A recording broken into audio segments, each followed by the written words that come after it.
Dilemmas of Progress. In Tsarist Russia. Legal Marxism and Legal Populism. Arthur P Mendel. For my parents. Preface. In this brief prefatory note, I should like to acknowledge my gratitude to those who have helped to make this study possible. My greatest debt is to my teachers at Roosevelt College and Harvard University. Professor Walter Weisskopf, through his passionate interest in all things of the mind and spirit, inspired many of the germinal ideas and ideals of this work. Professor Richard Hooker fostered a deep respect for the historian's craft by his persistent stress on high standards and his equally constant encouragement, and Professor Agnes Jacques, through her enthusiastic and devoted teaching, stimulated a lasting fascination with Russian culture and provided the language tools necessary for its study. At Harvard University, the late Professor Michael Karpovic, Professor Robert L. Wolff, Professor Alexander Jerskin-Kron, and others of the Harvard faculty associated with the Soviet Union program provided the basic knowledge in Russian and Soviet affairs and stimulated the specialized interests from which the study directly results. To Professors Karpovic and Wolff additional thanks are due for their close critical reading of the manuscript at several stages. Extremely valuable suggestions and criticisms were also offered by Professor Richard Pipes of Harvard University, by Professor Nicholas Ryasinovsky of the University of California and his father, Alexander Ryasinovsky, and by my colleagues at the State University of Iowa, Professors Charles Gibson, Alan Spitzer, Lawrence McCaffery, William Adelot, and Frank Gilliam. To all of them, my thanks. The generous scholarship and fellowship grants by the Fulbright Committee and, above all, by the Russian Research Center of Harvard University provided the research time and travel facilities without which this work could not have been written. To Mrs. Shirley Lane and Miss Leona Amelon, who typed the manuscript and who suffered stoically the unintelligible scribblings and endless rewritings, both thanks and apologies are due. I would also like to thank Joyce Lebowitz of Harvard University Press for her fine editing of the manuscript and for her many excellent suggestions on substance as well as style. In all phases of this study, from the first outlines to the final draft, my wife has been an inexhaustible source of valuable suggestions and encouragement, and it is to her that I offer my profoundest gratitude. Finally, I would like to express my gratitude to the following publishers for permission to quote from their publications: Basil Blackwell and Mott Ltd., The Free Press, The Macmillan Company, Jeffrey Bless Ltd., The American Economic Association, publishers of the American Economic Review, and the Economic Historical Association, publishers of the Journal of Economic History. New York City APM. January 1961. Contents. 1. Mikhailovsky, Socialism or Personalism. 1. 2. Progress, Poverty, and Patience 37. 3. The Theory and Practice of Defeat 77. 4. The Birth and Triumph of Russian Marxism 104. 5. Legal Marxism, The Philosophy and Economics of Dialectical Determinism 130. 6. From Marxism to Idealism, Struve 165. 7. From Marxism to Idealism, Berdiev and Bulgakov 194. 8. The Dilemma, an Evaluation 227. Dilemmas of Progress. In Tsarist Russia. Legal Marxism and Legal Populism. What is it to me that I understand ideas, that to me there is opened a world of ideas in art, in religion, in history, when I cannot share this with all who should be my brothers? However rich and sumptuous may be a man's inner life, it is incomplete if it does not take upon itself the interests of the world external to itself, of society and humanity. A living person bears in his spirit, in his heart, in his blood, the life of society. He is hurt by its misfortune, tormented by its suffering, flourishes in its health. Vissarion Belinsky 1. Remember how things were. The educated minority, having long enjoyed its privileged position, its aristocratic, literary, artistic, governmental ambience, at last felt a pang of conscience and remembered its forgotten brothers. For it is they, none other, who are dying of hunger, of cold, it is they whose muttering we hear above us and below us, in garrets and in the cellars, while we sit on the piano noble, over pastry and champagne talking of socialism. Alexander Herzen 2. Human life is characterized by these two movements, by ascent and descent. Man dares to climb upwards, to transcend himself and his environment, to rise to God. On this path he gains spiritual strength, he recreates the natural configuration of life and creates new life and new values. Yet he cannot forget those left below, those weak of spirit and incapable of reaching out to the summits of creative knowledge and vision. He is compelled from within to begin the downward motion, to descend so that he may share his spiritual treasures and attend to the needs of his brothers, who are all destined for a high calling. As he soars upward, man does not, or ought not, to disregard the world and humanity outside and disembarrass himself of responsibility for others. Nicholas Berdiev 3. How can one reconcile the striving for absolute truth and beauty with the absolute postulate of equality, of the equal value of all people? Peter Stroeve 4. I should like to be of use as a doctor or a farmer, and at the same time to be gestating something lasting, something fundamental, to be writing some scientific paper or a literary work. I have an incredible, passionate desire to live, and to live always means to strive to move higher, toward perfection, and to achieve it. Only a life similar to the life of those around us, merging with it without a ripple, is genuine life. An unshared happiness is not happiness. And then the two basic ideals of modern man, without them he is unthinkable: the idea of free personality and the idea of life as sacrifice. Boris Pasternak 5. 1. Mikhailovsky. Socialism or personalism. There are few Russian writers who have suffered a more dismal historical press than the legal populists registered in a recent study of Russian Marxism. For example, they are described as infants who imagine that a wish has come true when they feel incapable of accepting its frustrations, while their specious economic arguments are dismissed as hallucinations of their tortured souls. 7. This, in general, is the prevailing judgment.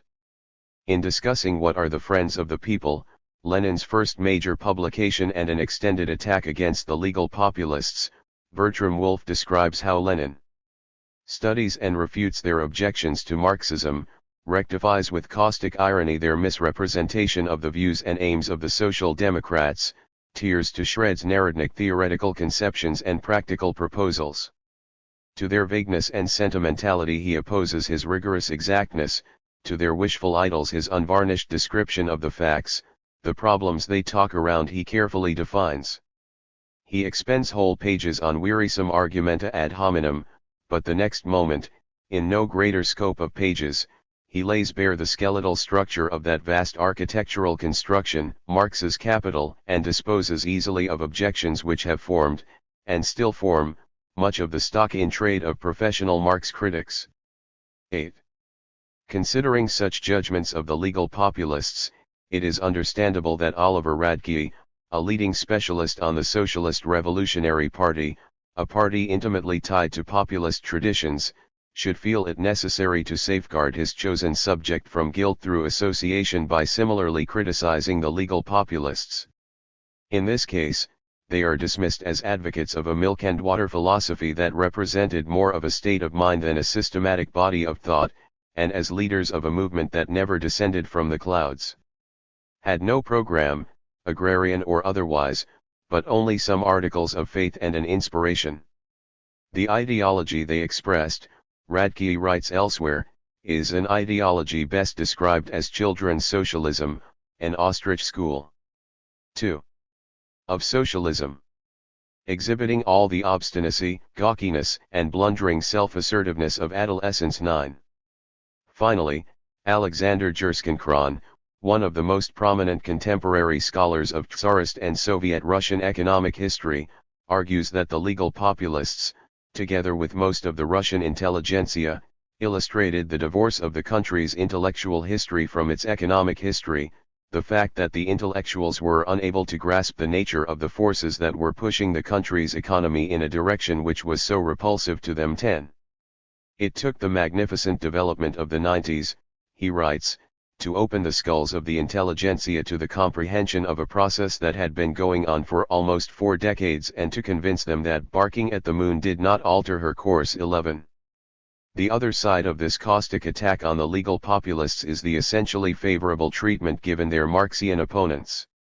When, for example, Leopold Heimsen discusses the populist period in Plekhanov's life, he attributes to a genuine anguish felt by Plekhanov the same sentiments that he had earlier derided as hallucinations of tortured souls, and whereas these sentiments in populist writings, according to Heimsen, result from an ignorance of all too conclusive evidence, they are in Plekhanov's statements almost entirely based on cold-blooded analysis of objective conditions. 12. In sharp contrast to the alleged populist practice of ignoring evidence, the Marxists, Heimsen writes, revealed a diligent search for evidence and a feverish intensity, rarely equaled before or since, in their investigation of all phases of Russian life and all the fields of social science.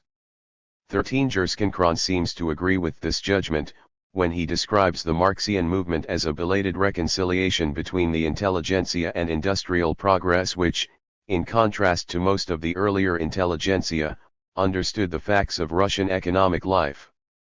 14. In a statement quoted earlier, we have seen that Wolff expresses the same view when he compares the populists' vagueness and sentimentality to Lenin's vigorous exactness. I believe that this interpretation is unduly critical of the legal populists.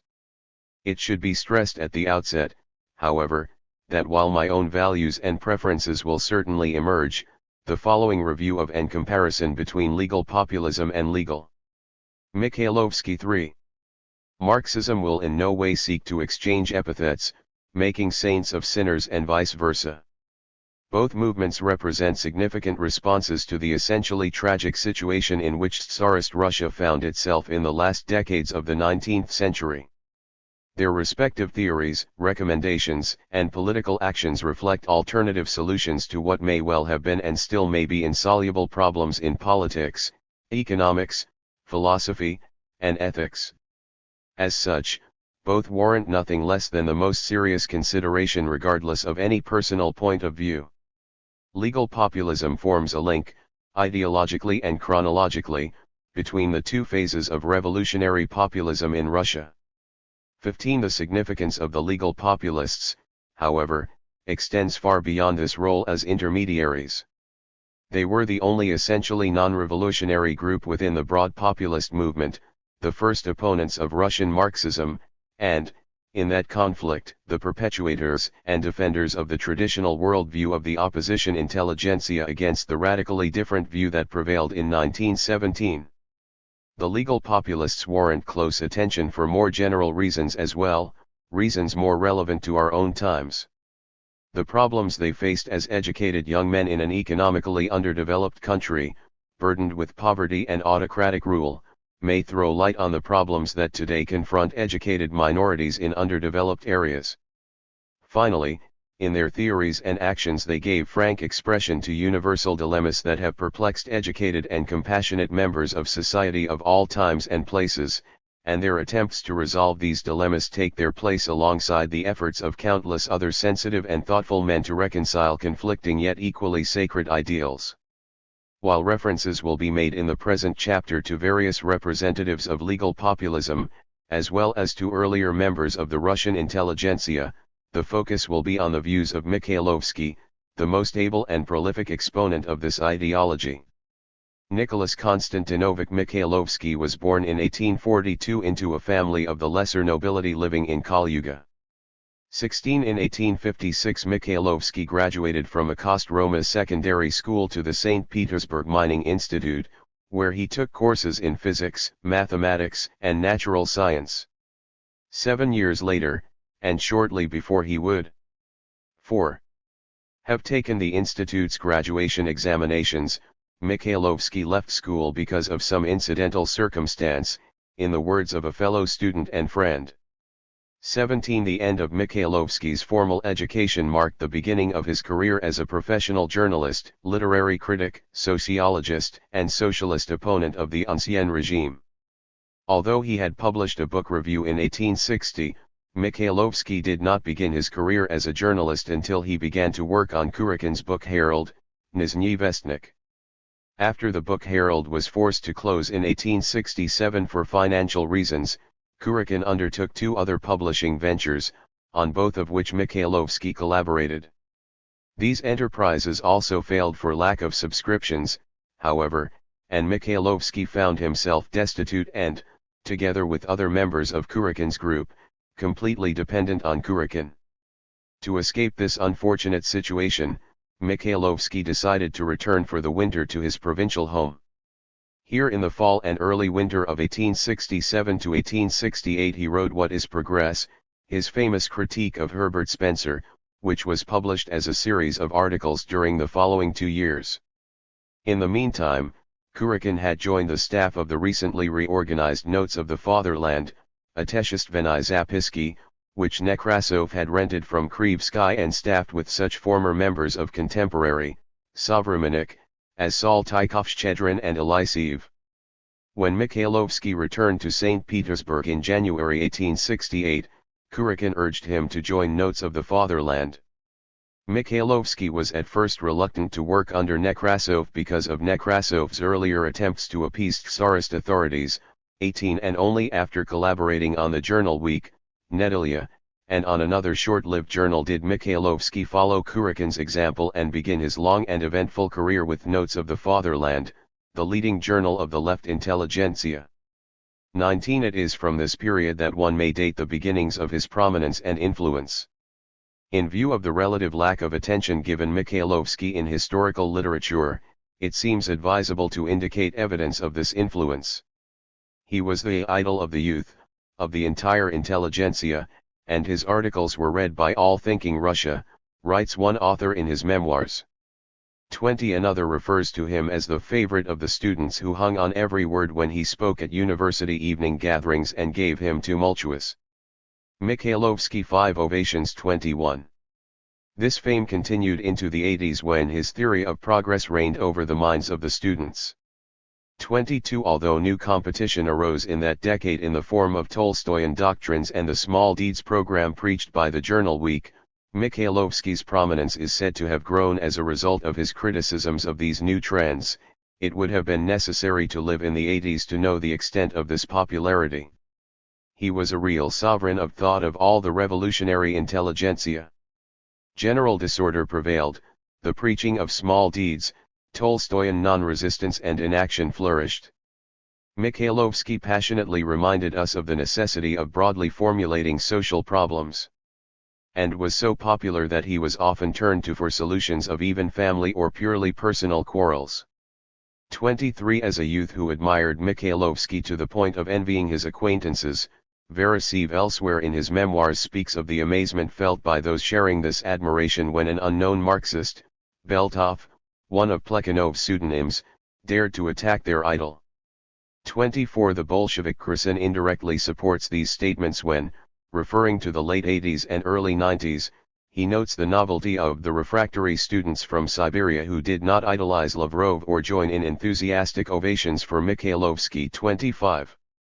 As the principal editor of Russian Wealth, Rusko Bogatstvo, Mikhailovsky led the fight against the Russian Marxists when they first appeared in the early 90s, and, according to another later Bolshevik, Gorev, it was from Mikhailovsky's articles against Marxism that many of the radical students initially learned about this new ideology. But his prominence as the main proponent of the social philosophy then prevailing among the radical youth is perhaps best shown by the fact that it was against him that the Marxists Struve, Plekhanov, and Lenin focused their earliest and severest criticism. In spite of great losses of support to the Marxists during the 90s, Mikhailovsky remained for many intellectuals a leader and teacher whose articles were not simply read but studied and long worked over in detail. In her recently published memoirs, A. Tirkova-Williams also refers to the importance of Mikhailovsky's name day celebration in the literary world of St. Petersburg during the 90s. It was the yearly event for literary high society. The day was marked in red in the calendars of the Petersburg intelligentsia, and attendance was considered a sign of distinction. 6. His appearance at a lecture in 1897 still brought a tremendous demonstration of esteem. 30 and a letter received by the veteran Marxist Deutsch from his brother described another enthusiastic reception for Mikhailovsky in 1900. In this same letter, Deutsch's brother wrote of the belief among the students that the process of history was proceeding not at all as Marx and, after him, Beltov-Plilchanov assumed, but exactly as N.K. Mikhailovsky anticipated. 31 This 1900 banquet for Mikhailovsky, attended by Marxists as well as populists, 32 was the last such affair permitted by the police until 1903, when a similar gathering was held in honor of Korolenko, an intimate friend of Mikhailovsky's and a regular contributor to Russian Wealth. The high esteem still felt for Mikhailovsky, who presided at the 1903 banquet, can be seen in the following comment by the liberal Hessen. It was indeed difficult to realize that I was sitting beside and, as an equal, discussing social problems with Mikhailovsky, whose every word I had accepted humbly, unquestioningly in my youth, and who had then seemed infinitely above me. 33. While Mikhailovsky's funeral the next year attracted a throng of students whose ardent demonstrations resulted in police reprisals, 34 it did not turn into the major social event that, Hessen believes, it might have been, because the outbreak of war with Japan only a few days before monopolized all attention. Nevertheless, Mikhailovsky's unexpected death was the main reason for delaying a mass banquet planned by the liberals to commemorate the anniversary of the emancipation. 35 The high place accorded Mikhailovsky in a list of favorite writers selected by students responding to a survey in 1907, 36 3 years after his death, and the speeches at a meeting of a St. Petersburg Literary Society commemorating the 5th anniversary of his death 37 indicate the persistence of his popularity among students and intellectuals.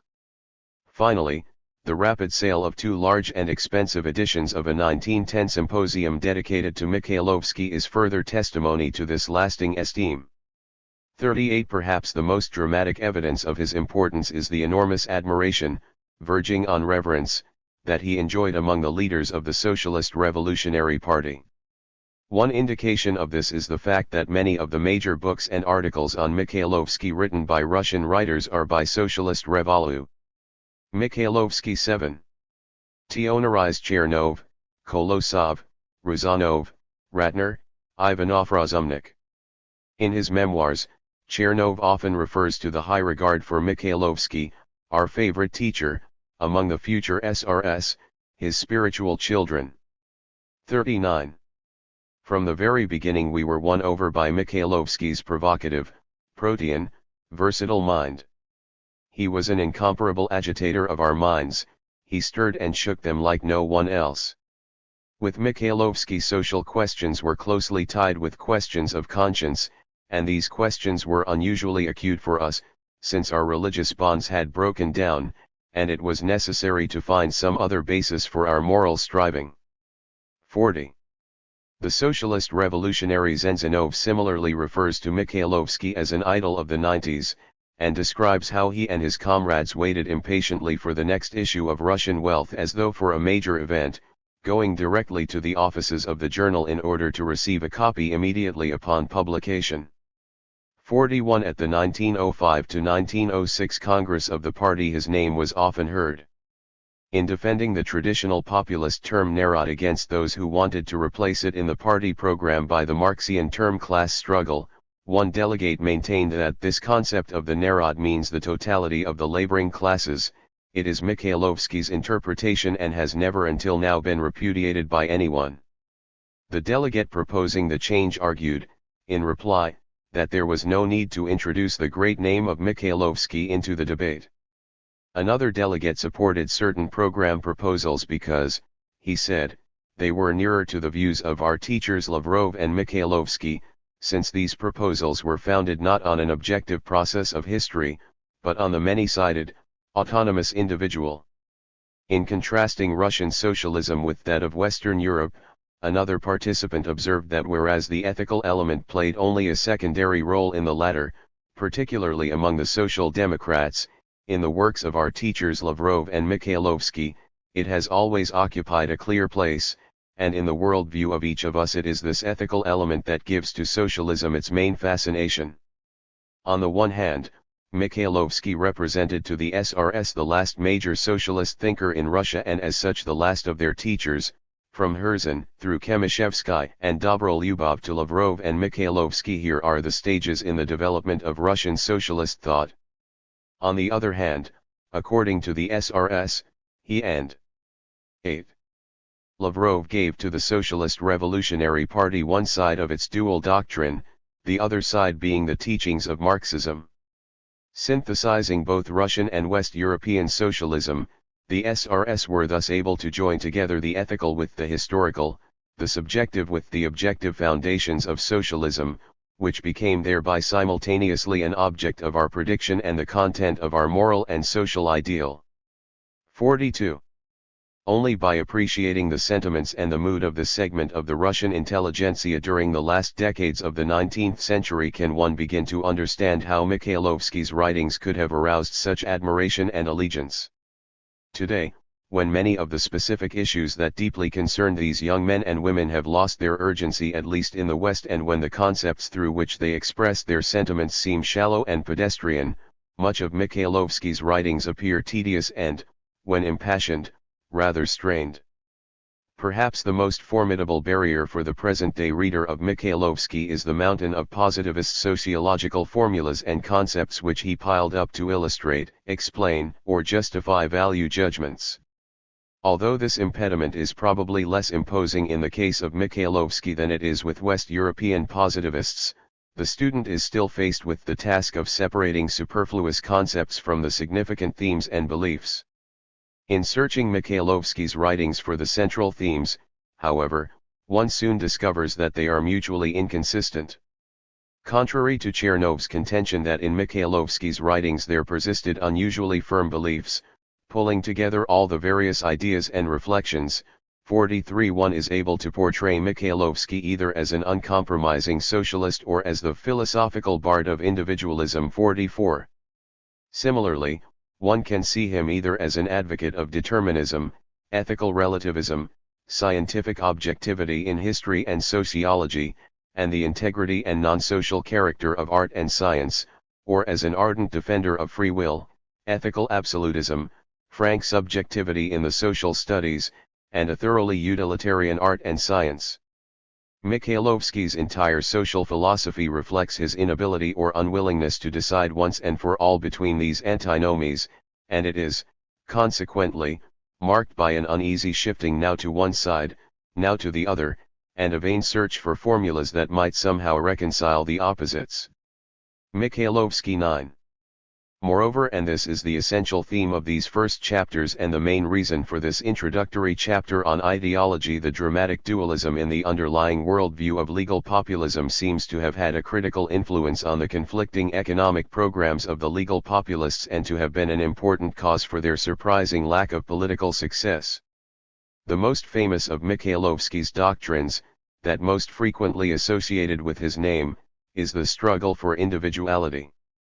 In numerous passages given to restatement and illustration of this theory, Mikhailovsky more than justifies Ruzanov's calling him the philosophical bard of individualism. One could hardly imagine a more impassioned proclamation of the individual as an end in himself than these words written by Mikhailovsky in 1878. The individual must never be sacrificed, he is sacred and inviolable. All the exertions of your mind must be directed toward watching his fate in every particular case with the utmost care and toward taking the side on which he can triumph. Such words as the common concern, social interests, the public advantage must not confuse you, for beneath these banners contraband is too frequently smuggled. In all political questions make the focus of your considerations not the interests of the nation, the state, the commune, the province, the federation, but those of the individual. The individual constitutes that center from which the rays of truth are dispersed for you in all directions, and he is the measure of the significance of one or another social association. One and the same association can appear today a firm bulwark for the interests of the individual, but tomorrow his undoer. 45. Mikhailovsky's earliest publications were directed against the theories of Spencer and social Darwinism, which he considered flagrantly antagonistic to the real interests of the individual.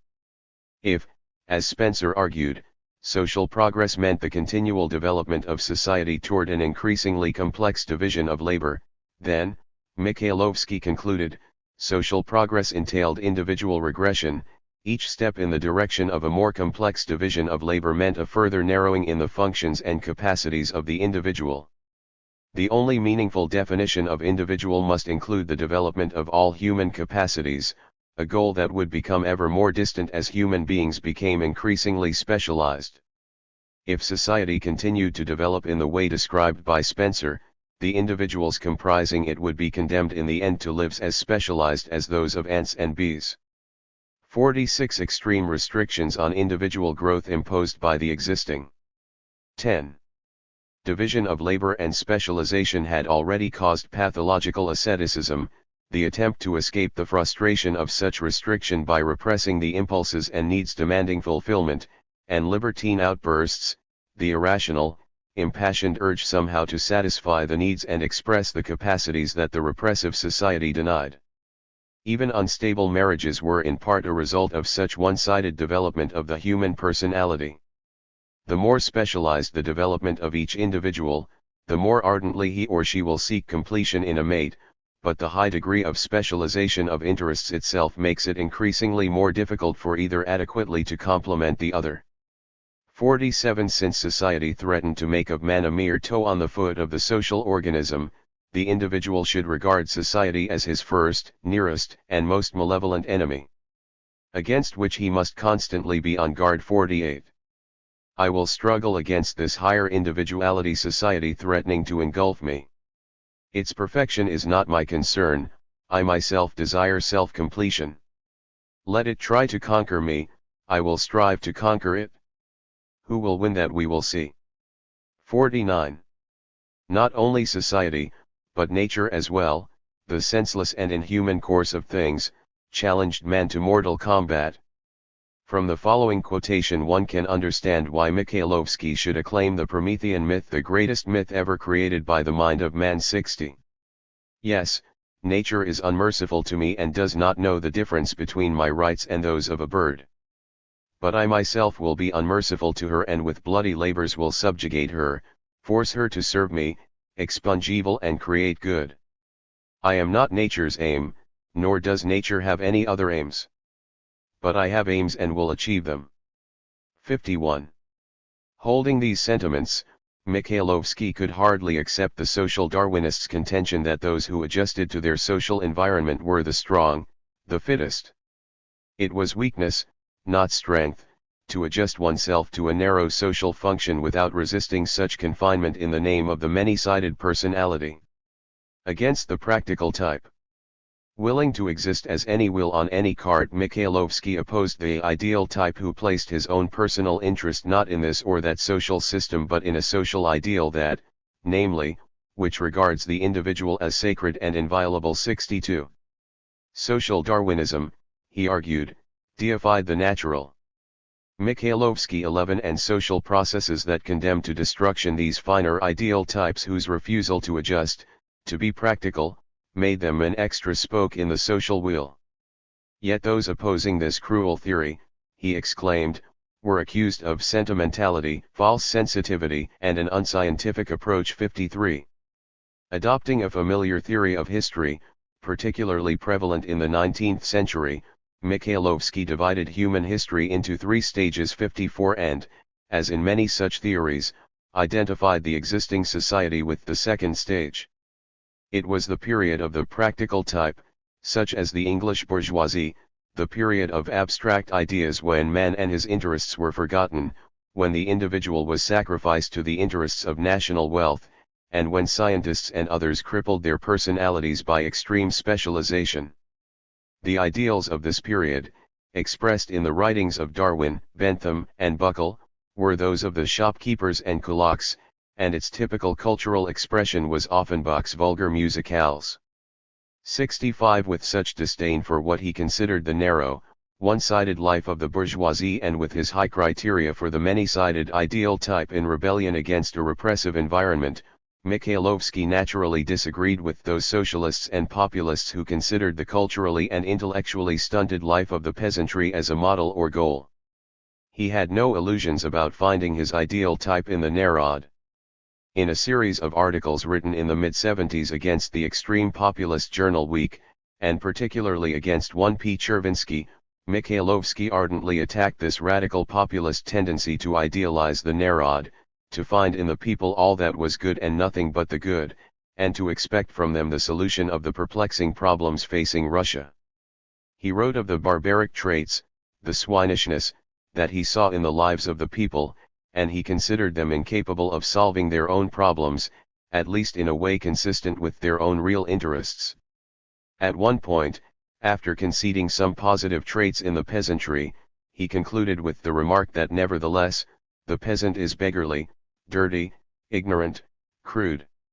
6e In a famous illustration of these sentiments, he wrote that he would forcibly defend the bust of Belinsky on his mantle if the illiterate mob were to attack it. 57 And, in a similar vein, he expressed elsewhere his understanding of the resentment felt against a foul and 12. Depraved slave slashing the image of the Sistine Madonna. 58 One of the most original of Mikhailovsky's sociological studies, that concerning mob behavior, is largely based on this awareness of the destructive potential of a people rebelling against the oppressive conditions of their narrow lives. 59 Reflecting this low opinion of the masses, Mikhailovsky strongly urged the intellectual who sincerely desired to serve the people to distinguish between the opinions and the interests of the people. Though one could sacrifice one's own interests for some higher purpose or for a loved one, he wrote, it was not possible to give up one's opinions. Nor would anything be gained by doing so. To share the opinions of the people in time of an epidemic, for example, would mean to search for the sorcerer whom the people considered responsible for the misfortune instead of following one's own enlightened opinion and removing the real cause of the epidemic. 60 Neither Mikhailovsky's radical individualism nor his low opinion of the masses was a new phenomenon in the history of the left Russian intelligentsia. In the works of Belinsky, Herzen, Pisarev, and Lavrov the same attitudes are clearly present, forming together a well-established tradition on which Mikhailovsky could base his own social philosophy.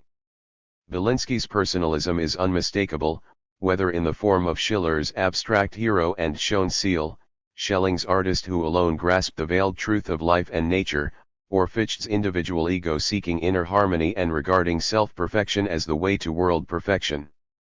Belinsky's most forceful and unqualified statements of personalism, however, came after his break with Hegel's Allgemeinheit. His letters to Botkin from 1839 through the winter of 1841, expressing this rebellion against Hegel in the name of the autonomous, sacred individual, are among the most brilliant manifestos of personalism in the literature of Russian thought.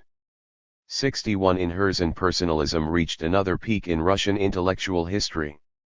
Although all Herzen's writings abound in expressions of ultra-individualism, his most famous and extreme statements of this sort appeared after his emigration from Russia. In one article written in 1848, for example, he frankly maintained the supremacy of individual self-perfection over self-sacrifice for others, and in almost Nietzschean terms he denounced the preachers of altruism. Mikhailovsky 13 Who sought to make of man a sobbing, sentimental, insipid goodfellow involving himself in voluntary slavery. 62. Herzen's profound disillusion with the bourgeois West after the debacle of 1848 further enforced these sentiments and led to the publication of his principal defense of personalism, From the Other Shore. 63 With Pisarev, Russian personalism reached its apex. Self-development was accepted as life's ultimate end, in opposition to the aspirations toward a common ideal and all such obsolete rubbish which prevents the living being from breathing freely and developing himself fully. I decided to concentrate within myself all sources of my happiness, and from that time on I began to construct a complete theory of egoism, he wrote to his mother in 1859, and 2 years later he stated as the aim of his life his desire to derive the greatest possible amount of pleasure from each of his efforts. This, he argued, was the purpose of all rational activity, and, as for other people, their significance was measured by the satisfaction they afforded him. 64 Along with this extreme personalism in Belinsky, Herzen, and Pisarev went the same negative view of the people that accompanies Mikhailovsky's personalism. Having spent almost his entire life in near poverty and much closer than he wished to the actual life of the people, Belinsky could scarcely idealize their lives. As a recent study of Belinsky states, he nowhere speaks with tenderness of the unenlightened masses. 65. Herzen similarly believed that the people were not at all concerned with the freedom and individuality that he placed at the core of his worldview. They preferred authority to self-government, demanded conformity in thought, tastes, and actions, and, in their own institution, the commune, clearly oppressed the individual. 66 In an article on J. S. Mill written in 1859 and in a series of letters to Turgenev several years later, Herzen revealed part of the sentiments that lay behind this view of the Narod. After describing Mill's distress over the continual decline of individualism, taste, and tone, the emptiness of interests and the absence of energy in contemporary civilization, Herzen himself decried the collective mediocrity, the hatred of anything different or outstanding, and the submergence of the individual in the crowd. Everything that is individual, he complained to Turgenev, is wiped out in this pervasive Philistinism. Everything appears wholesale, in lots and common, accessible to almost everyone. 14. While there are neither aesthetic products nor personal tastes. 67. Well-born gentlemen like Pisarev and Herzen, brilliant journalists like Belinsky and Mikhailovsky, and rather pedestrian intellectuals like the doctor-statistician V. Vorontsov and the accountant Nikolayan all were well-educated, personally ambitious, and extremely proud of their position as a westernized, cultured elite.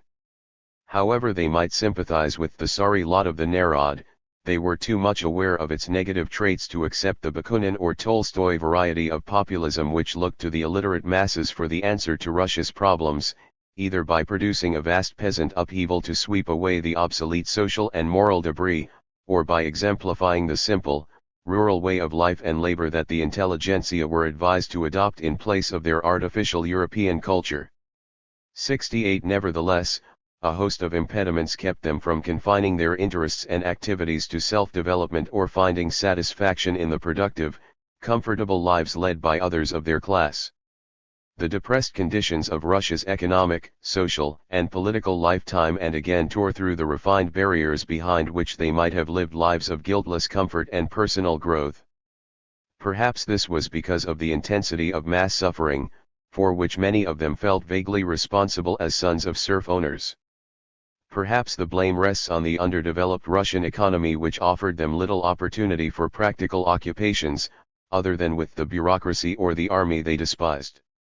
Or perhaps this was simply because, for whatever reason, the ratio of compassion to complacency among this segment of the population was greater in Russia than elsewhere. John Ruskin once wrote to a friend that he was tormented between the longing for rest and lovely life, and the sense of the terrific call of human crime for resistance and of human misery for help.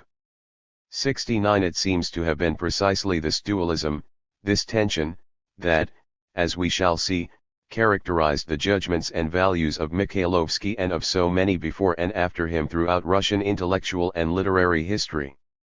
After his passionate disavowal of Hegel, Belinsky turned to Proudhon, Fourier, Cabet, Blanc, Pierre Leroux and George Sand as his new mentors, and the German aestheticism and historicism that until then had characterized his works gave way to the same. Mikhailovsky 15 conscience-stricken sentiments that later were to fill Mikhailovsky's writings. 70 Indeed, one of the most famous statements of such sentiments, Ivan Karamazov's rejection of God's world because of a single instance of innocent suffering, is but a recasting of Belinsky's remark in a letter to Botkin that, should he rise to the peak of the ladder of self-development, he would hurl himself to the ground unless he received some acceptable explanation for the endless suffering in life and history. 71 While Belinsky's socialism began only after his break with Hegel, Herzen was a utopian socialist from his early youth and had revered the new Christianity of Saint Simon at a time when most other young intellectuals were steeped in German idealism. In his mistrust of the European parliamentary system and his belief that it gave nothing to the masses, Herzen provided the legal populists with an essential element of their political philosophy and anticipated Mikhailovsky's impassioned rejection of constitutional government. 72 One of the most revealing indications of the strength of Herzen's socialist hopes and of their incompatibility with his radical personalism is his support, after 1848, of the Russian peasant commune, which he had earlier denounced for restricting the individual. 73 Personalism in the works of Belinsky and Herzen, therefore, had gone together with an intense compassion for mass suffering and with frank statements of ethical judgments and programmatic recommendations that reflected this sympathy. As a result, throughout their writings one finds frequent indications of the same underlying ambiguity and conflicting aspirations that characterize Mikhailovsky's statements. One may, of course, logically construct a system wherein the desires for personal advantage are not inconsistent with the demands of social responsibility. In the lives of these men, however, the conflict is unmistakable. The political, social, and economic goals that attracted them as men of excellent education and high social background constantly clashed with what they conceived to be the basic interests of the narod. Taking his lead from Khemishevsky and, like him, adopting Buchner as his guide, Pisarev publicized a new approach that could and in fact did allow for a more self-confident and less guilt-ridden personalism. On the basis of the radical utilitarianism and materialism that supported Pisarev's personalism, not only was it justifiable to act in accordance with one's personal interests, but 16. One could act in no other way. The endless, vague, and seemingly futile talk about values, ideals, altruistic service to the people, and the like, was condemned as nonsense and hypocrisy, to be supplanted by a materialism and utilitarianism that traced all thought and action to basic physiological and mechanical processes and that identified the good with the physiologically beneficial or pleasurable. Schiller, Schelling, Fichte, Hegel, Fourier, Owen, Saint-Simon, and all other similarly metaphysical idealists were superseded by such tougher-minded realists as Feuerbach, Buchner, Moleschott, and Voigt, who vigorously eliminated all the superfluous idealism from the hard truths of nature. Now, it is pathetically apparent that in the lives and publications of Chernyshevsky, Pisarev, and other real-life counterparts of Bazarev, altruistic practice time and again belied the hedonistic theories, and the endless attempts in their writings to reconcile egoism with altruism, or even to derive the latter from the former, are embarrassingly unconvincing. However, in the second half of the 1860s, there seems to have occurred a widespread tendency among the young radicals to take the preaching of their leaders quite literally, to base all their actions specifically on egoistic and hedonistic motivations, without attempting the impressive feats of rationalization that led from hedonism to charity and self-sacrifice. Referring to Mikhailovsky's works as his source, Ivanov Razumnik summarized the period as follows. The nihilists made a fetish of personality lichnost, but personality for them meant merely the narrow, egoistical I. From the one-sided and only conditionally valid formula of realism, they patterned for themselves a narrow, Philistine worldview lacking the secret, hidden ideals that tempered the worldview of the realists. From idealism through realism, Russian thought came to idolatry before narrow, moribund formulas. 74. This situation could not last. Personalism carried to this extent and disassociated from the altruistic and socialist sentiments that had accompanied it in earlier decades left too little room for the sense of compassion that, if anything, identified the left intelligentsia. Having replaced the idealists, the materialism of Buchner, Voigt, and Moleschott was to give way in turn to the sociological positivism of Comte and his Russian and Western followers. At this point, we see a particularly significant and instructive example of the complex character of Western influences on Russian thought.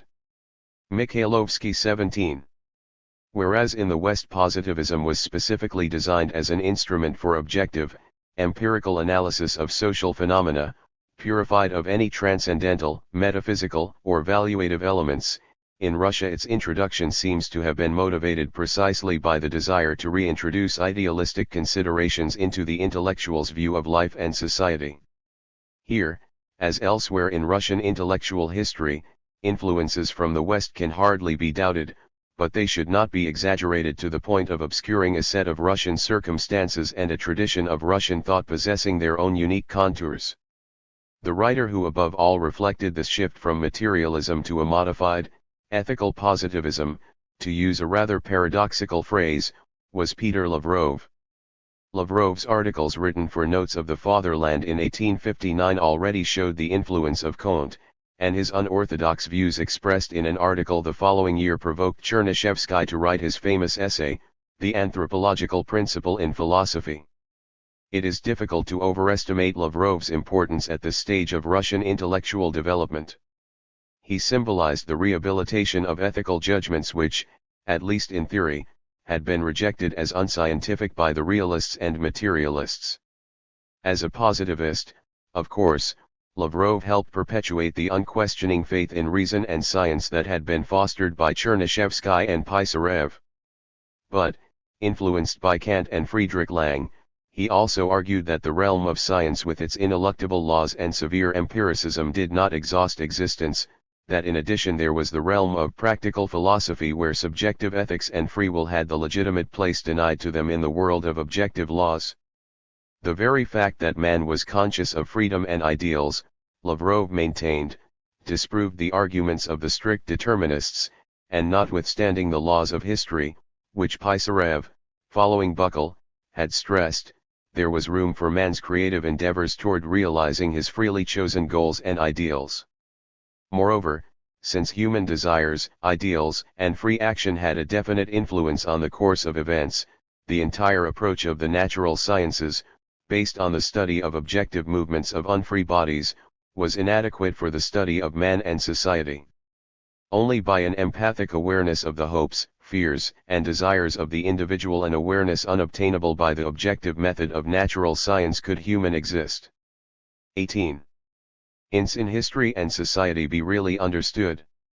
Finally, although Lavrov no less than Pisarev regarded the full development of all human capacities as the goal of every individual, he appealed still more fervently for the realization of another goal, the payment of the debt to the people. Mankind has paid dearly in order that a few thinkers in their cloistered studies might discuss its progress. If one counted how many lives have been lost for every individual who lives a genuinely human life, our contemporaries would be horrified at the thought of the capital in blood and labor which has been spent on their development. 75. Mikhailovsky's own experience clearly reflects this dramatic change in the 60s. It was precisely in the Chernyshevsky-Pisarev decade of scientism and materialism, the late 50s and early 60s, that Mikhailovsky was following courses in mathematics, physics, and natural sciences at the St. Petersburg Mining Institute and acquiring the reverence for science that was to remain with him throughout his career. He soon felt the inadequacy of this realistic view of life and society. It left too little scope for human compassion. Referring to this period in later years, he lamented the fact that under Pisarev's influence he and others had forgotten that self-sacrifice and sympathy for others were just as real as the crudest egoism.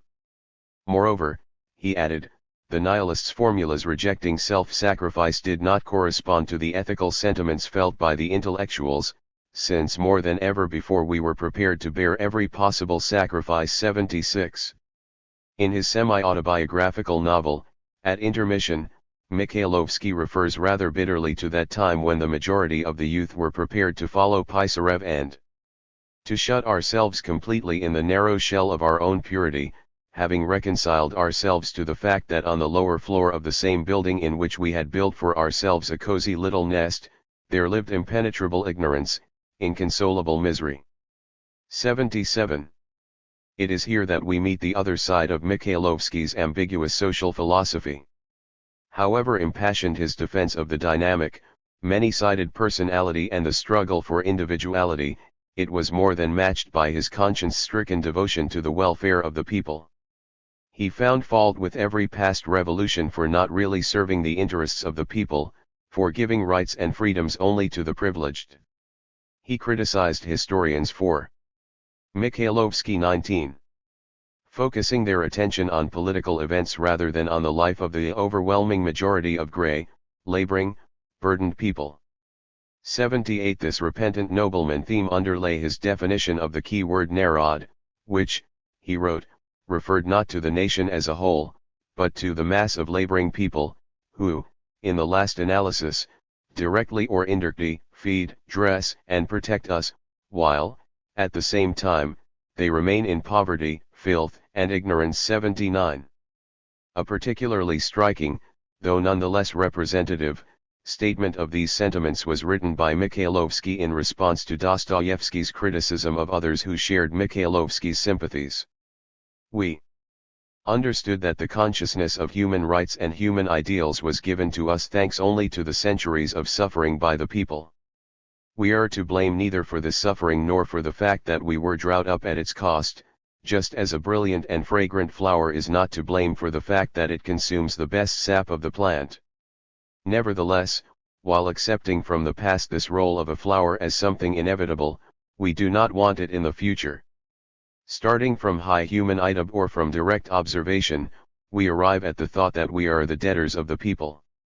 Perhaps this is not to be found in the public law, in fact it is certainly not there, but we place it at the center of our life and activity, although, perhaps, not always completely consciously. For the citoyen, for the man who has tasted the fruits of the human tree of knowledge, nothing can be more appealing than political freedom, freedom of conscience, speech, press, and free exchange of ideas, political meetings, etc. And of course we want this. But if everything connected with this freedom means only the prolongation of our role as a brilliant and fragrant flower, we do not want these rights and this freedom. A curse on those who not only do not give us the opportunity to clear our debts, but even increase them. 80. The goal of the conscience-stricken gentry must not be a Russian parliament that serves the privileged class, but a society in which labor becomes a pleasure that is beloved, free, and connected by innumerable ties with the entire spiritual essence of man and with his faith and hope, a society of brotherhood, equality, and freedom in which men lead rational lives exclusively devoted to human happiness. 81. For Mikhailovsky, as well as for all legal populists, that society could only be a socialist society, and, in 1876, he predicted its establishment in less than 2 generations. The existence of the socialist movement itself proved that self-sacrifice, the feeling of a debt, the readiness to sacrifice oneself for the common cause is not extinct in Europe. And once achieved, the socialist society would not allow one member of society to live at the 20. expense of another. 82. Although, as a cultured individualist, he criticized many aspects of village peasant life, he cherished it for the same reason that he advocated socialism. It was free of competition, class differentiation, and exploitation, the principal evils for the repentant nobleman. While we are unable to work at anything together, he wrote, the peasants have their commune and artel that carry on year after year, working for everyone without doing harm. Our conscience torments us with our age-old sin, but the peasant's conscience is clear, he has never lived at the expense of another. 83. Here, then, is the core of the dualism. On the one hand, a passionate appeal for the full development of the individual against society's demands for conformity and a clear antipathy toward many of the most characteristic traits of the narod; on the other hand, an equally intense compassion for the narod and a willingness to sacrifice individualism if it conflicted with principles of social justice. Before giving additional examples of these two dominant and contrasting themes, it seems advisable to clarify a further complicating factor that is responsible for the rather bizarre way Mikhailovsky expressed both his individualism and his socialism. For Herzen or Belinsky it was sufficient to state personalist or socialist sentiments directly. It was not sufficient for Mikhailovsky, for, since the time of Herzen's and Belinsky's idealism, there had intervened the experience of scientism or realism. Although the adoption of a significantly modified Comtean positivism in place of Buchner's materialism symbolized the return of moral judgment to the dignified place it had held during the idealist decades, this restoration in no way reflected the dethronement of science. On the contrary, science, in the form of biology and social science, was itself recruited to provide the most persuasive arguments in defense of ethical judgments. In The Biologist N.D. Nozhin, Mikhailovsky seems to have found a guide for this alliance of science and ethics. As a senior collaborator on Kurakin's book Herald and leader of a St. Petersburg study circle to which Mikhailovsky belonged in the mid-60s, Nozhin propounded views that were later to become the very core of Mikhailovsky's social philosophy. 84 In his articles for the book Herald and, presumably, in his lectures for the study circle, Nozhin re. Mikhailovsky 21. Stated the same personalism that persisted throughout the writings of Belinsky, Herzen, and Pisarev. Whereas Belinsky and Herzen accepted personalism on faith, however, Nozhin felt the need of supporting it with allegedly objective biological laws. Rather than simply attack social Darwinist specialization on moral grounds, for example, Nozhin proved his counterclaim with the biological law according to which the degree of completeness of each organism is measured only by the extent to which it serves as a complete representative of all sides of life of a given species. 85 It was on this scientific rather than purely ethical basis that Mikhailovsky, clearly following Nozhin, built his own personalism. For Mikhailovsky also, as noted earlier, the true individual was one who utilized all the capacities potential in man. Unwilling to oppose this bare ethical ideal against Spencer's scientific theory of increased specialization, Mikhailovsky also recruited various biological theories for his counterattack. To justify the many-sided personality as a goal, he appealed to the law of organic progress propounded by the Russian naturalist Karl Ernst von Baer, which demonstrated that individual development proceeds by a gradual separation of organs and by an increase in the division of labor between them. 86.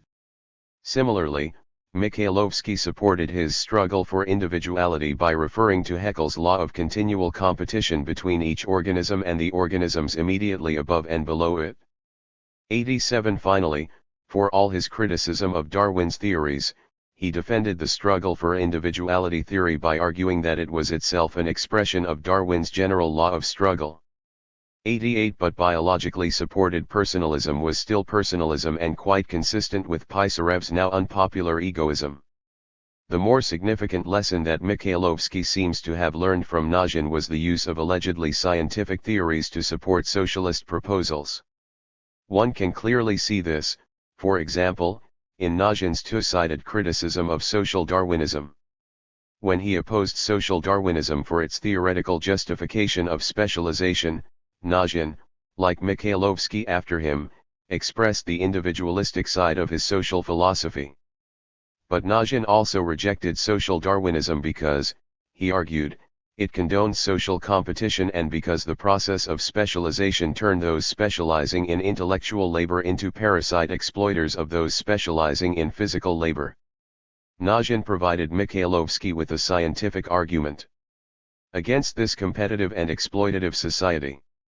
The objectively necessary relationship between individuals of a single species, he argued, was not competition, but cooperation against the forces of nature.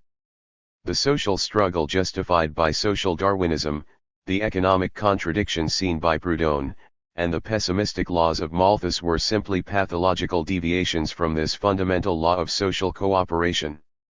89 It is in this theory of cooperation, or, to use Mikhailovsky's term, forms of cooperation, that one sees most clearly both the simultaneous expression of individualism and socialism and the use of social science in their defense. No more willing than Nozhin to accept the social Darwinists' doctrines of social struggle and competition as inevitable and necessary for progress, Mikhailovsky adopted his teacher's view that cooperation for common aims, not mutual competition, was normal, desirable, and progressive for human society. An objective analysis of social organization, Mikhailovsky contended, revealed two forms of cooperation, simple and complex. The simple form was that carried on by a group of people consciously working at a common task in one place at the same time. The complex form of cooperation prevailed when different people worked at different tasks in different places. 90 Mikhailovsky's continual preference for the simple form of cooperation, which he saw as the future form of social organization, led his critics to regard this theory as no more than utopian opposition to an inevitable technical or economic division of labor. They interpreted it, in other words, in the light of Mikhailovsky's personalism, his struggle for individuality formula with its uncompromising hostility to specialization. And this interpretation was quite correct. Hostility against specialization was, in fact, Mikhailovsky's main reason for supporting the simple form of cooperation when he had the struggle for individuality in mind. However, the same theory was also used as a vehicle for the other side of Mikhailovsky's social philosophy. When he discussed other examples of the two forms, he wrote not as an individualist but as a repentant nobleman, stating frankly that he was not against a technical division of labor, the basis of specialization, but against a social division between the educated classes and the laboring masses.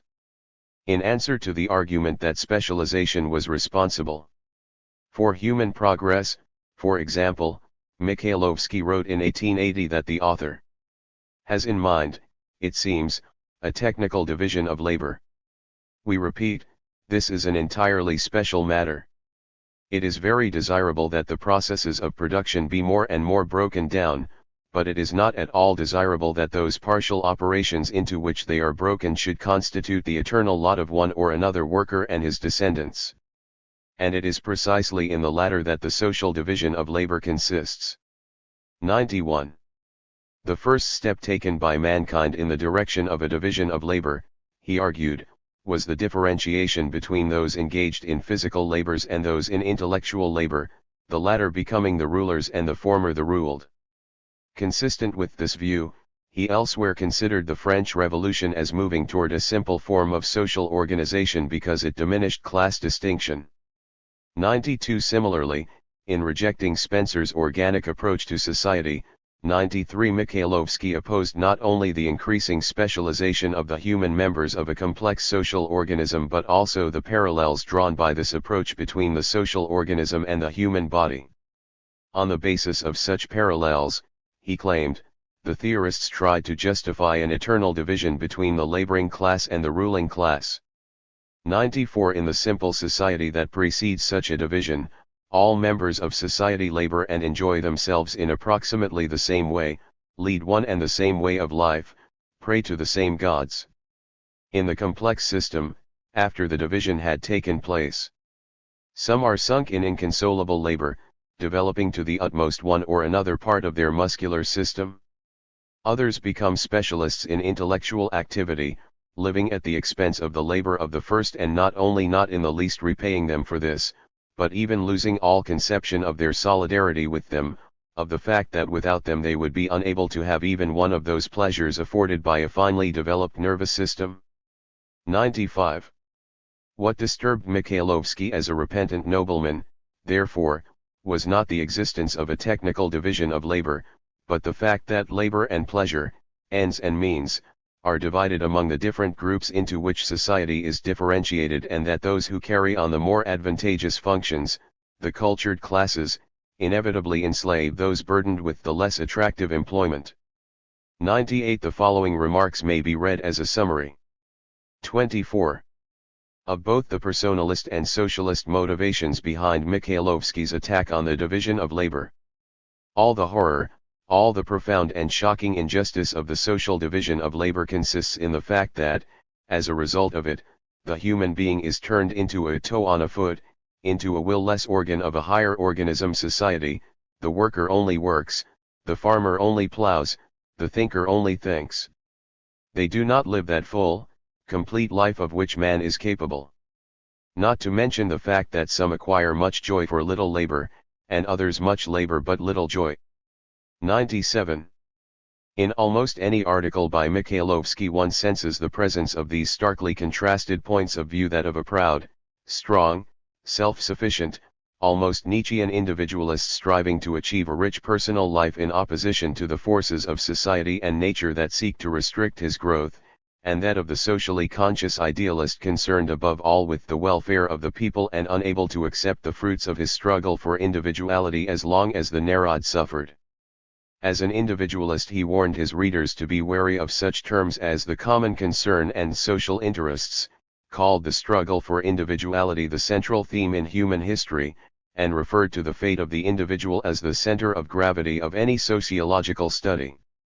98 As a repentant nobleman, on the contrary, he paid tribute to the European socialists' readiness to sacrifice himself for the common cause and regarded the forms of cooperation theme as the central point of a philosophy of history, the foundation of social science, and the key for discovering the laws of progress. 99.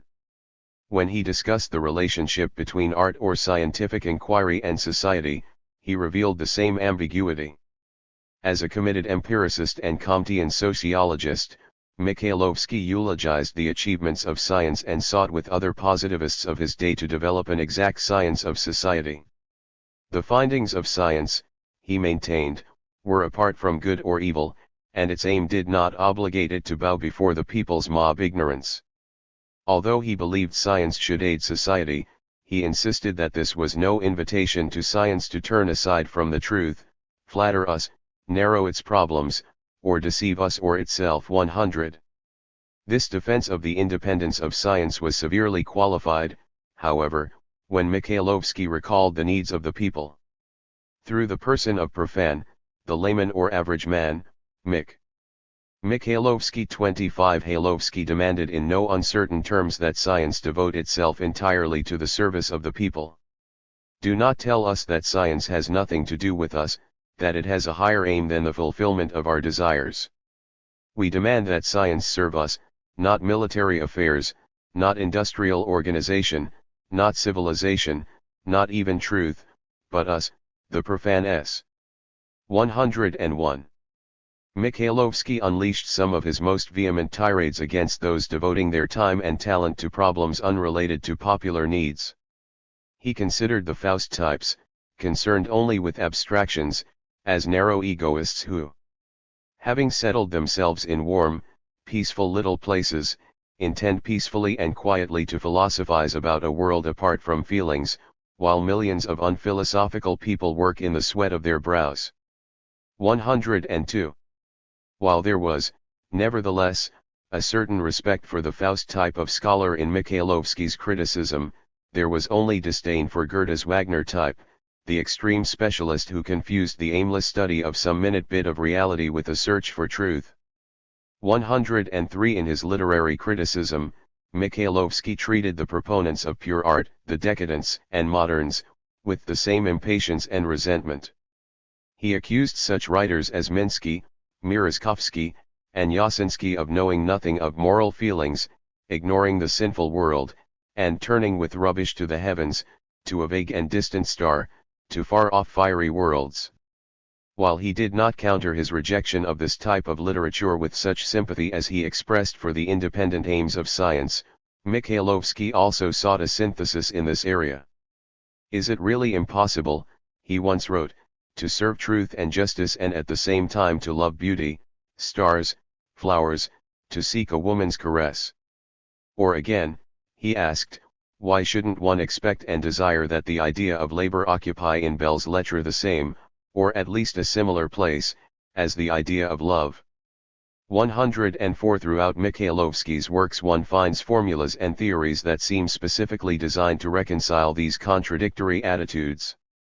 Occasionally these take the form of simple assertions that, for example, socialism meant the triumph of the personality principle by means of the social principle, or that only the harmonious development of all human capacities could bring freedom, but that this in itself included the demand for equality.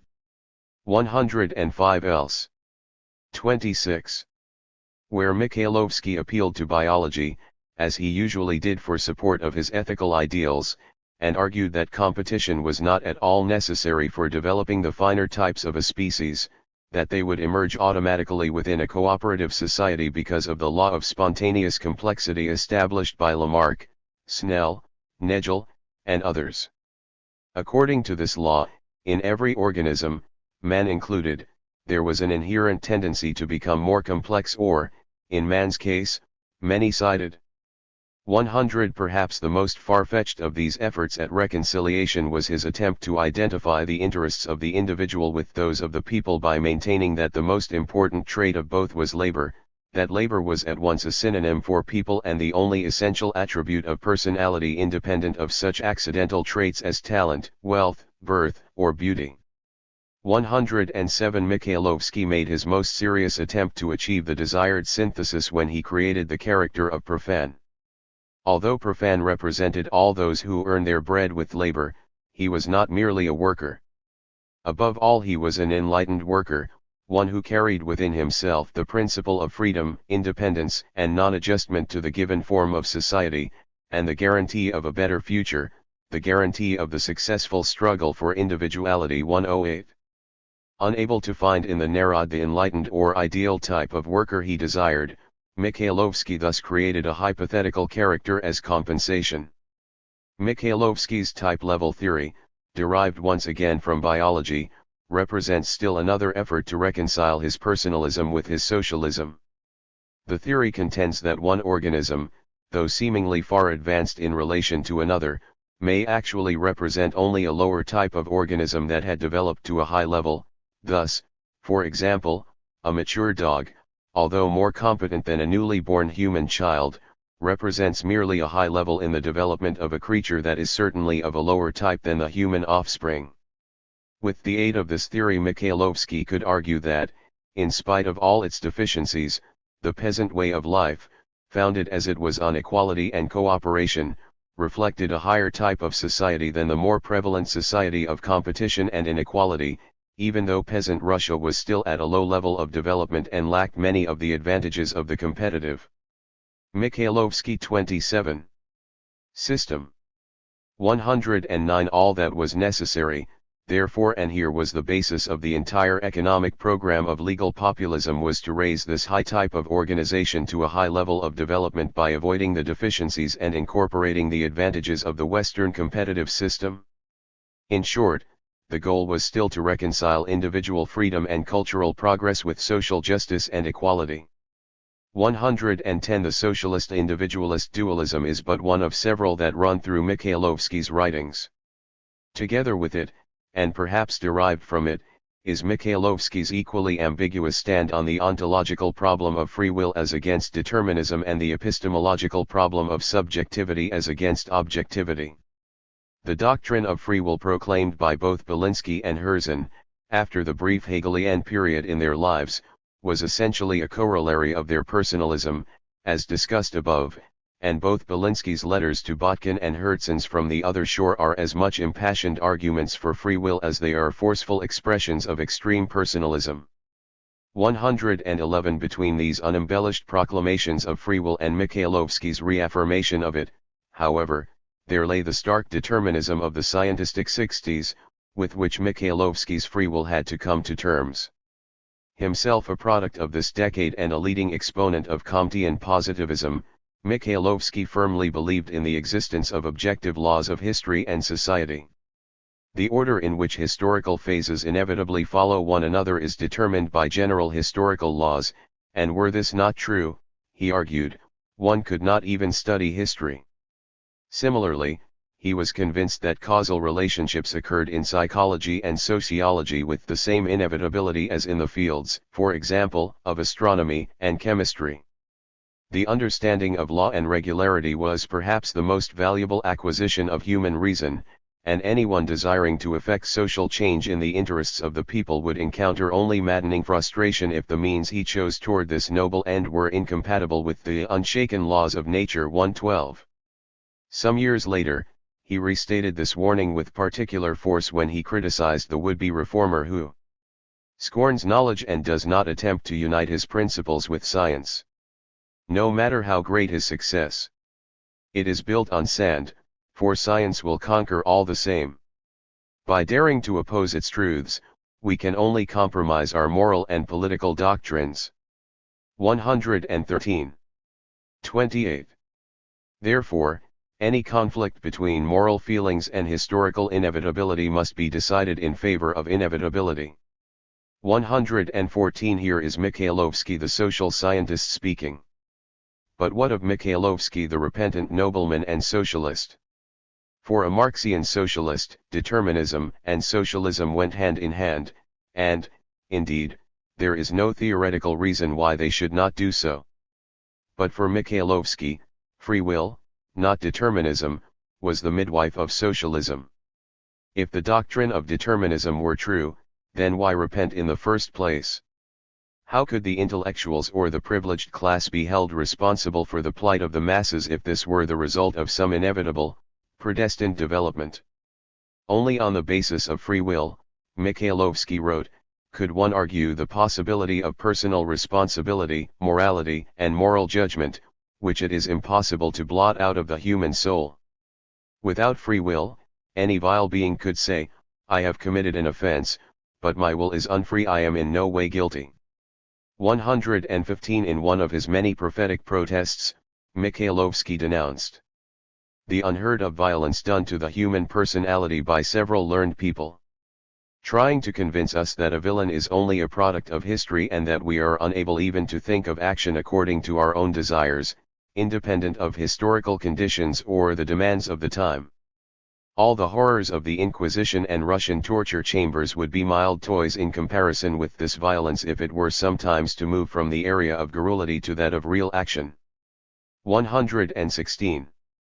As a social scientist, he argued the case for objective historical determinism, but, as a devoted social reformer, he described history as merely setting the limits to human action within which man had ample room for freedom and choice.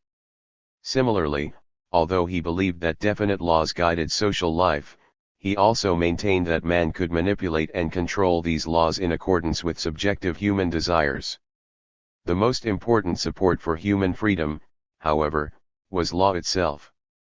Once again finding arguments in science to support his ethical views, Mikhailovsky maintained that universal determinism did not rule out individual free action, since man himself was a link in this long deterministic chain. The individual determined other events as he himself was determined, and great men powerfully influenced history even though they were unquestionably the products of their environment. 117. In contrast to his response to the socialist individualist dilemma, however, Mikhailovsky acknowledged that the conflict between Mikhailovsky 29. Free will and determinism was essentially insoluble and that all one could do was to use one or the other approach depending on the specific problem at hand. 118. Judging from the following illustrations of his views on this issue, it seems that he accepted determinism as true but useless in practice, while he considered free will to be an illusion that was of paramount importance for individual life and social progress.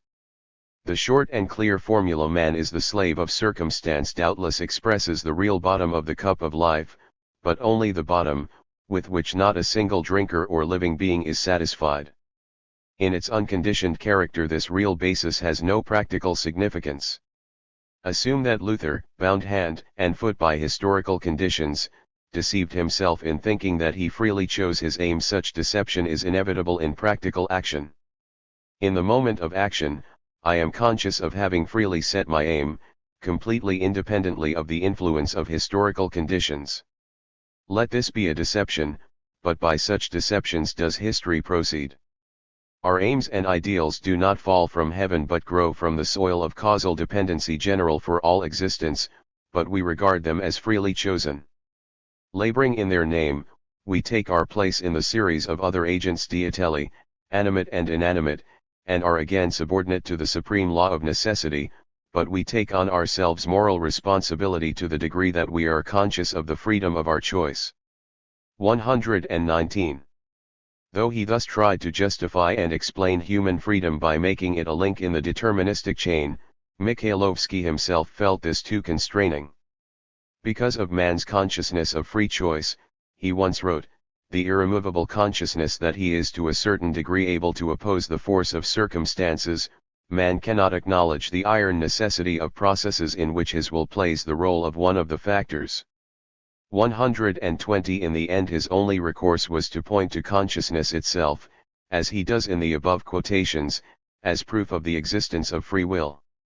The same dilemma that confronted Mikhailovsky when he tried to fit free will into the framework of determinism perplexed him again when he sought to find a place for subjectivism in his Comtean positivism, a system that was specifically formulated to eliminate all such non-scientific influences in the study of man and create a science of society equal to the natural sciences in exactness and objectivity.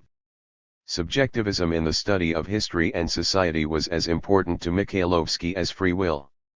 His principal goal was not 30. Merely to understand society but to change it, to pay his debt to the people by transforming the life of the masses and abolishing privilege. Following Lavrov and reflecting the rebellion of the late 60s and 70s against the scientism of the realists, Mikhailovsky rejected Kant's objectivity and divided reality into two equally important worlds, that of objective fact and that of subjective analysis and evaluation. However indispensable the category of objective truth, it represented only one aspect of existence, and it no more comprised the whole of life than the brain comprised the whole of the human organism. Beauty, moral judgment, the concept of justice, these were the categories that reflected basic human needs and desires, while truth and knowledge merely indicated the degree to which these needs were satisfied. As he had opposed those learned people who denied free will and personal responsibility, so did he criticize scholars who believed that scholarship had no room for personal desires and feelings. 121 One studied not only to gain knowledge of reality but also to alter it in accordance with human needs. It was with this in mind that Mikhailovsky stated, sociology must begin with something of a utopia. 122. In spite of this apparent willingness to accept Lavrov's division between the realms of fact and value, Mikhailovsky was too much the scientist to consider ethical judgments as really on a par with objective truth. In an effort to narrow the gap between the two, he stressed, on the one hand, a subjective factor in allegedly objective truth and, on the other, a scientific or non-subjective aspect of ethical judgment. Revealing his Comtean training, Mikhailovsky argued that the only source of knowledge was the world of experience and that metaphysicians, like Faust, were not only narrow egoists but poor thinkers who attempted to weave knowledge out of their own heads instead of deriving it from empirical experience. Going a step further, however, he maintained that even when knowledge was derived from the world of experience, it was at best only relative knowledge, since it was entirely determined by the five senses that received it. A creature with fewer or more than five senses would receive a different body of knowledge. There existed neither absolutes nor a priori knowledge. What is true is simply what is acknowledged as such by the human race, or at least by the majority of it. 123. Moreover, all human thought was directly and completely de Mikhailovsky 31 pendant on specific historical and social conditions. Tell me to what social group you belong and I will tell you how you look at things, he wrote, adding that, since everyone's view was class-determined and untrue in the objective sense of the word, there was no basis for preferring one untruth to another. 124. Class bias in all scholarship was inevitable and was manifested in the very choice of topic for study, the selection of particular facts, and the anticipation of the results of one's research. The works of Bentham, Buckle, Darwin, and Spencer, for example, reflected the views of the bourgeoisie. Pushkin reflected primarily the interests of the gentry, and Marx expressed the views of the proletariat. One need only read the various interpretations of Ivan the Terrible or Napoleon, he argued, to see the role of bias in historical study, or compare the different positions taken on such issues as free trade to see it operating in economics.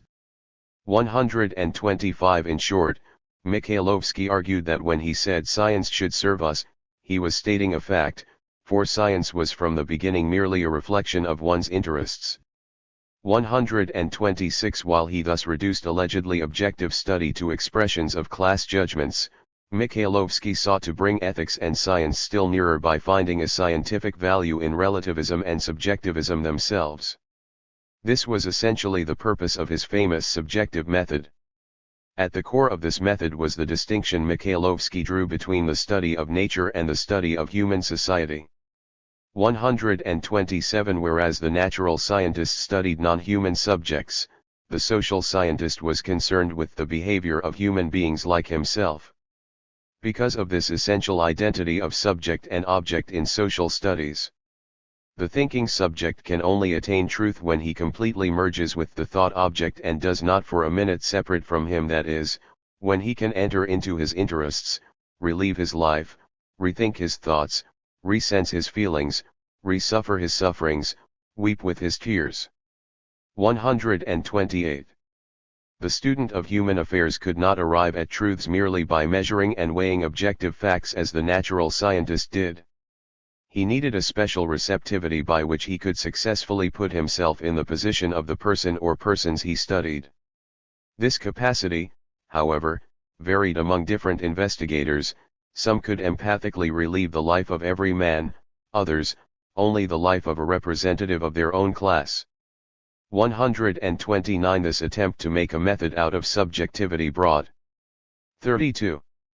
Mikhailovsky near to a quite sophisticated theory of historiography that was to become in the West a subject of intense debate from the close of the century to our own day. 130. However, the repentant nobleman once again came to the fore and made it impossible for Mikhailovsky to follow this method consistently. The ultimate desideratum of such a theory is a universal empathy, an ability to enter into the situation and experience of any human subject regardless of one's class or specific background. But this line of thought was clearly in conflict with Mikhailovsky's almost exclusive attention to and sympathy with the problems of the underprivileged and his passionate antagonism toward those he deemed responsible for mass suffering. The conflict emerges unmistakably in Mikhailovsky's own comments on the subjective method. In response to criticism from a fellow populist against his method, Mikhailovsky defined it as a means of satisfying the requirements of knowledge by placing oneself intellectually in the position of the observed subject. He continued, however, with this revealing illustration of the difference between the objective and the subjective method, one can ascertain the causes of the deprivation of the Mecklenburg or Irish peasants by studying statistics, by the objective method, but, in order to say that the situation was morally bad, one has to be able to enter sympathetically into the position of these peasants. 131. Here, clearly, Mikhailovsky made the crucial shift from achieving knowledge to supporting value judgments. Regardless of his definition of the subjective method, he himself used it not as a means of gaining objective truth but as a vehicle for expressing his own social and political bias. Similarly, as discussed above, Mikhailovsky stressed the inevitability of bias resulting from both natural and class limitations on human reason and believed that there was no distinction between different half-truths born of these limitations. As a repentant nobleman, however, he called attention to false biases and argued that the worker was more conscious of truth than were the barons, bankers, and professors. 132. Who better understands the deed of Judas, he asked in another article, one who finds all the links in the chain of events inevitably leading to it and, therefore, is not shocked by it, or one who refuses to forgive the traitor. If Mikhailovsky had consistently applied his method as a means of gaining knowledge, he would have had to conclude that the former better understood, that the question of forgiveness was irrelevant.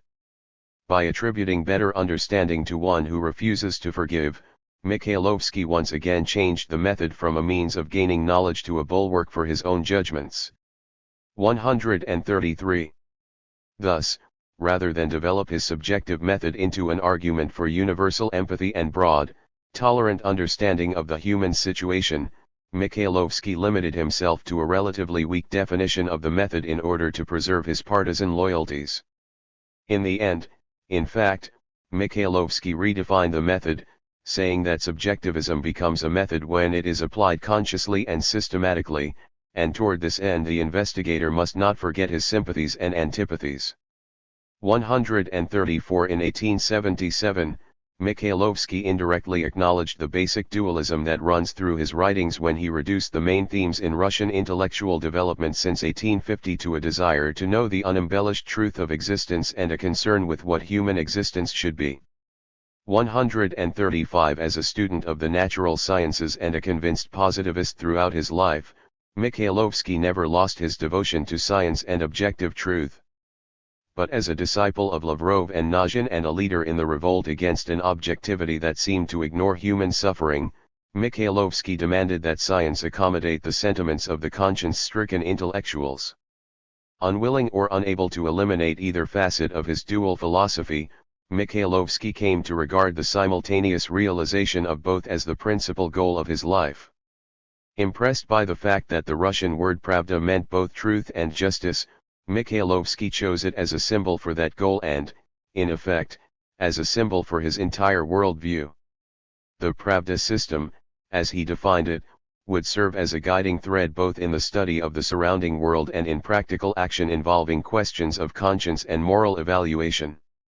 136 Fearlessly to look into the eyes of reality and its reflection, objective truth pravda istina, he wrote in 1889, and at the same time protect subjective truth, justice pravda spravedlivost. Such has been the task of my entire life. 137. The ambivalence and inconsistencies in Mikhailovsky's thought and the vacillation, uncertainty, and, in 34. The end, disillusion that characterized his political activity are the result of his lifelong struggle, noble but futile, to fulfill this task. Although far less dramatic, the same antinomies are also present in the writings of other legal populists. Since most of the attention of these writers was given to specific economic problems, and since their philosophical comments seem an echo of Mikhailovsky's, 138, a brief review should suffice to illustrate their kinship to the ideology discussed above. All legal populists shared with Mikhailovsky the consciousness of representing a way of life that with its cultural and intellectual achievements was far superior to the way of life of the Narod, and they too criticized the attempts of such populists as Yuzov and Prugov 139 to idealize the Narod.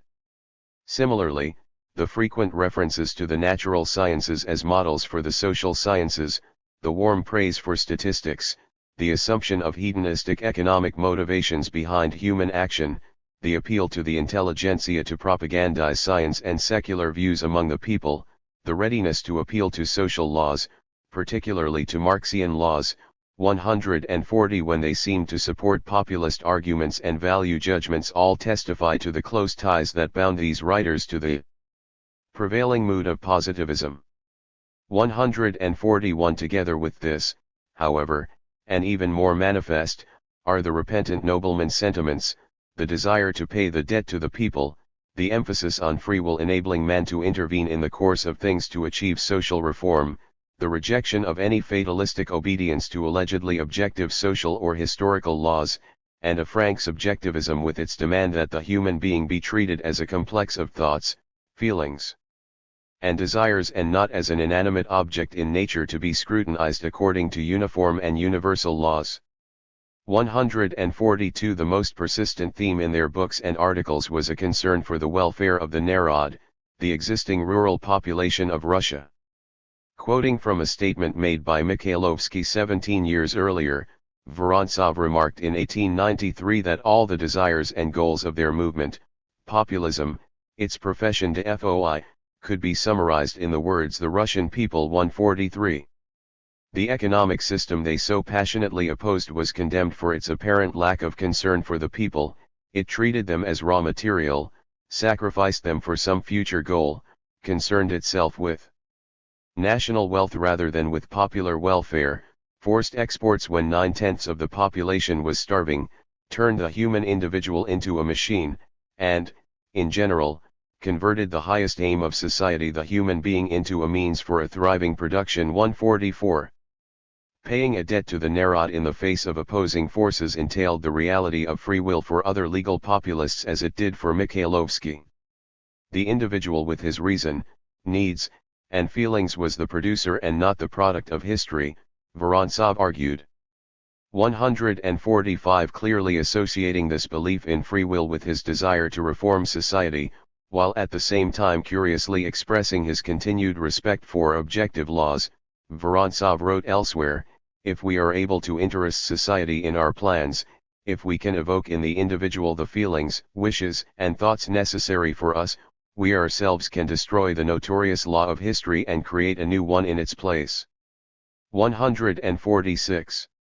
Thus, Vorontsov no less than Mikhailovsky acknowledged the existence of social and historical laws. Marx's economic and historical laws, he believed, were certainly true when applied to Europe, just as his own description of the economic development of Russia represented the law of that development. 147 What could and what could not be elevated to a law seemed to depend on whether or not the particular process was consistent with the legal populist's own desires and values.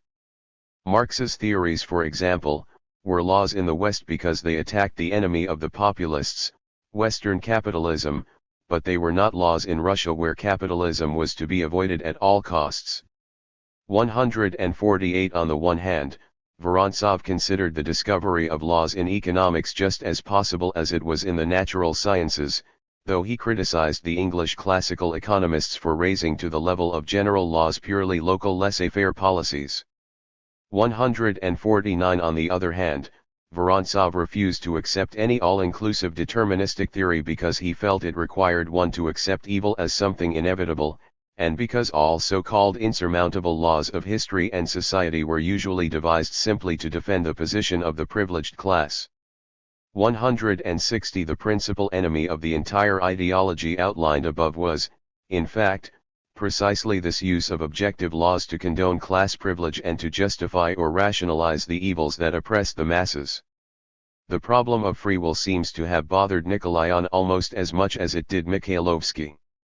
If free will conflicted with 36.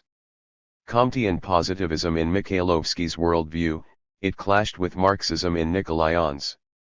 At times, Nikolayan prefaced his economic analysis with references to laws of natural science in order to add authority to his arguments, 151 and, far more than Vorontsov, who, however, also considered himself a real Marxist, he appealed to Marxian laws of social and historical processes in support of his views.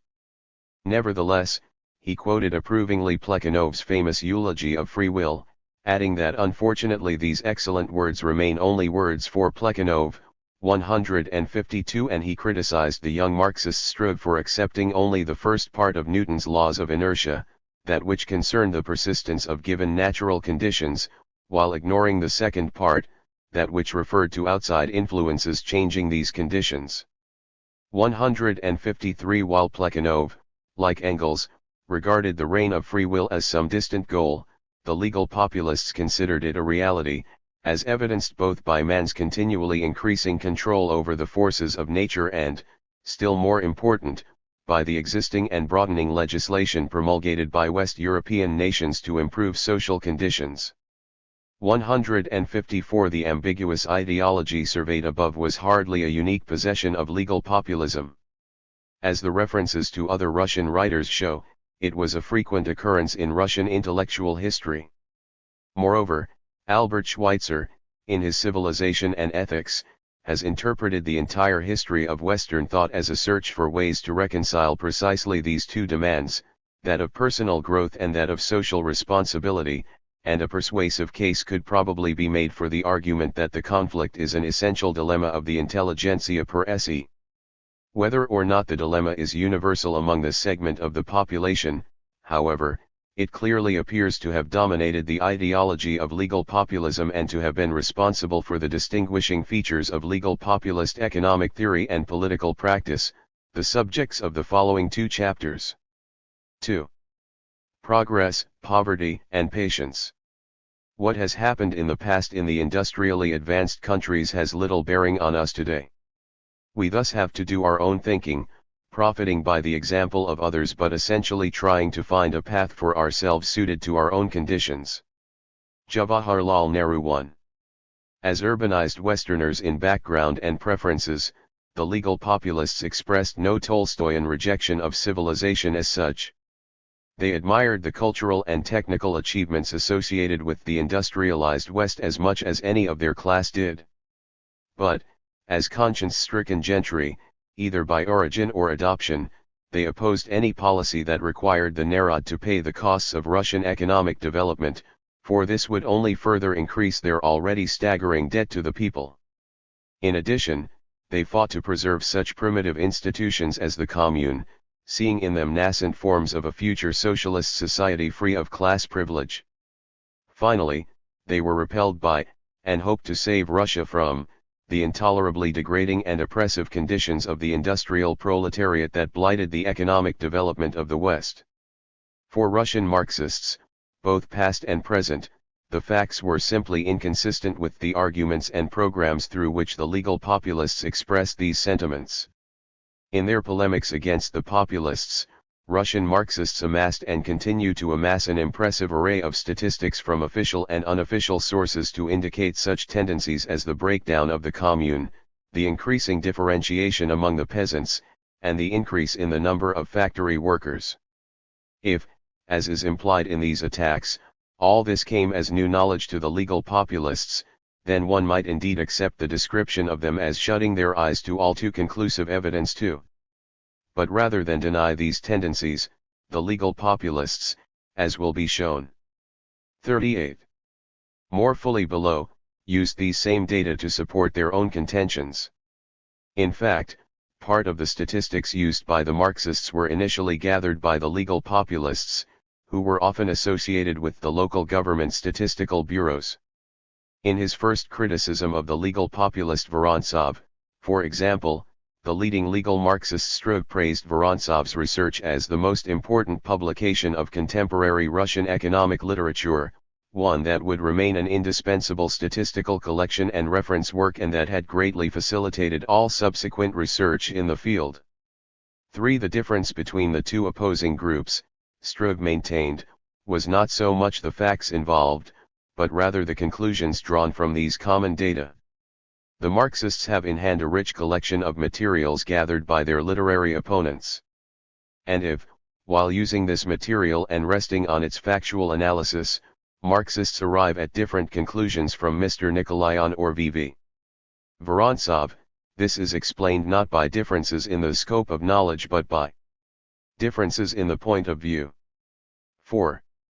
Even a cursory reading of the major works of Vorontsov or Nikolayan would reveal their full awareness of the facts of Russian economic life. They and other legal populists were as persistently and intelligently concerned with the economic life of Russia as were their opponents, and they were quite aware of the extensive railway development, the new factories, joint stock companies and banks, the changes in government financial policies and organization, and the host of other measures undertaken after the Crimean War in an effort to catch up with the West economically and militarily. What concerned the legal populists, however, was how such policies affected Russia's mass population and whether or not they would produce the benefits for some future generation that their authors and supporters promised. Continuing the pre-reform traditions of the Russian intelligentsia, the legal populists judged all political and economic policies by their effect on the peasantry. For the intelligentsia of the pre-reform decades, the chief source of almost all the evils that oppressed the Narod had been serfdom. For the legal populists, it was what they believed to be the imperial government's policy of forced industrialization at the price of mass deprivation. At the core of the legal populist analysis lay the distinction 39.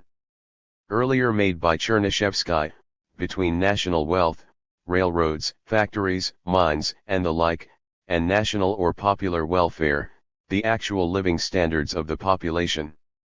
5. With this distinction in mind, Mikhailovsky insisted that he had nothing against the development of factories, banks, railroads, and similar appurtenances of economic development, if they resulted in improving the lives of the people, but, he argued, if they emerged at the cost of current public welfare, they must be ardently opposed.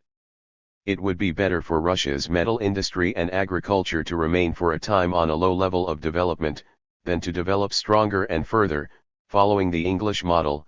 He wrote in 1875. Registered this was all the more advisable because a slow development would help maintain the existing socialist features of the peasant economy. Further, preservation was as important a part of Mikhailovsky's program as was change. The labor question in Europe is a revolutionary question, because there it requires the transfer of the means of labor into the hands of the worker, the expropriation of the present owners.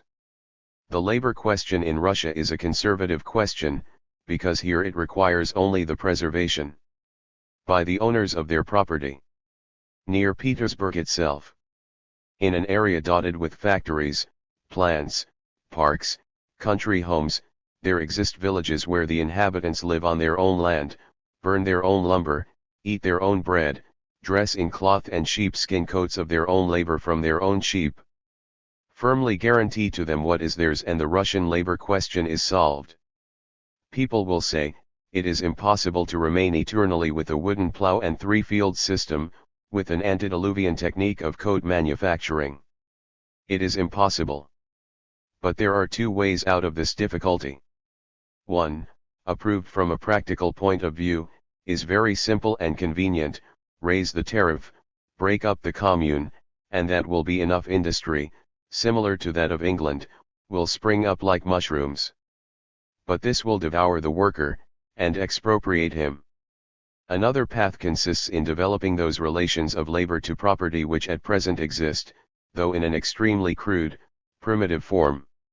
It is understandable that this aim cannot be achieved without extensive government intervention, the first act of which should be the legislative strengthening of the village commune. 7.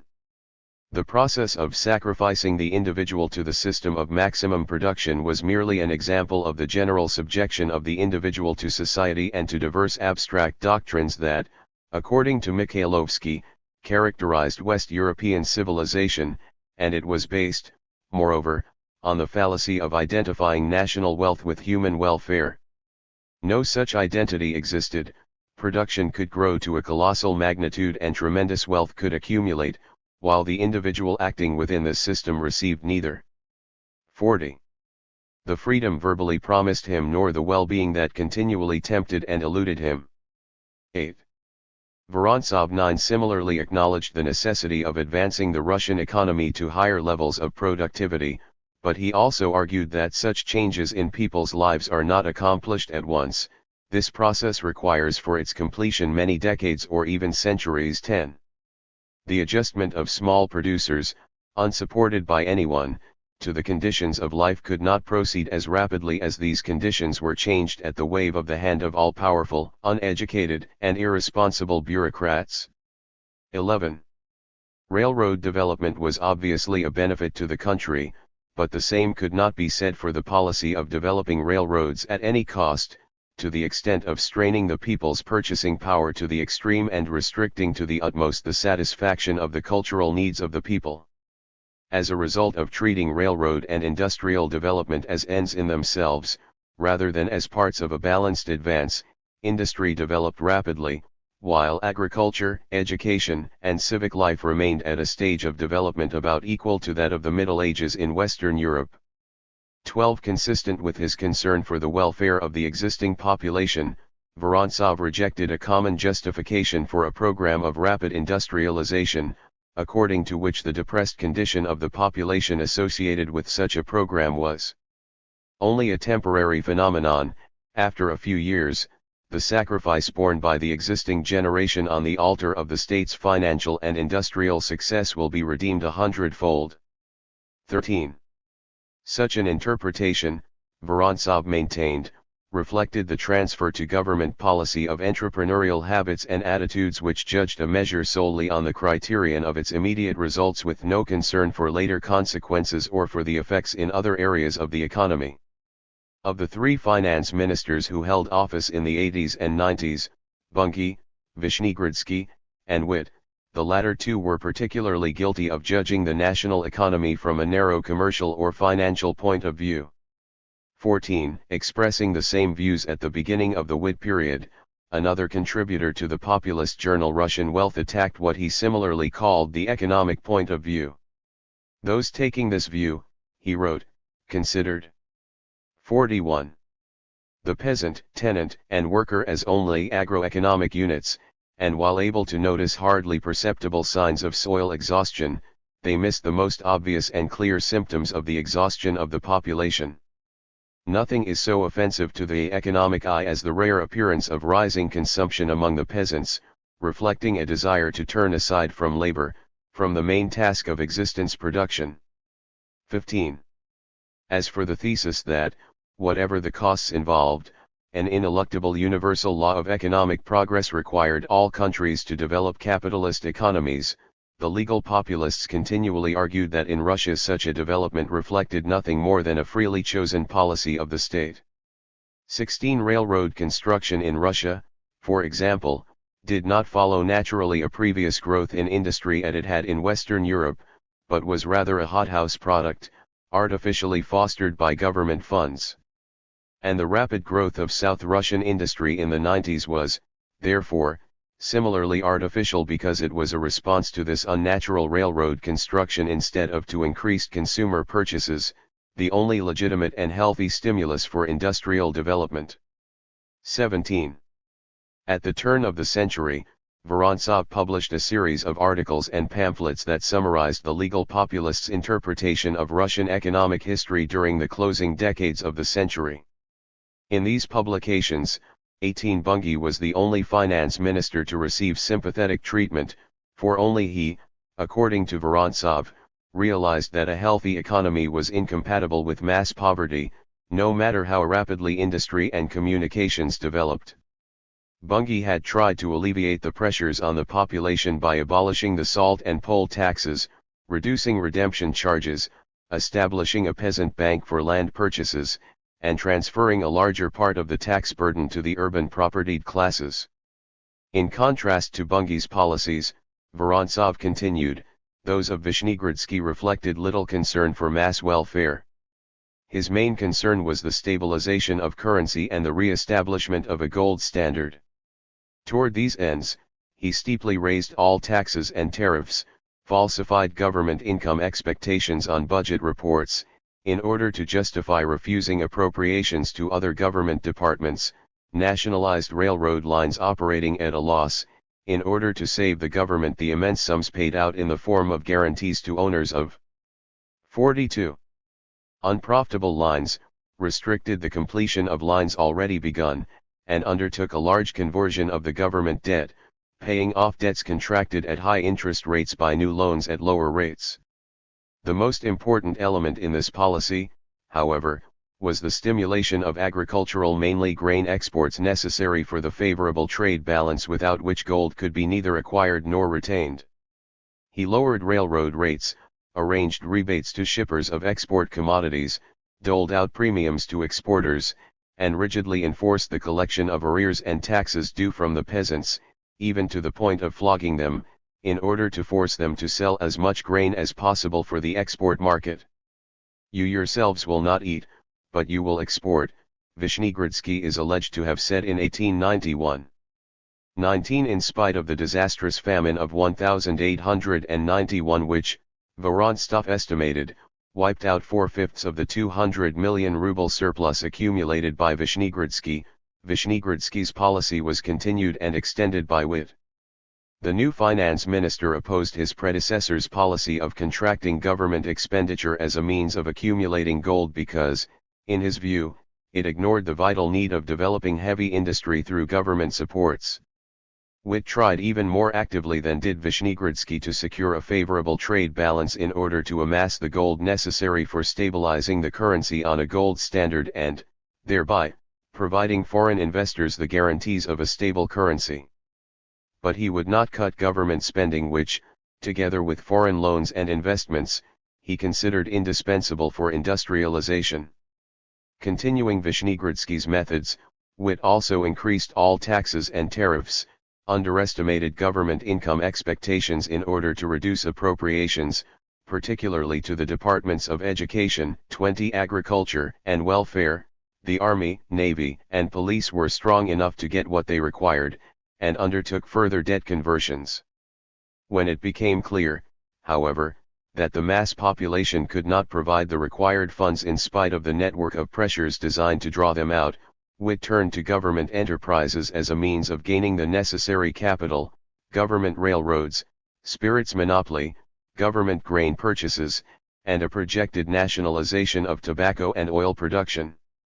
As a result of these policies, the average yearly deficit of 28.43 million rubles in the period 1881 to 1886 became, on paper at least, an average yearly surplus of 116 million rubles in the years 1886–1899. Vorontsov maintained, however, that this apparent surplus required emphatic qualification. For one thing, there was the finance minister's practice of stating income from government enterprises, which, according to Vorontsov, provided the bulk of government income, without deducting the cost of their operation. Furthermore, there was the staggering rise in the government debt under the Witt Finance Ministry, from 4905 to 6675 million rubles, in contrast to the rise from 4400 to 4905 million under Vishnegradsky and from 4090 to 4400 million under Bunge.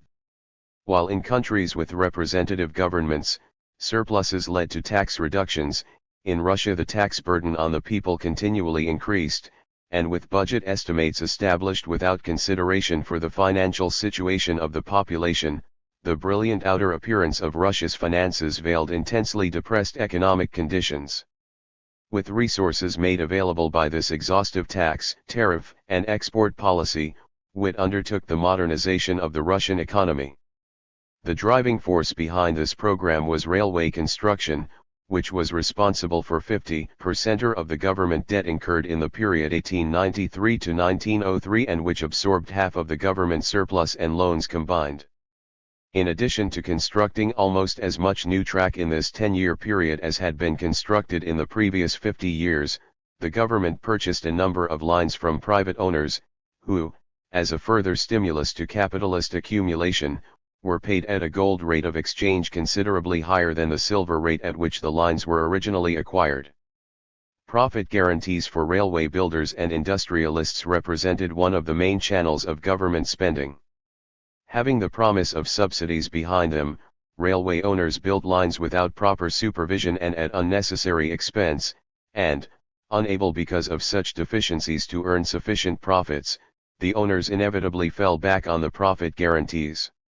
While Vishnegradsky succeeded in saving 40 to 50 million rubles in yearly guarantee payments in his retrenchment policy, Witt's forced railroad construction required a return to the earlier guarantee system. To ensure that this railway construction provided the necessary 44. Artificial stimulation for Russian industry, the government required companies to place orders for cars, track, and the like, with Russian firms rather than import cheaper foreign products as had been the practice earlier. In addition, companies were forced to build new lines under the threat of nationalization of their existing private lines, premiums were given for the use of Russian materials, and the government itself gave orders to Russian firms for construction of state-subsidized lines. The heavy industries that were to spring up under the influence of this railroad building were in turn directly encouraged by high protective tariffs, profit guarantees, government orders, easy credit, and premiums and advances. A favorable tax policy was also established which did not, as in Europe, impose a tax on profits directly, increasing as profits rose, but on the ratio between profits and total capital, a ratio that could change to the owner's advantage as the firm expanded. The government also did what it could to promote stock market activity and, in case of falling markets, as in 1900, it was ready to support the formation of syndicates to maintain high profits for the subsidized industries.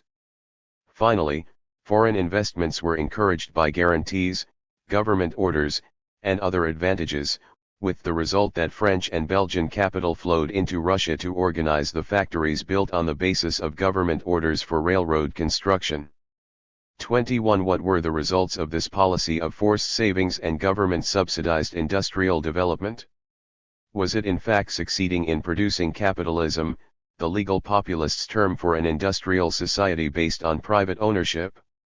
In his first major publication, 22, Nikolayan argued that the entire system of government-subsidized railroads, government fiscal policy, and public and private banking was directed toward forcing agricultural exports and in no way reflected a process of industrialization.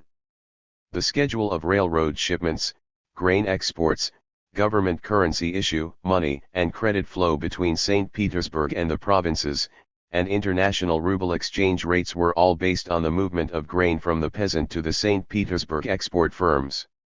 Railroad shipments were at a maximum during those seasons when the peasants' crops were moved and at a minimum at all other times, clearly showing that the main function of the railroads 45 was not to find markets for factory goods, as it was in the West, but to serve as a channel for marketing grain.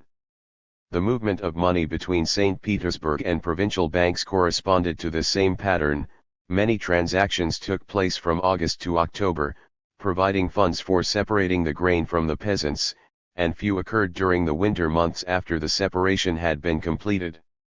This movement of money and credit was, in turn, reflected in provincial and St. Petersburg bank deposits, which fell in both St. Petersburg and the provinces during the period of autumn purchasing, then rose, first in the provinces where profits were first made, and then, as they left provincial banks, in St. Petersburg. In addition to its key role of forcing peasant sales by heavy tax burdens, the government further contributed to the system by issuing money when it was needed for fall purchases and withdrawing it from circulation as it accumulated in St. Petersburg during the winter. Finally, the international ruble exchange rate correspondingly fell in the winter when money was gathering in St. Petersburg, began to rise in March and April as the government took money out of circulation, and fell again when money was once more issued to provide funds required for fall grain transactions. Thus, the railroads, banks, and government fiscal policy, which in the West developed together with urban industrial production, were all in Russia inextricably tied to agriculture and served primarily as instruments for taking grain from the peasant population. In this, government policy was successful, for exports grew rapidly, while popular consumption and health fell precipitously. The policy of forced economic development had failed to change Russia from a rural to an industrial country because, the legal populists argued, it was inconsistent with the actual conditions and potentialities of Russian economic life. In addition to listing a number of secondary impediments 23 to the development of capitalist industry in Russia, the legal populists, particularly Vorontsov, continually referred to a major difficulty that became the leitmotif of virtually all legal populist writings and one of the central issues in their dispute with their Marxian opponents: where were the markets on which Russia could build its industrial economy? And, inextricably tied to this question, could industrial production expand 46 sufficiently to transform a mass of underemployed peasants into productive urban workers? Vorontsov was well aware of the chain reaction that occurred during industrialization. Railway construction stimulated coal and metal production, which in turn fostered other industries, urban development, and so on. 24 Nevertheless, he believed that at some point consumer goods must replace producer goods in production and that, consequently, there remained the problem of finding a market, foreign, urban, or rural, to keep the advanced industrial complex operating. With rare exceptions, 25 the legal populists considered it impossible for Russia to develop manufacturing to the point where goods could be produced cheaply enough to compete in the international market with exports from economically more advanced countries. The price of Russian textiles, Russia's most advanced, mechanized industry, was twice that of English textiles, and Russia exported to Asia, which many regarded as the primary market for Russian industry, only 1/30th of the amount shipped there from England. The overall export pattern was still more indicative of Russia's economic backwardness. Manufactured goods comprised 4/5 of England's exports and only 1/10 of Russia's. 26 Even agricultural exports, the bulk of Russia's shipments abroad, consisted principally of plant rather than livestock products and, an ultimate indication of underdevelopment, the grains themselves were exported in their raw form and not refined to the flour stage. 27 In spite of all the supports given industry by the government, iron and coal production, the main index for economic development, was far behind that of West European countries. The only product for which Vorontsov saw a bright export future was oil, but this he felt was hardly enough to warrant expectations of all-round industrial development. 28 Finally, in answer to those who saw markets for Russia in Asia, Yuzhakov wrote, "Who will put all Asia at our complete disposal? Not Western Europe, not America, and not the independent countries of Asia themselves, China, Japan, Iran, Levant, Arabia. Fortunately, no voices have yet been heard calling for such a grandiose conquest. To conquer all Asia, to turn it into a consumer of Russian factory goods, to prohibit there the import of West European and American factory goods, to destroy Asia's own industry, already significantly powerful in China and Japan, such would have to be the program if the establishment in Russia of an English type of capitalism were to be achieved. To speak seriously about this is impossible. 29. 47. In the face of all this, it was completely unrealistic to propose to the ignorant, downtrodden, impoverished Russian people that they become actively engaged in a general conflict, squeeze out giant competitors, and dictate to the entire world conditions of economic relations between nations. 30. If there was little hope of winning foreign markets through which to nurture Russian industry, there was even less chance of finding a domestic market. Here, in fact, was the crux of the legal populists' entire argument. Forced industrialization at the price of heavy burdens on the peasantry destroyed the domestic consumption market indispensable for the continued existence and expansion of the artificially fostered industries. Rather than ignore or deny the breakdown of the natural economy under the impact of government-sponsored industrial development, the legal populists constantly stressed it in order to prove this essential point in their argument. 31. With a host of adverse conditions to start with, 32. The peasants found themselves increasingly squeezed in the vice of rising costs and falling prices. Russia's inability to compete profitably in the world grain market was considered by the legal populists one of the main causes of rural depression and, consequently, of the poor domestic rural market for urban manufactured goods.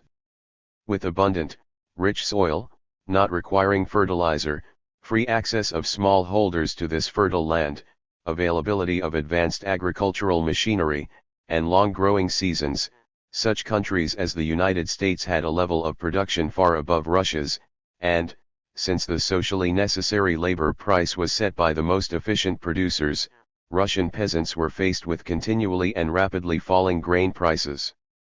Moreover, the United States had only just begun to apply modern science to agriculture, and it was difficult to imagine what enormous successes would be made in this area even in the near future. 33.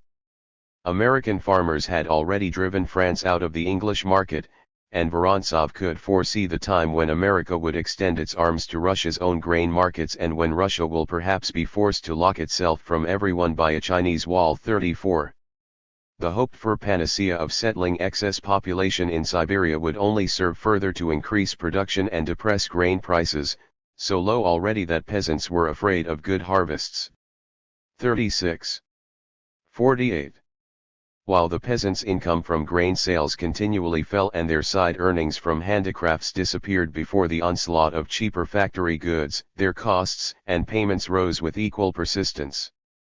The need to meet the redemption payments inherited from the emancipation, to pay local and central direct taxes, to purchase goods that they had formerly made for themselves, to pay the excises and tariffs that considerably raised the price of these goods, and, above all, to purchase or rent desperately needed land all combined to tighten the vice. And all attempts to gain more land or by other means to escape from the vice only served to strengthen its grip. Lacking the funds necessary for obtaining land, the peasants were forced to borrow at high rates of interest, and to repay these loans they had to labor in the fields of their creditors during the precious summer months when their own land demanded attention. In an effort to produce more, they exhausted their fields, thereby causing a further fall in productivity of the soil. They labored on the lands of wealthier landowners for next to nothing. They extended their grain fields into limited pasture lands, thereby losing the fodder necessary for cattle. They sold the cattle and thus lost the fertilizer their exhausted fields urgently required, not to speak of the loss of draft power without which efficient agriculture could hardly be carried on, and what fodder and fertilizer remained they either sold to the gentry owners and kulaks or, in the case of fertilizer, used for fuel in order to save the cost of lumber. 36. The result was universal poverty among the peasantry and a dependency on kulaks, 37. Merchants and large landowners more onerous than the burdens of serfdom itself. 38 To meet the steadily rising taxes and arrears, the peasants sold more and more of their reserves, leaving little to carry them through the winter months. Living standards drastically fell, potatoes replaced bread, meat, and milk products, and wheat and flax gave way to rye and cotton. 9 Even before deducting the various taxes and payments from the peasants' harvest, the average yield was below the minimum consumption level. And while Denmark, with over twice as much grain per person harvested yearly compared to Russia, imported grain for home consumption, Russia exported vast amounts. 40 Extensive illness and a high death rate registered the usual consequences of this situation, and tragic famines, as in 1891, the 49 most frequently mentioned date in legal populist literature, brought on the ultimate catastrophes. 41 How could the peasant be expected to advance agriculture and thereby increase productivity under such conditions? Forced to sell the fodder he needed, and even the cattle itself, and to use precious fertilizer for fuel, how could he be expected to achieve such progress? Who would give him the means of maintaining a horse strong enough to pull the heavy iron plows that were admittedly so superior to the traditional wooden ones, and who would support the peasant and his family during the period required to convert agriculture from the three-field to the superior multi-field system? Why, moreover, should the peasant increase production when the gains would soon be lost in taxation and falling market prices? Finally, and here was the essential question, was it not the height of utopianism to look to this mass poverty for the internal market indispensable for Russian industrialization? 42 If the vast rural overpopulation could be cut down, 43 A crucial link in this tragic process would be removed, more land would be made available to those remaining in agriculture, and large individual peasant holdings could develop. 44 At this point, however, the legal populists saw another basic dilemma of Russian poverty: the surplus population could not be drained off until cities developed, but cities could not develop as long as the internal market was limited by rural depression. The inability of the cities to absorb the rural overpopulation, the failure of the mission of capitalism, as Vorontsov called it, 45 was one of the main themes of the populists' argument. The small domestic market, resulting from peasant poverty, and the even smaller foreign markets for Russian manufactured goods could be satisfied with relatively few urban factory workers because of the advanced technology employed in modern production.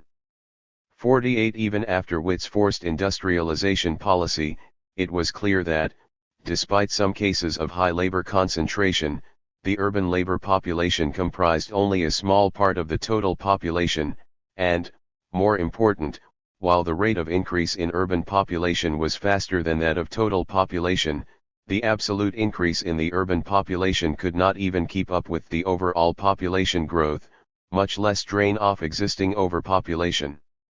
Although the number of urban workers almost doubled in the period 1887 to 1900, increasing 50 from 1.3 million to 2.4 million, the average yearly population increase was many times larger. 47 The economy of tsarist Russia was thus entangled in a series of vicious circles. Russian industry, lacking sufficient foreign markets, was largely dependent on domestic consumption, a dependency clearly shown by parallel fluctuations in the amount of consumer goods sales and the size of peasant incomes. 48 This home market, however, was exhausted by the very attempt to develop industries. A shift in the urban-rural population ratio in favor of the cities would certainly help the situation, as it had done in Germany, 49 But no such shift occurred because, to complete the circle, there was no market on which this urban industry could develop. Meanwhile, the pressure of rural overpopulation continued to build up, reaching in 1906, according to Vorontsov's estimate, 6 million surplus persons. 50 Here is a whole army of unemployed, no less in number than the entire industrial and commercial population, he wrote, and the only thing that saved the country from a social revolution unleashed by this army of unemployed was the fact that it was not concentrated, but scattered throughout the land. 61. In a constant stream of books, pamphlets, and articles published for some 30 years, the legal populists focused public attention on these obstacles impeding the development of an industrial economy in Russia in the way it had developed in the West. They did not stop with negative criticism, however. Throughout these publications they urged various alternative blueprints for economic advance that they believed would avoid the conflicts and pains associated in their minds with rapid industrialization. Whereas all legal populists were in essential agreement in their censure of tsarist policies, they seemed to have split into two major factions when it came to offering alternative proposals. The two groups may be classified as minimalists and maximalists. Although the maximalists seem to have increased their attraction as the minimalists' moderate programs went unrealized, it is the minimalist position that has borne the brunt of past and present criticisms of legal populism. On several points in their programs, the minimalists and the 51 maximalists were in basic agreement. Both believed that Russia could follow a path of economic development different from that followed by the West. Both argued for the preservation of rural cooperative institutions like the commune and the artisans' artel, and, finally, both were convinced that neither these two aims nor a satisfactory economic development in general could be achieved apart from the direct intervention of the government and the educated class. Concerning the attention given by the legal populists to the first 2 points, the separate path of economic growth and the preservation of the commune, little need be said here. The separate path theme is essentially the reverse side of the arguments just reviewed, and the defense of the commune is largely a repetition of the arguments used by countless writers of all shades of political and economic opinion, liberal, socialist, conservative, who believed that the advantages of the commune outweighed its disadvantages. The legal populists cherished the commune mainly because they believed that it fostered the desired cooperative or socialist spirit, without which they could not imagine a socialist society. In addition, however, they also argued that the commune had definite economic advantages. Though it tended to delay the initial invention of new techniques, the commune greatly facilitated the spread of such innovations once they were available, and it had obvious value when such group projects as drainage, irrigation, and forest conservation were undertaken. Moreover, there was plenty of evidence, they argued, to show that the peasants of the commune were progressing toward a rational system of agriculture at least as rapidly as were the small-scale private propertied peasants, and would be advancing much more rapidly in this direction were they not held back by artificial and unnecessary economic pressures. In general, the legal populists tried to minimize the defects of the communal system which, at times, they frankly acknowledged. With reference to the strip system, for example, they conceded that it was less efficient than other systems of agriculture, but they argued that the same system prevailed in areas of private peasant holdings and that it was a result of differing soil surrounding the village and not at all intrinsic to the commune. As for the discouragement to innovation stemming from the periodic redistribution of land, they believed that adequate compensation for improvements, together with longer periods between redistributions, would go far toward ameliorating this shortcoming. 52 More significant than these arguments favoring the commune, and more peculiarly legal populist, are the proposals for economic progress formulated in opposition to the prevailing tsarist policies. Rather than contribute to rural depression by forcing the peasantry to pay for an unnatural industrialization, the government was urged by the minimalists to concentrate its efforts on ending rural poverty. Not only would this benefit the peasantry directly, the prime goal of the legal populists in general, but it would also provide Russian industry with a viable domestic market without which a sustained and healthy industrial growth would be impossible. Toward these ends, the minimalists advocated such measures as sharp reductions in peasant taxation, the transfer of state and gentry land to the peasantry, rent control, cheap credit, and the establishment of experimental farms for research on problems of small-scale agriculture and animal husbandry.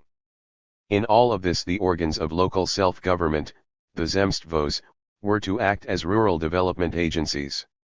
They were to help form credit institutions, procure more advanced tools for the peasantry, employ agronomists to teach the peasants better techniques, and promote rural health and education. Working closely with the peasant communes, progressive zemstvos had already shown that by such efforts the harvest could be greatly increased, the cattle improved, and the rural debt significantly reduced. 53 But agriculture was only one of two main income sources for the peasantry, the other was the artisan crafts that provided the peasants some income during the slack winter months. The fate of the peasant and that of the artisan were mutually dependent, since the peasant and artisan were usually one person, laboring in the fields during the growing season and working as handicraft artisan during the winter. With a secure income from his winter labors, the peasant no longer would be forced to sell his grain when prices were at their lowest, nor would he have to sell amounts detrimental to his own health. No longer forced to sell so much grain, the peasant would not have to produce as much for the market, and, consequently, there would not be the intense need to rent more and more land in order to increase production. 53. And catch up with falling international grain prices.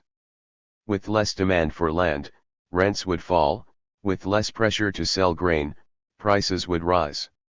And with the higher personal incomes from both agriculture and handicrafts, the amounts borrowed and the rates of interest would decline. The peasant would at last escape the economic dependency that had made the emancipation a paper mockery.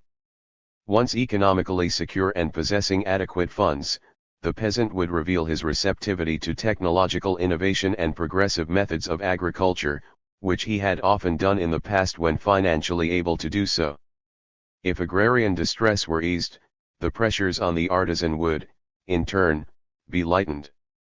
Fewer peasants would be forced by circumstances to extend their handicraft activities into already overcrowded trades. Moreover, the artisan's own agrarian income would enable him to refuse to sell his wares until higher prices were offered. With a stable agrarian income, the artisan would also be satisfied with lower profits on his goods and thereby would be able to compete with inexpensive factory products. Finally, with his economic position thus improved, he would no longer be forced into the vicious circle of increasing debt and the oppressive necessity of working for almost nothing to repay money and material loans. 54 Measures would therefore have to be taken to revitalize the declining crafts. Technicians were to be hired and literature distributed in order to improve artisan techniques, missions were to be sent abroad to study foreign artisans' tools and machinery, warehouses to store artisan products were to be built and exhibits arranged in an effort to increase the sale of these products. In his many articles on the subject, Vorontsov urged the central government, the Zemstvos and the communes to give orders to artisan cooperatives, to organize consumer cooperatives that would purchase artisan products, to help distribute such products to different areas, to open technical schools, and to help procure the necessary tools and machinery. 55 A crucial role in this rural development program was assigned to the educated class, who were literally implored by the legal populists to settle in the village as doctors, nurses, lawyers, teachers, agronomists, librarians, forest experts, organizers of credit institutions and cooperatives, and so forth. Without this contribution, little. 54. Or nothing could be done. As an example of the programs they had in mind, Vorontsov wrote of one provincial Zemstvo that had employed some 230 local professionals, teachers, doctors, agronomists, to help form a local peasant artisan bank. The task of these men and women was to teach the peasants the mechanics of such an institution and to act as a general liaison between the bank and the peasantry. 56 The passionate devotion to the cause of rural development is clearly revealed in the following appeal to this educated class. We, here, in Petersburg and Moscow, sit in our studies and discuss the peasant's laziness, his sluggishness, and the need of arousing him. While it is we ourselves who must be awakened. Where is our help for the peasant striving to develop his economy? We have science, literature, museums, storehouses, commission offices. Does the peasant have anything similar? There are, of course, beginnings, but how slowly they develop. The peasant wants examples. Where are our experimental fields, model farms? The peasant looks for fertilizer, tools, seeds. Where are our Zemstvo stores with all this, our wholesale purchases? And distribution? We have nothing of this, or almost nothing. We cry out about the seriousness of the present situation, about the crisis, but we do not think of adopting any measures in this century which by their thoroughness would correspond to the strength of the demands. Where are you, individual and Zemstvo workers? Go and work, the time has long since come. 57. Perhaps the extremely unfavorable response of present-day scholars to the minimalists' program would be more understandable had it reflected the sentiments of a mere isolated coterie of writers whose views were patently inconsistent with prevailing opinion in the public at large and, particularly, among influential circles. However, this does not seem to have been the case, for the legal populists' arguments reflected one of the most prevalent points of view during the last decades of tsarist Russia. In the following comments by Finance Minister Bunge, for example, one sees a clear expression of many populist sentiments and assumptions. I have received the excerpts from your correspondence letter. I am more aware than anyone else of the sad state of our industry and trade. With the immense grain production in America and India, our grain prices, dependent on foreign prices, have fallen to the utmost. Our landowners and peasants have no money to purchase factory products at the markets. Without buyers, factory owners must cut production, and some factories have reduced the number of work days by 1/3 or 1/2. What your correspondent does not and perhaps cannot see, and what the vast majority of people belonging to the educated and ruling classes in Russia 55. Do not see is the process of economic breakdown and moral corruption going on before our eyes. Everybody wants money and allocations from the government treasury. They want it for government needs, for industrial undertakings, and for their own benefit without considering the cost of the funds collected by the treasury. They forget that the treasury can allocate only what it collects from the people and that in times so hard for the people it is necessary to guard each ruble. The army, the navy, the schools, the courts, and so on, are necessary, but if we take from the people for government needs more than the people are able to give, we obviously merely increase the number of outstretched hands and beggars. At the same time, industry wants to operate at government expense, without worrying about who will be in a position to buy its products and without realizing that paupers cannot be purchasers even if the enterprises operate with treasury funds. In the last 5 years I have seen the ordinary government appropriations increase 100 million rubles yearly. If these 100 million remained each year in the hands of the people, then, of course, there would be buyers at the markets. 68. In his criticism of the WIT program, State Controller Lobko even more distinctly echoes populist views. At present there is no more doubt that the crisis is caused by the artificial and excessive growth of industry in recent years. Industry, based on the protective tariff, extensive government orders, and the speculative increase of cheap foreign capital, grew out of proportion to the development of the consumer's market, which consists chiefly of the mass of the agricultural population, to which 80% of our population belongs. An entirely sound existence for industry is guaranteed only by a corresponding development of the domestic market representing a sufficiently broad and constant demand for manufactured goods. That condition is particularly important for a young industry developing under the influence of protective tariffs, as it is in no position to count on the international market. Furthermore, the economic condition of our agriculture cannot be called satisfactory. The strenuous efforts of the government to plant industries has not been accompanied by equally intensive measures for the support and raising of the agricultural base of the welfare of the Russian people. In view of the inadequacy of the government measures, the negative sides of the protective system show up all the more strongly in the agricultural population. The chief burden of that system lies undoubtedly upon the agricultural mass, seriously impairing its purchasing power. It has to bear almost the entire burden of direct and indirect taxes. As a result, the demand of our domestic market cannot keep up with excessive growth of our industry. The equilibrium between industry and the domestic market has been destroyed, and with it the basis of successful economic development. This, according to my deepest conviction, constitutes the chief cause of the present difficulties. 59. Indeed, these sentiments became so influential that, According to one student of the period, they contributed to its removal. 56. From the Ministry of Finance. 60. Many of the leaders in the academic world are similarly said to have defended populist views. A.I. Chuprov, chairman of the statistical section of the Moscow Juridical Society and author of an economic textbook that, in the words of one contemporary, remained the textbook 61 for almost 3 decades. A.S. Postnikov, dean of the Department of Economics at the St. Petersburg Polytechnicum and later director of that institution, and a host of other leading economists and statisticians, including N.A. Kablukov, A.A. Manulov, A.F. Fortunatov, V.A. Karashev, A.P. Lyudagovsky, I.E. Yanson, M. Jagertsensain, I.I. Kaufman, W.I. Ozarov, N.F. Anensky, and A.A. Rusov. 62. Whether or not the views most persistently argued by Vorontsov were sound, however, their popularity waned as patience wore thin in the wait for the implementation of minimalist recommendations.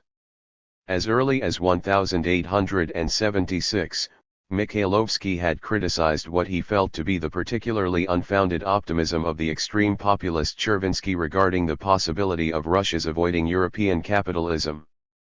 The difference between the European and Russian economies, Mikhailovsky noted, was narrowing each year, and great efforts were required to keep that difference from disappearing altogether.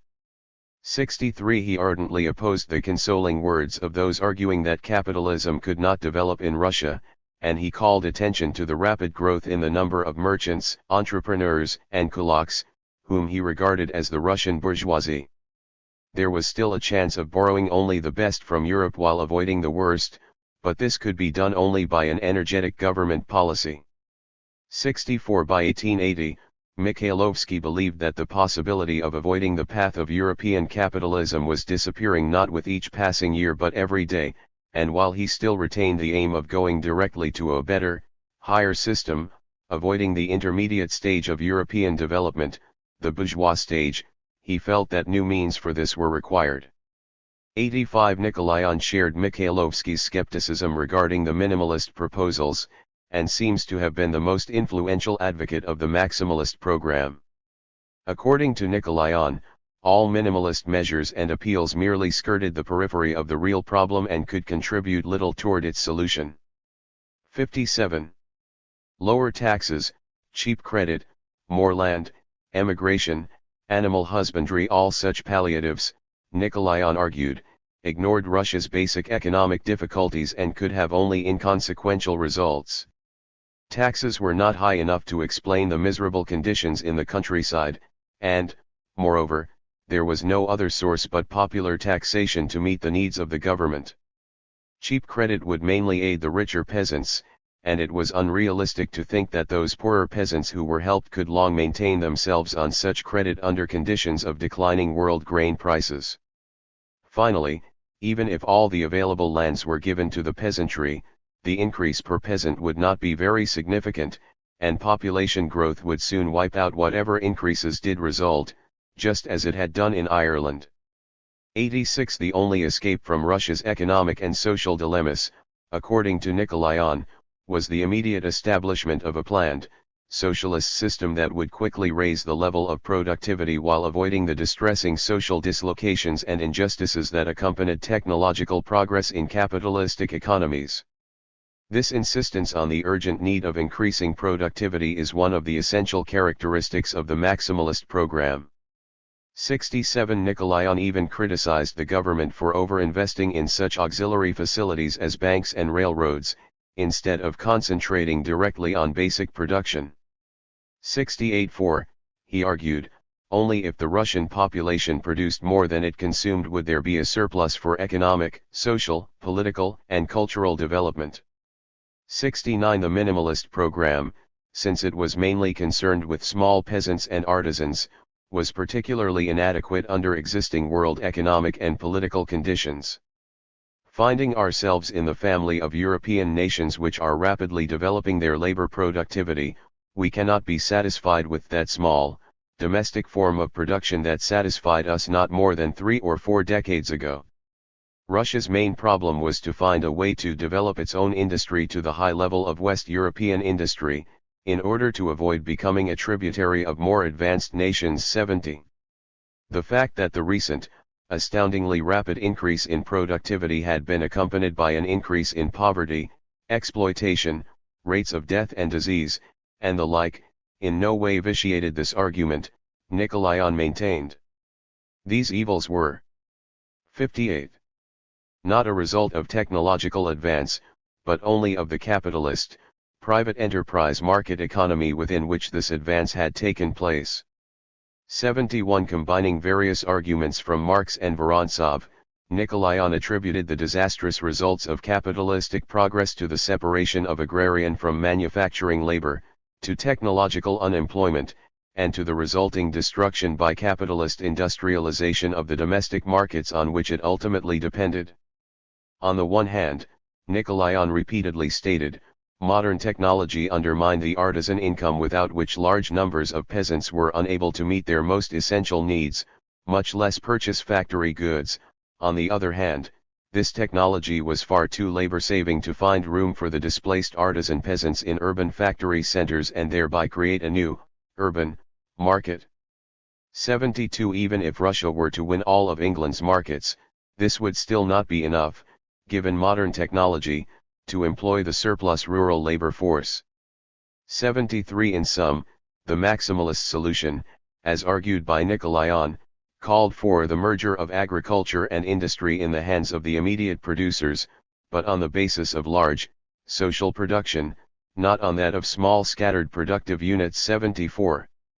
The program thus represented a synthesis between those foundations of Russia's economic life left by the historical past, and the science, knowledge, and experience that Western Europe has given Russia as a gift. 75.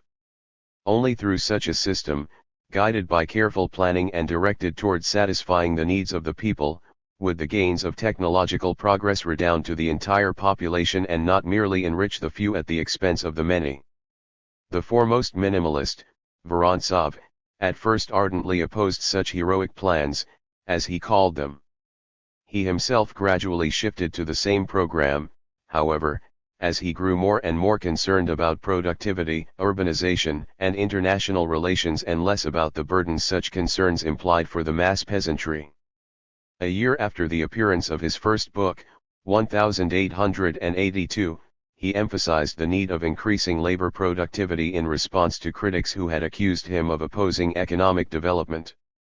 By the mid-90s, he was arguing the incomparable productive superiority of large capitalist enterprises. 78. And looking for a solution to Russia's problems in the establishment of a planned economy in which the disposition of the productive 59. Forces of society was in the hands of a special institution guiding its actions by the criterion of social welfare. 77.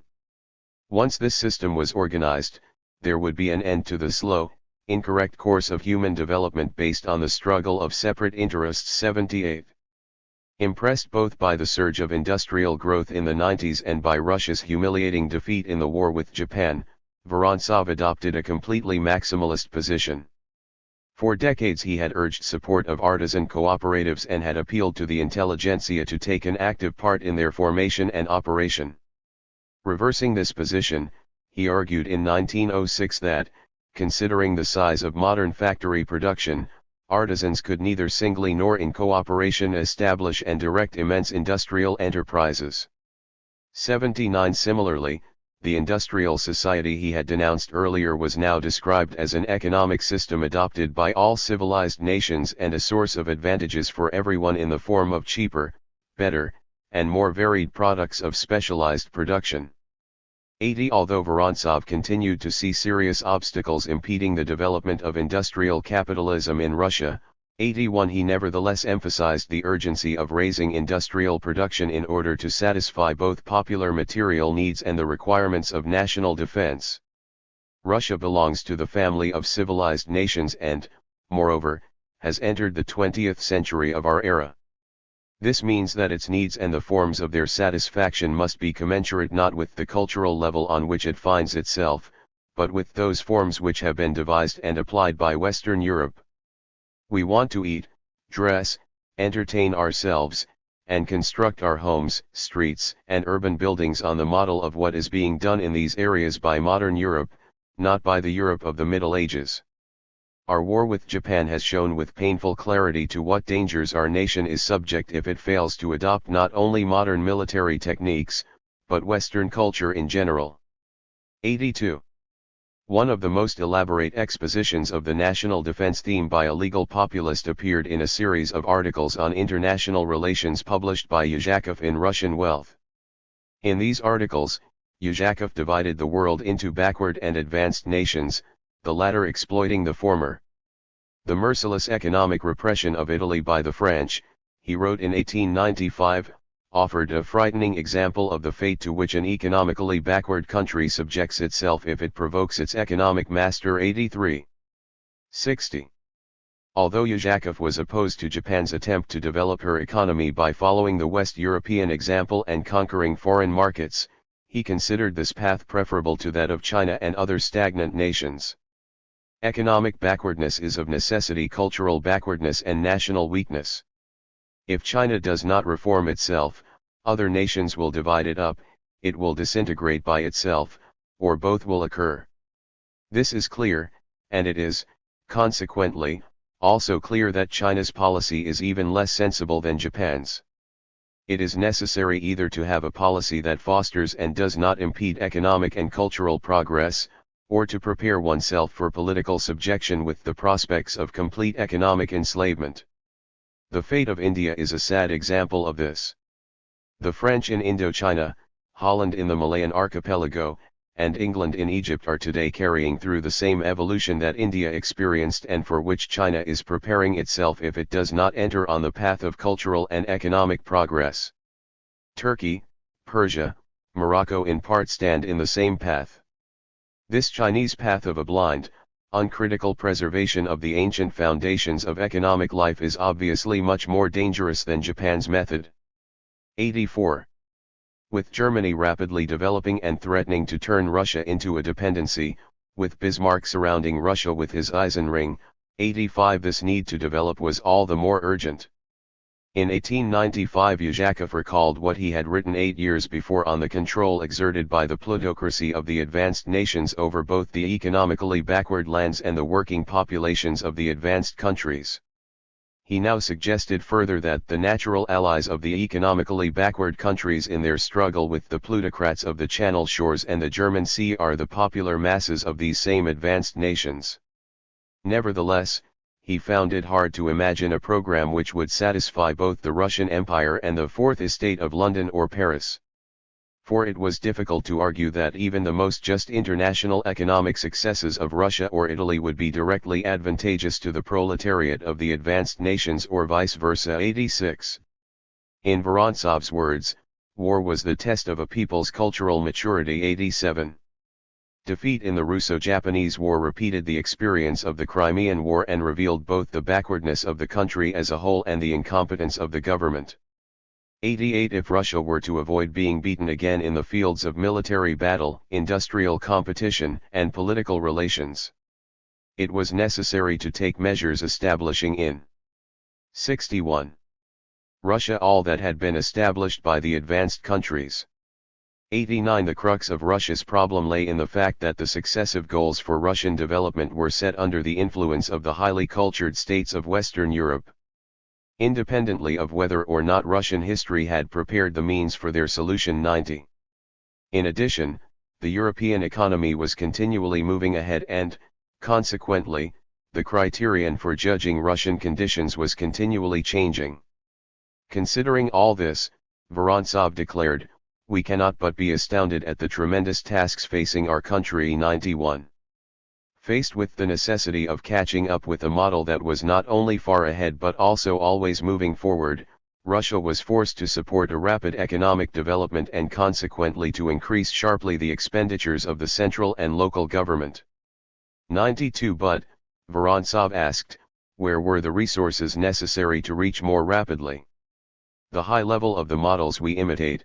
93. Since the Russian national income was only 1/4 that of England, 1/3 that of France, and 1/2 that of Germany, the funds required by the government to foster this rapid development would be large indeed. 94 In Western Europe, profits were able to carry the burden of taxation, but this was impossible in Russia because of the low level of development of trade and industry. If heavily taxed, capitalists would simply transfer their investments to other countries and thereby further deprive Russia of badly needed capital. 95 In view of this situation, Vorontsov wrote, "The population of Russia should not expect the new government, composed of representatives of the people, the Duma, to release them from indirect taxes and to transfer the entire burden of government taxation from their shoulders onto the shoulders of the capitalists." 96. Nevertheless, while taxation in Russia was actually low compared to that of other countries and only seemed high because of Russia's low productivity, it was undeniably greater than the people could bear. 97 Another source of capital had to be found, and Vorontsov believed he had found it in the form of government enterprises.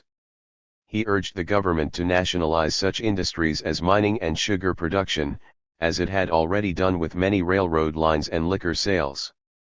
Not only would government-run enterprises be able to accumulate capital, as they had done under 62 WIT, but they would also simultaneously solve the profound economic problem of providing winter work for the peasants. Vorontsov seems to have envisioned a system of peasant workers laboring during the winter months in government-owned factories, placing orders with one another for desired products and exchanging in kind. 98 In addition to conceding the superiority of large-scale over small-scale production in industry, Vorontsov in the end accepted the argument that large-scale agriculture was superior to small-scale peasant farming. In 1882 he had regarded agricultural reforms as the first step in solving Russia's economic problems. In 1906 he believed that to base the material well-being of a vast country on the development of agricultural production means to build on sand or swamp. 100. Still more significant was Vorontsov's new view that agriculture had to be considered not only as a means of satisfying the needs of the peasant, but also as a means of supplying the rest of the country and providing the exports for necessary imports. Consequently, he now argued, one could not ignore the superior efficiency and higher productivity of large-scale gentry agriculture. The higher yields, diversified crop system, advanced animal husbandry, and better equipment would disappear if the gentry farms were broken up. Russia was simply too poor to allow itself the expense of providing land, housing, and cattle for all the farm laborers who wanted to feel themselves independent farmers. 101. The gentry estates, therefore, should be nationalized instead of parceled out to the peasants, and they should continue to operate as they had done under private ownership, with the former owners working as government employees. Vorontsov assumed one change, however: although the hiring of labor would continue, it would do so with the abolition of the exploitation of labor, of course. Finally, these nationalized farms would familiarize the peasants with the superiority of the new system and, once aware of the many advantages, the peasants would naturally want to introduce the system into their own land, uniting their small plots into larger farms and working together under the direction of agricultural specialists. 102 Government ownership and planning were the final solution for other legal populists as well. In opposition to Aasev's 63 contention that merely nationalizing industry would not change its capitalist form, Yarotsky argued that such nationalization would create a new economic system free of labor-capital conflicts. 103 As discussed earlier, Yazhakov considered technological advance and increased productivity to be the only means of protecting Russia from the fate suffered by China and other underdeveloped countries. In opposition to both the Chinese path of stagnation and the Japanese path of conquest, Yazhakov advocated a socialist economy, which, he believed, would promote economic development in the interests of mass welfare and at the same time foster international peace in place of the conflict and strife that characterized relations between capitalist countries. Yazhakov, however, regarded the communes rather than the central government as the institutional force behind the socialist economy, and he hoped the communes would expand their scope broadly enough to include industrial enterprises. In 1893, for example, he still considered it possible that a viable, enlightened, and autonomous agrarian commune would be able to form large plants and factories for winter work without the mediation of capitalists. This is the only solution. There is no other, and there will never be another. Moreover, the longer we wait, the more difficult it will be. To impose these tasks on the commune by means of administrative decrees is, of course, impossible. The commune must itself take this course. But for this it must have the means and the knowledge, the means most of all.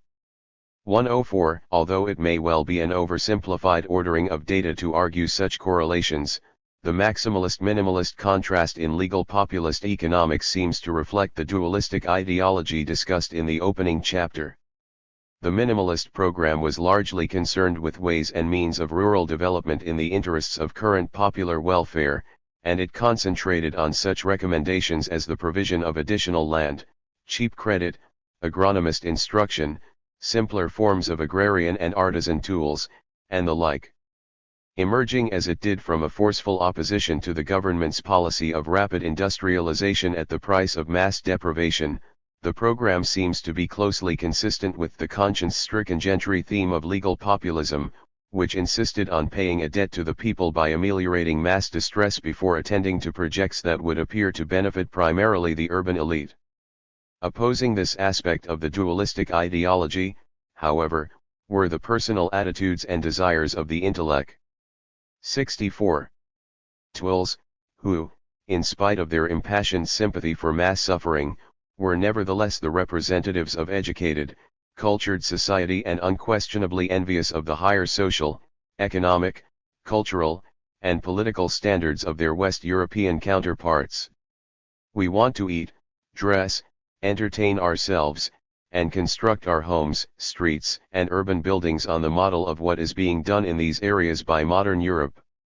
Here is one expression of these sentiments, for, while the pronoun we was probably meant by Vorontsov to refer to all Russians, in practice and for a long time to come it could only have relevance to the educated middle and upper class. A second and perhaps more significant expression was the concern with Russia's international position. Although this is offered as a speculative suggestion, I believe that the forthright statements quoted above, insisting that Russia develop economically as rapidly as possible in order to avoid being beaten in the fields of military battle, industrial competition, and political relations, similarly reflect the sentiments of the cultured minority, educated enough to be aware of and concerned about problems in international relations. However one interprets these goals and judgments, it is clear that together they mark the end of the minimalist program that had more than anything else characterized legal populism and earned for it the pejorative adjectives quoted at the outset of this study. One may summarize the basic reasons for this decline of minimalism as follows: 1. The persistent inability of the minimalists to influence government policy. 2. A nationalistic, patriotic concern for Russia's international position, particularly after the Russo-Japanese War, and a belief that only bolder economic progress could redress the power balance in Russia's favor, and 3. The appeal of the advanced urban civilization of the West and a desire to create a similar culture in Russia as soon as possible. Is it correct to conclude from the failure of the minimalist economic program that it was utopian, particularly in comparison with the opposing program of Russian Marxism? Although any general discussion of this question must necessarily wait until the Marxian position is reviewed, there is one consideration that seems best introduced at this point. While the economics of legal populism are fresh in the reader's mind, the dramatic similarities between 65. The recommendations of the minimalists and those of many who today concern themselves with the problems of underdeveloped economies. For it is in part against the background of the contemporary situation that legal populism could well make a plea for serious consideration in place of the derision it has persistently suffered. Among the basic characteristics of the minimalist program were the expectation that each society would evolve in its own way, a deep concern for the fate of the existing mass population, and a profound reluctance to require the present generation to pay the costs of economic advance that allegedly would benefit some future generation. A recent work by S. H. Frankel, professor of colonial economic affairs at Oxford, clearly expresses these same sentiments.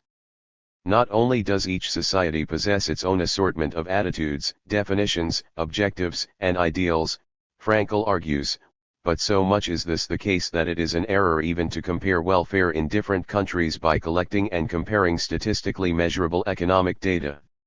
What seems obviously desirable in one society because of its associations with material comfort may be rejected by other societies. The very purpose of income and money is socially defined.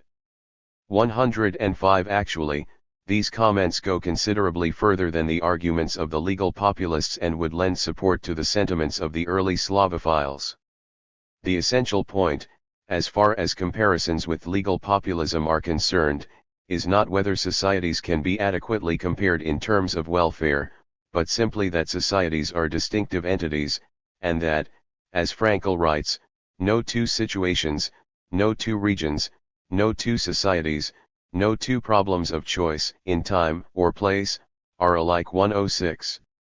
Rejecting the assumptions of the advocates of a universal pattern of economic development on a West European model, Frankl maintains that one cannot simply transfer the know-how or the capital from one society to another and expect the results to be the same. For such phenomena as capital and know-how reflect specific social systems and are born of and inextricably related to the host of attitudes and actions that make up these systems.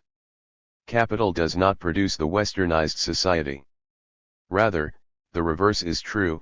Changes in social attitudes in the direction of Western patterns result in the creation and appropriate use of capital. 107. 66. The great growth of capital in the 18th and 19th centuries in Europe was due not to mechanical forces but to the evolution of new patterns in social relationships. It was due to the emergence of new types of social activity. Saving was not a mechanical act but the result of new attitudes in social behavior. To repair and maintain, to think of tomorrow not only of today, to educate and train one's children, to prepare oneself for new activities, to acquire new skills, to search out new contacts, to widen the horizon of individual experience, to invent, to improve, to question the dead hand of custom and the heritage of the past. In all these, and not in mechanical calculations, or mechanical regimentation, lay the causes of capital accumulation. 108. The opposing view, according to Frankl, is based on an unfounded deterministic assumption regarding the allegedly inevitable effect of capital on society.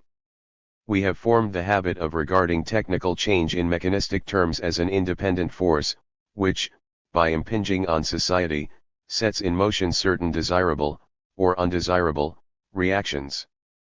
These reactions, since they are regarded as the inevitable consequence of the external force, are then presumed to require study in the same fatalistic spirit in which one might try to cope with the destruction left in the wake of a battle or of an earthquake. 109. The season for the belief in the possibility of so rapidly conquering the inevitable handicaps of time was based on a peculiar view of the process of economic development, namely, that capital can do anything. To those holding such views, which are based on the facile mechanistic concept that economic evolution is determined mainly by the application of technical power, time always appears as the enemy, never as the ally, of man. 110. A large part of one of the best works in the field of underdeveloped economies is devoted precisely to these cultural differences, which the authors consider the most crucial factor in any social development, economic or otherwise. 111. The United States was settled by individuals equipped with the appropriate Protestant ethic. In Japan, the samurai code and other traditional institutions helped foster the growth of similar attitudes. It seems generally accepted that the conservative, familial, small peasant psychology of the French businessman is at least as important as the absence of coal and the like for explaining the relative underdevelopment of French industries. And with regard to Russia, Alexander Gerschenkron has stressed the traditional, deep-seated, hostility to business among precisely those groups that would normally be expected to engage in commerce and industry. 112. The conclusion from such judgments is that the indigenous 67. Institutions should somehow be merged with the admittedly advanced social and economic forms and techniques, not simply supplanted by them.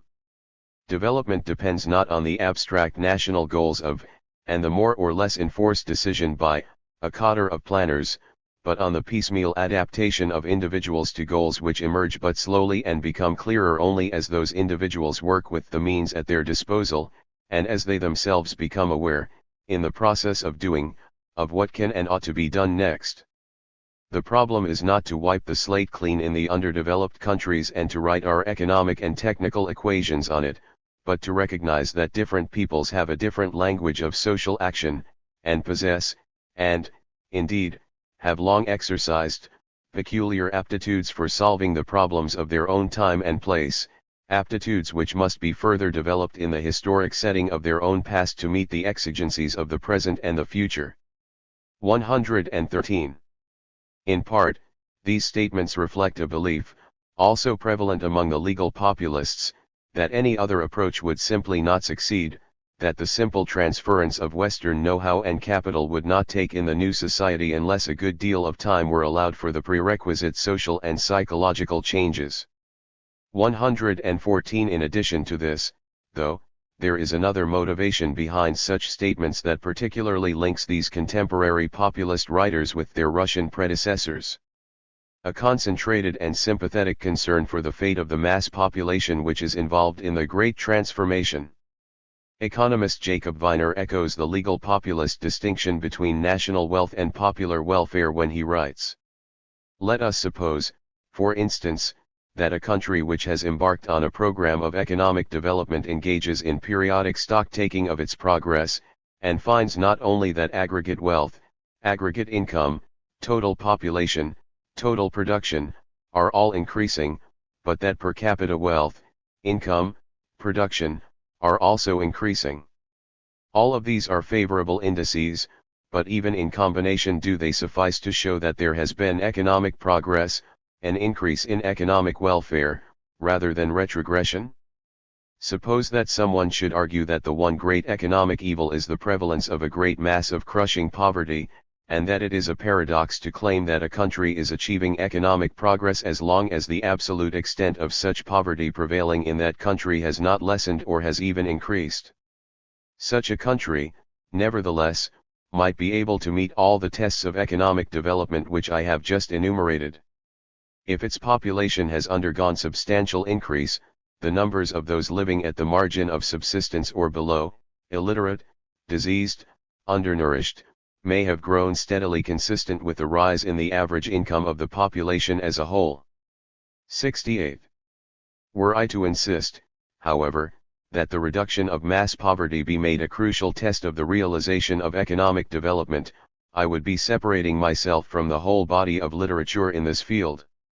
115. With this same concentration on the human costs of development, Frankl argues that to suggest that rapid structural changes are what is most required overlooks the fundamental question whether the real problem is not to avoid, as far as possible, all types of catastrophic action so as to give time for slower, more organic and less unstable changes. In South Africa, for example, there has been major structural change of great dimensions. It has been so rapid and far-reaching for the indigenous inhabitants that it is difficult to see how the masses of people driven by it from their land to the squalid conditions in the new native towns will find an integrated social life in them in this generation or even the next. 116. He further decries the feeling that time is running out, that it is insufficient to cope with all these problems by waiting for new institutions, new aptitudes, new skills to grow. In the last resort this may lead to counsels of despair such as those which urge catastrophic solutions for these problems, which wish to take time by the forelock by spending capital recklessly to stem the tide, and which are even prepared, if capital in material terms is not available, to expend human lives without mercy to create it, quite overlooking that so to degrade man is not a means consistent with the alleged use of capital to uplift him. 117. Finally, with reference to the proper planning of economic development, Frankl's statements read as though they were written by Mikhailovsky, Vorontsov, or some other leading legal populist, the economic aid programs are likely to be most successful insofar as they are based on the realization that what is involved is the grafting of the new on the old, and insofar as they proceed with unequivocal emphasis on the dignity and rights of the individual person and refuse to jettison him in the pursuit of abstract goals.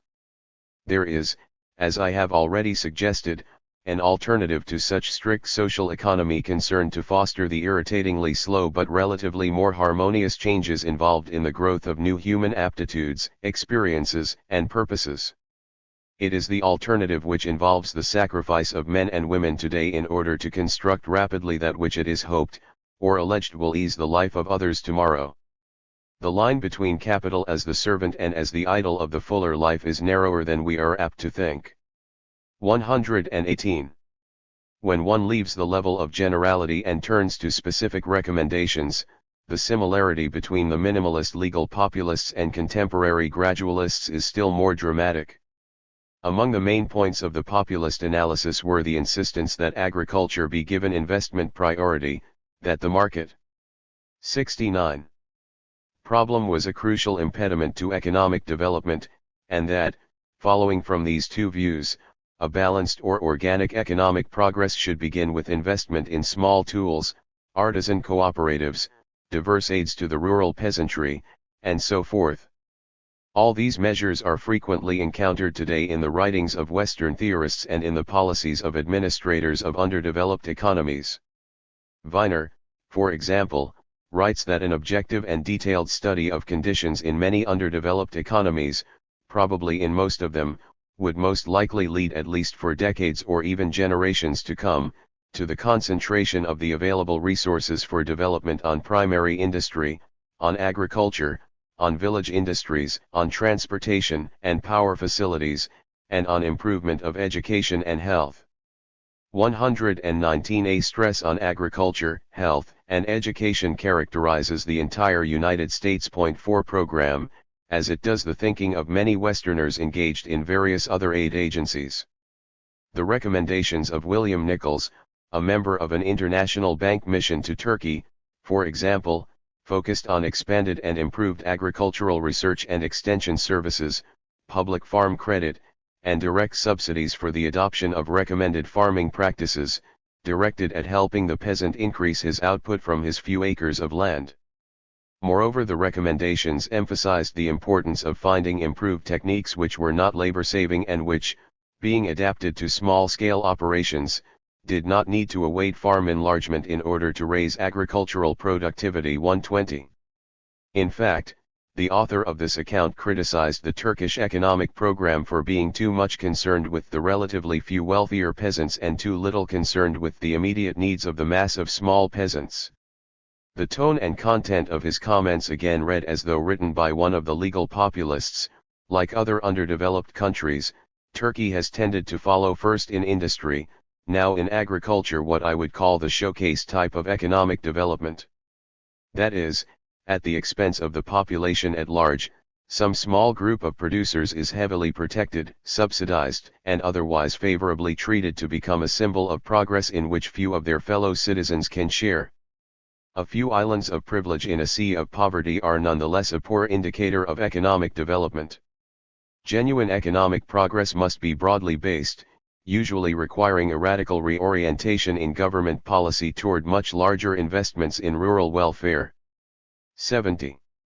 To a large extent, this means a substantial increase in public investments in the education, health, and practical agricultural knowledge of village people and in the technical personnel to make such investments effective.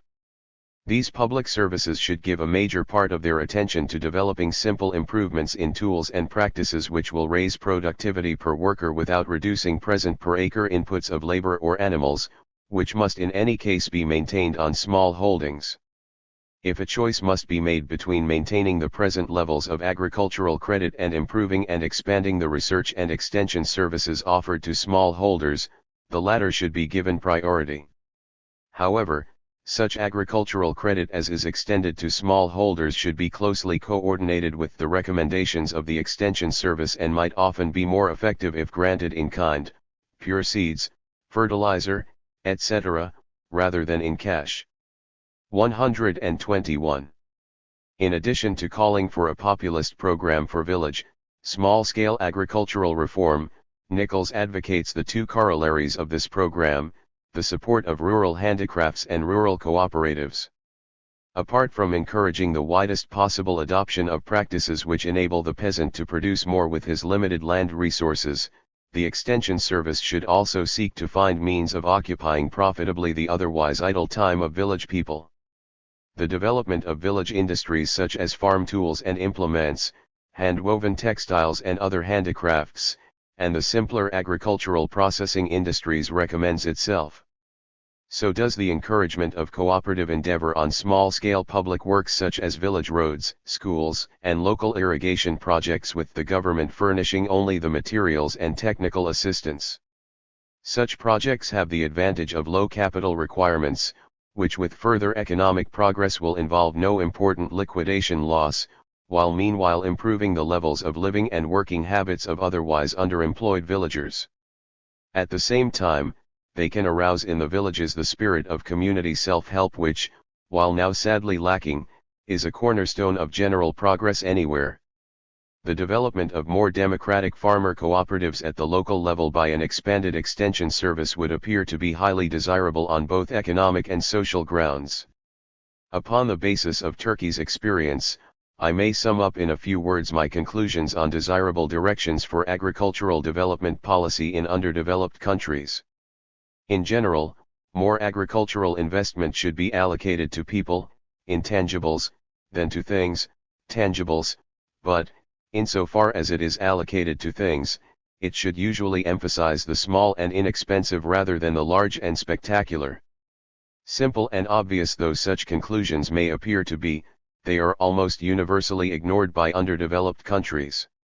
However, in so doing, underdeveloped countries confuse the symbols with the substance of the industrial nations of the world. Important though symbols may be in sparking a spirit of progress, their continued overemphasis can only mean the substitution of recurrent boom and bust for the slow but sure. 122. 71. In an Indian economic publication, economist Howard Ellis expresses almost identical views, which just as dramatically echo the proposals of the legal populists. India must begin, he writes here, with humble improvements in sanitation, with improved agricultural techniques, in breeds of grain, poultry, and stock, with somewhat better agricultural equipment, with improved roads in the back country, with local self-help projects, with the food processing industries, and with occasional larger undertakings here and there in the basic industries.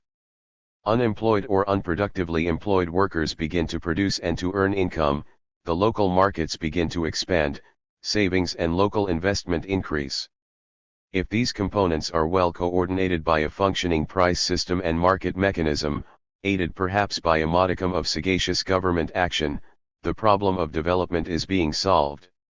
123. The closing lines of this quotation, as well as the first part of the earlier quotation from Nichols' article, restate the legal populist view that only by raising the purchasing power of the mass population can a solid foundation be provided for sustained industrial development, exactly the reverse of the policy of heavily taxing the population in one way or another in order to finance capital formation.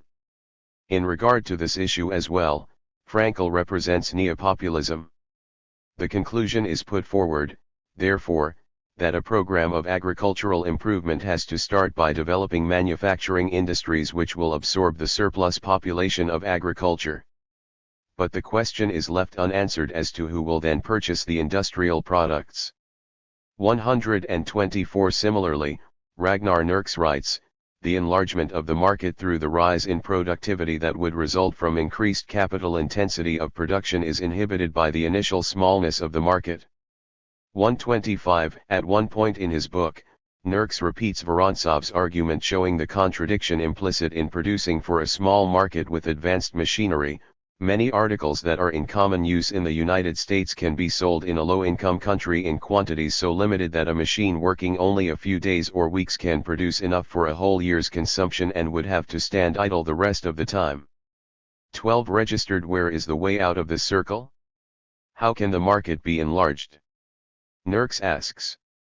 127 While he does believe the problem can be solved and the markets provided, he nonetheless states that the 72 solution of this market problem for a developing economy is even more important than the provision of necessary transportation, communication, or technology, for lacking adequate purchasing power, the new industries would probably die. 128 At several points in these quotations, reference is made to still another recommendation in the legal populists' basic program, the utilization of existing rural population or overpopulation, hidden unemployment, through investment not in advanced labor-saving machinery but in capital-saving, more primitive, and, relative to labor, less expensive equipment. This position is diametrically opposed to that of the Marxian opponents of legal populism, who were mainly concerned with acquiring at once the most advanced industrial equipment. Again restating the populist position, Frankl maintains that the basic problem of development in underdeveloped countries consists precisely in the fact that it is essential to utilize more adequately and fully the labor resources as they now are in those countries. To make the best use of that factor which is most abundant, i.e. labor, not to displace it by capital, which is relatively scarce, and has to be imported at considerable cost. It is wrong to imply that there has to be a sudden, rapid, and almost revolutionary shift to an entirely new structure of production in underdeveloped countries. 129. Whereas technological research in the West has advanced against the background of expensive labor and has therefore concentrated on labor-saving devices, in overpopulated, underdeveloped regions the need is for inventive research on smaller-scale equipment and on simpler tools than those now in use in the more advanced countries. 130 In fact, Nurks contends, the usual assignment of overpopulation to the demand side of the curve misses the fact that labor is the real source of wealth, that is, hidden unemployment represents a supply of productive capital, and its possession is in this sense something of an advantage to the country. 131 Thus we find among reputable Western economists today a whole range of concepts, beliefs, and proposals that have earned for the legal populists little more than derision and disdain. Allegedly the most utopian theme of the legal populist program is its faith in the commune. Yet here also there is much attention in current literature to the possible role of village cooperative institutions. In statements quoted above, Nichols stressed the importance of community self-help through farmer cooperatives. For Nurks. 73. Also such institutions are potential instruments for consolidating small amounts of local capital for agricultural investment. 132 Eugene Staley refers to the benefits to be gained from the deeply rooted tradition of community cooperation and democratic social relations in Indonesia. 133 The anthropologist M. Herskovits sees important production possibilities in the democratically controlled indigenous cooperative work group, and he contrasts the economic success of projects incorporating this traditional institution with the failure of projects that sought to replace it by individual enterprise. 134 Similarly, another anthropologist, Walter Goldschmidt, condemns the United States' efforts to destroy Mexican Indian cooperative institutions in the interests of fostering individual property holdings. 135 While the cooperative in today's underdeveloped villages is not, of course, identical with the Russian mir, they share certain basic features, and it is precisely these features that attract favorable comment from both the legal populists and contemporary gradualists. I have left to the end discussion of one of the most explicit expressions of legal populist thought and action in our day, that emerging in contemporary India. Although India's current economic programs give considerably more attention to the formation of heavy industry than did the legal populists, particularly the minimalists, these programs do incorporate a number of policies strikingly similar to those advocated by the legal populists. In a recent speech, Prime Minister Nehru stated, as the legal populists did time and again, that what has happened in the past in the industrially advanced countries has little bearing on us today. We thus have to do our own thinking, profiting by the example of others but essentially trying to find a path for ourselves suited to our own conditions. 136. This is, clearly, the very core of legal populism. A brief survey of the community development program and efforts to foster cottage artisan crafts should be enough to reveal the close kinship between the current Indian program and legal populism. The community development program began with the first 5-year plan as a well-organized campaign for diversified rural development and, at the start, served some 14 million people. The projects included within the scope of the program recall those supported by the legal populists: instruction of the peasantry in better methods of small-scale agriculture and animal 74. Husbandry, formation of better credit and marketing facilities, extension of health and education services, and development of cottage and small-scale local industry to provide occupation for the rural unemployed and underemployed. During the second 5-year plan, it was hoped that the entire country would be covered by these services. In the first 5-year period, some 84,000 educated Indians in the same professions as those appealed to by the legal populists have gone to the people as part of this rural development service, and during the second plan period some 120,000 more were to be recruited and trained. 137 concerning Indian artisan crafts. Their role in the Indian economy is similar to the role assigned to the Russian crafts by the legal populists, to help meet the problem of tackling seasonal unemployment, which is so prominent in India's agricultural occupation and which brings in the role of cottage industries, especially village arts and crafts carried on by peasants as subsidiary occupation, providing addition to his total income. 138. Given the existing situation in India, as one Indian author writes, nobody denies that small-scale and cottage industries, owned and worked by a craftsman himself with his own tools, technique, and labor, in his own home, must have a defined place in our national economy. 139. A number of suggestions are offered as means for improving the conditions of the cottage industry, and all of them echo similar populist recommendations. The position of the artisans can be improved by organizing different classes of artisans engaged in various cottage industries in our country under cooperative societies, on industry-wide basis, which will undertake purchase and distribution of raw materials to the artisans. It is also desirable that along with the spread of general and technical education, steps should be taken by the government to ensure that modern techniques of manufacture and inventions are adopted by the cottage industries. Besides, demonstrations, touring classes, scholarships and exhibitions should be organized by the government in order to popularize among the artisans modern techniques, current customs, fashions and habits so that they may adjust themselves with the progress of time. 140.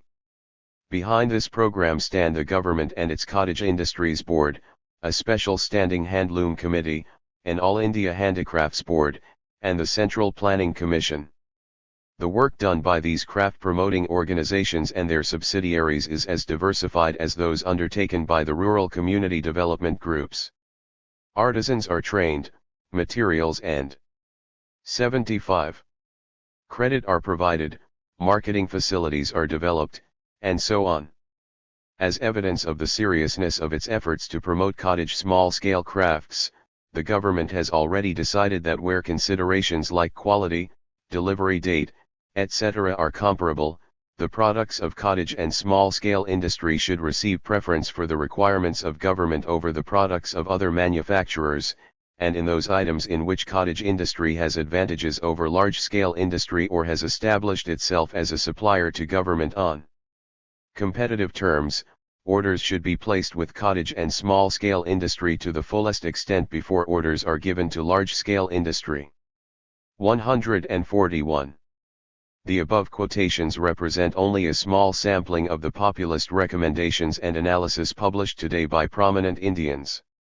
Entire articles, such as those referred to in this section, read as though translated from legal populist writings published almost a century ago. These similarities should not lead one to ignore important differences between the groups, however. There is, for example, the difference in context and motivation.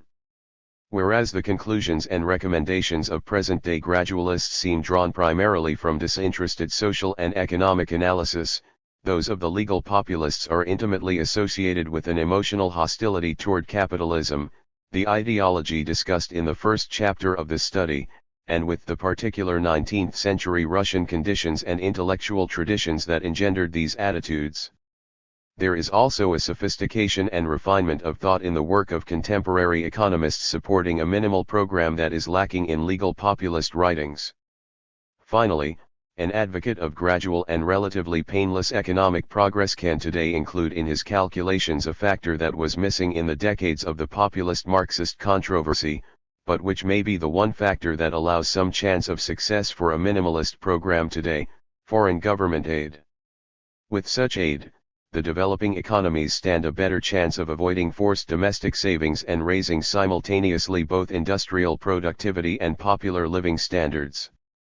In addition to these qualifications concerning the similarity between the minimalist program and current gradualist policies, one should keep in mind the fact that leading minimalists like Vorontsov found this program unable to compete with the appeals of rapid cultural progress and increased military power. Perhaps the same. 76. Evolution awaits the gradualists in present-day underdeveloped areas. Be that as it may, the above quotations and references should suffice to demonstrate that the minimalist program of the legal populists today finds echoes in the writings of responsible and learned men as they search for solutions to many of the same problems. Correct or incorrect, these solutions are influencing current economic policy, and this in itself notwithstanding changing times and conditions should cause one to pause before dismissing the minimalists as utopians ignorant of the essential facts of economic life. 3. The theory and practice of defeat. If we take the widest and wisest view of a cause, there is no such thing as a lost cause because there is no such thing as a gained cause. We fight for lost causes because we know that our defeat and dismay may be the preface to our successor's victory, though the victory itself will be temporary. We fight rather to keep something alive than in the expectation that anything will triumph. T.S. Eliot 1. Transcending the differences that divided legal populism into the minimalist and the maximalist tendencies was the common problem facing all would-be reformers: how were the recommended economic programs to be realized? What political program accompanied the economic analyses and arguments, and how successful was it? Neither the similarities between legal populism and contemporary government policy in countries like India nor the populist attitude expressed at times by such leading Russian bureaucrats as Bunge and Lobko can alter the fact that legal populism was a political failure. And it is here that the influence of the ambiguous ideology is most dramatically apparent. Guided by it, the legal populists shut themselves off from virtually all available channels for successful political action. Of the various political instruments supported by the foes of tsarism as a means of transforming the Russian state and society, mass revolution was one of the most popular, and the legal populists have at times been included in the ranks of its advocates. 2. However, it was hardly likely that Mikhailovsky or others sharing his view of the Narod would look with favor on the revolutionary upheaval of a peasantry possessed of barbaric traits. Beggarly, dirty, ignorant, crude. 3.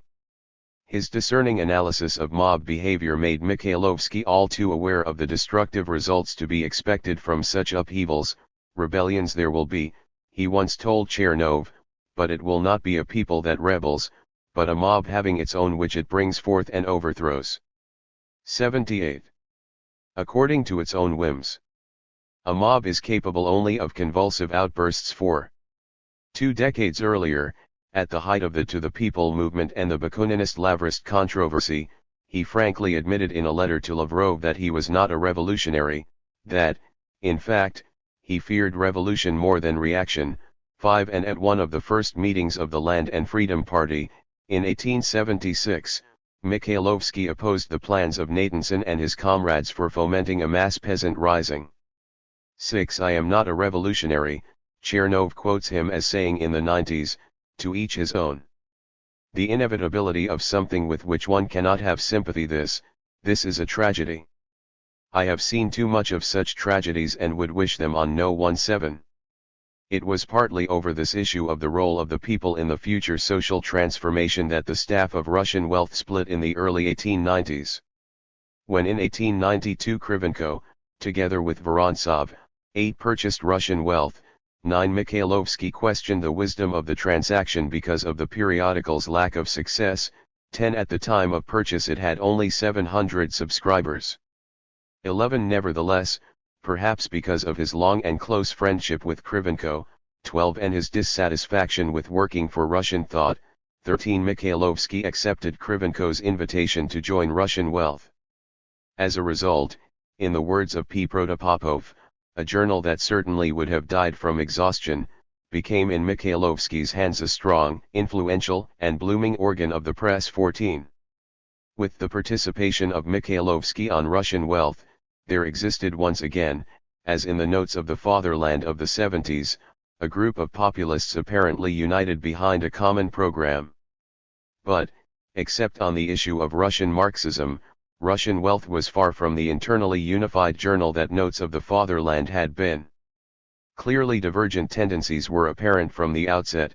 Vorontsov and Krivenko continued to advocate the minimalist economic program, Nikolayan and Yuzhakov urged the maximalist program of radical economic transformation, and, finally, Mikhailovsky seemed unwilling to support any positive program and was accused by Vorontsov of betraying populism for constitutional liberalism. 15. In February 1893, just a few months after joining the staff of this leading legal populist journal, Mikhailovsky frankly stated in an article that he was not a populist. 16. And later that year, in October, Theory and Practice of Defeat 79.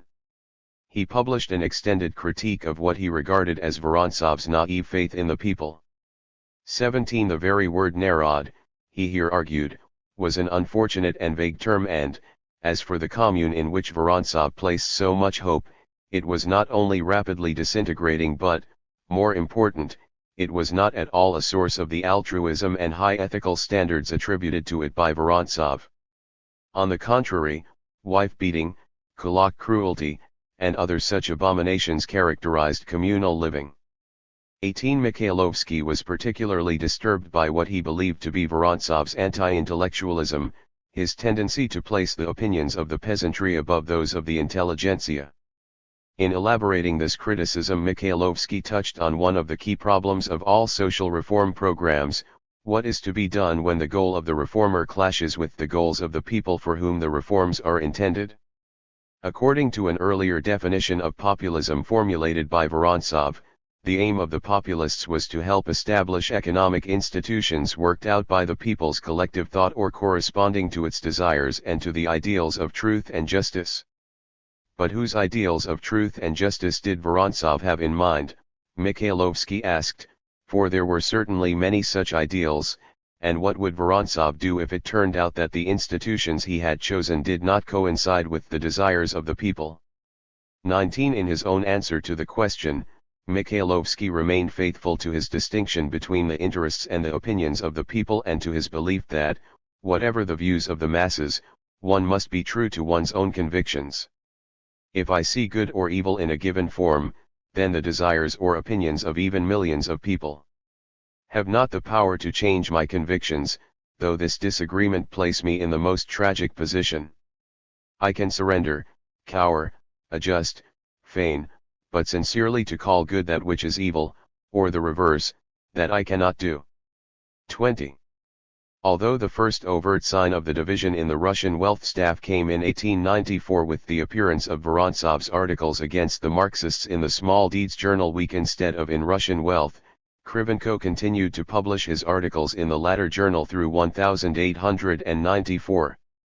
The complete break did not occur until the following year when the minimalists' new word, Nove Slovo, began to appear. In a brief memorial article written after Krivenko's death, Yuzhakov maintained that by introducing into 80 the journal broad horizons, radical programs, and decisive critiques, Mikhailovsky succeeded in winning a reading public for Russian wealth which Krivenko's narrow and confined program could not attract. Whatever the immediate causes for Krivenko's departure from Russian wealth, Yuzhakov continued, the basic reason was his moderation, which, under changing circumstances, began to resemble conservatism. 21. In response to these remarks, Vorontsov wrote an open letter to the press challenging this description of Krivenko's program. 22. The editors of Russian Wealth, in turn, wrote that while Yuzhakov's views were his own and not those of the journal, there had been in fact a growing ideological discord between the two factions of Russian Wealth. 23. 5 years later, in 1911, the editors of Krivenko's collected works implicitly questioned this contention. While the material necessary for explaining the split was unavailable, they wrote, the split was not a result of ideological differences. 24. Mikhailovsky himself, however, seemed to agree with Yuzhakov when, in a letter to Ruzanov, he criticized those breaking with Russian Wealth for their small deeds tendencies and their opposition to politics. 25. On the basis of this controversy alone, one might assume that Vorontsov sharply differed from Mikhailovsky on the questions of faith in the people and popular revolution. In fact, however, he was no less opposed to mass revolution as a means of political action than was Mikhailovsky.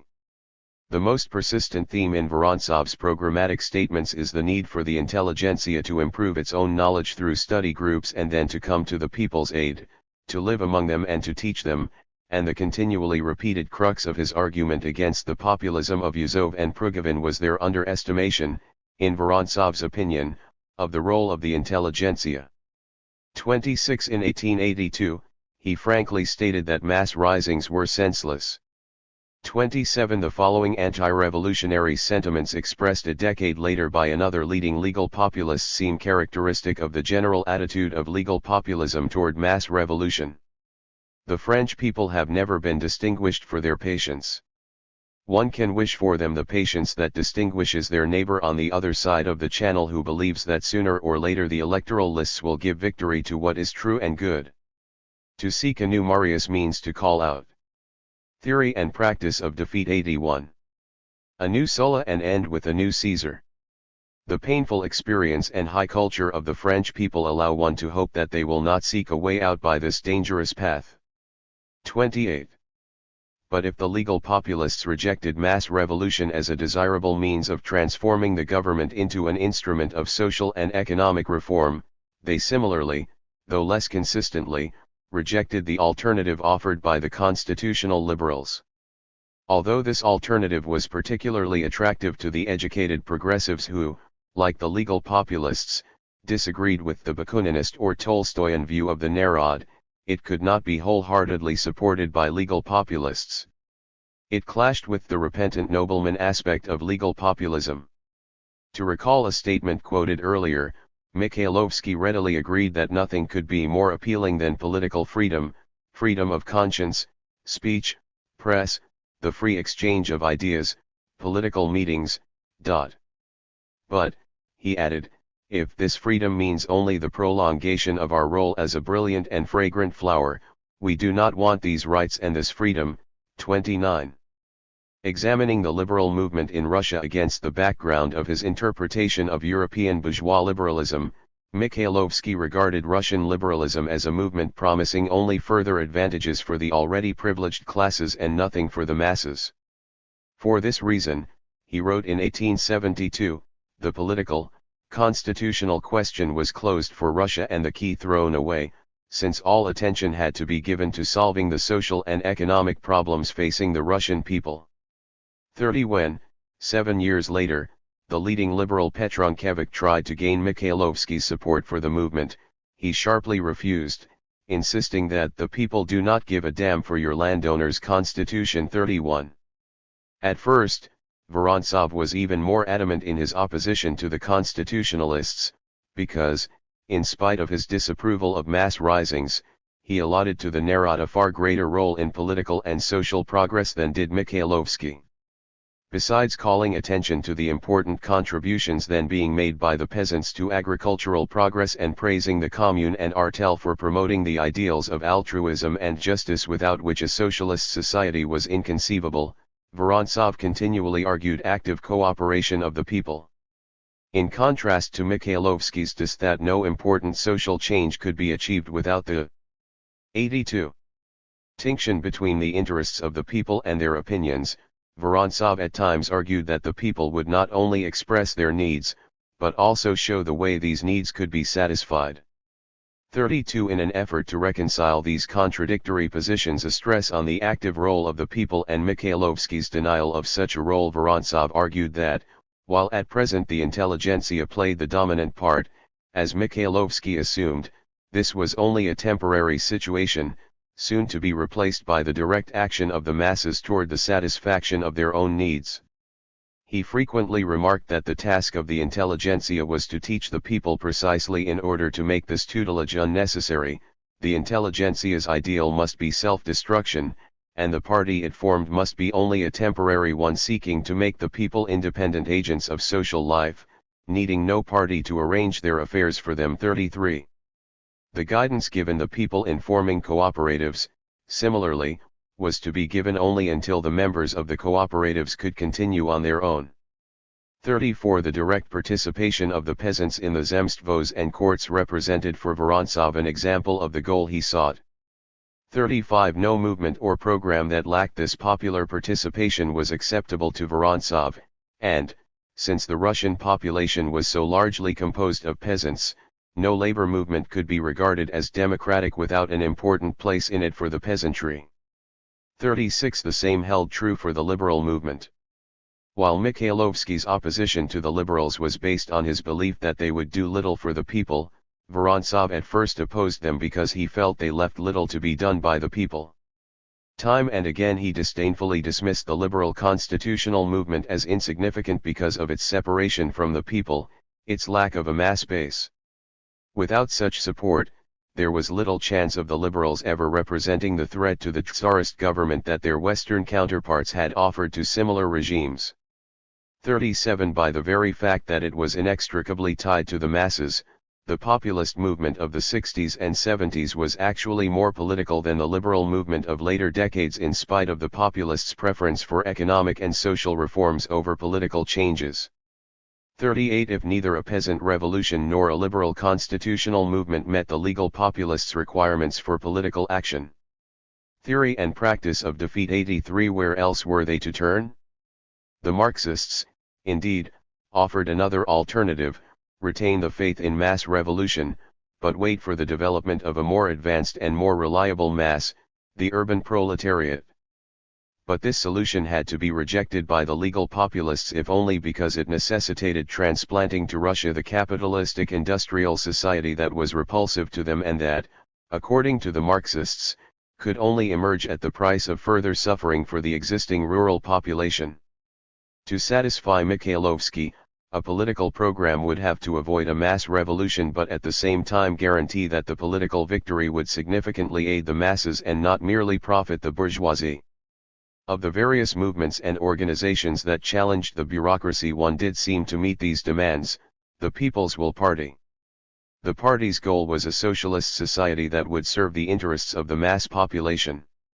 As a means, the party no longer depended on an unpredictable and dangerous peasant revolution, but rather on the devoted actions of a group of the intelligentsia who admirably fit Mikhailovsky's definition of the ideal type of individualist struggling selflessly and courageously against opposing forces.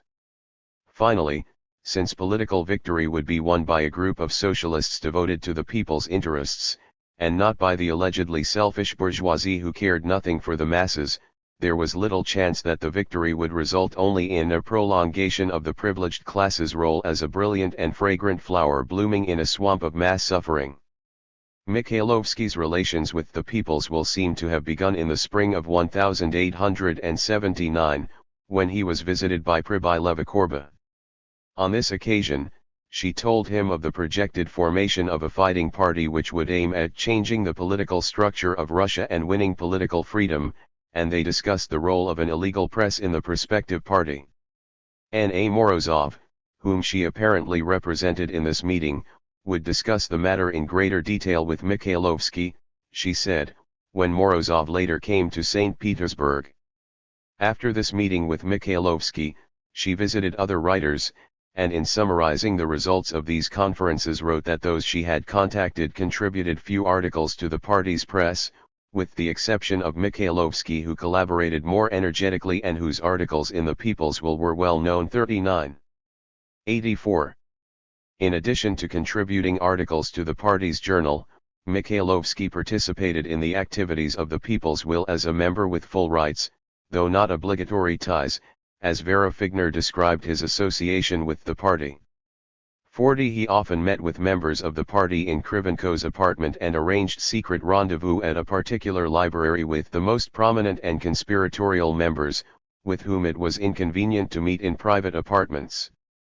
41. In 1881, he participated in the editing of the famous letter to Alexander III sent by the executive committee of the party, but not to the extent of actually composing it or even helping to compose it as has been claimed. Pribai Levikorba, at whose home the letter was first read, 42 described Mikhailovsky's contribution as follows: Tikhomarov, who had been assigned the task of writing the letter, was instructed to read it to Mikhailovsky, one of the editors of the party's journal. Without the agreement of the committee, Mikhailovsky could not make any essential changes in the text, and, in fact, he did not propose any. According to Tikhomarov, Nikolai Konstantinovich Mikhailovsky gave a flattering opinion of the manuscript and made only 1 or 2 stylistic corrections, which were readily accepted by the committee at the second reading of the letter. 43. This participation by Mikhailovsky in the People's Will was no secret at the time. According to Borodin, knowledge of this association spread among the radical youth. 44. The police were no less well informed, though this was hardly the first time that Mikhailovsky came under police surveillance. On one earlier occasion, for example, the third section censored 7 radical journal articles and indicated one written by Mikhailovsky as one of the 4 most reprehensible. When the number of articles was reduced to the 3 most severely condemned, one of Mikhailovsky's was among them. Of the articles censored in 1875, one of the most dangerous, according to the censorship records, was Mikhailovsky's Notes of the Layman, Profane, which was censored because it allegedly expressed Mikhailovsky's sympathy for European communists. 46. Mikhailovsky's connections with the People's Will only served to intensify the suspicion and hostility. In the police records for the period January-June 1879, there is a report from an agent listing 38 revolutionaries. Mikhailovsky is 6th on the list and is described as a participant not only in the revolutionary movement in general, but also in the underground press, the theory and practice of defeat 85, concealment of which is accomplished with his aid. He is further listed as a close associate of Morozov, and several other individuals are listed as undesirables merely because of their ties with Mikhailovsky. Another list found in this same record divides the undesirables into 4 groups, the first of which consisted of those to be searched and, in some cases, arrested that very day. Of the 40 in this first group, Mikhailovsky was 3rd, following Morozov and Plekhanov. 8 of the first 12 in this group were arrested, the remainder, of whom Mikhailovsky was one, were to be watched and arrested if they gave further evidence of opposition activities. 48. Although such evidence is enough to link Mikhailovsky with the People's Will, this association really raises more questions than it solves. What did it imply? Was Mikhailovsky in favor of political terror, which became one of the distinguishing features of the organization? Still more important, did his acceptance of immediate political action, even including the call for a popular assembly, in place of the traditional populist stress on immediate economic reforms, indicate a change in his attitude toward the liberal constitutional movement? Mikhailovsky's views on terror are ambiguous. A pre-revolutionary follower of his stated that he remained a terrorist all his life and that it is an established fact that in the 90s he considered a return to the terror of the preceding epoch as both politically unavoidable and morally right. 47. Chernov, on the contrary, referred to Mikhailovsky's frank opposition to terrorism in the 90s and contrasted his position to that of Milyukov, who in part defended it. 48. Similarly, Rozanov in one place wrote that Mikhailovsky accepted terror if it was necessary, while he elsewhere argued that Mikhailovsky was opposed to terror although understanding the motivations behind it.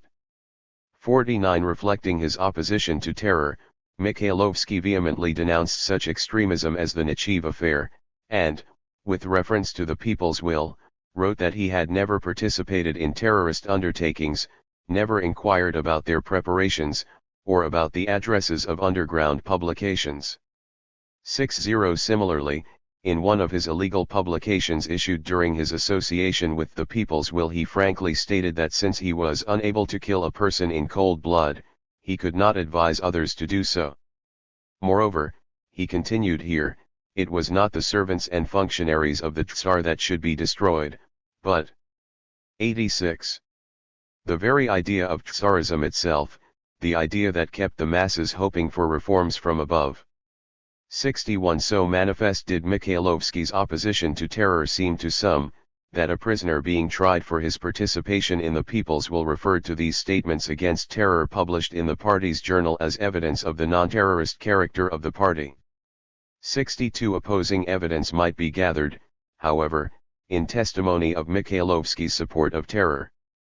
In his statement on the Nechayev affair, written in 1871, Mikhailovsky referred hypothetically to a situation in which unnatural restraints might lead someone even to suicide, and the third section, perhaps justifiably, read in this comment a veiled justification of Nechayev's deed. 53 Rozanov even argued a similarity between parts of Mikhailovsky's program and that of Tikachev and referred to one occasion on which Mikhailovsky defended the Tikachevists against their opponents. 64 Rozanov and Kolosov also interpreted Mikhailovsky's support of Düring's theory of vengeance, which Düring considered to be a positive emotion and the very basis of justice, as further proof of his sympathy with terrorism. 55 Mikhailovsky's comments on the shooting of Trepov by Zasulich seem to justify this interpretation. There are those historical moments, when even the noblest people, driven to it in a struggle with those who consider men as cattle, have recourse to cruel means and consequently must, to a certain degree, morally degrade themselves.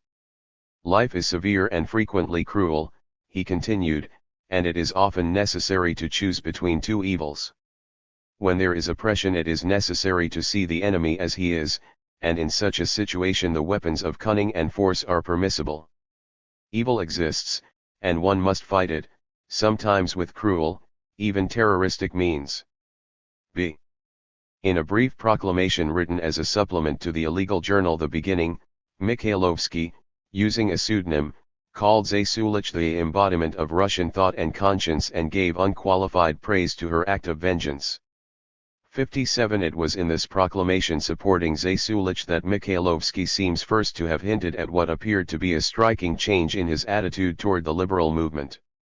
According to the editors of the Past, where the proclamation is reprinted, these remarks distinguished Mikhailovsky from the majority of the Russian revolutionaries of that time and anticipated the main theme.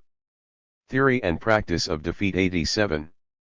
Of the People's Will Party program formulated in the following year, 1879. The key paragraph of the proclamation reads: The affairs of society must be transferred to the members of the society. If this is not achieved in the form of a representative government of those elected from the country at large, then there must arise in the country a secret committee of public safety. And woe to the madmen who block the path of history. 58. So unusual was this political position among the socialists that, according to Rozanov, readers of the proclamation believed it to be the work of a liberal and not a socialist. 59 Kolosov even contends that it was Mikhailovsky who introduced this political element into the Russian socialist movement of the 70s. 60 In a series of letters published in the People's Will Party Journal in 1880, under the title Political Letters of a Socialist, Mikhailovsky, again using a pseudonym, gave clear expression to this new political approach. He appealed to the populists to give up their long-established prejudice against political aims and actions, that is, their reluctance to concern themselves with political questions before the economic and social problems of the masses were solved. By opposing such political activity, he wrote, the radicals were behaving like dry doctrinaires, obstinately affirming theoretic conclusions that contradicted everything practical. Those preferring to concentrate on peasant enlightenment and material improvement as the way to reforms should ask themselves whether such improvements could develop under Tsarism. As for those expecting mass revolution, This was a matter of faith which, he said, he himself did not share. But, he argued, even the faithful should see that revolution was easier against a group of elected representatives that lacked the mystical aura surrounding the Tsar than it was against the Tsar in whom the people still believed. All things considered, therefore, the radicals should see that the liberals were not so terrible, that, in fact, they were much closer to the radicals than the latter realized. 61 But do these and similar remarks suggest a serious change in Mikhailovsky's opinion of the liberal constitutional movement? Since Mikhailovsky had rejected the damned landowners' constitution all during the 70s, down to the spring of 1879 when this forceful comment was made, it seems unlikely that his new concern for politics in 1880 reflected a real conversion to the side of the Khan. 88. Statisticialists. If such a conversion did occur, then one might expect that Mikhailovsky's enthusiasm for the constitutional movement would have increased as the movement expanded and gained significant successes. As will be shown below, this was decidedly not the case, for the very decades during which the liberal movement progressed were for Mikhailovsky decades of almost unrelieved and deepening pessimism. What enthusiasm Mikhailovsky had for the political constitutional struggle seems to have come and gone with his participation in the people's will. It is significant that the months between his rejection of the damned landowners' constitution in April 1879 and his 1880 appeal for a representative government of those elected from the country at large are precisely the months of his initial negotiations with members of the people's will. When, following the assassination of Alexander II, the party was virtually destroyed, Mikhailovsky once again expressed his earlier anti-political position. We see this, for example, in his negotiations with a government agent on the question of exchanging certain reforms for a promise to end political terror. In late 1882 one Nikolets transmitted to Mikhailovsky the proposal of a high government official, Vorontsov Dashkov, promising liberal reforms, including a constitution, in return for an assurance from the Revolutionary Party that it would refrain from terroristic activities in the time remaining before the coronation of Alexander III. 62 During the negotiations, according to Nikolets, Mikhailovsky stated that since political reforms would establish the bourgeoisie in power and not the people's will, it would be a step backward. 63 Mikhailovsky's association with liberalism thus seems to have been a case of a short-run common goal uniting advocates of clearly distinct long-run goals, and it no more reveals a true allegiance to the constitutional movement than did Lenin's tactical alliance with the same movement some years later. Under the influence of the events following these negotiations, the ebb of optimism that the negotiations themselves revealed gradually gave way to a persistent and profound disillusionment relieved only by occasional outbursts of impassioned resentment and confident defiance that seem all too clearly a whistling in the dark. The decade of the 80s, the years dominated by the impact of regicide, marked a new stage in the history of the Russian theory and practice of defeat 89 intelligentsia, and it is only against the background of these years that one can appreciate both the later career of legal populism and the brilliant success of its principal rival, Russian Marxism. In his memoirs, Kazeviter chooses a single word to describe the 80s, the Komzadische. 84 Whereas Herzen was able to find at least an inner freedom persisting beneath the outer slavery of Nicholas Reign, the lull of the 80s, according to Kazeviter, dominated both the inner and the outer life of the period. 65 If memoirs of the decade written by those in the opposition are agreed in anything, it is in the depressed state of all that they considered healthy thought and action. It was a dead and gloomy time, a period of silence and passivity of so-called society. Of Chekhovian twilight, Chekhovian sullen people, a gloomy, inert time when civic interest nearly froze and Philistinism reigned beta.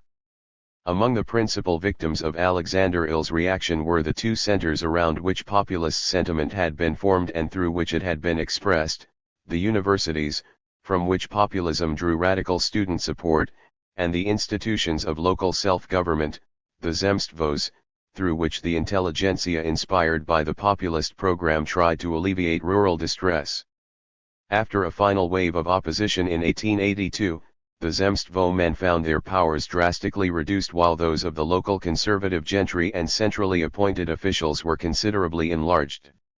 The Zemstvos were warned against discussing anything at their meetings not specifically noted in their charters. The governor's veto power was extended to cover all Zemstvo legislation regarded as inexpedient Netzelsubrazni. By altering the local election system to the disadvantage of the peasantry, the government gave the gentry a dominant position in the Zemstvo, originally intended as an all-class body, and, finally, in 1889 the entire Zemstvo local government system was virtually supplanted by newly appointed officials, who were chosen from the landed gentry and who combined juridical, administrative, and police powers in local affairs. A similar fate befell the universities in these years. In place of a relatively liberal minister of education, the government appointed a bureaucrat so far to the right as to call the moderate Loris Melikov ministry a drunken, frenzied mob. 67. A new university statute was issued, ending the precious autonomy granted the Uni. 90. Versities in 1864.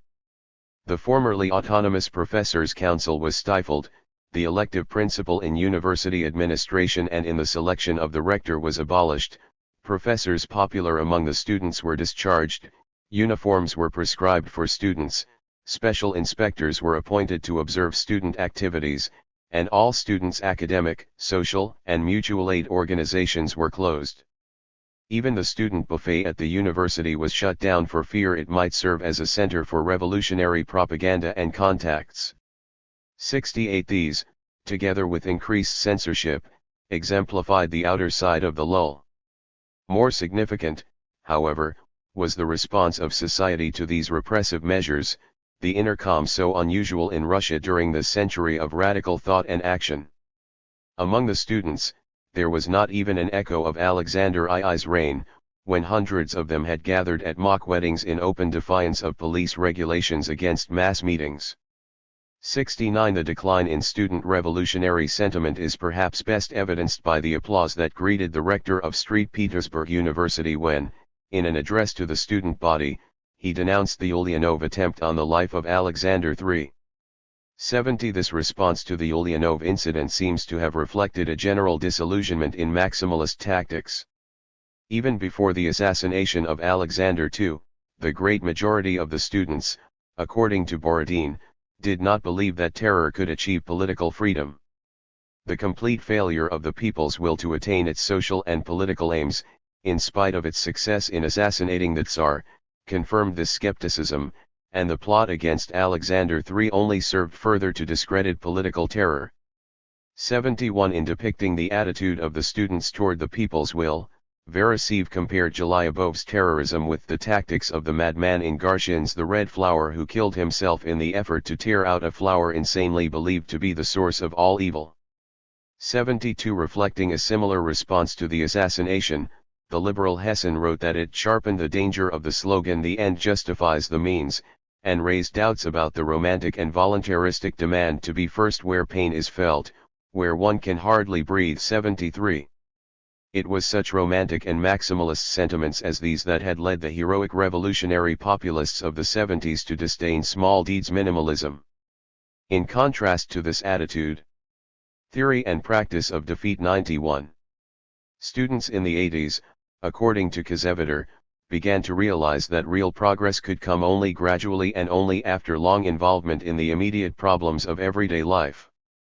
True heroism, many students were now convinced, consisted not only in participation in conspiratorial organizations and heroic acts of self-sacrifice, but also in devoting oneself to patient, gradual work of social construction that required tremendous exertions of energy even though it produced no immediate results. Without giving up high social ideals, those finishing the universities now submerged themselves in the very heart of life, not disdaining prosaic social work but in fact finding in this work the fulfillment of their civic obligations. 74. After 10 years in Siberia, the change that most struck Mikhailovsky's doctor, Elpatevsky, on his return to Nizhny Novgorod in 1887 was the large number of young intellectuals who, rejecting both government service and successful private careers, gathered around the Zemstvos as agronomists, teachers, doctors, technicians, statisticians, and so on. Those personally known to Lpatevsky served the Zemstvos and the corresponding urban bodies not as bureau employees putting in a specified working day, but as individuals for whom their work had idealistic and social value and who gave to it their minds and hearts. 75.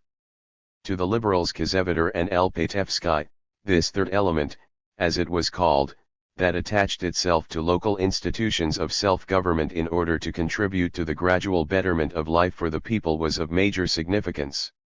Where in Europe, Lpatevsky asked, could one find anything comparable to the Zemstvo doctor who was not merely a doctor but also a social worker, bearer of culture in the village, and a participant in virtually all spheres of social life in the country? 76. Many of this group, according to Kazeveder, were later to become part of the central cadre of the liberal constitutional movement of the 90s and early 1900s. 77. Korolenko and Anninsky well exemplify this development. Active members of the third element in the last decades of the century and collaborators on Russian wealth in the 90s, both became enthusiastic participants in the constitutional movement at the turn of the century. They say that our time is a time of small deeds, Korolenko is quoted as saying, but they do not understand that good work is needed, both large and 92. Small.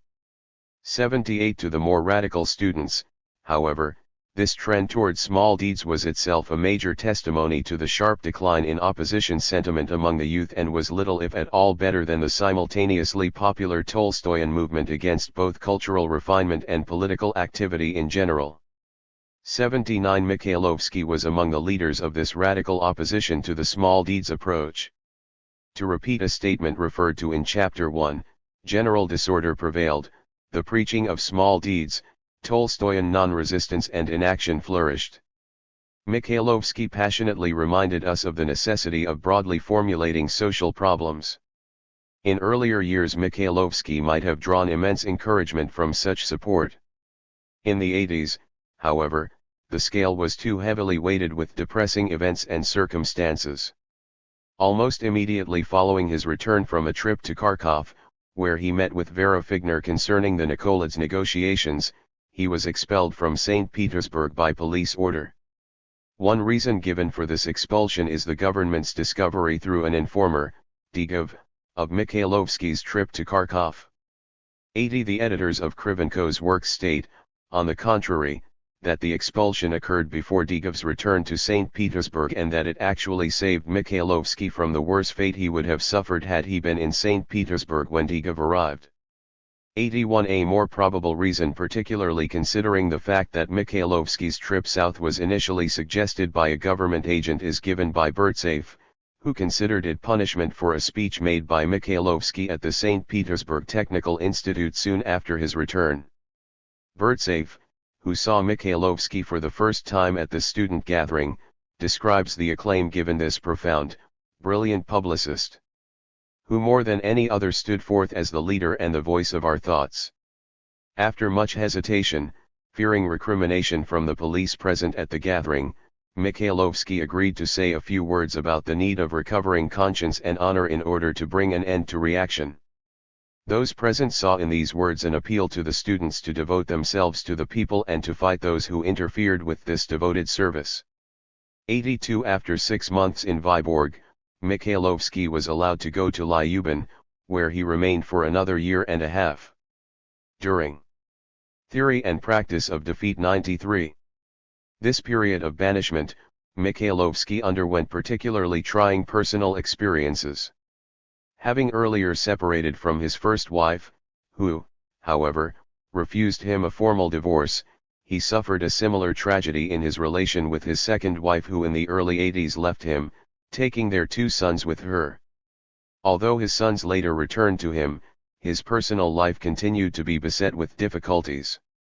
83. Added to these personal problems, Mikhailovsky suffered one of the severest blows in his long career as a publicist, the closing in 1884 of Notes of the Fatherland, with which his name had so long been associated. "I am ill," he wrote to a close friend in 1884, my nerves are strung to the point where I experience fits of rage and am completely unable to work. 84. Although in a letter written the following spring he continued to speak of his despondency and inability to work. 85. An article published in the Émigré People's Will in response to the closing of Notes of the Fatherland showed that he could still strike out passionately in defense of his cause. The article also shows that, in contrast to his remarks to Nicolaides, 86, he again supported a parliamentary system. This was almost the only organ of the Russian press in which a spark of full understanding of the problems of Russian life shone through the soot and smoke of the censor. For this it had to be destroyed and was destroyed. It would have been strange if the dark force of the state had not sooner or later laid its hands on this slight bit of light. They expected the uprooting of revolution, the cessation of sedition, but we still live and we hope to convince everyone of this in a short time. We have had to live through difficult times in our literary activity, presses have disappeared, editors have been distracted by other affairs or have perished, but we live because the idea we serve lives. It was futile, he continued, for the autocracy to attempt to stamp out revolutionary tendencies or even to keep them at an early stage of development. Unless the government established a legal place for the representatives of the country, it would ultimately fall. We await that hour with the calm of those who know that they swim with the current and scorn those who want to hold back historical necessity. 87. On returning to St. Petersburg from Lyubin, Mikhailovsky began to write for a series of journals as a substitute for the suspended Notes of the Fatherland. His collaboration on the Northern Courier, Severny Vestnik, to which he attracted most. 94. Of the former Notes of the Fatherland writers, led to a significant increase in the journal's circulation. In a letter written at this time, however, Mikhailovsky expressed his dissatisfaction with working under others after having been independent for so long. 88. The next major journal for which he wrote was Russian Thought, Russkaya Mysl, but here also editorial constraints proved too much for him. They treated the articles with such lack of consideration that it was completely intolerable, he wrote in late 1891, 89, and he later complained to Chernov that he left himself a stranger on the Russian Thought staff. 90. Everything in the 80s thus served to dishearten Mikhailovsky, his banishment from St. Petersburg, his personal difficulties, the closing of Notes of the Fatherland and his dissatisfaction with working under someone else on other journals, the unrelieved reaction, and, finally, the decline in radical sentiment expressed in the Tolstoyan movement, the preaching of small deeds, and the decadent art for art's sake tendencies that progressed in that decade. His response was, as usual, ambiguous. On the one hand, he could still write revolutionary articles with confident predictions of a near end to the prevailing oppression. The forced quiet produced by the reaction, he wrote in 1889, was merely the calm before the storm. The longer the reactionary government exists, the greater the resentment that will accumulate in all strata of society and the more terrible will be the outburst when it comes. 91. On the other hand, his actions in the early 90s show a persistent caution and moderation that reflects little hope in the actual realization of these predictions. His role in the Shelgunov 92 funeral demonstrations and in the stillborn people's rights, Narodno Pravo, party provides some indication of this moderation and its divergence from the rising revolutionary mood. Consistent with the repressive policy of the 80s, the police had required that the Shelgunov funeral procession follow prescribed streets, that no chorus accompany the procession, and that the coffin be moved in a hearse and not carried by hand. At the very outset, the students who had crowded around the Shelgunov home since early morning defied the police by insisting on carrying the coffin themselves, and against the background of screams, shouts, and sobs, they struggled with the police over possession of the coffin, almost dropping it in the scuffle. Throughout the theory and practice of Defeat 95 procession, the students continued to ignore police orders by carrying prohibited banners, refusing to follow prescribed streets, and disregarding the order against singing along the way. Rather than support the students in this demonstration, Mikhailovsky at the very beginning persuaded them to put the coffin in the hearse as the police demanded. 93 and, according to one report, it was due to him that there did not occur a major conflict with the police. 94 In his own account of the event, Mikhailovsky is, for obvious reasons, unmistakably on the side of the police rather than with the students, who had often used funerals of famous men as occasions for opposition demonstrations.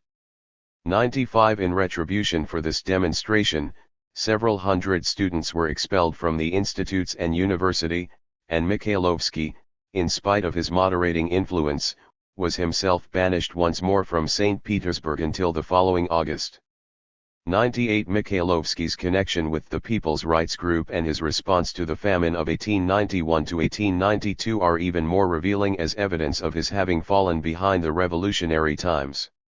The plans of Natanson, the principal organizer of the party, to gather all opposition factions into a single united force against the autocracy and to take advantage of the strong feeling aroused by the famine was particularly attractive to Mikhailovsky. Here, in the person of Natanson, whom he had long admired, 97 was a successor to the People's Will, a movement with parliamentary goals but led by devoted socialists who would not deny the Narod its due as had the constitutional movements in the West. Nevertheless, Mikhailovsky's only publication for this short-lived movement had little in common with the passionate and threatening character of his publications for the People's Will. 98 Discussing the response of the radical students to this moderate publication, Chernov wrote that the restrained views it contained left them cold. While Mikhailovsky here only reproached the government for restricting voluntary aid to famine victims, the students were concerned with the breakdown of the entire political and economic life of tsarist Russia. Should they wait for the government to collapse by itself, or should they act now? And how act, by terror or popular revolt? These were the questions uppermost in their minds, but Mikhailovsky answered none of them. He merely spoke of calling an assembly of elected representatives to discuss. 96. The situation, a recommendation that had little appeal for the young radicals. The students of Chernov's circle, the future socialist revolutionaries, were reviving hopes for popular revolution, which Mikhailovsky had always rejected, and reaffirming the value of terror, toward which Mikhailovsky had always had, at best, ambiguous sentiments and which, according to Chernov, he definitely opposed in the 90s. 100 The other, and major, channel of radical sentiment in the 90s, Marxism, was rejected by Mikhailovsky without qualification. The movement with which he was most closely associated was the liberal constitutional movement, as the People's Rights publication shows. In writing of the high regard felt by the Zemstvo representatives for the intelligentsia, the liberal Hessen added that by this he meant mainly the editorial staff of Russian Wealth and the populist circles attached to it. 101 As noted earlier, Mikhailovsky himself presided at banquets organized by the liberals, and his death was a primary cause for postponing an important banquet meeting of the liberals in February 1904. 102 But against these facts is the intense depression, verging on despair, that characterized Mikhailovsky's life at the very time when the liberal movement was nearing its fruition in 1905. 103 The success of Marxism, the unwillingness of the government to alter its policies, and his own serious ill health 104 all combined to depress Mikhailovsky's hopes and expectations, just as other and related causes had disheartened him in the decade before. Almost 20 years of this mood had crushed his optimism far too much for it to be revived by the gains of the liberals and socialist revolutionaries, neither of whom he fully approved. Had he lived another few years to see the establishment of the Duma, his hopes might have been renewed, yet, even then, the political reaction that soon followed and the agrarian policy of Stolypin would probably have plunged Mikhailovsky once again into despair. In the late 1870s, when he was usually uproariously gay, buoyant, and youthful, 106 he believed history to be on his side and was confident enough to write that, should a conflict exist between the inevitable and the moral, the former must be chosen. 10 Registered a decade later, however, his mood had manifestly altered. In the 10 years I had not seen Mikhailovsky, he had suffered severely and had changed. I no longer found in him his former cheerfulness. Theory and Practice of Defeat 97 wrote one contemporary. 107. Referring to approximately the same period, Chernov similarly stated that he was shocked to find Mikhailovsky exhausted and broken in spirit nad Tresnudost. 108. In contrast to the 70s, the course of things during the 80s and 90s was against him, and a conflict between the inevitable and the moral had, therefore, to be decided in favor of the moral. Even if the inevitability of something is completely proven, we are not obliged to assist its development, he wrote in 1887. At the beginning of the 90s he expressed the same sentiment still more forcefully with reference to criticism of the populist program. Let it be, in fact, a fatal mistake and useless folly, a futile attempt to stop the inexorable movement of history which, all the same, will take its own course and mercilessly crush all who oppose it. But at least admit that there was in this neither exaggerated deference toward the West nor disdain for the hopes and needs of the great majority of the people.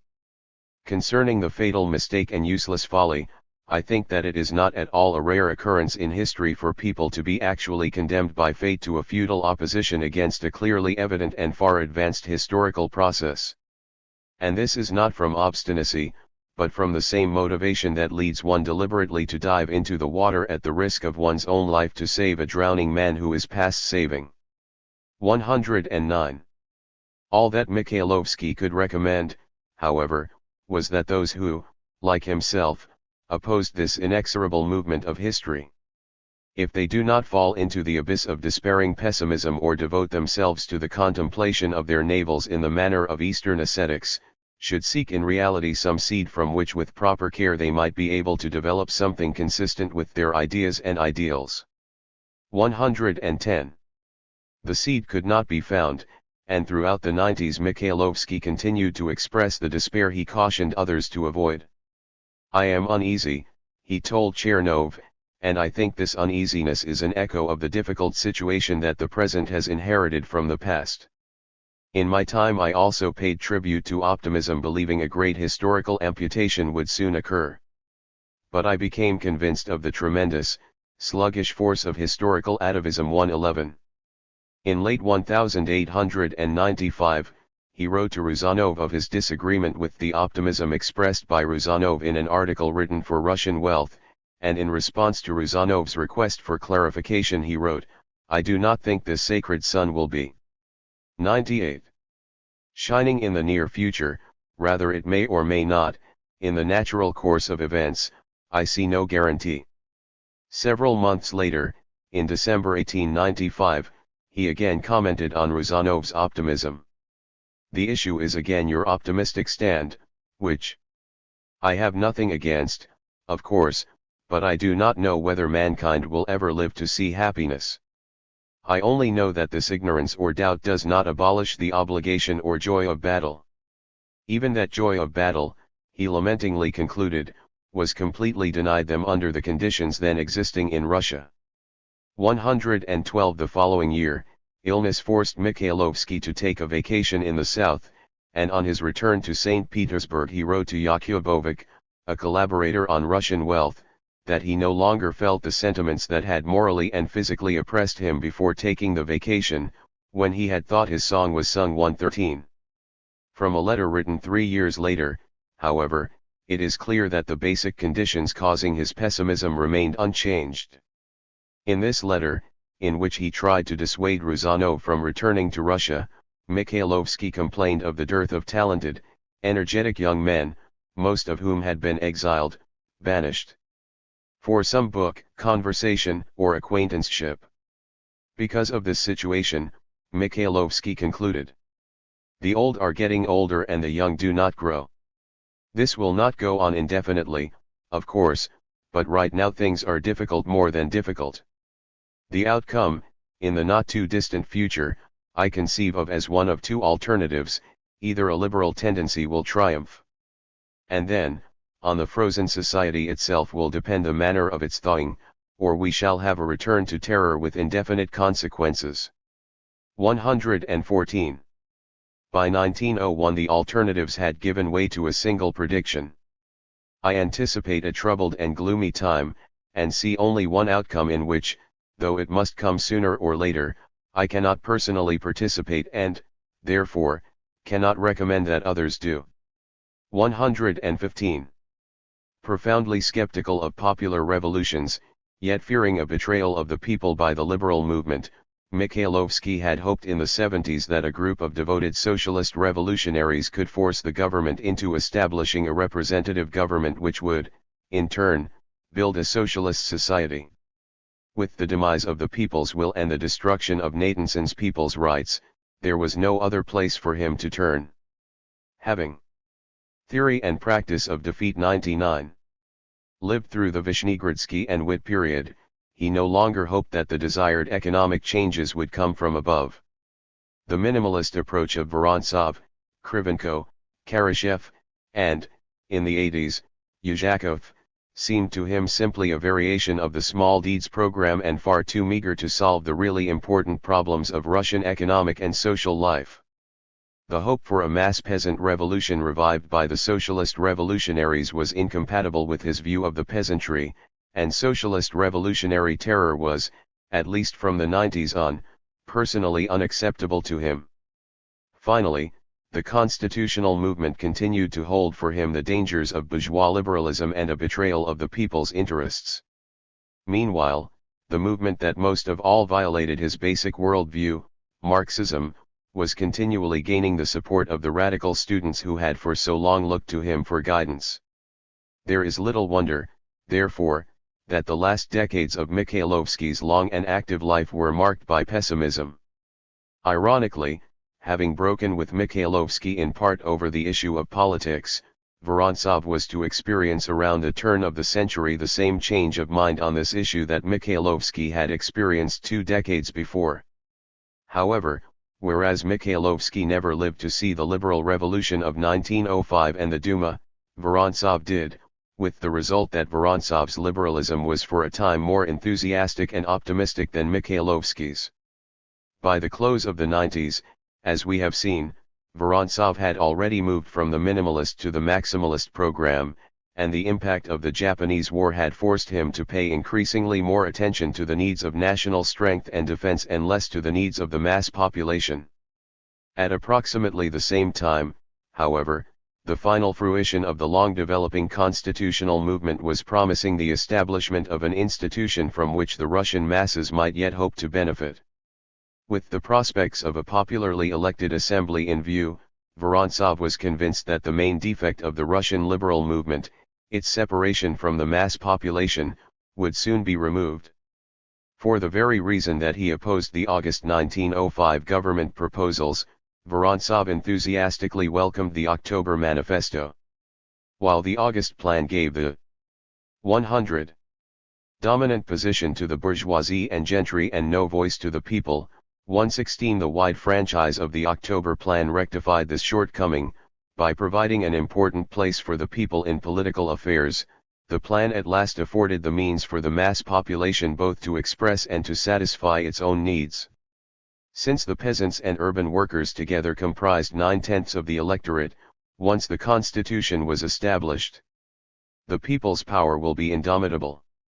We cannot point to any political force that would be able to interfere with the realization of the dreams of the Russian people for turning all the land over to the laboring masses, once the force of reaction is destroyed and our country finds itself under the protection of free political institutions. 117. Although the people still had to mature in their political development, this maturation would proceed quickly now, since the Duma could not but have a tremendous influence on this political development of the people. 118. Finally, and, in light of the fundamental problem of the intelligentsia, perhaps most important the peasants, who now knew that an improvement in their position depended most of all on their own participation in the political life of the country, would meet in the Duma friends from the higher strata of society, and thus the gap separating the intelligentsia and the people would begin to be filled. 119. In this, Vorontsov added, we see the main positive result of the liberation movement. 120. After the first wave of optimism born of the 1905 victory, however, Vorontsov shared the gradual disillusionment of all opposition groups that followed the partial return of bureaucratic power and reaction. In spite of the 1905 success, Vorontsov wrote late the next year, there still remained much to be done. The battle with the bureaucracy would continue until a popular government replaced tsardom, and, since the liberals and bourgeoisie were too weak to engage in this battle effectively, it was left to the combined forces of the intelligentsia and the peasantry to do so.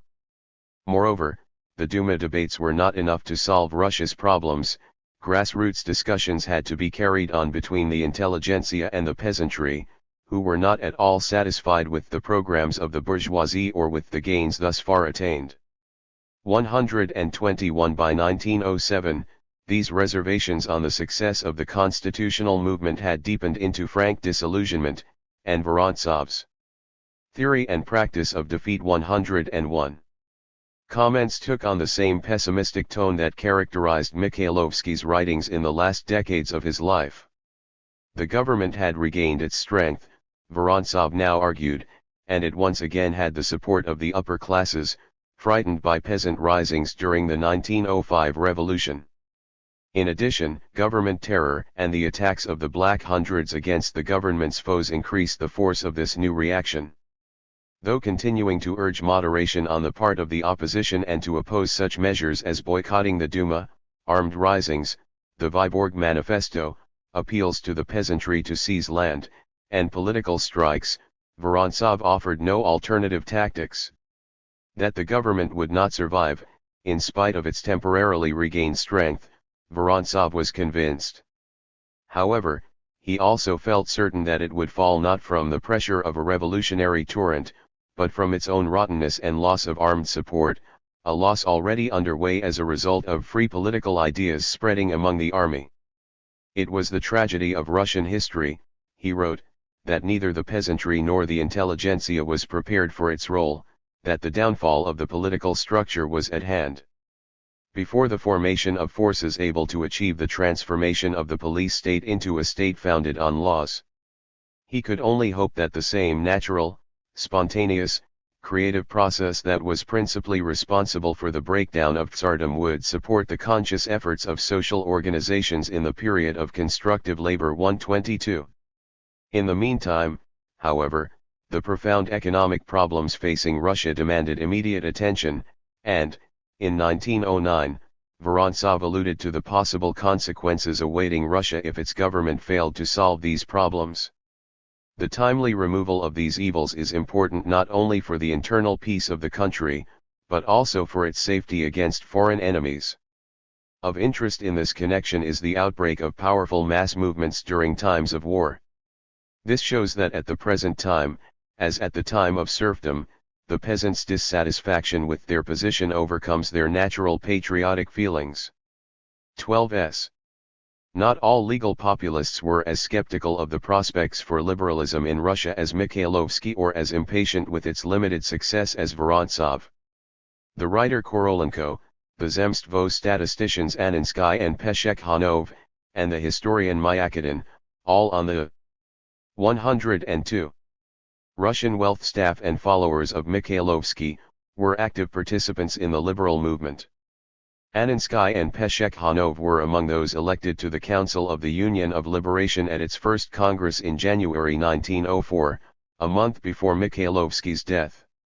Anninsky helped draft the so-called Union of Liberation Constitution, and at the St. Petersburg banquet of November 1904, part of the two-week banquet campaign that helped spark the 1905 revolution, Anninsky opened the festivities. Korolenko was elected chairman, on Anninsky's nomination, and the key opposition resolution, approved unanimously, was proposed by Peshekhanov. 124 Finally, in the following year, Anninsky, Myakidin, and Peshekhanov were among those arrested as members of the delegation of liberals sent to try to dissuade the government from its planned reaction to the anticipated Gapon procession. 125 On the basis of the leading role played by these men in the liberal movement on the eve of the revolution of 1905, it would seem that here at least were some legal populists who escaped the politically crippling implications of the legal populist ideology. However, it is precisely here that one finds one of the most dramatic examples of this paralysis. For if we turn to the actual party affiliations of these leading liberals and socialists during the Duma elections, we find them unwilling to join any of the principal liberal or socialist parties. Judging from their activities in 1904, one might have assumed they would have followed other liberals into the Constitutional Democratic Party or, if continuing the traditional populist suspicion of liberalism, affiliated with the socialist revolutionaries. But they did neither. Following the example of their mentor, and finding both organizations unsatisfactory, they remained apart and formed their own tiny faction, the People's Socialist, Labor, Party, embodying in their program the eclectic social philosophy inherited from Mikhailovsky. 126. As stated by Myakadin in 1906, the aim of this faction was to formulate the party program in such a way that it might win recognition from the government as a legal political party. Only through such a legal party, he argued, could the workers, peasants, and intellectuals be organized into an effective people's party. The legal populists were still too skeptical of the uneducated masses to put their faith in a peasant movement as did the SRS, still too conscious of their debt to the people to trust a constitutional theory and practice of defeat 103 liberal movement, and, finally, too well aware of who the people were in Russia to concentrate their attention on a movement of the urban proletariat as did their Marxian opponents.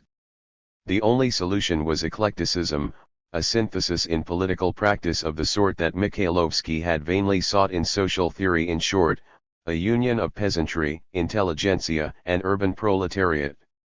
At first the new party had some success. Uniting with the labor group in the elections for the Second Duma, the group was able to obtain 16 seats. But it soon suffered the fate of other radical organizations. One after another of its journals was closed by government order. In January 1907, the entire directing committee was found guilty of participating in an illegal organization, and the committee members lost the right of election to the Duma.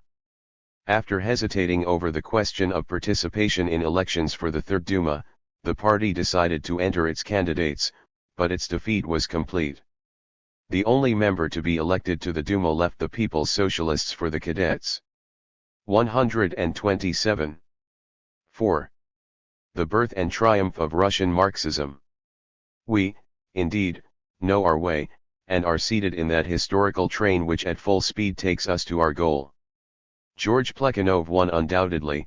The Marxists were at that time the 90s the rulers of thought of the young generation, and all efforts to swim against the current were usually destined to complete failure. Viktor Chernov won. The ambiguous ideology of legal populism had led many young Russian socialists into an impasse. Marxism showed them a way out. The great achievement of Russian Marxism, and the basis of its immense appeal to young men and women of goodwill, was its ability to transform the very forces that had crushed populism into assuring harbingers of ultimate success. The victory of Russian Marxism was the victory of dialectical determinism, the determinism that scientifically guaranteed the final achievement of socialism, and the dialectic that freed the Russian Marxist from the frustrating struggle against capitalist tendencies which had sapped the strength of populism. The way to socialism in Russia lay not through opposition to capitalism, so the Marxian dialectician argued, but rather through its encouragement. In response to the repeated failure of the peasantry to behave in a way expected by the populists, the Marxists contended that it was futile to place one's socialist hopes on the peasantry and that the socialist must await the inevitable emergence of a proletariat as the reliable and effective mass base. Until the proletariat was forthcoming, the Marxist was spared the eternal populist disillusionment with the Narod. Similarly, in response to the equally unsuccessful efforts of populism to direct government policy away from a program of rapid industrialization, Marxism allowed its adherents to accept this policy as historically inevitable and as the prerequisite for both the formation of a revolutionary proletariat and the provision of the technological foundations for socialism. 105. Finally, while the populists often rejected a tactically valuable entente with the liberals, fearing their betrayal of the Narod, the Marxist could take this betrayal for granted but still support the bourgeois revolution because he was convinced that it would soon be succeeded by a socialist revolution. In short, by converting from populism to Marxism, the Russian socialist could realistically argue the impossibility of achieving basic reforms for the mass population of Russia, the peasantry, and thereby free himself from the traditional obligation of socialists to struggle against existing sources of mass distress in the interests of social justice for the existing laboring masses. He could draw from this usually discouraging situation proof of the validity of his worldview, and he could even support a host of tendencies that were in the present radically inconsistent with the socialist blueprint. One can easily appreciate the attraction of a doctrine that thus spared a socialist feudal battles against powerful economic and social processes while never causing a moment's doubt in his socialist convictions. The enormous advantage this appeal gave the Marxist in his debate with the populists was gained at a price, however. As the following chapters will show, it required a fundamental revision of the traditional ideology of the opposition, and it contributed to the formation of an ideological pattern later used by Bolshevik and Soviet leaders to justify policies and practices that would undoubtedly have enraged many of the early Marxists. By realistically accepting the hard facts of present life as indispensable prerequisites for the future socialist society, Marxists in the 90s were led to tolerate and justify present suffering or even increase suffering for the already depressed rural masses, the narod whose current welfare had been the very raison d'etre of Russian radicalism. Clearly, there is a vast distance separating the pre-revolutionary Russian Marxist who accepted the implications of tsarist industrialization, especially considering the failure of all efforts to alter this policy, and the Soviet Marxist who himself establishes a policy involving current mass distress. Yet, while the theory and practice of the fathers can hardly be blamed for the policies of the sons, it seems to me that the two are joined by a definite ideological heritage. The striking contrast between the ultimately disastrous effects of Marxism in rural Russia and the noble intentions motivating 106.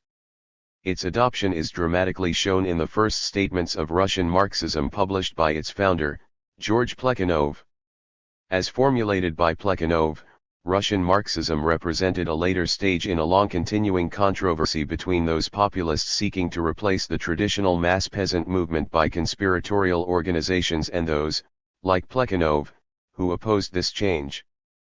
Plekhanov's Marxist Emancipation of Labor group was a direct and quite legitimate descendant of his populist Black Partition organization. Both reflect a devotion to democratic, self-liberating popular movements in opposition to the people's will form of organization.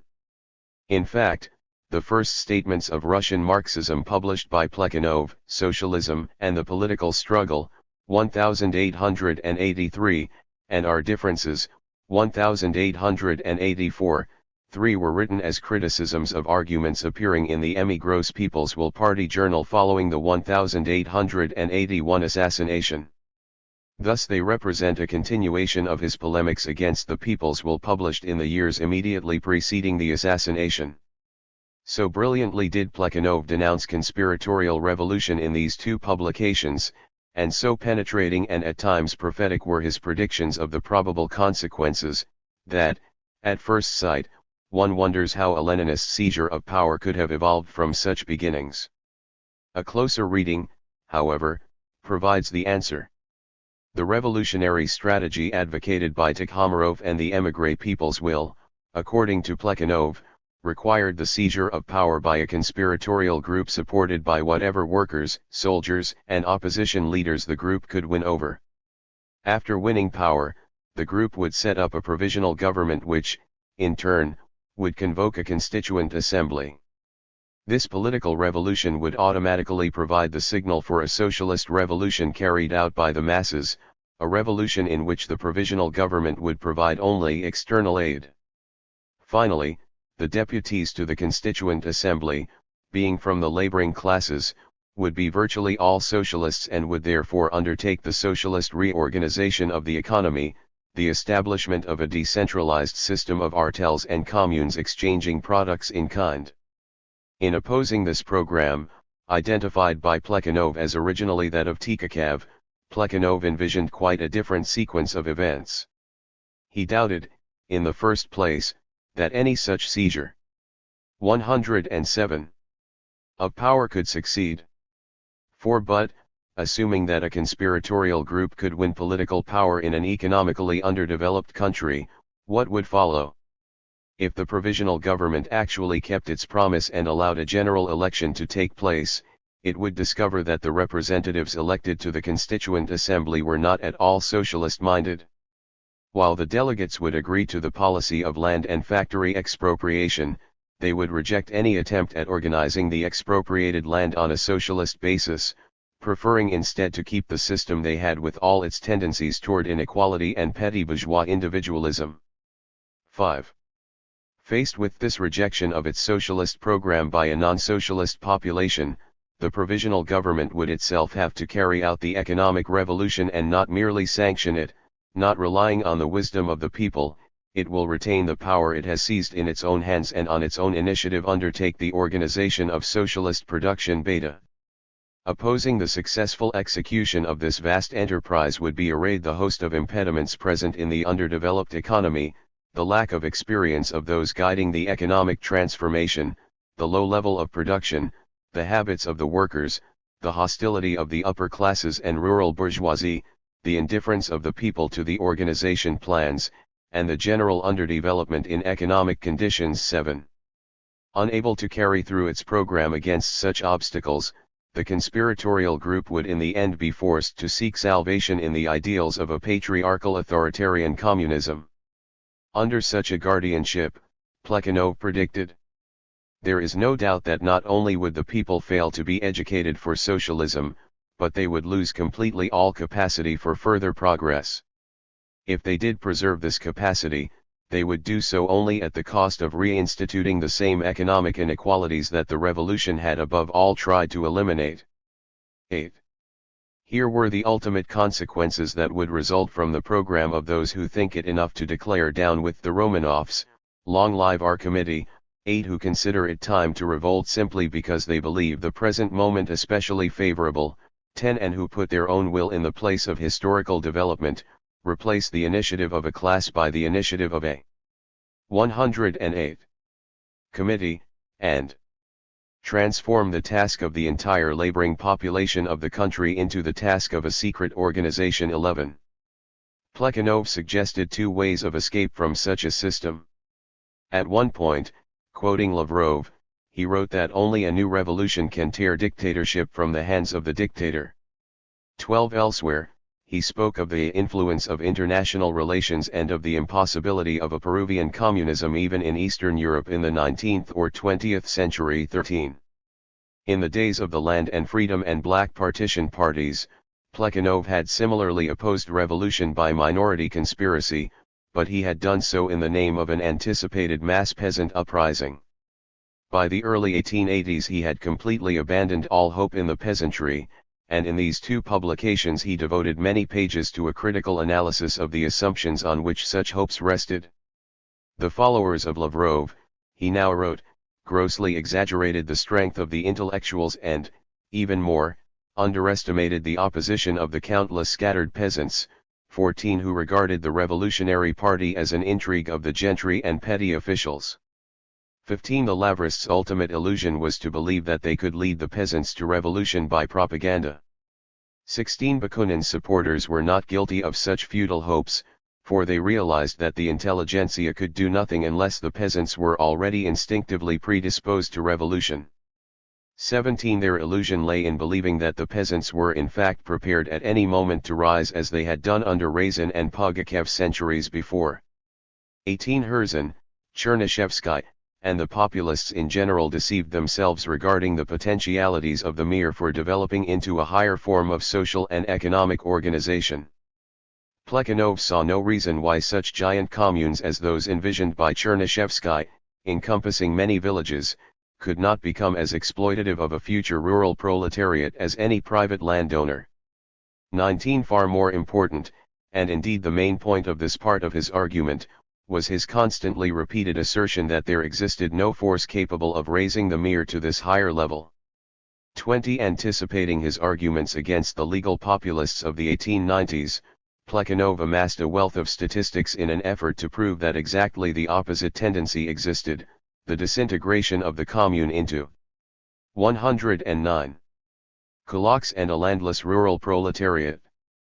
Finally, even had there existed such socialist tendencies among the peasantry, what could be done to promote them when the educated class willing to do so was stopped at every turn by the police? 21 And what improvements in this repressive political system could be won with the support of a peasant population that cared nothing for manifestos, free speech, or parliamentary debates, and that knew nothing about representation?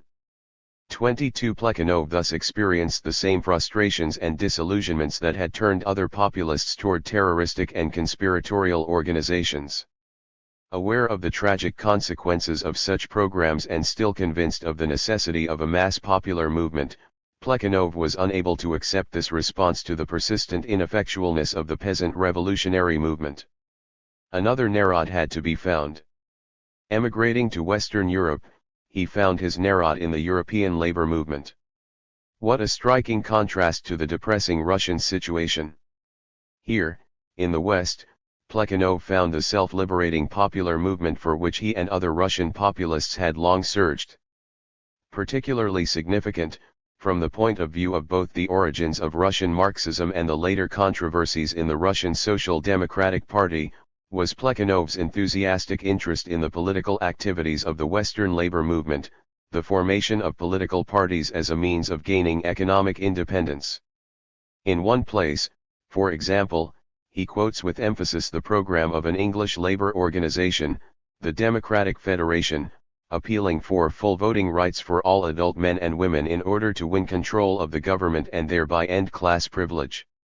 23 One of his most frequently repeated themes is the stress on the need of winning political power, 24 which Plekhanov insisted was the only way of removing the fetters imposed by the productive relations on the productive forces. 25 But such political power would come only after a long process of small gains by the workers.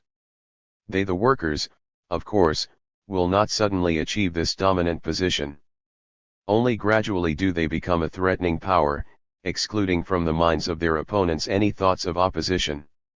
For a long time, they will obtain only concessions and will demand merely those reforms that 110 would give them not dominance, but only the possibility of growing and maturing toward future dominance, reforms that would satisfy only their most essential, most immediate needs and, if only slightly, extend the sphere of their influence in the social life of the country. 26. The so-called revolution he concluded, is only the last act in a long drama. 27. While slowly gaining political influence and, thereby, a greater voice in social affairs, the workers would be developing those characteristics indispensable for successfully pursuing the tasks facing a socialist government. Before the anarchy of production could be replaced by the conscious organization of all functions of social and economic life, the working class must be politically experienced and educated, freed from bourgeois prejudices, and capable of independently considering its own position. The workers sought to enter the arena of history as independent actors and not eternally pass from one tutelage to another. The attempt to solve the problems of socialism apart from the workers themselves reflected a complete misunderstanding of the problems of socialism, since such problems could be solved only by the conscious participation of the producers in the organization of production, not by the skill, courage, and self-sacrifice of a conspiratorial group. The dictatorship of a class is as far from the dictatorship of a group as heaven is from earth. 28. This, in sum, was the program that Plekhanov repeatedly set forth in opposition to the conspiratorial plans of the émigré people's will. The political organization, he insisted, could not diverge from the existing economic system, and it was the principal error of Tikhomarov, Tikhachev, and other Russian populists to believe that the commune and peasantry provided a foundation for socialism. 29 Reflecting the frustration he and other erstwhile populists had experienced in their relationships with the peasants and generalizing from lessons learned in Europe, Plekhanov argued that only the industrial proletariat could provide such a base.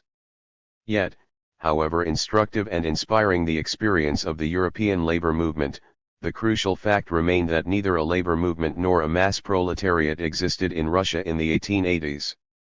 Plekhanov had found his democratic base in Europe and America, but he still lacked a substitute for the peasantry in his own country. Two fundamental problems faced him and others like. 111. Him who turned from the peasantry to the proletariat. How could an economically underdeveloped country like Russia attain the high stage of development that brought a mass labor movement continually winning more political influence and economic concessions within the framework of a parliamentary government and, more important, when would this stage be reached? In answering these questions, Plekhanov formulated the doctrines of Russian Marxism and helped lay the foundations for both the later controversies that split the party and the political system that was finally to emerge. Fortunately for a disillusioned, searching populist, the ideology of the Western labor movement itself offered a solution for the low problem by scientifically proving that the development of this same movement, the formation of this same proletariat, was inevitable for all countries. By becoming a Marxist, not merely a trade unionist, Plekhanov discovered the way to his new narod. Not the inevitability of socialism from capitalism, but the inevitable development of capitalism, with its proletariat, from feudalism here, it seems, was the main attraction for Plekhanov in the early 80s. Moreover, as a Marxist in Russia, he could not re-experience the disillusionment he had suffered from his faith in the peasants, simply because his new narod was, as yet, not there to deceive him. Until that day of reckoning, when his faith in the Russian workers would be tried, he had only to dig deeply into the most unsocialist sources for a mass of statistics demonstrating a rapid disintegration of the commune, an extension of capitalist enterprises, and a rapid increase in the urban proletariat. With such data, the scientific socialists sought to demolish the theories and hopes of the populist utopian socialists, who believed that Russian economic development could proceed without the vast human suffering that the Marxist considered inevitable. Having turned to Marx's historical philosophy for proof of the inevitable development of a Russian proletariat, Plekhanov repeatedly emphasized the scientific character of the Marxian laws from which such inevitability derived. He praised Marx as the first to present a real explanation of the entire process by which human civilization developed.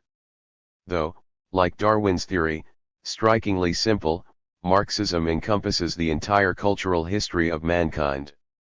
He admitted that Marx and Engels had established 112.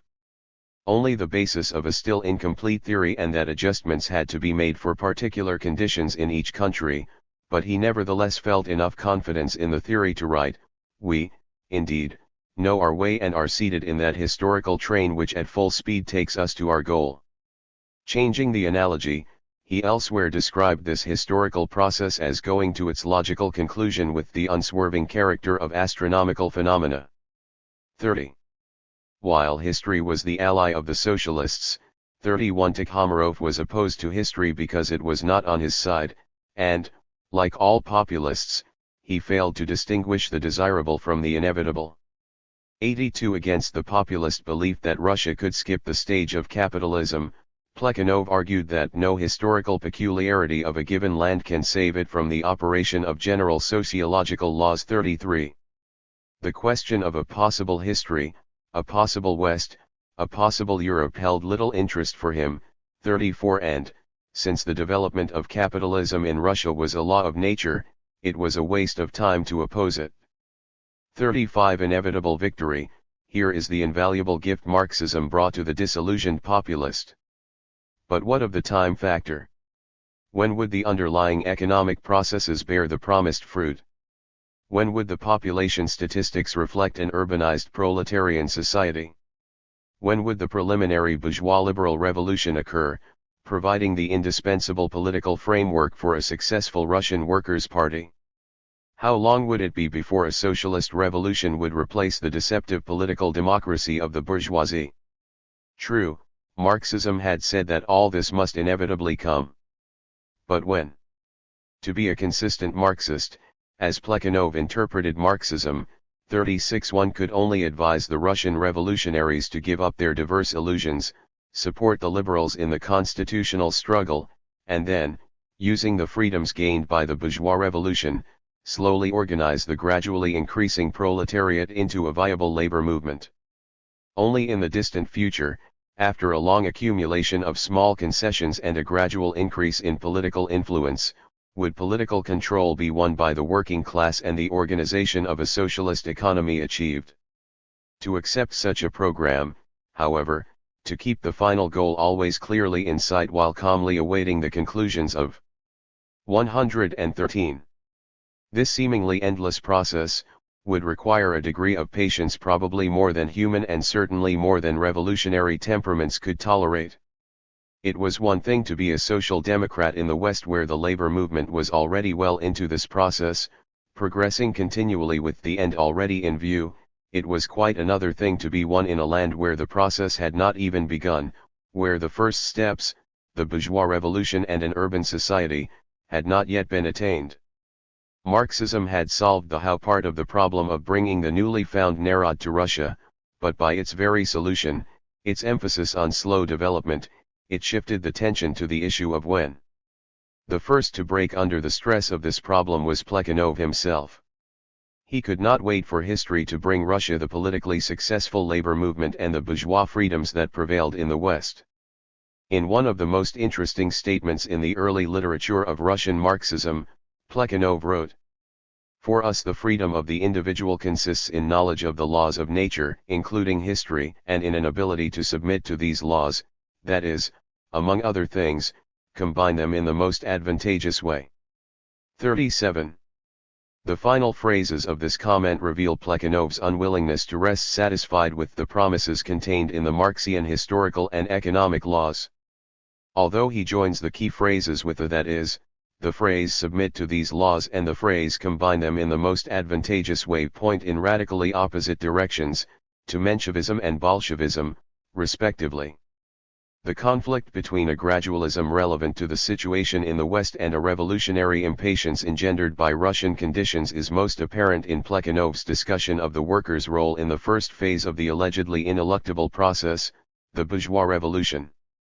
Striving to be consistent with his view of Western Marxism, Plekhanov urged Russian revolutionaries to support the liberal constitutional struggle by carrying on political agitation in its favor among the workers, and he insisted that it was only the lack of such support that kept the bourgeoisie from speaking with the rulers in a language worthy of a citizen. 38. He criticized at length those populists who had rejected the political struggle as an affair of the bourgeoisie promising no advantage to the people. 39. The people's will leaders had, to their credit, recognized the fallacy. 114. In this approach, but, unfortunately, they failed to draw the necessary conclusions from their stress on political struggle, since they considered it the affair of a small group of conspirators rather than that of a mass movement. 40. He was convinced that the liberals would respond most favorably to the support given them by the Workers' Party. They would be gratified by the deletion from revolutionary publications of assertions that the overthrow of absolutism would be the signal for a social revolution, and they would, consequently, cease to consider the revolutionaries as only impractical youth, given to unrealizable and fantastic schemes. Finally, as a result of its energy and self-sacrifice in supporting the constitutional struggle, the party would acquire a respectable and advantageous role in the new regime and win the right of openly propagandizing among the people and organizing a people's party. 41.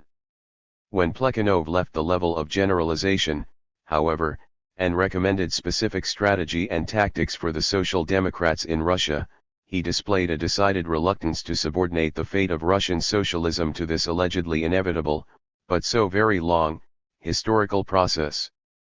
Though urging support for the bourgeois, constitutional revolution, he also repeatedly warned the revolutionaries to guard against the possibility that this revolution might bring no advantages for the people. To avoid such an outcome, the party was advised to develop the political consciousness of the workers even before the constitutional period ensued, thereby enabling the workers to enter the political life of the bourgeois regime with a party of their own from the very beginning. 42. Here Plekhanov had clearly shifted from submitting to the laws of history to combining them in the most advantageous way. Not trusting the scientifically predicted results of a bourgeois revolt, he preferred to guarantee this desired outcome by the intervention of a workers' party that, in terms of the general program adopted by Plekhanov from Marx, should only take form sometime after the successful transition from feudalism to capitalism. Plekhanov himself seems to have implicitly acknowledged this, and in the process to have returned for a moment to his earlier populist views, when he claimed that the real peculiarity of the Russian historical development is that the socialist movement begins when capitalism is still in its embryonic stage. 43. 115. Having made this initial adjustment of Marxism to Russian conditions, Plekhanov was forced to make further modifications and thereby to lay the basis for what later became identified as Leninism. Because of repressive political conditions under tsarism, the development of the workers' political consciousness would have to be carried out by illegal, secret groups, which would not have been the case if the party were formed after the bourgeois revolution brought its usual freedoms. 44. This, in turn, required an energetic and persistent party organization that would be able to perpetuate itself in spite of police repression. 45. As one of the few positive contributions of the people's will, Plekhanov called particular attention to its party organization, which he considered to the highest degree useful. 46. As a corollary of the stress on the importance of party organization to meet Russian conditions, Plekhanov gave similar emphasis to the vital role of leadership. Class consciousness, he argued, would not come automatically even under conditions of socialized labor. 47. Moreover, the movement had to be carefully guarded against an overemphasis on immediate wage-hour issues to the exclusion of the broader political struggle, which even then he criticized as the erroneous approach of the workers' journal The Seed, Zerno. He agreed that the details of the program, of course, must be left to the workers themselves, but the intelligentsia must explain to them the main points, for example, agrarian relations, the tax system, factory legislation, government aid to producers' cooperatives, and so on. 49. How clear everything is in the West and how dim in the East. 50. He exclaimed as he shifted back and forth between confident gradualism and revolutionary impatience. The assurances gained from Marxism as to the method were lost in a maze of uncertainties concerning the timing. The final goal, Plekhanov acknowledged, lay in the distant future, a more or less long time ahead. 51. But unable to wait, he repeatedly spoke of the possibility of shortening the period of Russian capitalism both by the actions of those understanding the inevitable direction of history and by a socialist revolt in Europe, which, incidentally, a capitalist Russia could foster by increasing world overproduction and capitalist crises. Registered too with his eyes turned westward, he could urge the support of the liberals, be satisfied with small gains, insist on the active role of the mass proletariat itself in opposition to its tutelage. 116. And ardently defend a party democracy with free expression of dissenting views. 53. Confronted with Russian realities, he spoke with another voice. On the one hand, he exaggerated the readiness of the Russian bourgeoisie to carry out its revolt. 54. On the other, he acknowledged its weakness and ascribed the major role in the bourgeois revolution to the workers, declaring at one point that only the workers could carry out the bourgeois revolution. 55. Most important, however, was his unwillingness to wait while gradual economic development increased the size and strength of the proletariat to the point where its party could begin to acquire some political influence. The real peculiarity of Russian history was the fact that the Workers' Party would secure this influence immediately after the bourgeois revolution as a reward for its energy and self-sacrifice in supporting the liberals, and, in order to prevent the liberals from being ungrateful for this support and refusing the workers a division of the spoils, the party was to mobilize the workers into a well-organized, ably led and politically conscious, not mere trade unionist, force even before the bourgeois revolution was underway.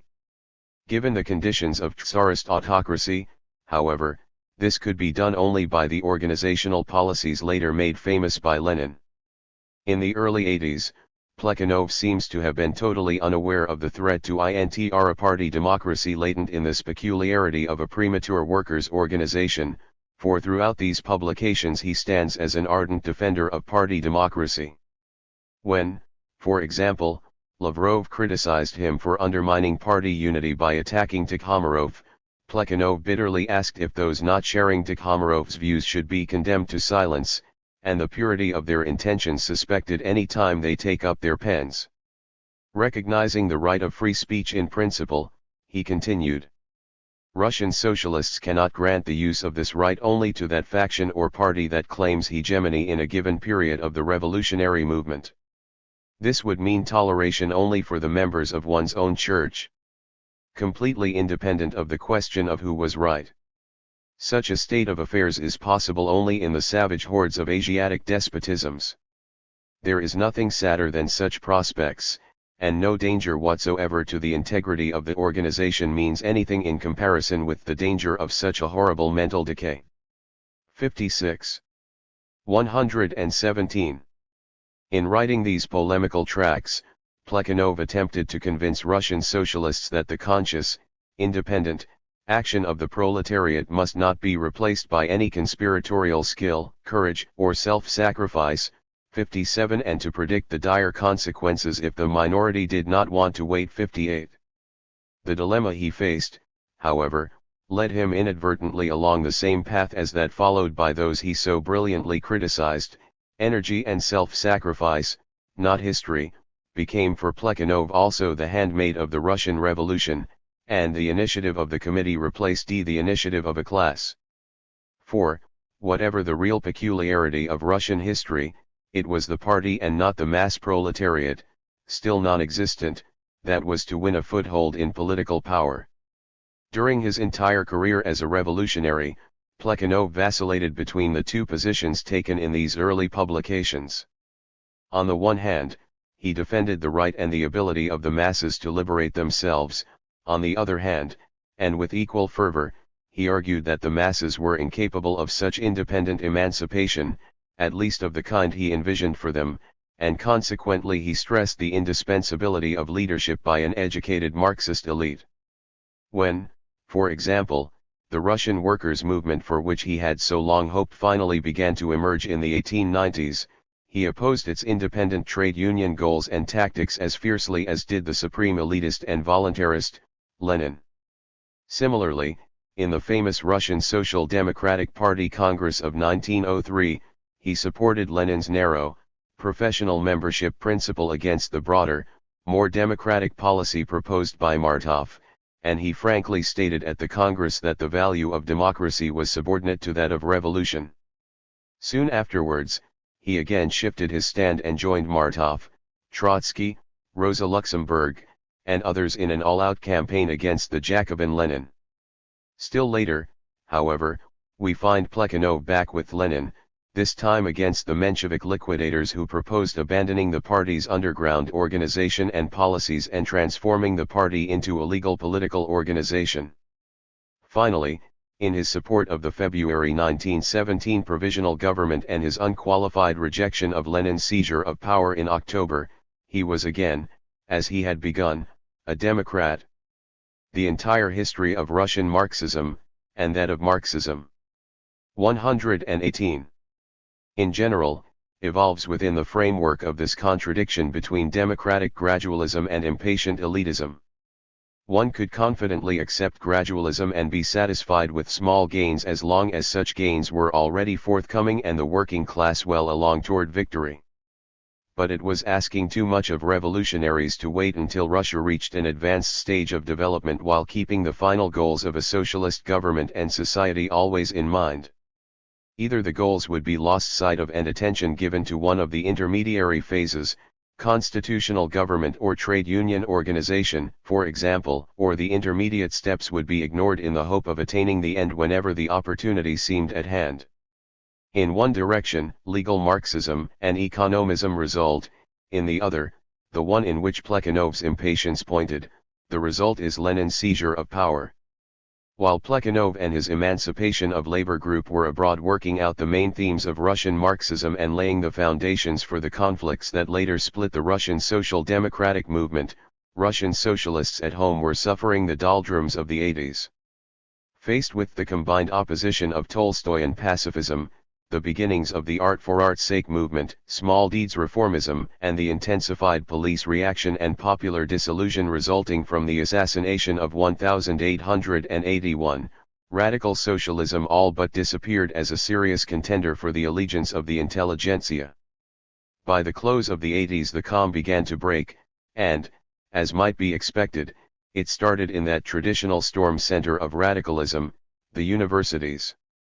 In spite of the extremely efficient police system organized by Zubatov in Moscow during the 80s and the reduction of revolutionary activity to a few isolated, underground people's will groups concerned only with remaining in existence, there was a noticeable ferment in the student Zemlyachestvo, the organizations in university cities representing students from each province and the only student organizations that remained active during this decade of reaction. 59 political demonstrations by students were once again organized, frequently on the occasion of the death of famous opposition leaders like Chernyshevsky, Saltykov-Shchedrin, and Shelgunov. 119. The most dramatic expression of this revival of the opposition movement, and perhaps the most significant single cause of the revival itself, was the response to the disastrous famine first announced by the press in the summer of 1891.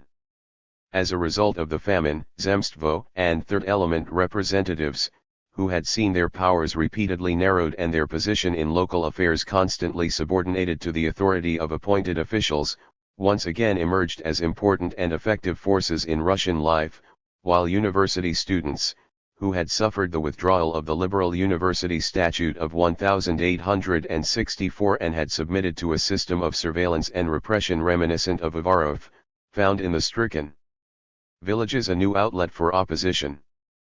Paradoxically, it took this mass misery to bring, in the words of one contemporary, a breath of fresh air into the mood of society. 81. When, in the fall of 1892, the students returned to the universities from their New to the People movement, 62 they had left their Chekhovian pessimism of the 80s behind them, as had the Zemstvo men, who found new confidence in a de facto authority that even the central government had been forced to recognize by its reliance on the Zemstvos during the famine years. The famine experience revived all the accursed questions that had monopolized the attention of the intelligentsia in the decades preceding the reaction of the 80s.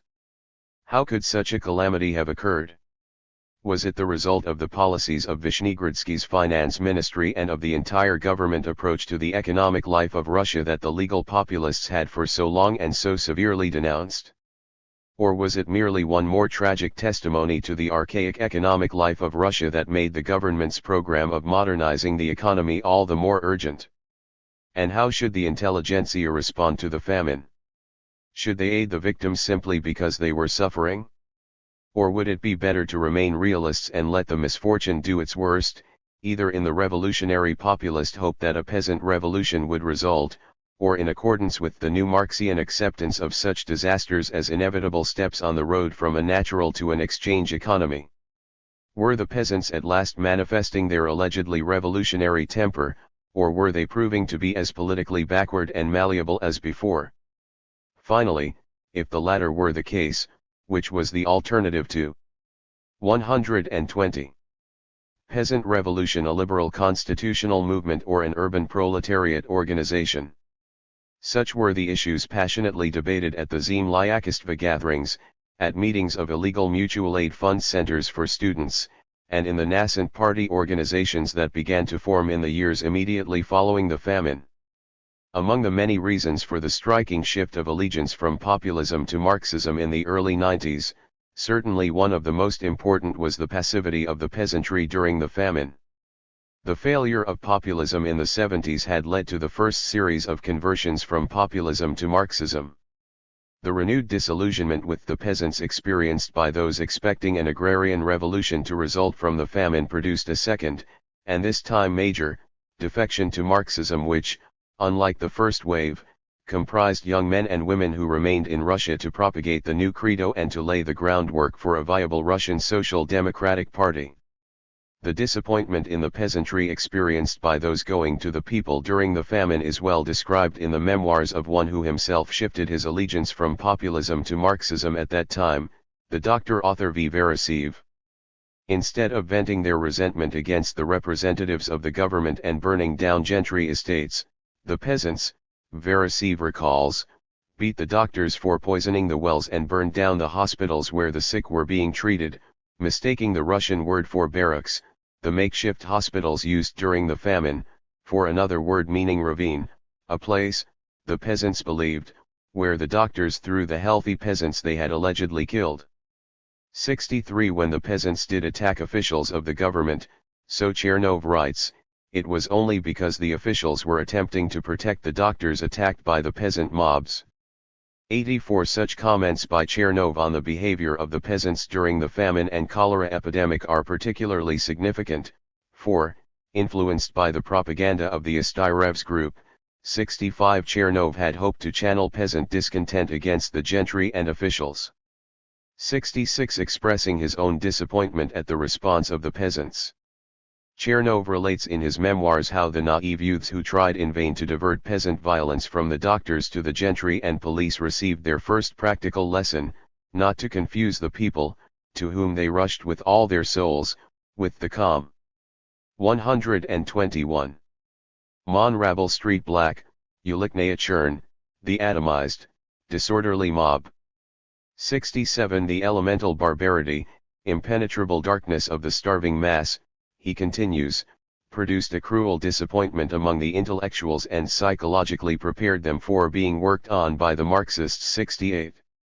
At first, the shift of attention from the peasants to the urban proletariat among the young oppositionists did not represent in itself an acceptance of Marxism and disavowal of populism. During the preceding decades, propaganda among the workers had played an increasingly greater role in the tactics of the populists, particularly in the People's Will, the most important revolutionary action organization in Russia during the entire century.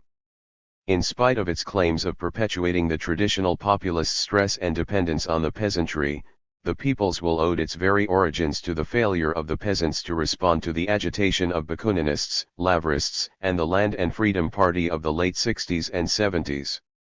In place of the peasants, the People's Will put increasing, and in the end virtually complete, emphasis on agitation among government officials, army officers, and urban proletarians in the hope either of forcing the government to make political concessions or of executing the coup d'état that Plekhanov accused Tikhomarov of planning. In the opinion of the populist Ruzanov, this Blanquism was inevitable, regardless of populist theories. He maintained, the intellectuals were unable to engage in opposition activity in the countryside, whereas their presence in the cities, their natural habitat, drew no suspicion. 69 Moreover, they came to regard the urban proletariat as more mature and more susceptible to propaganda and agitation than the peasants. 70 Most of the new opposition groups that formed in St. Petersburg after the famine, in fact, were made up not of social democrats, but of young People's Will supporters who, according to the one-time populist Gorev, considered themselves followers of scientific socialism. 71. The connections between these groups and the Marxist circles that began to take shape in these years were many and close. Between 1894 and 1896, one of the most influential of the revived People's Will organizations published a series of leaflets that gradually acquired so great a Marxian coloring that the fourth and last leaflet was distributed by Marxists but boycotted and condemned by People's Will supporters in Russia and abroad. 72 The leader of 122. Another new People's Will group, one that was to become a center of the later Socialist Revolutionary Party, frankly states in an article dealing with the early period of the SRS that their tactics were propaganda, agitation, and organization among the students and workers, and that work among the peasants was relegated to a secondary position. Because of the agitators' lack of belief in the possibility of arousing the countryside at that time. 73. Not only did People's Will leaflets often become indistinguishable from those of the Marxists, 74 and not only was propaganda written by Marxist groups printed on the People's Will presses, 76 but, judging from the Bolshevik Khrushchev's experience, recruits for Marxist organizations were won by intellectuals who still considered themselves populists. The Marxist 76 who first approached Krusen and tried to win him over to his group used the people's will argument that there had to be a small group of revolutionaries tied to the workers, a more politically active class than the peasantry. 77 A particularly illuminating example of this mixture of populism and Marxism and, more important, of the conversion from the former to the latter is found in the memoirs of P. N. Lepshinsky. Following the example of other populists and turning from peasant agitation to worker propaganda, Lepshinsky found that there was simply no place for populist theory in the workers' circles. The problems at hand, he argued, concern the labor movement, strikes, and the like, and not Mikhailovsky's, Vorontsov's, Nikolin's, and Krivenko's artisan artel, peasant commune, and special path of Russian economic development. Under the influence of this experience, together with related disappointments with the populists, 78 Lepshinsky gradually underwent conversion to Marxism, with all the feelings of pain and guilt entailed by a break with one's former comrades and a sense of being a renegade from early beliefs. 79 Although this mixture of traditional populist doctrines and those of Russian Marxism was to continue through the remaining 3 decades of tsarism, and in Soviet ideology until our own day, it was especially marked during this early transition period.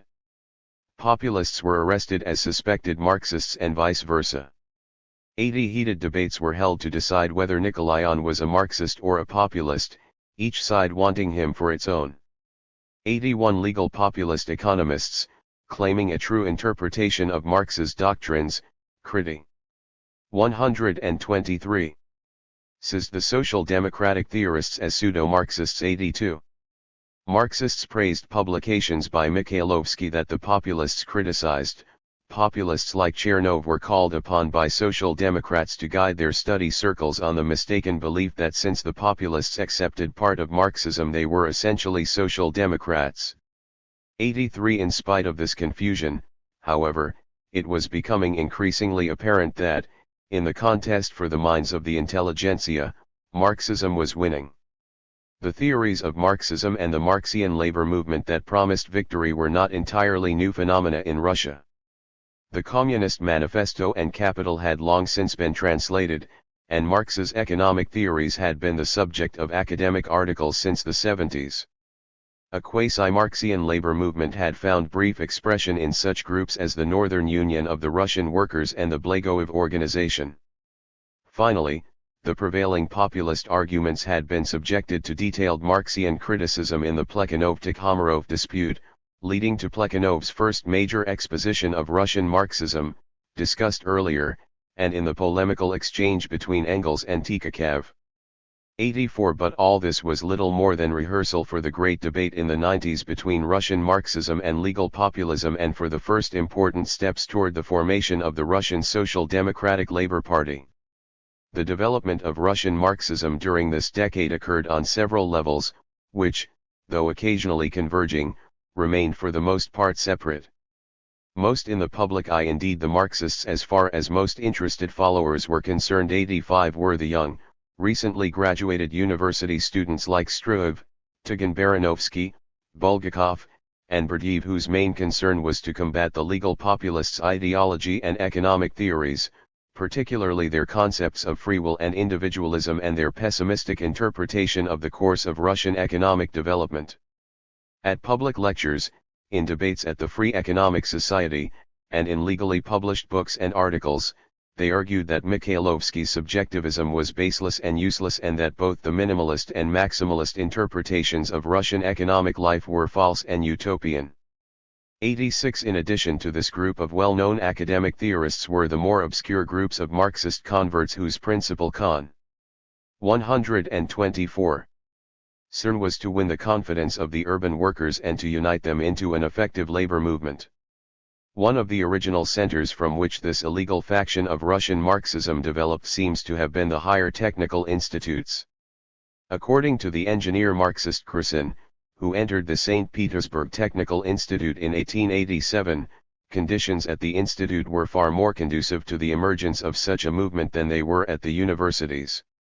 By the very nature of their work, the technical students were more organized than were the university students. Moreover, they were allowed to keep their student dining hall, which had been closed for university students, and were thereby able to collect funds, meet students for recruiting, and distribute illegal literature. Finally, their occupational activities involved closer and more frequent contacts with workers, and their professional interests found direct expression and application in the worker propaganda circles, where they praised the gigantic industrial undertakings in Europe and America and criticized the tsarist government for holding back Russian economic development. For the first few years of his study at the Institute, Krusen limited his Marxian activities to reading and discussing such works as Marx's Capital and Mill's Political Economy with 6 or 8 schoolmates, and to debating the primacy of economic study over sociology with the, in Krusen's words, incomparably better educated university students. After a brief banishment from St. Petersburg in 1890 for participating in a student disorder, Krusen returned and joined a group led by another engineer, Mui Brusnea, which Krusen at the time believed to be the first Marxist circle in St. Petersburg. As a representative of this group, Krusen met with 6 or 7 workers, men and women from 20 to 25 years of age. Using factory inspection material gathered by Professor Yanzul, Krusen would describe to the circle the deplorable conditions that oppressed Russian factory and mill workers and compare these conditions with those in the West which, as Krusen concedes, he portrayed in a rather rosy color. Although the movement at this time, 1890, was quite small, Krusen states that there were about 10 or 15 such circles in the city. The group of which he was a member was to prove the germ of the party that 125 ultimately came to power in Russia 27 years later, for, in addition to Krusen, the group included S. I. Radchenko, G.M. Krzyzanowski, and V.V. Strakov, all core members of Lenin's Bolshevik faction and, incidentally, all engineering students like Krusen. 87 At first, support for Russian Marxism was both slight and slow in forming. The radical youth regarded the few Marxists who had disavowed the doctrines of populism as eccentrics and mockingly asked about the numbers of taverns that were open. 88, the tavern having become a symbol among the populists for the exchange economy and the urban civilization predicted as inevitable by the Marxists. The youth of Samara, the Marxist Lala Yance writes, accepted the picture of the Marxists drawn by the populists, according to which they were individuals who welcomed the breakdown of peasant village life and the transformation of the peasantry into a landless proletariat. And do you not pity the peasants? How can you sit there and peacefully observe such things? One student accusingly asked him. 89 This initial opposition to Marxism was gradually overcome, however, by the publications of leading Marxist theoreticians, by the revolutionary enthusiasm displayed by those accepting the new ideology, and by the successful strikes of urban workers, particularly those of 1896 to 1897, that seemed to prove the workers in fact to be a more revolutionary class than the peasants. The great debate between legal populism and Russian Marxism may be said to have begun officially in 1892, when, in articles published in Russian Thought and Russian Wealth, Mikhailovsky briefly criticized Marxism. In the same month that the first of these articles appeared, June 1893, Peter Struve published in a German periodical a critique of Nikolayan's major work, A Survey of Our Post-Reform Economy. In December of that year, Krivenko and Yuzhakov defended Nikolayan against Struve's criticisms in articles appearing in Russian Wealth. Finally, in January and February of 1894, Mikhailovsky published an extended analysis of Russian Marxism in response to letters he had received from Russian Marxists who were indignant at his earlier brief criticisms of their cause. Until this time, as Veresiv writes, the reader of these articles by Mikhailovsky and by other legal populists was in the position of 126. Someone listening to a dialogue in which only one of the voices was heard, 90 since there had as yet appeared no statement of the Marxist position in the Russian press. Soon after the appearance of Mikhailovsky's January and February articles, however, the other side began to be heard. One of the first attacks by a Russian Marxist against the populists in the 90s was Lenin's What Are the Friends of the People? which appeared in the form of 3 hectographed pamphlets, the first in April 1894.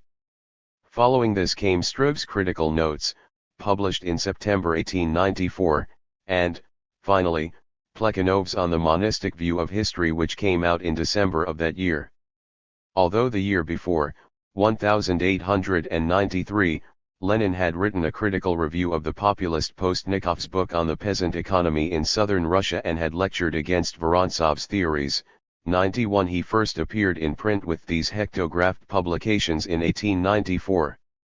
Perhaps because the hectographing process permitted so few copies of the series of pamphlets, only 50 at best for each printing, 92 they do not seem to have made much of a stir among the intellectuals, for little attention is given to them even in the memoirs of those Marxists favorable to Lenin.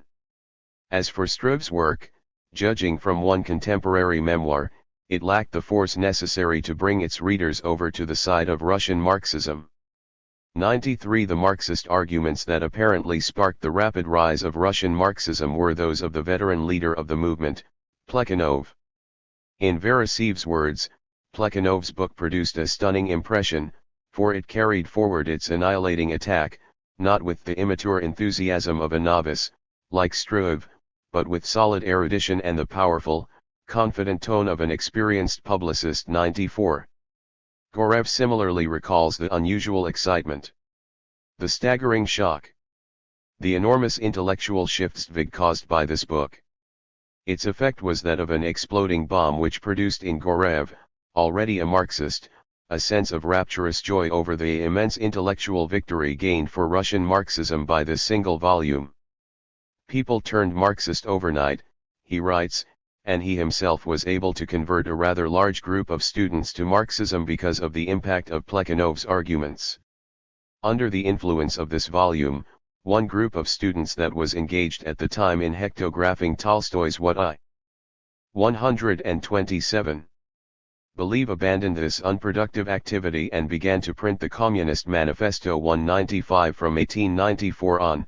Marxism was in the air and rapidly won the dominance on the left that had earlier been the pride of Russian populism. The debate between legal populism and Russian Marxism became, as Kazevita writes, the sharpest ideological conflict since the Westerner Slavophile dispute of the 30s and 40s, encompassing even wider areas of Russian society than the earlier controversy and almost completely absorbing the intellectual interests of society. Wherever you might be, you were first of all asked, are you a Marxist or a populist? Scientific debates, meetings of learned societies, not to mention student meetings, were consumed by one and the same polemic. At almost all public lectures, regardless of the topic treated by the speaker, there occurred loud demonstrations of favor or disapproval, whistling or hissing, merely because of the speaker's association with one of the contending parties. When, for example, the historian Karev, who was considered a subjectivist and a follower of Mikhailovsky's interpretation of history, spoke before the August Historical Society of Moscow University, usually attended only by the most intimate students of the chairman, the hall began to fill with students long before the lecture began. Actual scuffles between the populist and Marxist students ensued, accompanied by the usual whistles and ovations, although the subject of the lecture had nothing whatsoever to do with the issues that bitterly divided the two groups. When Struve spoke on serfdom at the Moscow University Juridical Society, a similar throng of social democratic cavaliers and maidens gathered and completely ignored the chairman, who was frantically ringing his bell to quell the tremendous ovation given this apostle of Marxism. 96. For a short time, the Free Economic Society became a center of the dispute, and its hall overflowed with students at the Society's Saturday afternoon debates between populist economists, statisticians, professors, and academic Marxists like the young Struve and Tikhon Baranovsky. 97. The arguments took on a rather bitter tone when the prominent statistician Iseev, who supported the Marxists' arguments in the Society, published a letter in New Times expressing patently absurd opinions and signed the name of Yaros. 128. K.Y., a leading populist economist. Yarosky, in turn, sent an angry letter to the same journal, publicly accused Iseev of forgery, maintaining that the letter in question was written in Icev's hand, and demanded a court of arbitration.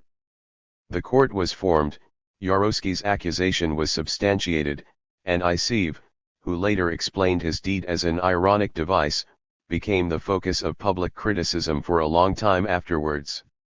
98 Although this was not the only instance of such a device used by the Marxists, it was not by these tactics alone that the Marxists won increasing support. One significant reason for this support has already been mentioned: the disappointment with the peasantry and the consequent shift of attention and hope to the urban proletariat. Another important reason appears to have been the enthusiasm, confidence, and energy of the young Marxists and the stark contrast of such active optimism to the depressing atmosphere of pessimism that characterized post-1881 populist groups. In the early 90s, Veresev, who had idolized Mikhailovsky, submitted a story to Mikhailovsky's Russian Wealth, entitled No Road, Bez Dorogi, in which he expressed the usual pessimism of the 80s. In 1896, at a meeting of the Russian Wealth staff, Mikhailovsky asked him what he was then working on, and Veresev replied that he was writing a story which he doubted could be published in Mikhailovsky's journal because the heroine, who in No Road could find no outlet for her revolutionary sentiments, had become in the present piece a social democrat and had found in Marxism a vent for her feelings. 100 Here, in the followers of Marx, were an entirely new people, Veresev declared, militant, energetic, with burning eyes and flaming heart, people who saw their happiness in the struggle for something in which they firmly believed and who knew neither doubts nor hesitation. 101 Like Veresev, Lepshinsky was also an ardent populist who saw in the Marxists' activism the conviction that seemed to have died in the leaders of his populist faith. In early 1892, Lepshinsky met some of the older revolutionary populist leaders in Sevastopol, but, instead of the inspiration he sought, he found only a disheartening atmosphere of Platonic searchings of the spirit in the ideal realm of universal truth and justice and reverential recollections of the irretrievable past. 102. From the picture he draws of himself in his memoirs, Lepshinsky seems to typify the personality that found 129. The new creed so appealing. Had he lived in the 70s, he himself maintains, he would have joined the Revolutionary Populist Party. Even before his conversion to Marxism, his dynamism and determination brought him leadership in the student organizations to which he belonged, all the members of Mizim Lyakistvo, he proudly writes, the cautious and moderate Mogilevsky students from Mogilev, willingly or unwillingly, but in any case silently and without protest subjected themselves to my militant initiative. 103.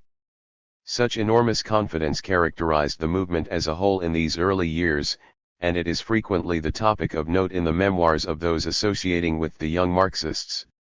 Their haughty tone in debating with prominent and highly respected professionals twice their age, 104 their dogmatism and impatience with opposing arguments, 105 their unwillingness to associate with established student organizations 108 or with other parties 107 all such traits testify to a sense of destiny and power that exerted a profound attraction for the radical students of the universities and technical institutes. Undoubtedly, the Marxists were at that time the rulers of thought of the young generation, and all efforts to swim against the current were usually destined to complete failure. 108. In these words, Chernov, the loyal follower of Mikhailovsky, conceded victory to the opposing party. However persistently he tried to mold good populists out of the secondary school students living in his province, they just as persistently turned to Marxism as soon as they reached the university cities. 109 By the mid-90s, even some members of Mikhailovsky's Russian Wealth were openly declaring their support for the enemy. 110 And the attraction of Marxism had become so great that publication of Marxian articles was considered a profitable undertaking by enterprising editors.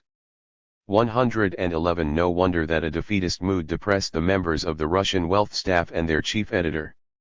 Marxism had won the allegiance of the radical youth, at least until the turn of the century when the socialist revolutionaries reopened the great debate between populism and Marxism, and when the liberal constitutional movement opened new paths for reform and revolution. 5. Legal Marxism. The philosophy and economics of dialectical determinism. Spinoza's statement, "I shall study human actions and desires as though I were concerned with lines, planes, and bodies," might serve as a motto for Marxist objectivity. S. N. Bulgakov. 1. Marx never shed tears over the painful paths of economic development. We are not afraid to look bravely into the eyes of reality. Peter Struve. TWO. Contributing causes of the remarkable victory of Russian Marxism in the mid-90s have been discussed in the preceding chapters: the failure of the peasantry to act in a revolutionary manner during the famine years, and the compelling enthusiasm and conviction of those representing the new credo, so strikingly different from the disillusionment and uncertainty that characterized the remaining populist groups. The philosophy and economics of legal Marxism are at once a reflection of and a powerful support for this overwhelming self-confidence. The leading Marxists inside Russia, the legal Marxists, time and again expressed the same faith in inevitable victory that, as we have seen, Plekhanov asserted in his first Marxian publications. "Man muss nicht nur kämpfen, sondern auch siegen wollen," wrote Struve, quoting Fichte, with reference to the encouragement derived from Marxism. For every rational man agrees that one acts more energetically when he knows that his actions will be crowned with victory, than when he acts with only guesses, Bulgakov argued, in defense of economic determinism. 5. Expressing similar sentiments, Berdiev warned that Kant's and Lang's attempt to end the hegemony of determinism could end only in the suicidal skepticism of Hume, which was unable to find a foundation for either doubting or affirming. 6. Referring to Mikhailovsky's statement that one must choose the inevitable over the morally desirable, if a conflict occurred. B. Legal Marxism and Dialectical Determinism. 131. Between them, Struve asserted that the Marxist could not experience such a conflict since he is not afraid to look bravely into the eyes of reality and realizes that it is necessary not simply to give way to the impulses of moral feeling, but consciously to make the latter a factor of historical necessity. 7. The assurance gained by this alliance with history gave the young Marxists a staggering advantage over their opponents, but it also required a disavowal of the ideological premises that had passed from generation to generation of the left Russian intelligentsia. In place of a profound belief in the reality of free will and in the power of individuals to affect the course of history, a primary raison d'etre of the intelligentsia, the Marxists argued a stark determinism. In place of unabashed expressions of frank value judgments justifying a freely chosen struggle to achieve a better world, they urged detached, objective, scientific observation of the predetermined course of events. Finally, and the most crucial change of all, in place of passionate efforts to end existing evils, to liberate the existing population from miseries and oppressions, they found it necessary in the name of future social justice and because of ineluctable laws to accept actual intensification of present mass distress, a sacrifice of the existing generation. The more traditional legal populist credo might seem a noble one, but, the young radicals asked, what positive results had it achieved? The deep and persistent belief in free will and in the devoted action of individuals toward achieving social reform in the face of opposing forces had proved fruitless. What remained of populist thought and policy seemed to many of the younger generation a mixture of vague generalities and depressing pessimism. What they needed was a system of thought that would renew their confidence in ultimate victory and, most important, show them the force that would achieve this victory. Repeating the arguments of Plekhanov published over 10 years before, the legal Marxists frequently stressed the futility of the populists' concern with the individual and free will. Bulgakov attributed the disappointment and despair of the populists to their alleged habit of distinguishing between the hero and the crowd, the individual and the people, and to the resulting dilemma when it turned out that the people refused to follow these individual heroes. Atagan Baranovsky similarly opposed the view that life could be guided by critically. 132. Thinking individuals. 9. And Berdiev argued that it was impossible to explain a social movement on the basis of individual actions. 10. Finally, Stroeve maintained that the bright future for mankind predicted by economic materialism was to come as a necessary result of material progress and not from the creative activity of the individual. 11. The free will, value judgments, subjectivism, and individualism that legal populism had defended no longer satisfied the intelligentsia because such concepts failed to bring results. The doctrines of Marxism served as a perfect replacement. If victory could not be won by individuals and freely chosen action, it had to be promised as an inevitable outcome of a process developing apart from individuals and according to ineluctable laws.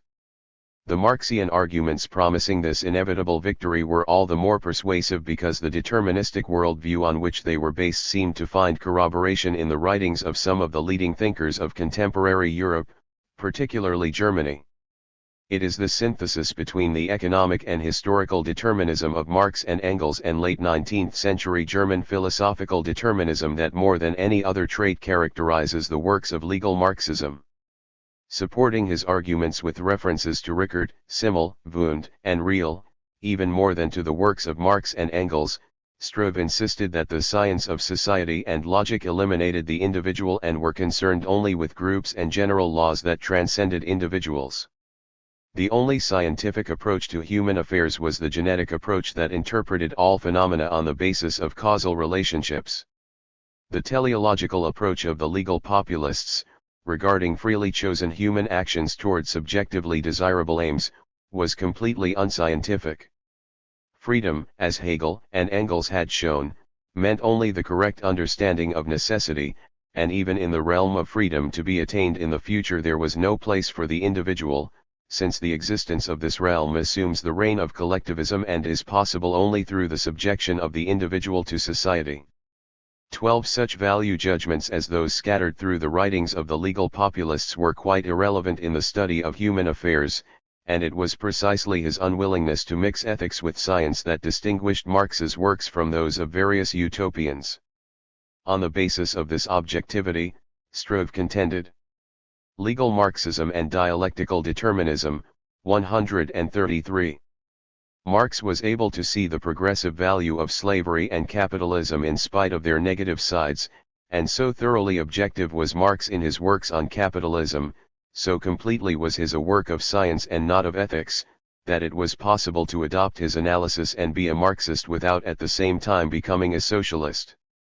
13. In a long review of Rudolf Stammler's Wirtschaft und Recht, a leading work in the German neo-Kantian movement, 14. Bulgakov argued the case for determinism and objectivity still more forcefully, and, considering the dramatic contrast between these arguments and Bulgakov's later judgments, it is worthwhile to discuss this article in some detail.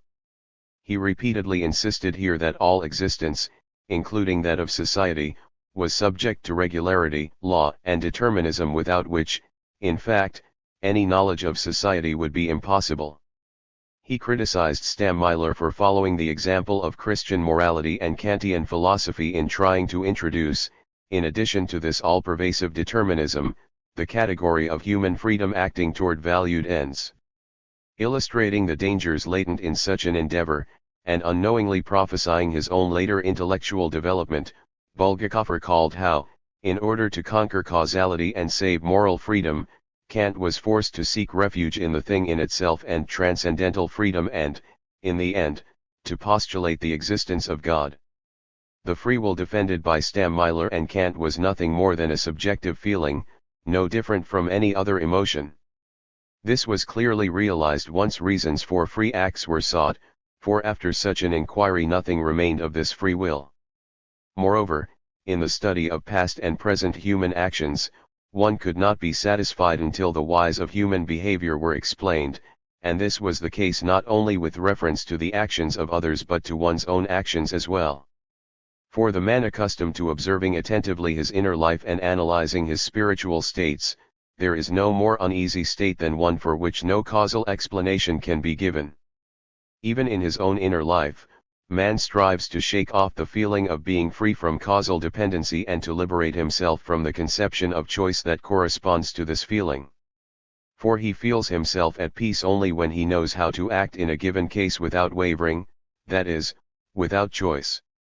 16.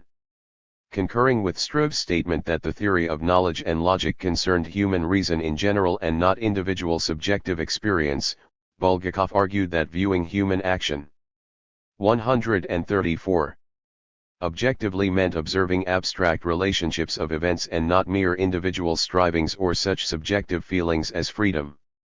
The theory of knowledge clearly asserted that knowledge had to do only with objective and necessary relationships and that, consequently, there could be no objective knowledge of free will operating in reality. What, in fact, does Stamler's doctrine essentially present? Ethics, Ni plus, Ni moins, and it was evident, Bulgakov continued, that ethics could not be elevated to a position equal to that of knowledge. Ethics, in fact, could be explained causally in two ways, by psychological processes that were the foundation of ethics and by the social environment that determined the contents of ethics. 16. In a later article, in which he replied to Struve's criticism of this first article on Stammeiler, 17, Bulgakov reaffirmed these views with still greater emphasis. One could predict the future in human affairs on the basis of laws and regular relationships precisely in the way that one made such predictions in the world of nature, he asserted, and if one would deny the possibility of such prediction on the grounds of limited knowledge of human history and society, he should keep in mind the similar limits on man's knowledge of nature. Marx's prognosis of the development of capitalism, for example, well illustrated the applicability of prediction in human affairs. This being so, Spinoza's precept requiring that one study human actions and desires as though one were concerned with lines, planes, and bodies might well become the symbol of Marxian objectivity.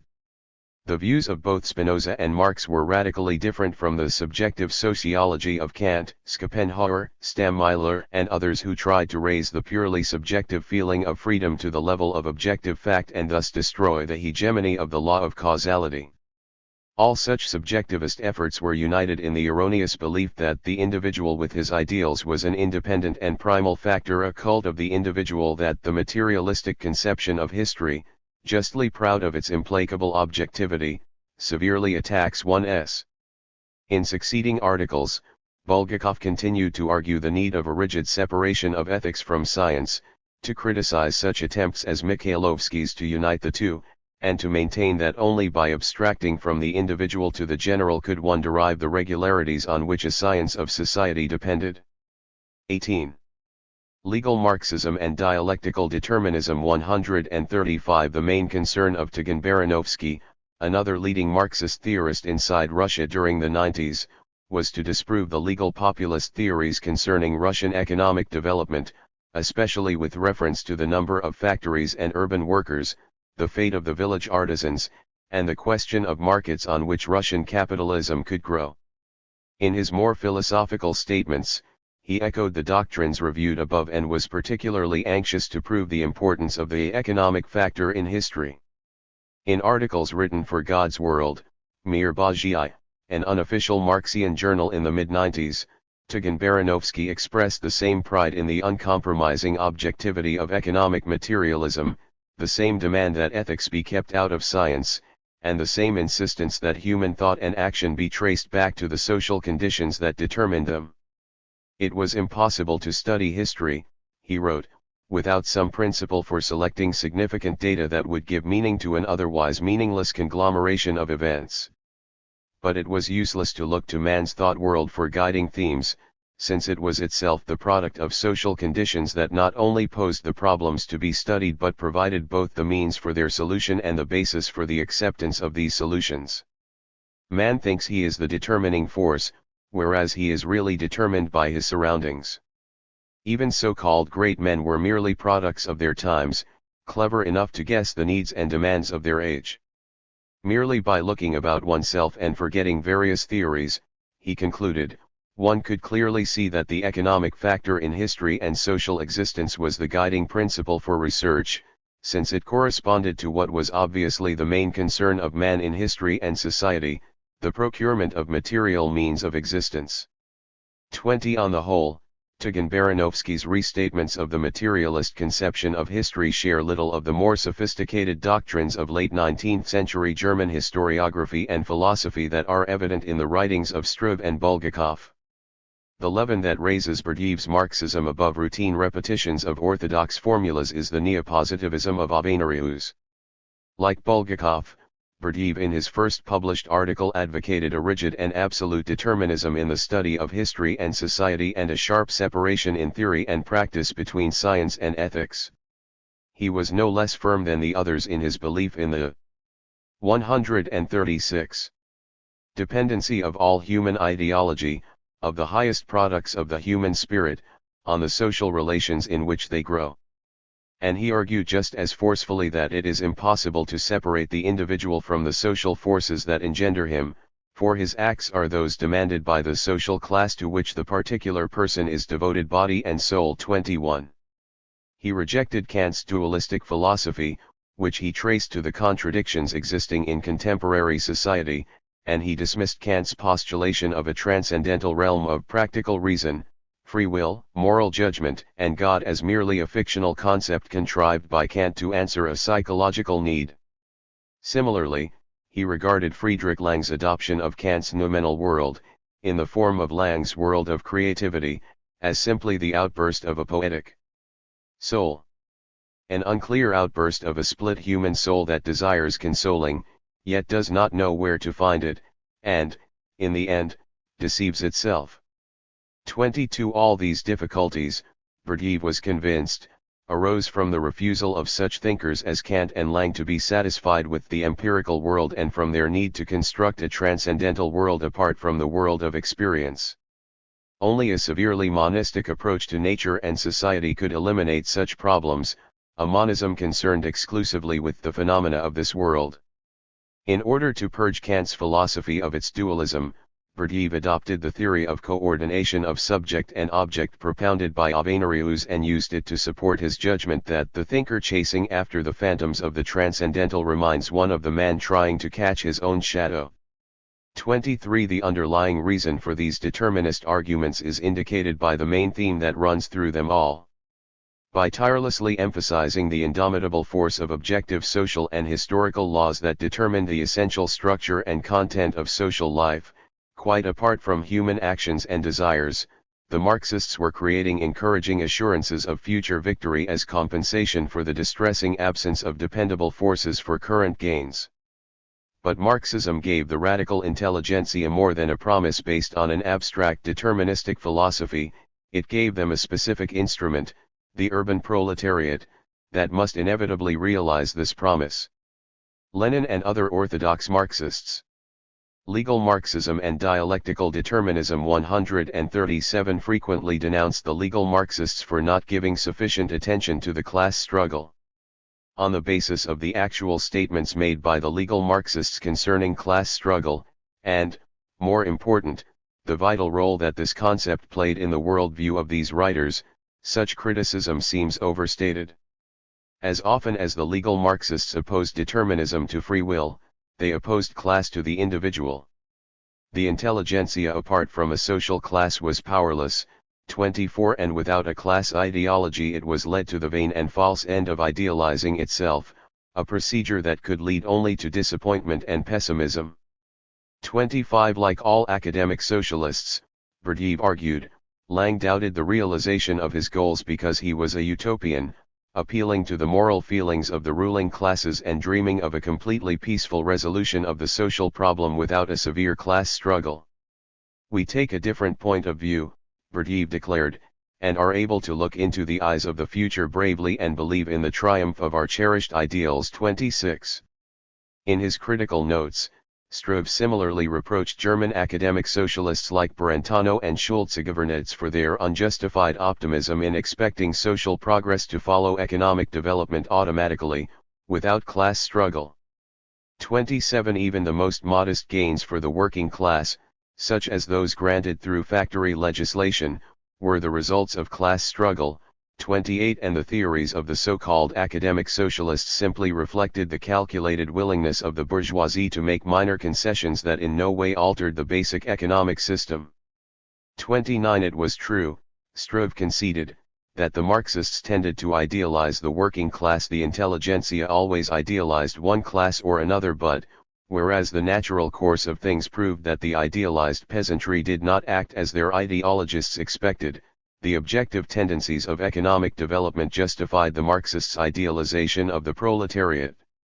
30. A particularly interesting expression of the legal Marxists' vital concern with the class struggle is seen in Struve's extremely violent attack on the legal populist Vorontsov for his statement that the working class members of the German Social Democratic Party were interested only in improving their living standard and not at all in achieving socialism. Such an assertion, Struve declared, merely showed Vorontsov's utter lack of knowledge and his igno. 138. Rani of the obvious fact that ideologies could not be separated from class interests as Vorontsov here tried to do. These theories of Vorontsov were simply the fruits of his fantasy, capable only of producing a laughable impression, and, when presenting them, Vorontsov should have admitted that he not only does not understand, but does not know what he is talking about. 31. Such bitter polemics was seldom found in the works of either the legal Marxists or the legal populists, and it is perhaps no mere coincidence that it occurs with Struve in response to an interpretation that he himself was, in part, to adopt but a few years later. The legal Marxists' frequent reference to class and their continual restatement of Marx's economic materialism, with its focus on class as the ultimate ground of thought and action, indicate the importance of this concept in their worldview. They considered ethics entirely class-determined. They reduced ideologies and cultural expressions to necessary reflections of class interest. Humanism, for example, was considered the ideology of the petty bourgeoisie, and in a completely orthodox fashion, they attributed the main motives behind such reforms as the serf emancipation to the self-interest of the ruling class. 32. Thus, the Marxists were encouraged both by the abstract philosophical determinism that made ultimate victory an objective necessity and by the effective operation, especially in the West, of the concrete instrument by which this victory would be won, the class struggle. Yet even this did not exhaust the benefits derived from the new credo. For one must not forget the character of the promised goal, the westernized, urbanized culture and society. Here, at last, was a doctrine that could free the intelligentsia from the sense of guilt fostered by their westernized tastes and desires which, though an inevitable product of their background, had made them seem additional leeches on the already exhausted body of rural Russia. The socialism promised by Marxism nicely reconciled social justice with all the urban comforts and technical advances that the Westerners cherished. Together with the continual stress on determinism and class, one finds in all these works of legal Marxism emphatic praise of the advanced civilization of the West and frank hostility toward the backward culture and institutions of Russia. Statistics clearly showed, Struve wrote, that in such countries, legal Marxism and dialectical determinism 139 as England and Germany a high level of technology entailed a high standard of living for the working classes, and that every technical improvement brought higher wages, lower prices, and shorter working hours. 33. Above all, this was illustrated by the experience of the United States, to which Struve continually referred as the model par excellence for Russia. Unimpeded by restrictive remnants of an earlier system and displaying a liveliness of spirit and a daring readiness to accept the most radical innovations, this new nation, whose cultural level was, perhaps, the highest in the entire world, graphically demonstrated the correlation between living standards and industrial productivity as well as the fact that economic freedom, individualism, and the private property instinct fostered economic progress. 34. Perhaps this is a sad fact, Struve added, but such is actually the case. 35.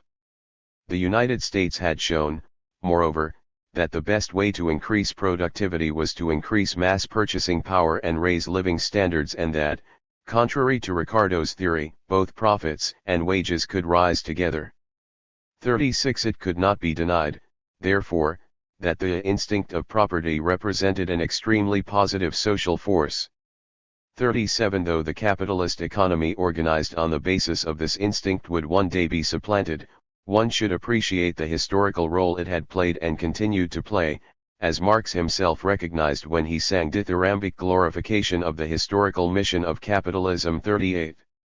Expressing the same convictions, Bulgakov went so far as to argue that the very existence of private property, as well as the miraculous growth of national wealth fostered by capitalism, proved that the positive aspects of this transitory system still outweighed the negative ones.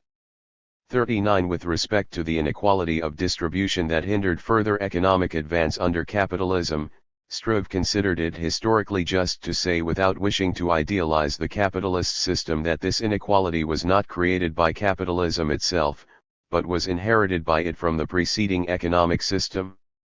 40. The task for Russia was clear: from a poor capitalist country to become a wealthy capitalist country. 41. There was only one path, the path from east to west. And it is about time. 42. The breakup of the commune, class differentiation in the villages, and the growth of an urban population here were the powerful 140 levers for the development of Russian culture, with the help of which Russia rapidly approximates West European culture and loses its former characteristics of an exclusively peasant and crude Sermyajnaya country. Every new factory, every new industrial enterprise carries us forward, increasing the numbers of people capable of intellectual Europeanization. 43.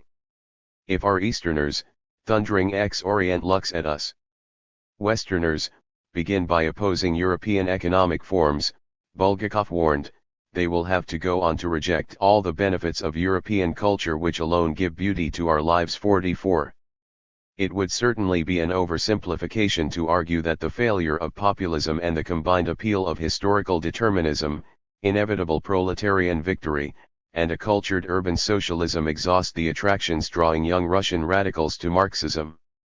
Each conversion was undoubtedly a unique event, motivated by individual needs, attitudes, and interpretations. In his brilliant autobiography, Berdyaev gives ample evidence of both the general and the more personal motivations toward Marxism.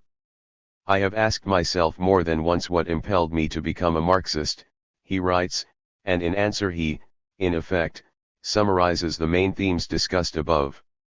I could not associate myself with the socialist populists, because their outlook was infirm of purpose and their belief in social revolution by some internal process in the existing peasant commune was a piece of unimpressive idealism. Marxism, on the contrary, denoted a complete reorientation and marked a profound crisis of the Russian intelligentsia.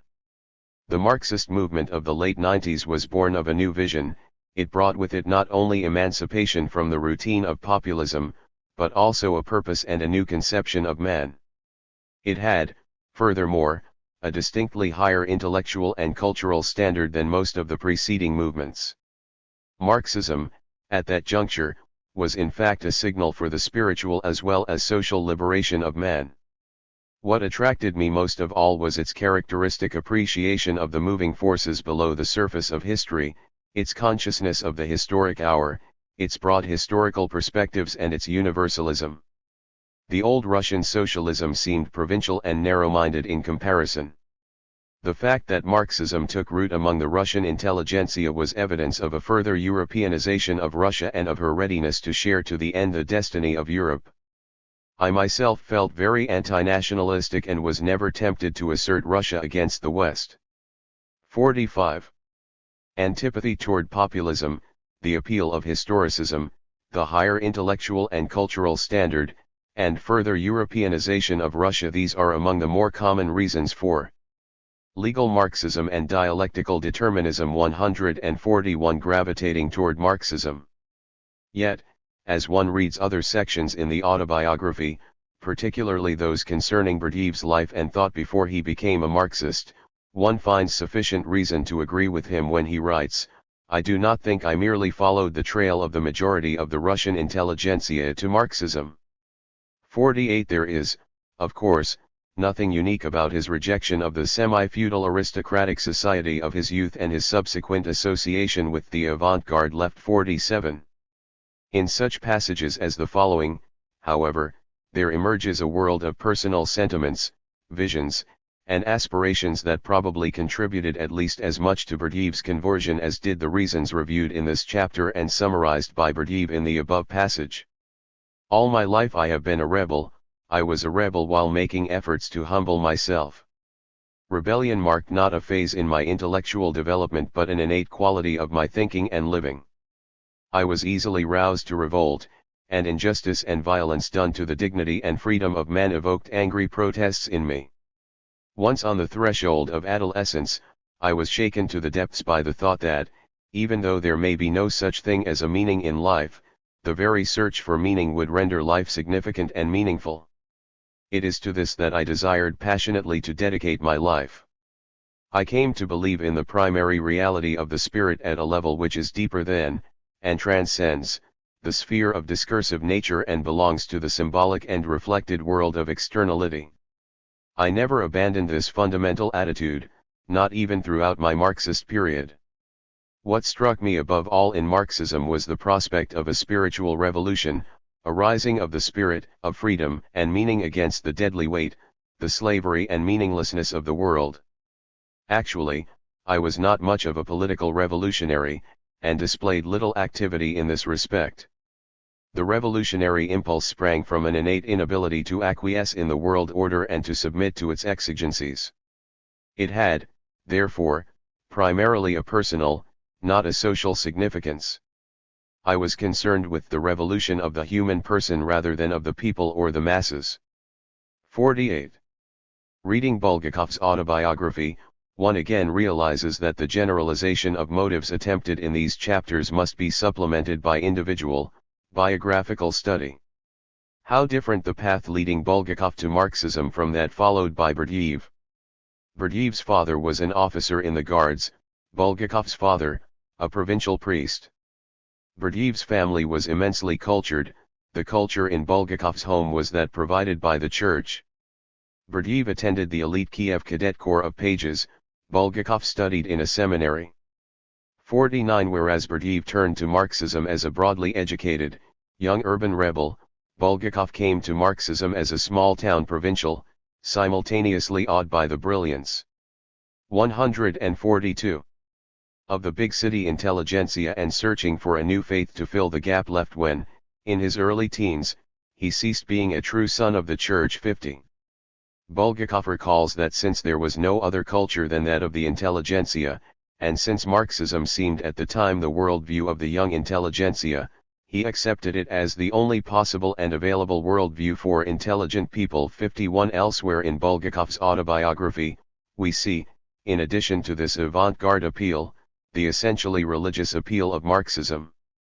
Becoming a Marxist, he wrote, involved changing from one faith to another, from orthodoxy to an eschatological and ethical faith in the progress of man. 62 It was not merely a matter of intellectual conviction, it was a passionate commitment fostering the same raptures of faith as had earlier enriched his life in the church. 63.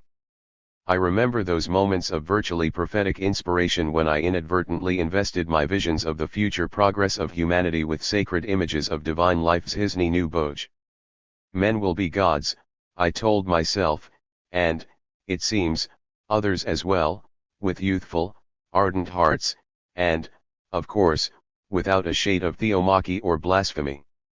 64. When we turn to Peter Struve, we find again a set of individual motivations attracting him to Marxism in addition to the more generally prevalent reasons. His path lay somewhere between that of Berdyaev, the anarchic homme revolt and highly cultivated aristocrat, and that of Bulgakov, the devout provincial. Down-to-earth concerns for the political and economic westernization of Russia, rather than romantic rebellion or religious quest, seem the basis of Struve's Marxism. Judging from Struve's own review of this period in his life, he turned to Marxism mainly because of what he then believed to be its relevance to the constitutional liberal movement in Russia. I was a constitutionalist and a political liberal before the problem of socialism arose before my mind. Just as naturally as in 1885 I had become, by passion and by conviction, a liberal and a constitutionalist, so about 3 years later I became, but this time by conviction only, a social democrat. By conviction only, for socialism, however it be understood, never inspired any emotions in me, still less a passion. Socialism was an abstract and remote ideal, while the struggle for civil and political liberties was a vital task. I was interested in socialism chiefly as an ideological force, which, according to the adoption of this or that sociological conception of Russia's development, could be turned either for or against the conquest of civil and political liberties. 55. Legal Marxism and Dialectical Determinism 143. According to this later testimony, even those themes in Marxism relating directly to the progress of the Russian economy were subordinate to the all-important political goal: what economic processes, what social relations and forces will determine the downfall of absolutism, autocracy, the conquest of civil and political liberties, the establishment of a constitutional regime. 58. With regard to economics per se, the main concern was to raise the whole country to a higher stage of economic development, especially after the disastrous famine of 1891 to 1892. We fully accepted the idea which Marx had once applied to Germany, namely that we were suffering not from the development of capitalism, but from its insufficient development. 57. These brief biographical references to Berdyaev, Bulgakov, and Struve are not meant to approximate a full or balanced explanation of their respective conversions to Marxism. They are included here merely to indicate the limitations of generalized accounts, of the sort presented in this chapter, and to suggest the conclusion that only by sensing, albeit impressionistically, the combinations of general and personal factors involved in the adoption of Marxism can this process be seriously understood. Whatever the reasons, the fact remains that Marxism held an immense fascination for a significant proportion of young, educated Russians in the 90s and proved incomparably more appealing, at least in this decade, than populism. It was a message and a promise able to inspire new hope in the left after the decades of populist failures and frustrations. Nothing was omitted.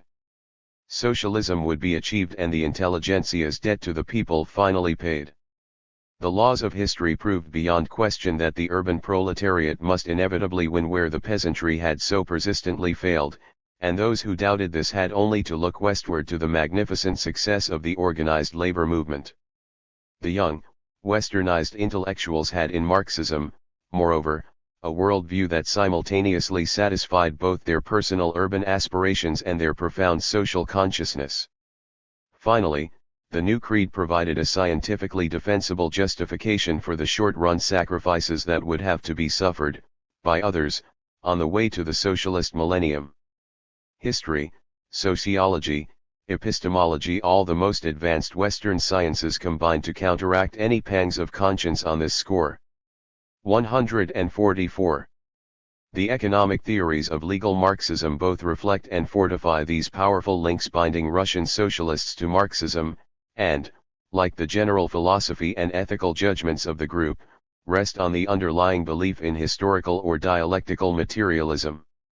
It was this basic ideological framework, this particular point of view, and not a broader scope of knowledge, that differentiated legal Marxist from legal populist economics. 58. When, for example, one Marxist found a prevalence of the commune and a scarcity of hired labor among Ural villages, he merely circumvented this data, concentrated on what signs of rural differentiation he could find, and concluded that even these villages did not escape the general laws of labor and capital that dominate everywhere. 59. Basing their predictions on the experience of West European capitalism, the legal Marxists argued that no matter how widespread artisan handicrafts in Russia were at the time, it was inevitable that they give way to factory production. 90. Just as the commune must inevitably disappear even though, as Struve conceded in 1893, its breakdown was still far from complete. 61. What distinguished the legal populists from the legal Marxists in their studies of the Russian economy, therefore, was not the legal populists shutting their eyes to all too conclusive evidence, but contrasting analyses of causes and opposing prognoses of ultimate results. The legal populists argued that an immediate change in government policies would significantly improve peasant conditions as well as inaugurate a period of balanced economic development. The legal Marxists, on the contrary, explained current mass suffering as an inevitable concomitant of an equally inevitable transition from a natural to an exchange economy, a transition that could not be hindered and that would lead to the full development of a Russian capitalist society on the model of Western Europe. Only by allowing this process to reach its end, no matter what the immediate costs in popular distress, could Russia eliminate overpopulation, rural crises, minimal levels of productivity, and intolerably low living standards. Moreover, only as a result of this economic transformation could Russia gain political and civil liberties, the advanced Western culture and intellectual life, and, finally, the indispensable conditions for creating a socialist society. Future progress would redeem present suffering. Here was the Legal Marxism and Dialectical Determinism 145. Core of the conviction allowing even a high-minded and unquestionably compassionate socialist to recommend the patently unsocialist policy of tolerating mass distress. Convinced of this future redemption and certain that no country could escape the pitiless laws 62 of economic development, the legal Marxists could praise Marx's ability to accept historically necessary processes without ever shedding tears over the painful paths of economic development. 63 Russian Marxists must be equally realistic, they insisted. The suffering entailed by the early stages of capitalist development and the destruction of the traditional rural institutions had to be accepted, since they were as inevitable and as progressive as was slavery in its time. Even reforms that seemed to favor the working class had to be rejected if they were inconsistent with the inexorable laws of economic development. 64 However much the Marxists disliked the kulak class, for example, they must foster the advance of this class, since it provided the rural markets necessary for Russian capitalist industry. 63 Similarly, Marxists should support high grain prices, for, although the populists were right in arguing that a large percentage of the peasantry benefited from low grain prices, since, paradoxically, they bought more grain than they sold, high grain prices contributed to the development of capitalism. They helped differentiate the richer and more efficient peasantry from the poorer and incompetent, leaving only the former as independent agrarian producers and forcing the latter into the class of rural or urban proletariat where they belonged. 66 Such was the objective law of economic development. A certain portion of the peasant economy is fated to liquidation liquidatsiu. 67 The legal populists were also quite correct, Struve conceded, in maintaining that the mass peasant population suffered as a result of railroad construction paid for by peasant taxes, but the railroad was an indispensable factor in the development of Russian capitalism and as such should not be impeded. 68 Perhaps the most extraordinary example of such pro-capitalist recommendations was Struve's support of unrestricted joint stock company operations, in opposition to proposed government controls that, among other effects, would have limited the dominant influence of leading capitalists in such companies. 69 Expressing similar attitudes, the legal Marxists gave priority to productivity increase over more equitable distribution. After 146. Capitalism had sharply raised productivity, then the problem of distribution could be rationally considered, they argued. Until then any measures, like those recommended by the legal populists, for raising peasant income would only perpetuate existing evils.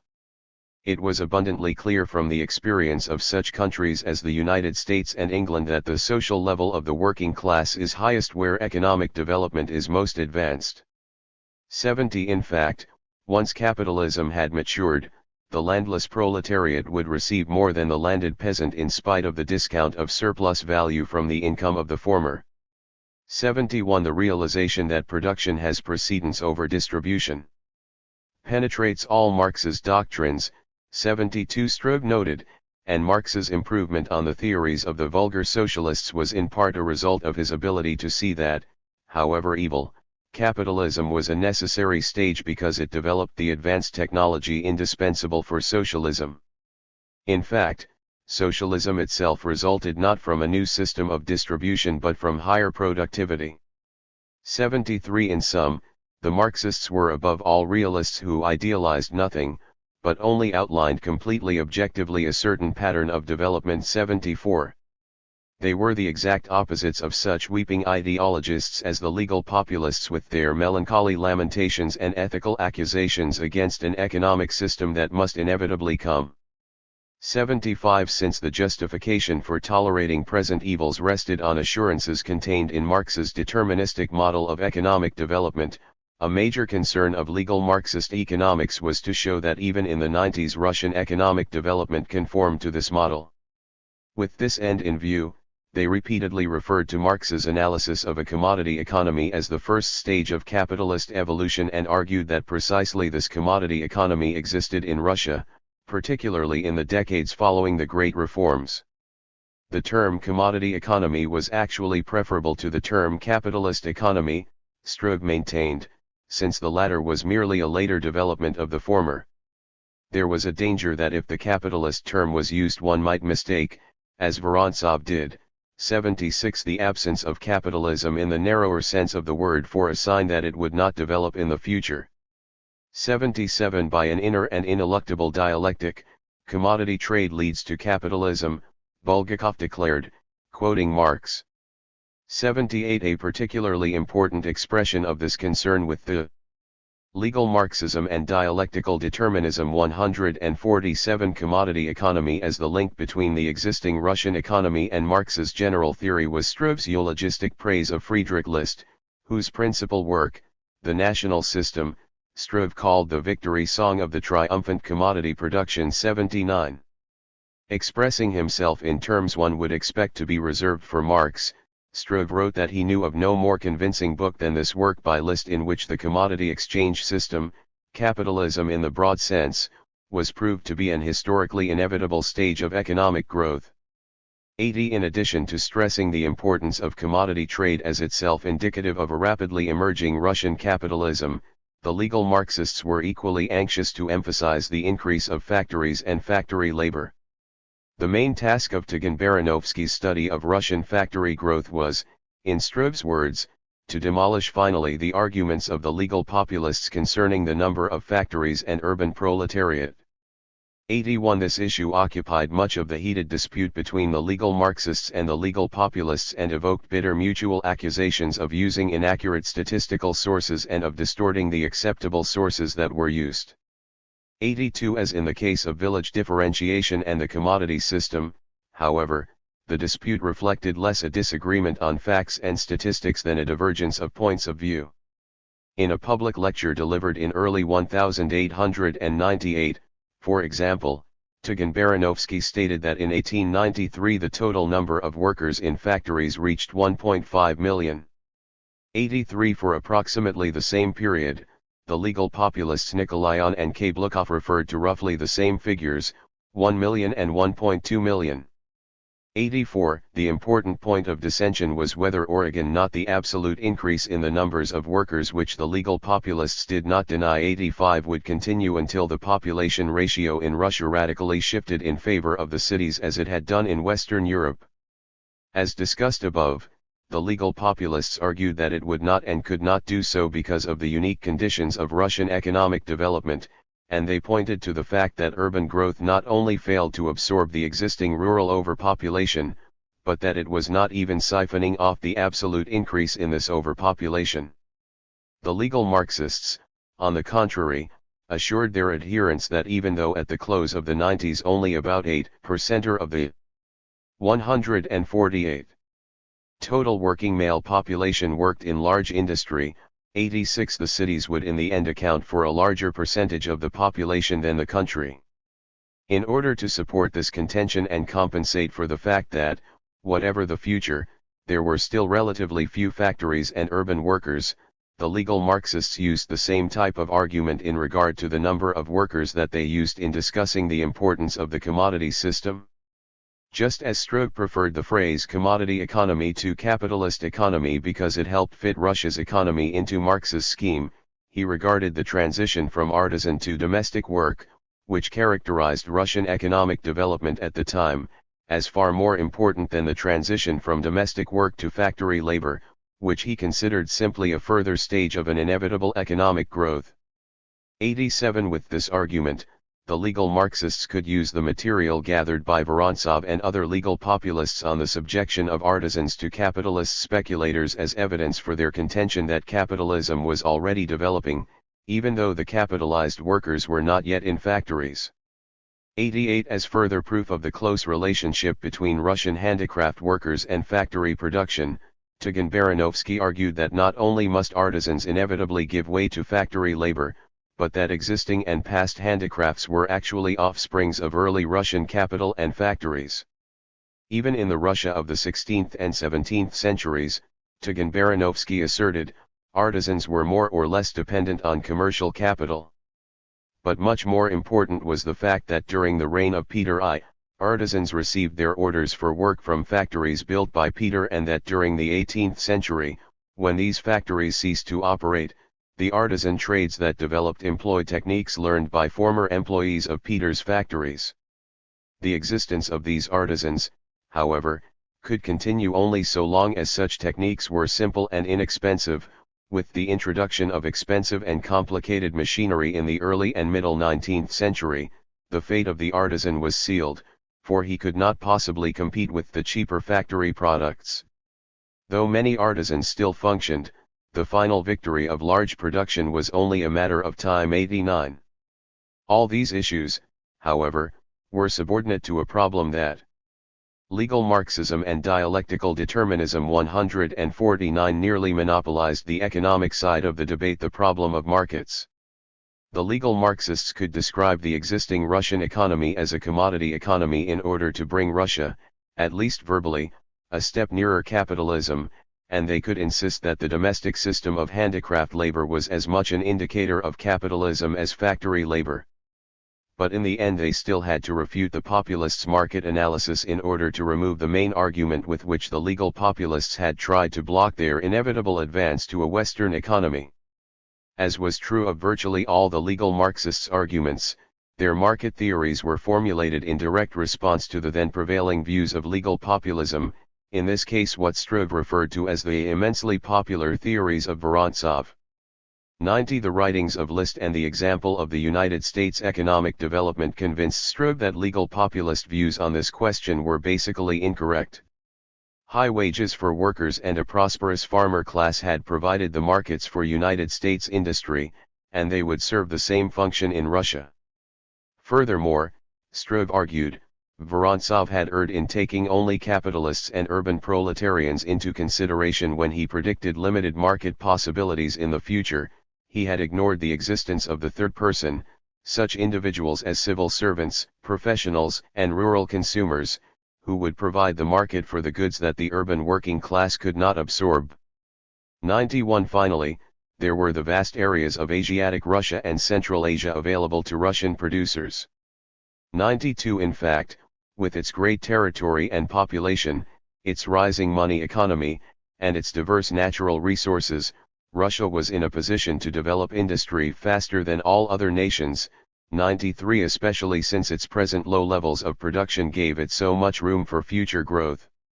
All the circumstances and present tendencies in the Russian economy, vast territory and population, impressive railroad development, urban growth resulting from the separation of manufacturing from agriculture, all this had characterized the United States in its period of early economic growth, and, Struve concluded, it was probable that Russia's economic life would duplicate that of the United States. 94 Moreover, as List's theories hypothesized and as the United States development exemplified, there was the possibility that Russian industry might grow entirely.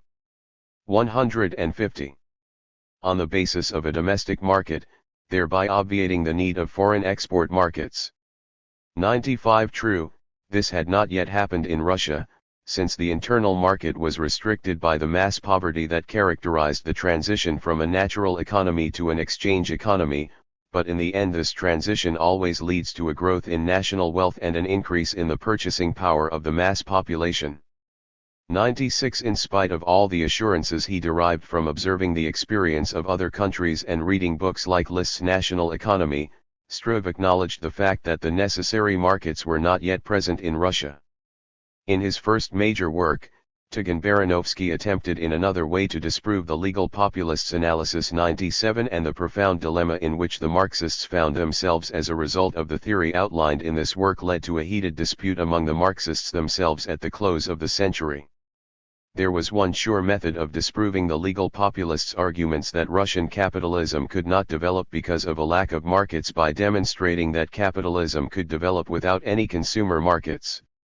It was Baranovsky's aim to do precisely this, to prove that by pointing to the impoverishment of the mass population under the influence of the growth of capitalist production, such writers as Nikolayan and Vorontsov in no way demonstrated the impossibility of the development of capitalism in Russia. 98 Baranovsky came upon his foolproof answer to the populist market arguments during his study of industrial crises in European capitalism. On the basis of this study, he argued that if capitalists continually reinvested their profits in capital goods instead of consumer goods, then the absence of a mass market or even the existence of mass poverty would in no way impede the development of industry. And if, in addition, production were proportionally distributed so that supply always equaled demand in all branches of this closed network of capital goods production, then the dangers of overproduction in this area could be eliminated. 99. If production were organized by plan, and if the market possessed complete knowledge of demand and power to distribute production proportionally, freely moving labor and capital from one branch of industry to another, then no matter how low consumption, the supply of goods would not exceed demand. 100. Legal Marxism and dialectical determinism. 151. Thus, anticipating the Soviet economy and specifically referring to Vorontsov as his opponent, Baranovsky argued that production itself creates its own market and needs no other. 101. The idea of a capitalist system developing and functioning without a mass consumer market was too much for Struve, who was by then already well on his way to revisionism. When Marx stated that consumption was not the aim of capitalist production, Struve argued, he was only employing a polemical turn of phrase, and those drawing from Marx's abstract model of a self-sufficient capital-producing system conclusions concerning the actual processes of capitalism were mistaking a purely theoretical construction for a description of reality.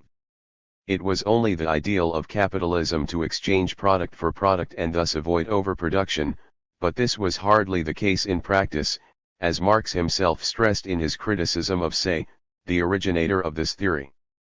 Rejecting Baranovsky's views, Struve continued to argue the necessity of a consumer market lying outside the capital production network. In the case of England, such markets were provided by foreign lands. For Russia, Struve now asserted, modifying his earlier view, 102 the third person was the peasantry that, through the process of differentiation, provided the real basis for the development of Russian capitalism. 103 But if Struve were correct in maintaining that a market was necessary for the development of Russian capitalism, then, according to the veteran Marxist economist Skvortsov, he shared the position of the legal populists, especially when he identified his third person as the Russian peasant. To avoid this conclusion, Skvortsov supported Baranovsky's view and argued that even in a society of paupers, capitalist production can flourish.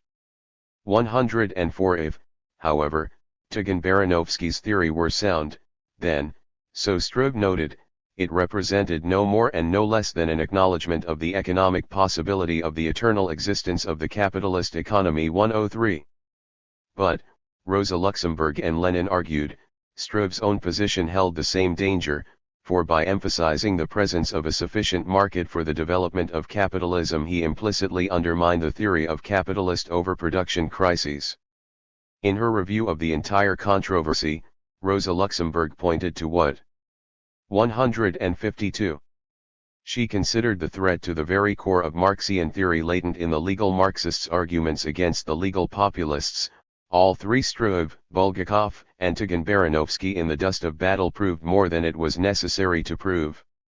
The problem was whether or not capitalism could develop in general and, particularly, in Russia, but these Marxists so thoroughly proved the possibility of capitalism developing in Russia that they provided theoretical proof of the eternal existence of capitalism. Clearly, if one assumes the limitless accumulation of capital, one has proved as well the limitless viability of capital. The argument that began with the possibility of capitalism ended with the impossibility of socialism. 106. In this brief comment, Rosa Luxemburg pinpointed the underlying problem facing all Russian Marxists, the dilemma of Marxism in a rural economy. Since socialism would be born only after the death of a fully matured capitalism, according to the objective laws of economic history, Russian Marxists must campaign vigorously for the formation of capitalism in Russia and compile convincing evidence that capitalism was in fact rapidly emerging. But they must be ever cautious to avoid granting capitalism too long a lease on life. Perhaps the clearest expression of the dilemma can be seen in Lenin's contribution to the controversy. In an article written in 1899, Lenin acknowledged Tikhon Baranovsky to be a good Marxist when he maintained the possibility of an unlimited expansion of capitalism, but Lenin criticized him for missing the fact that this unlimited possibility was actually restricted by limitations on consumption due to the impoverishment of the masses. The reason for Lenin's distinction here seems clear. The possibility of unlimited capitalist expansion was a useful argument against the legal populists on the question of the development of Russian capitalism. The reference to the actual limitation in the mass market related to the period of mature capitalism with its internal contradictions. To make sure that this distinction was clear to the reader, Lenin specifically argued that the limitation on the market was not great enough to impede the initial development of capitalism, but only to guarantee the temporary character of the system. 107. In a second article published several months later, Lenin sought further support for his position by adopting Struve's differentiation between, on the one hand, Marx's abstract model of capitalist production which theoretically could do without a consumer market and, on the other, the actual functioning of capitalism. Legal Marxism and Dialectical Determinism 153. Which unquestionably required such a market. With this in mind, Lenin again supported Tikhon Baranovsky by stating that his abstract arguments were justified and sound since they were directed solely against the similarly abstract theories of the legal populists. Tikhon Baranovsky's views were, therefore, in no way incompatible with the description of the contradictions between production and consumption prevailing in capitalism as it really functioned. 108. In a brief reply to Lenin, Struve reproached him for compulsive orthodoxy, and in defending his own position Struve now frankly acknowledged some validity in the legal populists' main argument. With the theory of realization of Tikhon Baranovsky, Bulgakov, and Ilan Lenin, it is impossible to refute the populist theory of the economic development of Russia, a theory which points to several real impediments encountered by the developing Russian capitalism. The abstract theory of realization is powerless precisely because it is necessary to interpret a concrete process as such. 109. When Struve made this statement, he had already passed through several stages in his transition to revisionism and idealism, the subject of the following chapter. Although I shall not argue that this revisionism represented a retreat in the face of legal populist criticism, the similarities between the two are striking and require attention. Moreover, besides providing a dramatic background for a study of Russian revisionism, a review of the populist critique of Marxism will reveal another significant aspect of legal populism itself. With few exceptions, the legal populists considered themselves Marxists. They completely accepted Marx's analysis of West European capitalism, they thought and wrote about economic matters in Marxian terms, and, in their social and economic programs, they regarded themselves as far more consistent with the essential spirit and direction of Marxism than were those usually identified as Russian Marxists. The very description in Capital of the disastrous impact of capitalism on man and society could be considered a lesson and a warning to Russia. 110. Here was something to be avoided if at all possible. Moreover, the Marxian analysis demonstrating the inevitable end of capitalism in the West could be used by the legal populists to show the impossibility of a Western capitalism in Russia. A Western Marxist could use Marxism. 154. To prove that since surplus value could not be realized under capitalism, that system must end. The Russian legal populist argued that capitalism could not even develop in Russia for essentially the same reason: the lack of adequate markets. Throughout the writings of Vorontsov and Nikolayan, consequently, one encounters persistent use of Marxian terminology and theories, long and frequent quotations from Marx and Engels, and involved applications of Marxian theories in analyzing the Russian and European economies. The labor theory of value, for example, was considered an axiomatic truth and ardently defended by both economists, and they actually attempted to use it in solving such problems as whether or not the communal peasant working at a low level of production received more for his own consumption than did the more productive hired rural laborers. 111 entire articles were based on the Marxian assumption that goods were exchanged on the basis of the same quantity of socially necessary labor, that workers received in wages only enough for their existence, that, since machinery produced no value, technological advance meant less wages for labor, and that, the main point, the realization of surplus value was impossible under capitalism.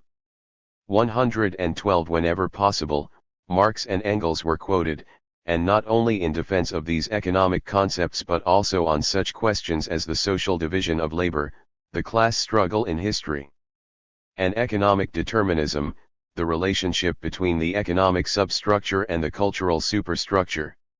113 Before the rise of a specifically Marxian party in Russia, Plekhanov's group, the acceptance of Marxism by the legal populists was unqualified. In 1877, for example, Mikhailovsky had defended Marx's theories against the criticism of Zhukovsky, who had considered them merely a plea for workers' rights supported by a formalistic application of Hegelian triads. Consistent with his own views, Mikhailovsky acknowledged and approved of the ethical element in Marx's writings, but, he maintained, Marx supported these judgments by a mass of factual data, not by the heavy, clumsy, unnecessary Hegelian dialectics. 114. But it was one thing to provide legal populism with the dreadful example of capitalist oppression in the West, together with a host of theories that could be argued against the development of a similar system in Russia.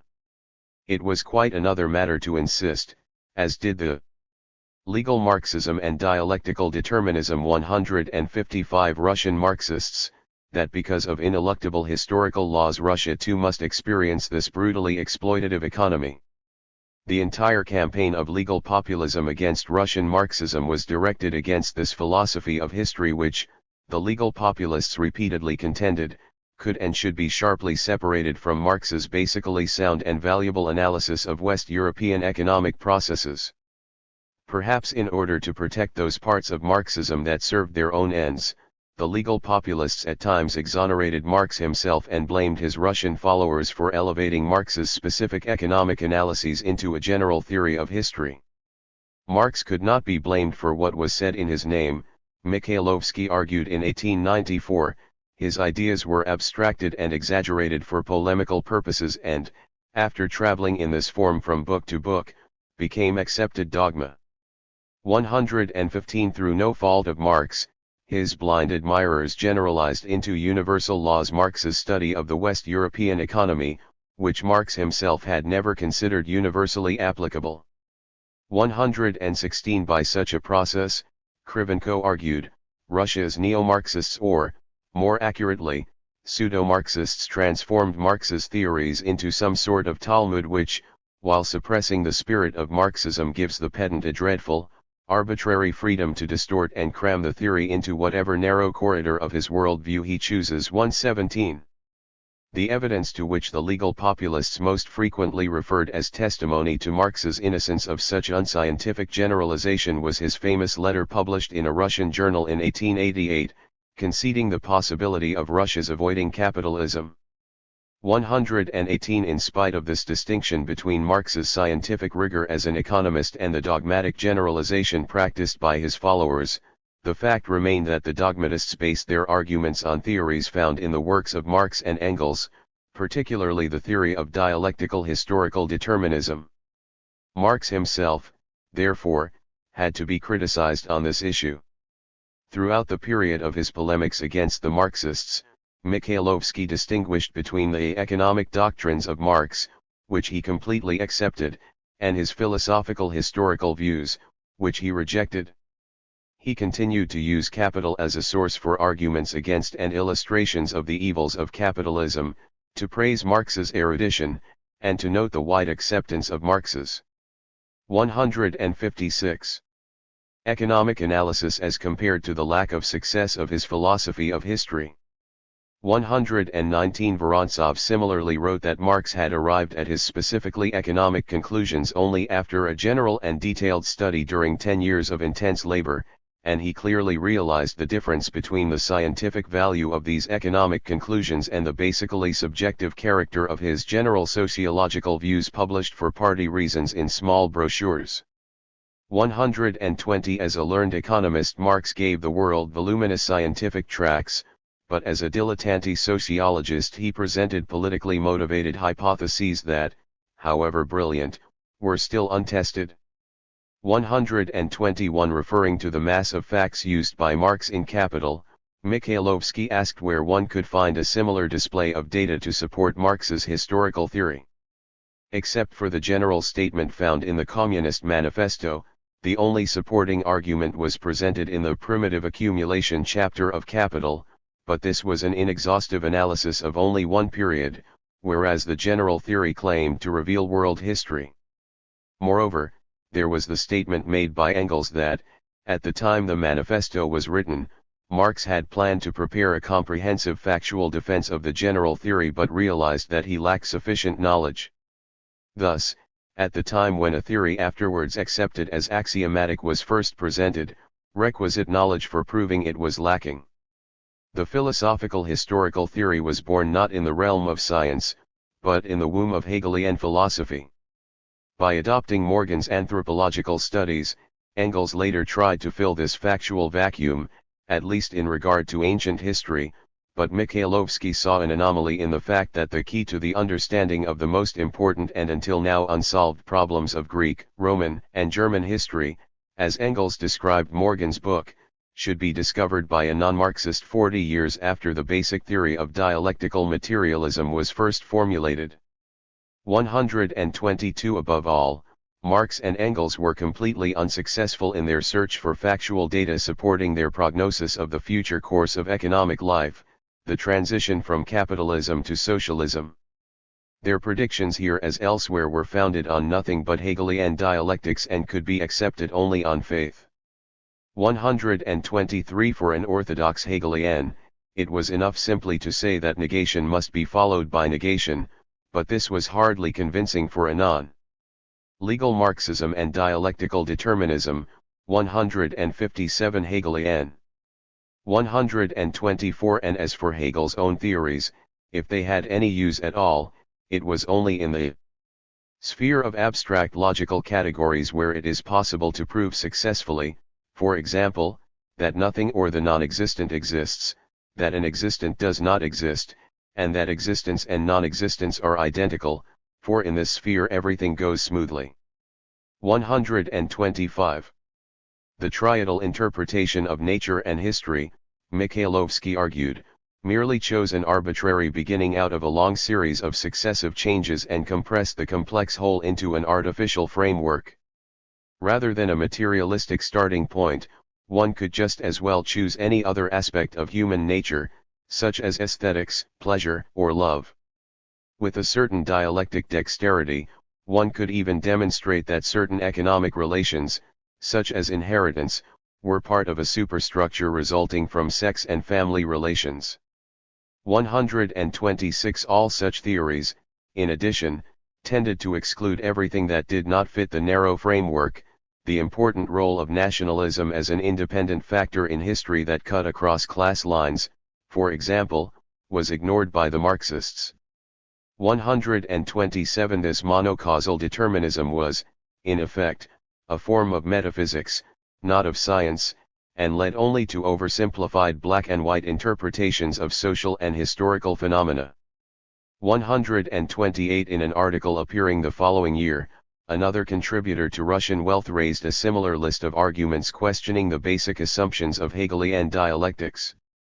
Taking many of the examples used by Engels to illustrate the three-stage pattern and the leaps between each stage, he argued that closer study of these phenomena revealed an infinite number of gradual changes.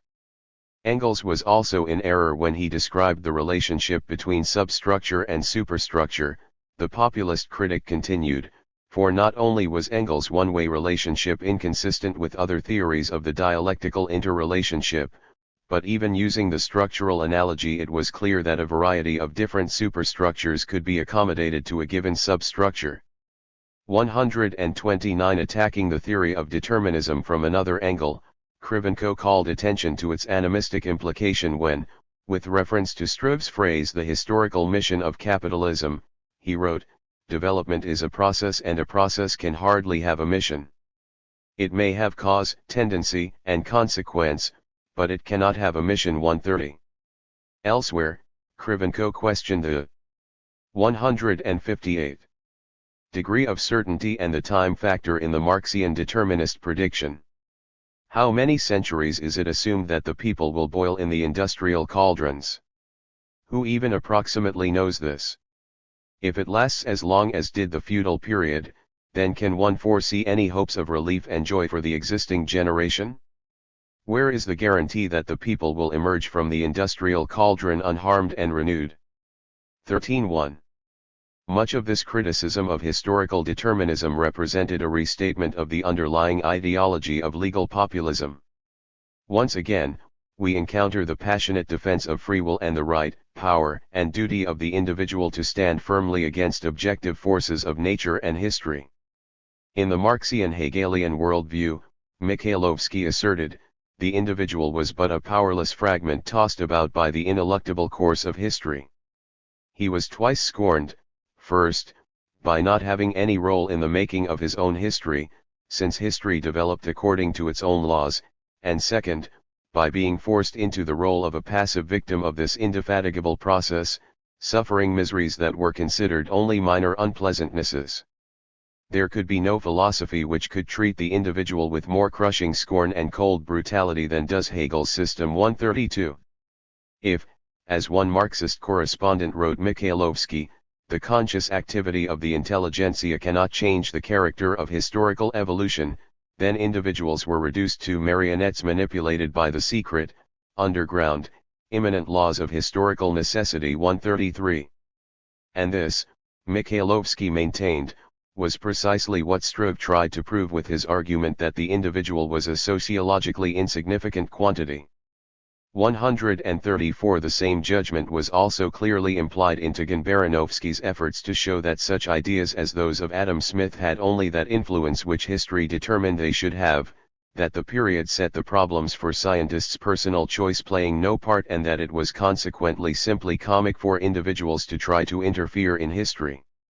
135. In the beginning of a speech delivered in late 1895 before the Historical Society of St. Petersburg University, the populist Yarotsky praised the statisticians employed by the Zemstvos for the aid they gave intellectuals in trying to reform rural Russia according to their freely chosen ideals.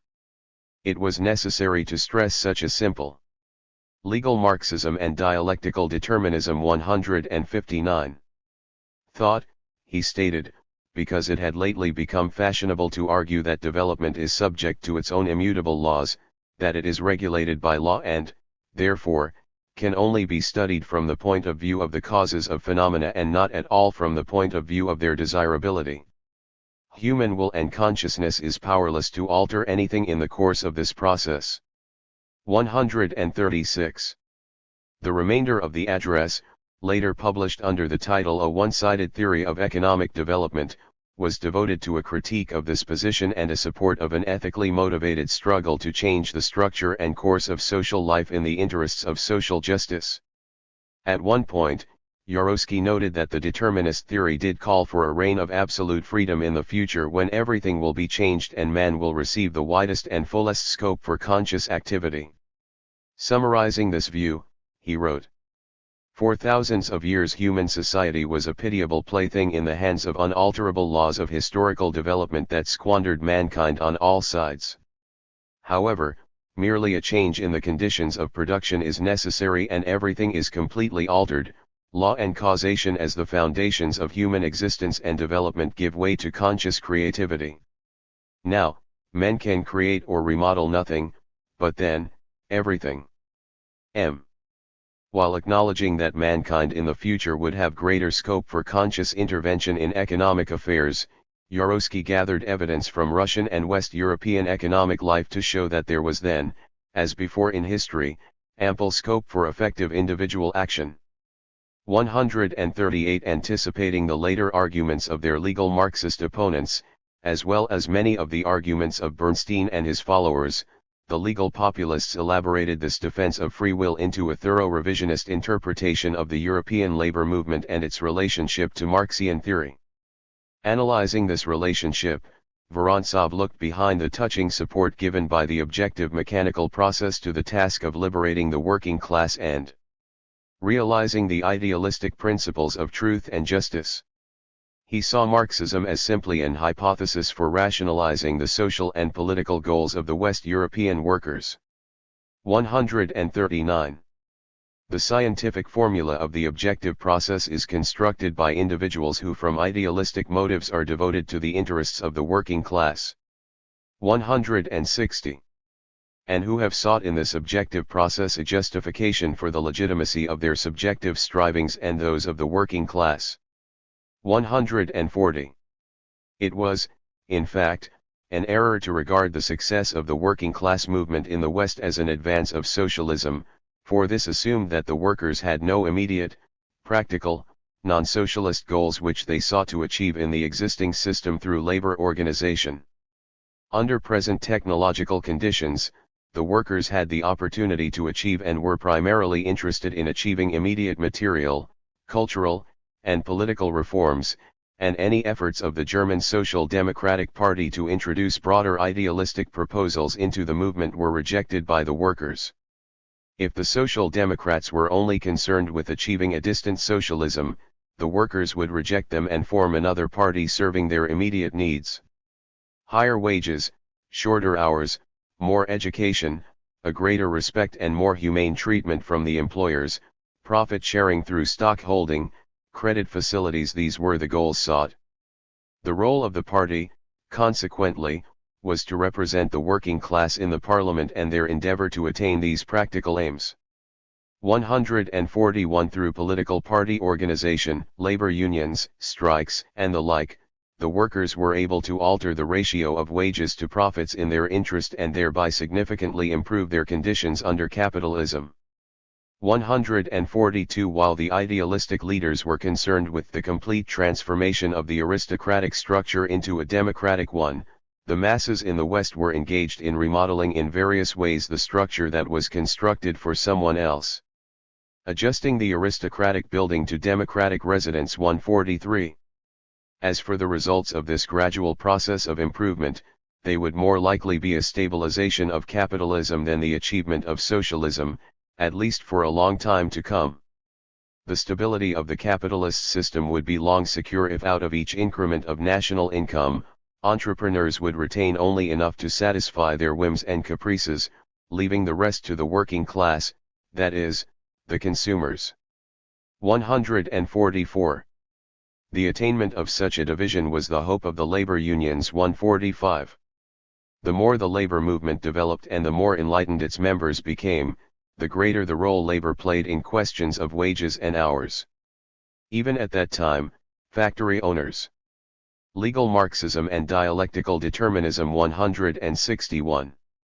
Reluctant to grant wage increases had to defend their position by opening their account books to public inspection to prove their claims of small profits.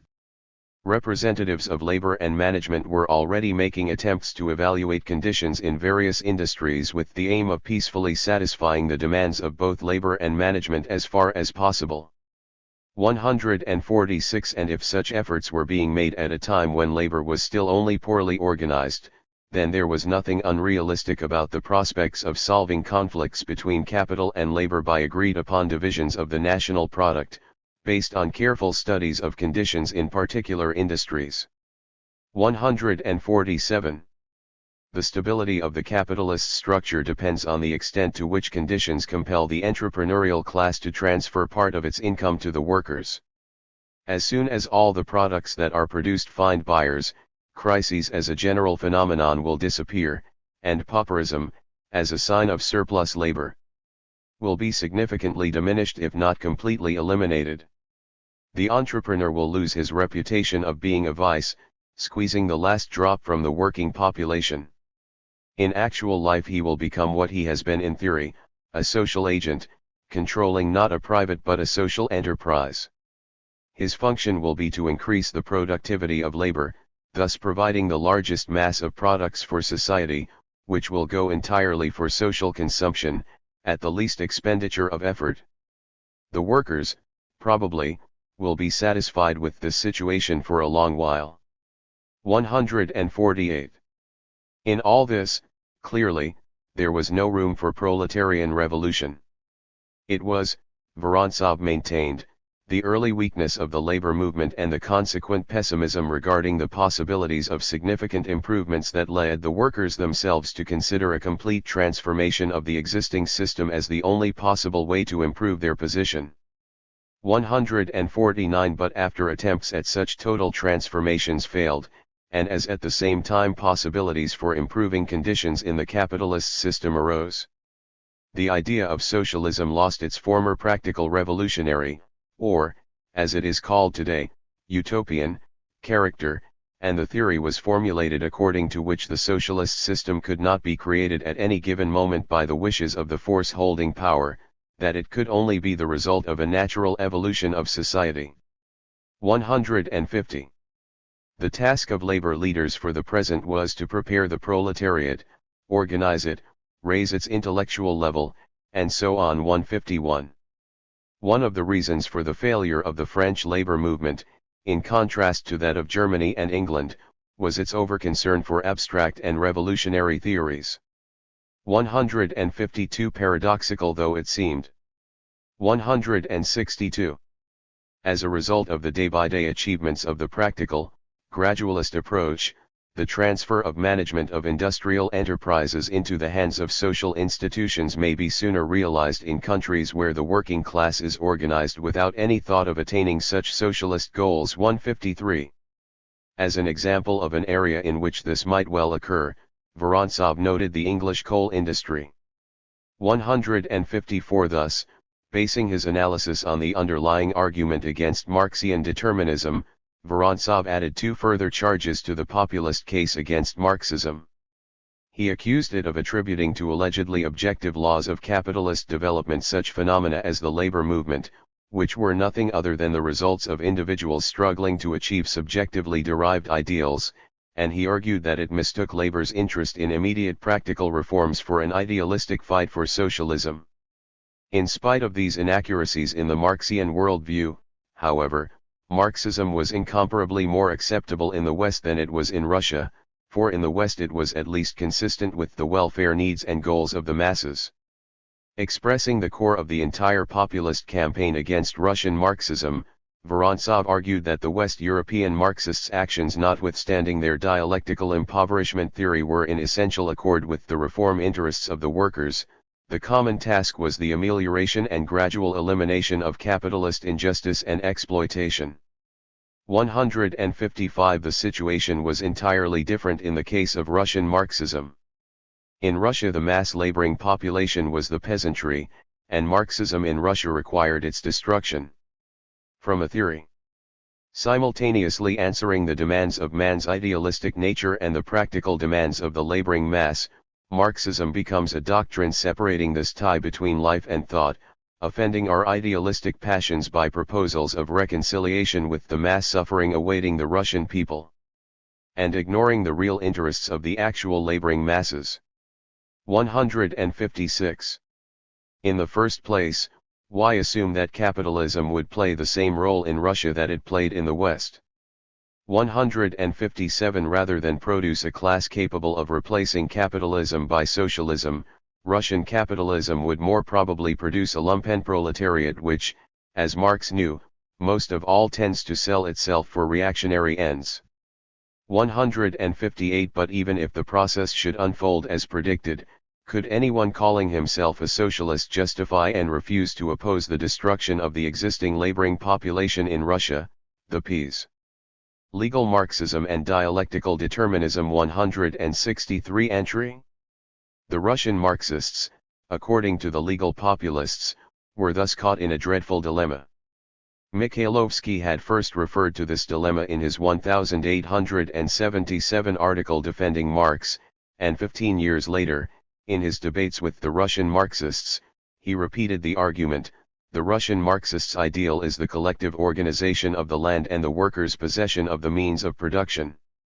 At the same time, he must welcome the separation of labor from property, the loss of land by the peasants, the birth of a proletariat, and the general breakdown of the ties between the workers' communal peasants and artisans and the means of production, for all these are separate acts of an inevitable and painful, though in the long run beneficial, process. 159. In sharp contrast to the situation in the West, any action that satisfied one's personal feelings and concern for the well-being of the masses stood in the way of history. 160. The way out of this dilemma varied according to the temperament of the particular Marxist.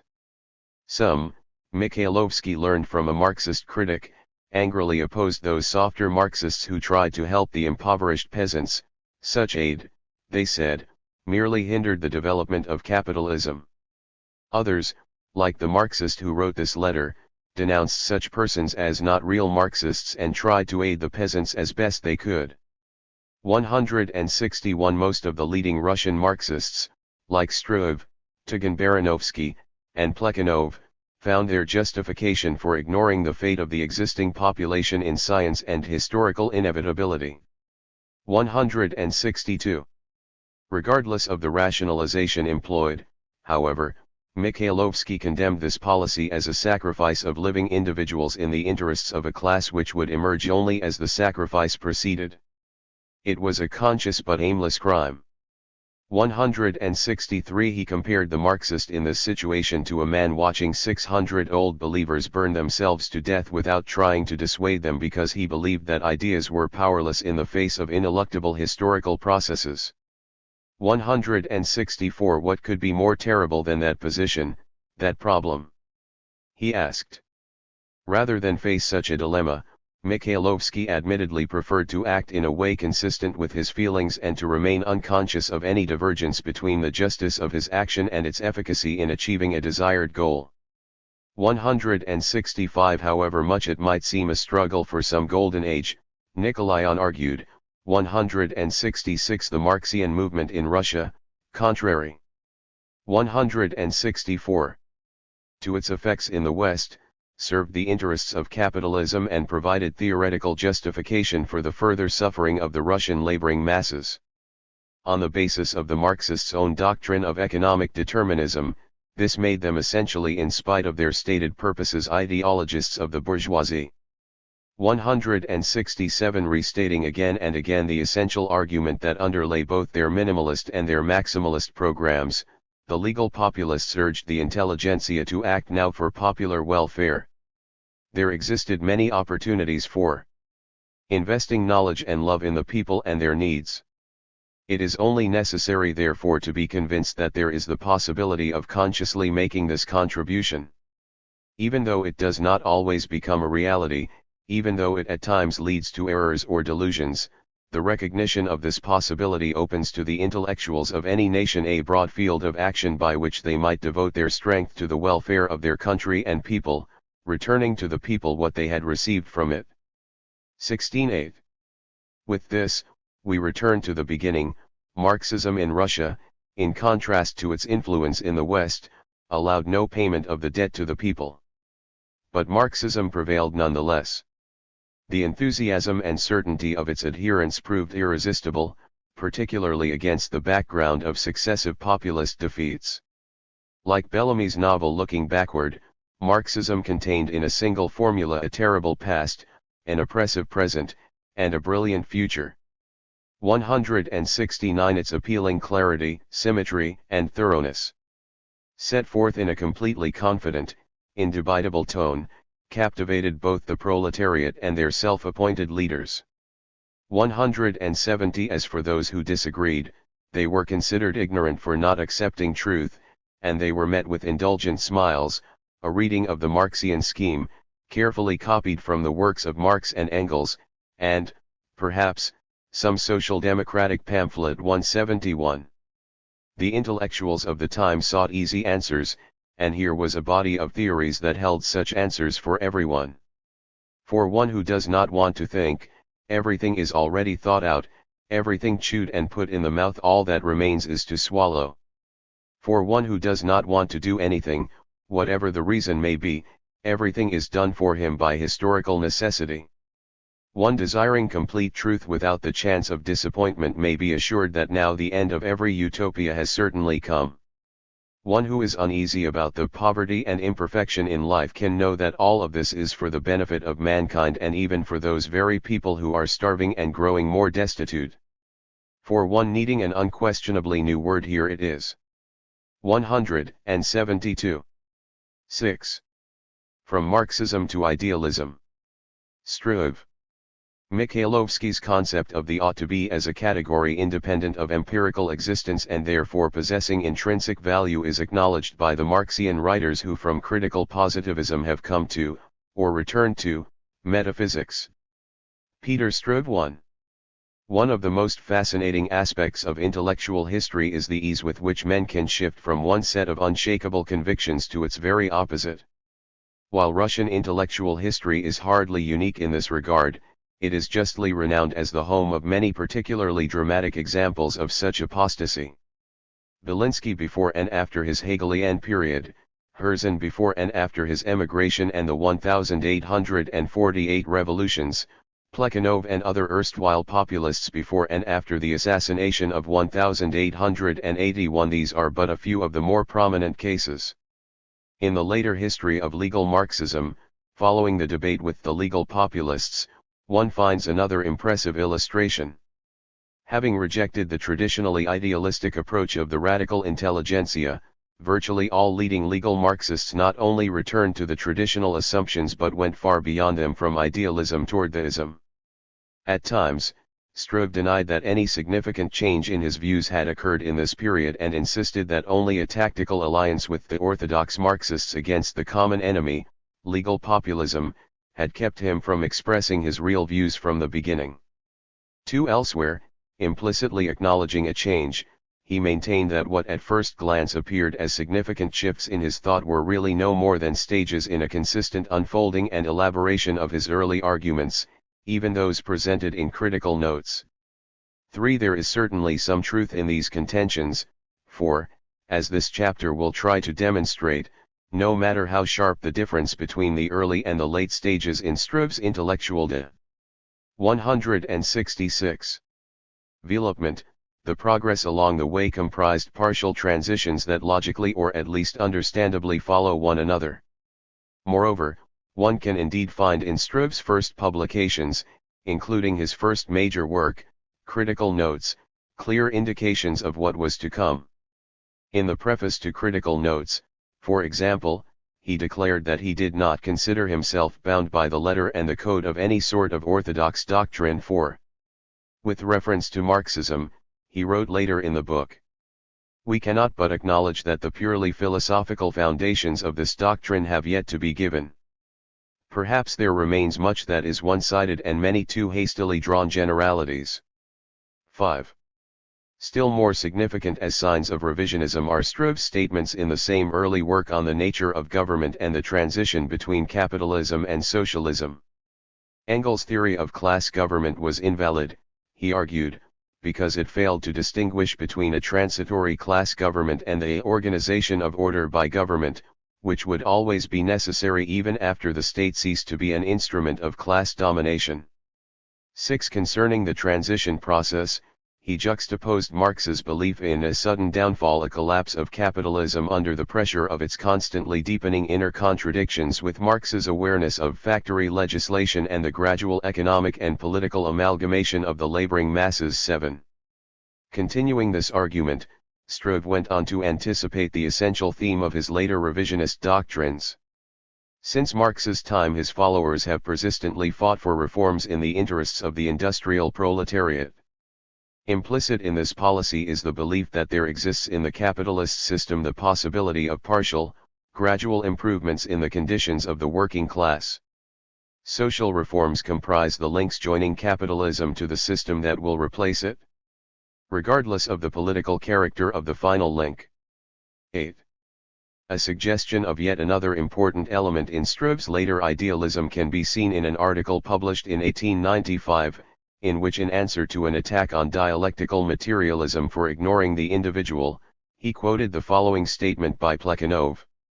The dialectical materialists not only did not reduce the role of the individual in history to nothing, but placed before the individual a task that, to use the usual though inaccurate term, one must consider completely and exclusively idealistic. 9.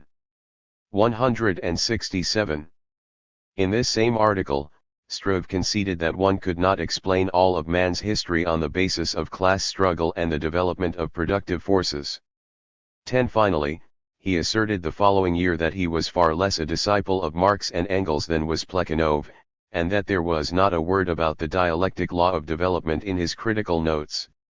11. In spite of these and similar remarks that occur in Struve's writings during the mid-90s, one need only cursorily compare a few pages of critical notes with any of his works after, say, 1900 to realize that but a few years in time separate two different worlds of thought. Struve himself implied in 1902 that there was more than a conscious suppression of unorthodox views during the mid-90s when, using a pseudonym, he wrote with reference to critical notes. A very attentive and acute reader would have been able even then to catch hidden behind Struve's clear-cut conclusions an inner uncertainty as to their validity, an uncertainty that while tormenting the author was suppressed and never brought to consciousness. Reviewing his judgments, Struve renounced them, and, giving up positivism, ceased to be a Marxist in philosophical matters. 12. The first significant advance along the path from Marxism to idealism was taken by Struve, according to his own statement, 13 in several philosophical articles concerned with Bulgakov's critical review of the Stammeiler work discussed in Chapter 5. In the first of these articles, published in February 1897, legal Marxism took its first hesitant step not only forward toward neo-Kantian idealism, but also backward to the traditional ideology embodied most recently in legal populism. At the very outset of the first article concerning Bulgakov's review, Struve raised the critical question, how could Marx's deterministic interpretation of history be reconciled with the fact that history was apparently made by individuals freely striving to realize subjective ideals? 3 years earlier, in critical notes, Struve had seemed confident that, in spite of various shortcomings in Marxism, its philosophical determinism was sufficient explanation of historical and social processes and that the actions and aims of particular individuals could be ignored in the study of such processes.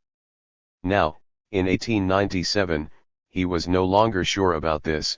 There was a contradiction that could not be so easily resolved, and, contrary to Bulgakov's 168 criticism, Struve considered Stammeiler quite correct in emphasizing it.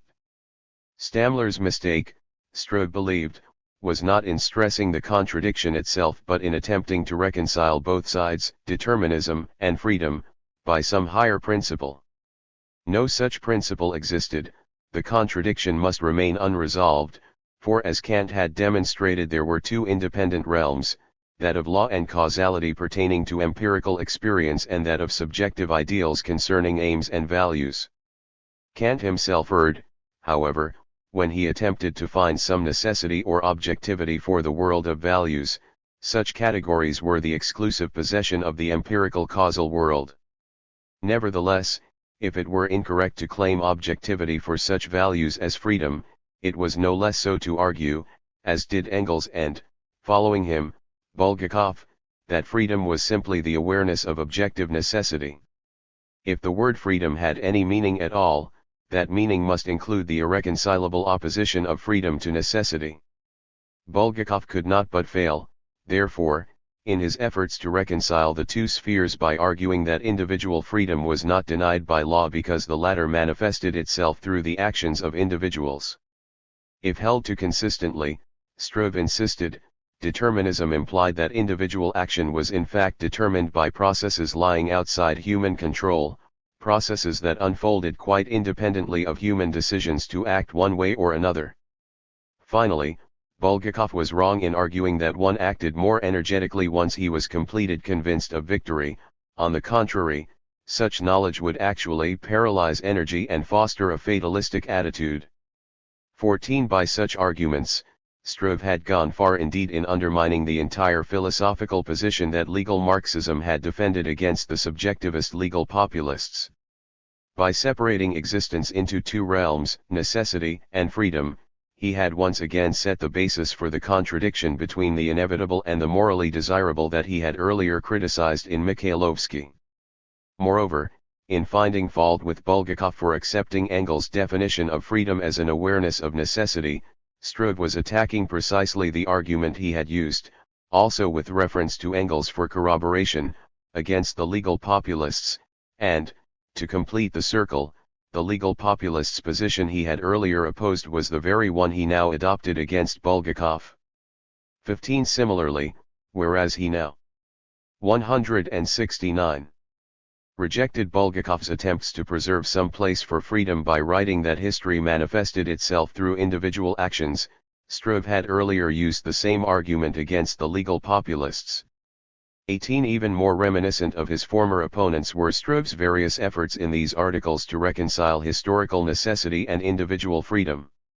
Explicitly following Simmel, he maintained that the difference between something subjectively experienced and something objectively demonstrated was only a difference of degree. Objective knowledge was gradually built up on the basis of repeatedly experienced causal relationships, while subjective experience was the name given to isolated or a few experiences of particular relationships. Thus, rather than a sharp contrast between the subjective and the objective world, there prevailed a host of gradual transitions. 17. The argument used by Struve to reconcile freedom and necessity seems almost an echo of Mikhailovsky. Freedom and values may not be objectively valid, Struve now argued, but they were undoubtedly psychologically observable. In addition, neither human life nor human consciousness Soznani were exhausted by objective knowledge Poznani, experience, and science. 18. In spite of his criticism of Kant for seeking some objectively necessary foundation for freedom and values, however, Struve was no more content with the psychologism or subjectivism than Mikhailovsky had been, and, like Mikhailovsky, he sought a way to attach the subjective world to the objective world of science and laws. The reasoning he followed in an effort to do this probably marks the nadir of his work as logician and philosopher. The realist, so Struve's argument went, tried to demonstrate the necessary realization of his subjective ideal. He tried to prove that reality stands on his side, that because of the necessity of the course of things, the future belongs to him. 19. Logically, of course, Struve continued, the entire future is determined, just as the past was determined, but in this predetermined future in which our actions participate there is always a blank spot which free action and will can color according to their own judgment. 20. If one argued complete freedom as the populists had done, he would be a utopian, while if one believed in complete determinism as Bulgakov did, then activity would be paralyzed by fatalism. The more 170 elements of necessity in one's picture of the future, however, the more scientific, certain, and necessary would be one's ideal. Thus, the most desirable philosophy was one in which the future one wished to attain was almost but not quite inevitable, a philosophy in which there was just enough room for an amount of subjective free will necessary to avoid fatalism and inaction. Marx's materialistic conception of history provided exactly the right combination of inevitability and free will, since it demonstrated the inevitability of the socialist future without at the same time eliminating that necessary amount of uncertainty present in human psychology and vital for action. Those Marxists were incorrect, therefore, who, while justifiably insisting on the scientific character of their ideals, frequently made them too scientific, forgetting the boundary that lay between science and ideals. 21. The correct interpretation of the materialistic conception of history, Struve concluded, did not claim to tell one what was to be done, but only how it was to be done, and it was therefore exactly sufficient, not too little, not too much, for fulfilling the precept of Fichte, man muss nicht nur kämpfen, sondern auch siegen wollen. 22. In a second article on this theme, published the following May in response to Bulgakov's unfavorable reception of his February statement. Struve showed that he was not yet prepared to go all the way to idealism. He opened this article with the declaration that he was a completely consistent determinist and never thought of bringing the category of freedom into the objective world, as Bulgakov accused him of doing. 23. The main purpose of the February article, he argued, had been to show, in opposition to Stamler's theory, that necessity reigned only in the objective world, while freedom was an illusion entirely relegated to individual psychology. There was, Struve believed, little difference between his own and Bulgakov's position, since Bulgakov also agreed that in human consciousness there was not only scientific knowledge based on objective laws, but also the subjectively derived sense of freedom and values. It was in human consciousness, not in the objective world, Struve concluded, that he had argued the existence of two tendencies. He in no way shared the views of our theoreticians of the role of the individual who stressed the importance of individual action and free will in empirical reality. 24. Having made this fairly orthodox declaration, however, Struve 171 went on to reassert his conviction that freedom must mean freedom from something and could not, therefore, be reduced simply to an awareness of necessity. If there were perfect knowledge of the future course of events, human consciousness would not even include a sense of freedom, either to support or oppose this course. While in the study of nature an absence of objective knowledge ended the matter and no further questions were asked, in the field of human affairs where values and ideals were present, we cannot help but paint with the color of freedom the blank spots in our knowledge. 25. Though undoubtedly an illusion from the point of view of objective reality, freedom was a fact from the point of view of the living individual. 26. Thus, while ardently defending determinism in theory, Struve further narrowed the gap between his social philosophy and that of Mikhailovsky, for his distinction between problems in natural science and those concerning human affairs and his defense of free will, even though it be an illusion, clearly recall the assumptions and the conclusions of his former opponent. What lies behind this revision? And why did Struve choose philosophy and, more specifically, the problem of free will and determinism as the area in which to take his first major step from Marxism to idealism? Plausible answers to these questions may be found if we again recall the conditions originally giving rise to Marxism in Russia and the relationship of determinism and related philosophical assumptions to these conditions. Finding no existing force which could realistically be considered a midwife of the socialist future, the government, peasantry, and intelligentsia having all failed to live up to the radicals' expectations, young Russian socialists had eagerly grasped the Marxists' gift of certainty. As Struve himself pointed out, the deterministic philosophy that Marx had compounded from Hegel, Feuerbach, and the classical economists was initially a product of similar conditions: a disillusionment with the failures of utopian socialism, the absence of significant reforms by existing non-socialist governments, and the immaturity of the early labor movement. When governments in the West began to legislate in favor of the workers and when the workers' own organizations grew into an effective economic and political force, the encouraging crutch of dialectical determinism could be safely discarded. Bernstein's revisionism was born. The situation facing young Russian Marxists in the 80s, most 172 of them recent converts from populism, was even worse than the one Marx had responded to in the 40s. If there were only the germs of working-class organizations in the West, there were only the beginnings of the working class itself in Russia. The reassuring guarantees of dialectical determinism were consequently even more attractive. By the mid-90s, however, conditions in Russia had changed in several significant respects. Not only had urban proletarian statistics soared, but a nascent labor movement had taken its first step forward in the strike wave of 1896 which, Struve later recalled, had made an enormous impression both on the government and on public opinion. 27. Another important new development, especially considering Struve's political ideals and the character of the 80s, was the rebirth of hope for liberal reforms that greeted the advent of Nicholas II to the throne. Although the senseless dream speech had already been made and Struve's own bitter reply to it distributed, 28. The constitutional liberal movement in Russia was incomparably more promising than it had been in the last years of the reign of Alexander III, when Struve had initially formulated his deterministic Marxian worldview. Moreover, since Struve considered the labor movement in Russia as a leading if not the leading force against political autocracy, the 1,896 strikes were as much harbingers of political reforms as they were encouraging beginnings of economic reforms. In sum, although Russia was still far behind the West with regard to both the power of the labor movement and the liberalization of the state, she was immeasurably closer than she had been in the 80s and, judging from the time that had been required for such advances in the West, seemed to be catching up with extraordinary rapidity. Struve had reason to feel more confident in the effectiveness and ultimate triumph of existing forces for reform, and thus he could cautiously begin to dismantle the determinist scaffolding, the encouraging myth of the powerless.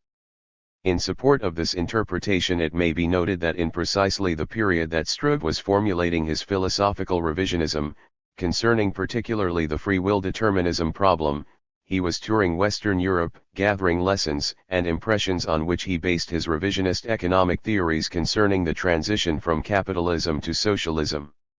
29. A high point of this tour was Struve's attendance at the International 173 Congress for the Protection of Labor held in Zurich in August 1896. Struve testified to the impact of this event on his ideological development when he referred to his report on the Congress as the second major step along the road from Marxism.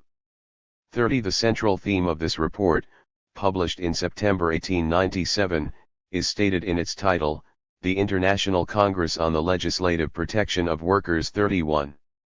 In this and all subsequent articles on the subject, Struve was guilty of the sin he had condemned in Legal Populism, the allegedly naive belief that the existing ruling class and the non-socialist government could enact measures that would significantly aid the working population and, more important, in time fundamentally transform the economy.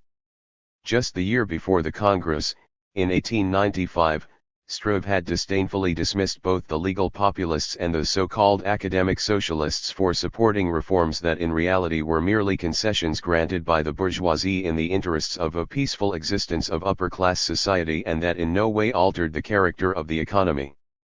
32. Now, in his report on the Congress, not only was Struve an ardent advocate of such reforms, but he was moving toward the conclusion that they represent in themselves important contributions to the ultimate establishment of socialism. This new interpretation, Struve maintained, was warranted by the facts of social life which had changed radically since Marx's time. In Marx's time, social reforms on the basis of the existing capitalist system appeared to the extreme representatives of both antagonistic classes, the bourgeoisie and the proletariat, as impossible, impractical, and futile. The most progressive ideologists of the proletariat viewed social reforms coldly and skeptically. Now, one finds a constant extension and strengthening of the conviction that they are links in an organic chain leading from one social economic system to another. Social political radicalism has, in the end, arrived at the concept of evolution. 33. When Marx and Engels advanced their theories in the 1840s, the succession of deepening economic crises together with the continual impoverishment of the laboring masses justified the extremely radical belief that capitalism could come to an end only as a result of a violent catastrophe.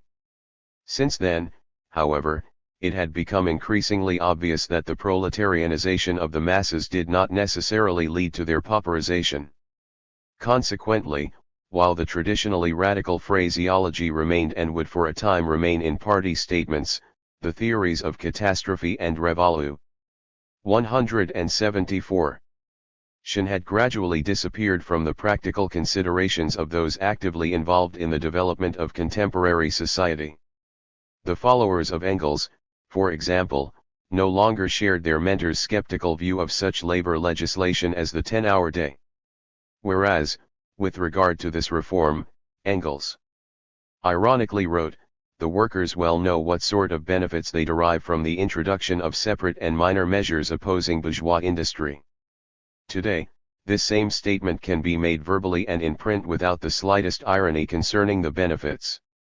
Indeed, the workers certainly do know what sort of benefits, and the Zurich Congress is an expression of this knowledge. 34. Social legislation on the part of non-socialist governments was evident everywhere. With obvious approval, Struve described as an example the establishment in Switzerland of a state secretariat of labor which, notwithstanding the government subsidy, was a completely independent institution, and the government treated it as such. 35. In general, Struve seemed particularly taken by the Swiss because of the moderation of their demands, the absence of that sharp opposition note that always colors all the declarations of working-class representatives in other continental countries. 36. Both in his specific comments and, more sharply, in the general tone of the report, Struve wrote as a hearty enthusiast, captivated by the practical approach of the labor representatives, their opposition to any kind of utopianism, and by the unity and good feeling between leaders of different factions. After the Congress, he recalled, on a steamboat trip across Lake Zurich, Babel and the abbot Danz, Adler and the judge Kleeman, Liebknecht and the professor of theology Beck, all, equally pleased with the Congress, chatted about relevant and irrelevant affairs in a gay, friendly, unrestrained manner. 37. Finally, although this may be reading too much of the future into the past, it is of interest to note that in the report Struve gave special praise to the speeches of the attending professor of theology, Beck, and remarked that these speeches made him realize that contemporary Catholicism still represented an immense cultural force. 38. In sum, Struve came away from the Congress convinced that the workers' organizations, both in and of themselves and because of their effects, unquestionably represent the greatest cultural phenomena of our century. 39. During the year 1897, judging from his publications, Struve's 175 worldview was in a state of flux. We have seen how, in his response to Bulgakov's criticism of his January-February article, he had partially retreated to a more orthodox statement of the determinism free will issue, as though fearful of facing the ultimate implications of his hesitant probing of determinism. Similarly, whereas in his report of the August Congress he welcomed all groups who supported the labor movement, regardless of their social class or general ideological commitments, and had particularly high praise for representatives of the Church, he criticized Nouveau Vadavazo for precisely this approach. In his study of Malthus, Struve argued, Vadavazov had completely avoided the question of the class origin and character of ideas, thereby presenting a purely abstract and idealistic analysis of the problem. 40. In general, Vadavazov gave little attention to the question of who defends or expresses a particular idea, and here he revealed the abstract and, I would say, moralistic makeup of his mind. He considered Catholic socialism, for example, as primarily an ideological movement in favor of social reform, and not a specific form of defense reaction by the European bourgeoisie and, in part, by the remnants of European feudalism in opposition to the growing labor movement. 41. Also, it may be recalled, it was after the publication of Struve's articles on determinism that he published Are Utopians, one of his most forceful statements accusing legal populism of utopianism and defending the realism of Marxism for its unwillingness to shed tears over the inevitable paths of historical development. 42. In an October 1897 article, Struve again restated both the Fichte phrase, Man muss nicht nur kämpfen, sondern auch siegen wollen, and his own conviction that Marxism presented the interrelationship between freedom and necessity in a way most satisfactory to the contemporary scientific attitude. 43. The following year, 1898, Struve composed his most famous publication, the official manifesto of the First Congress of the Russian Social Democratic Workers' Party. In a later discussion of this event, Struve wrote, I did my best to avoid putting into it any of my personal views, which would have seemed heretical or have been incomprehensible to an average social democrat.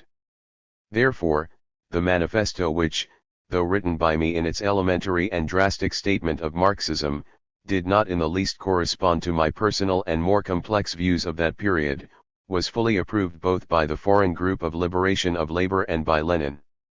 Only the economists did not like it, because of the stress it laid on the struggle for civic end. 176. Political liberties. The point in the whole of the manifesto which was most in accord with my own ideas and feelings at that time. 44. Notwithstanding this statement, published in 1934, the main themes of the manifesto itself seem, on the whole, consistent with the arguments Struve presented in other publications during these years. The manifesto opened with a brief reference to the 1848 debut of the European working class, its effective support of and later betrayal by the bourgeoisie, and, after 10 to 15 years of suppression, its re-emergence as a completely mature fighter. 45. Although Russia seemed isolated from these European developments, the manifesto continued, she was in fact experiencing a similar class struggle between capital and labor, mainly as an indirect result of the government's economic policies exploiting the peasantry, protecting the landowners, and rearing and fattening wealthy capitalists at the expense of the laboring population. 48. Led by the Social Democrats, the bearers of the class struggle and the class ideal for the conscious workers of the entire world. 47. The workers' movement advanced in Russia as it did in the West, expressing its power through strikes and thereby forcing significant concessions from the state. The force and significance of the labor movement and of the Social Democratic Party resting on it have been most clearly of all revealed by the whole series of recent strikes in Russia and Poland. Particularly the remarkable strikes of Petersburg weavers and spinners in 1896 and 1897. These strikes forced the government to issue the law of June 2, 1897, concerning the length of the working day. No matter how great its defects, this law will remain forever a memorable demonstration of the immense pressure put upon the government's legislative and other activities by the united force of the workers. 48. Turning to the immediate tasks of the workers and their social democratic leaders, Struve shifted from the economic to the political arena. The Russian working class is completely deprived of those rights that are freely and peacefully enjoyed by its foreign comrades: participation in the government of the state, the freedom of speech and press, the freedom of unions and meetings, in a word, all of the instruments and means by which West European and American workers improve their conditions and, at the same time, struggle for their final liberation against private property and capitalism for socialism. Political freedom is as vital to the Russian proletariat as fresh air is for healthy breathing. It is the basic condition of its free development and its successful struggle for partial improvements, chastiknya ulakshenia, and ultimate liberation. 49. 177. Unfortunately, the further east one moves in Europe, the weaker, the more cowardly, and the more base are the bourgeoisie in political affairs, and, consequently, the greater are the cultural and political tasks that fall to the lot of the proletariat. 50. The workers themselves would have to win political liberties in Russia, and not, as in Europe, receive them as the result of a bourgeois revolution. Faced with this political task, the workers must be united and organized, and it was toward this end that the first Congress had been called. In stressing the political goal, the manifesto concluded, in setting as the most important of the immediate tasks of the party the aim of winning political liberty. 51. The Russian Social Democrats were following the example of the people's will. But if the goal was the same, the means were not, for the Social Democrats were firmly convinced that the liberation of the working class can only result from its own efforts. 52. When Struve's theories and judgments included in this manifesto are compared with those embodied in his other publications during this period, the only theme in the manifesto that might be considered unusual is the caustic references to bourgeois betrayal and cowardice. Yet even in this case the related conviction that the workers' movement in Russia would have to take upon itself the burden of winning political freedom was hardly out of keeping with Struve's general position at the time. Just the year before, for example, he had stated essentially the same argument when in an article published in Germany he wrote that, because of the relative backwardness of Russian political development, the Social Democrats in Russia would have to lead the political liberation movement as well as the labor movement. Helping the workers' cause in one way or another, he wrote, any Russian person will advance the great national cause of winning political liberties. 53. In his own explanation of his conversion to Marxism, it will be recalled, he similarly linked his support of the labor movement to his more fundamental interest in the Russian constitutional struggle. 54 Finally, and most germane to the problem at hand, the attitudes that were becoming at the time the basis of Struve's social democracy, come through unmistakably in Struve's references to civic and political liberties as the means by which European and American workers improve their conditions and carry on their successful struggle for partial improvements. 178.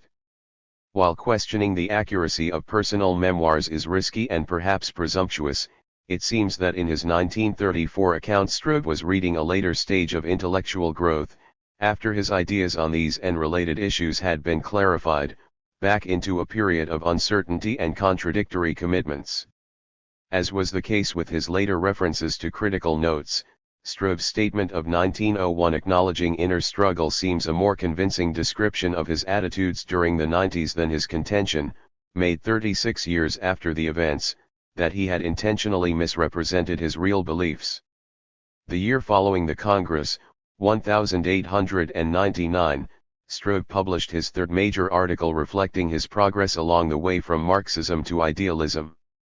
It was by far his most important theoretical publication on Marxism, for in attempting to formulate a new theory concerning the transition from capitalism to socialism, he called into question virtually all the essential assumptions of historical dialectical materialism and Marxian economic doctrines.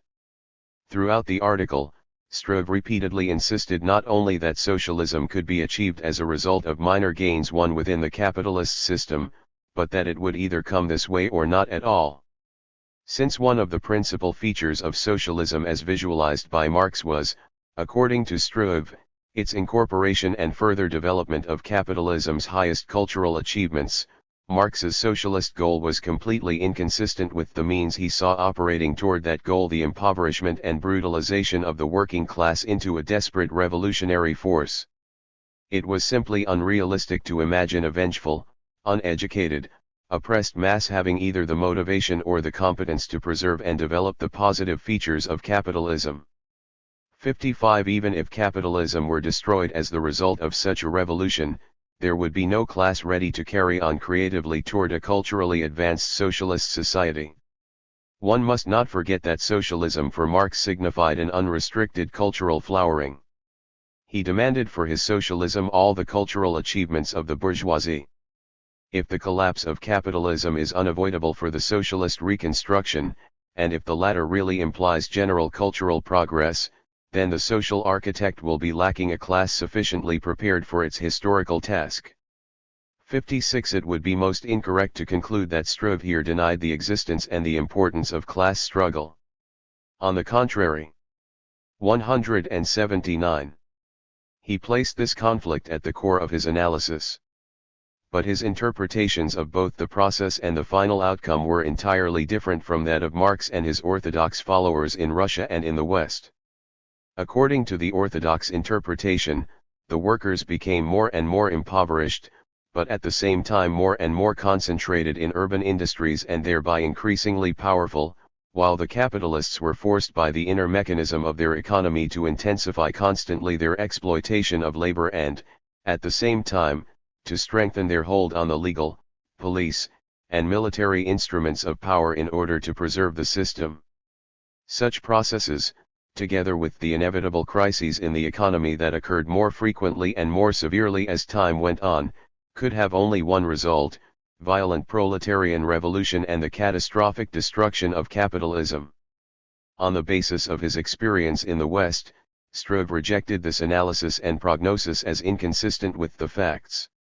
He proposed another interpretation.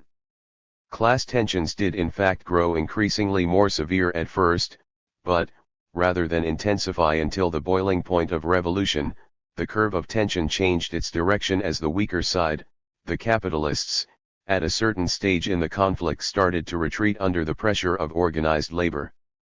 This retreat, expressed in the form of reforms and concessions, would continue until capitalism had virtually legislated itself out of existence. 57 Only by this process would a desirable socialist society be created, for as a result of this gradual advance, the working class heirs to the future would receive a cultural apprenticeship and thereby develop the necessary knowledge and attitudes indispensable for a progressive socialism. Moreover, the more complete the transformation, and few transformations were as thorough as that from capitalism to socialism, the longer and the more gradual would it have to be. Above all, a political revolution must be avoided, for its very occurrence would simply indicate that the necessary preliminary social, economic, and political changes had not yet taken place, that, in other words, the prerequisites for a progressive socialism were not yet at hand. All political revolutions were, in this sense, premature and would eventuate in political dictatorship. By allowing the necessary conditions to evolve, the danger of such a dictatorship would be eliminated. The gradual transition process would itself prepare the working class to assume the responsibilities of government. 58. Repeating an earlier argument, Struve traced the origins of Marx's revolutionary radicalism in part to the conditions of his time, which seemed to support his impoverishment theory and the resulting revolutionary prognosis. However, Struve now considered Hegel's dialectics a more important source of this radicalism. Guided by the thesis-antithesis-synthesis pattern, Marx had falsely elevated a purely conceptual conflict of opposites to the level of an empirically operating conflict. He thereby devised categories that were not only inaccurate as descriptions of facts, but actually religious in their rigidity and absolute character. 59.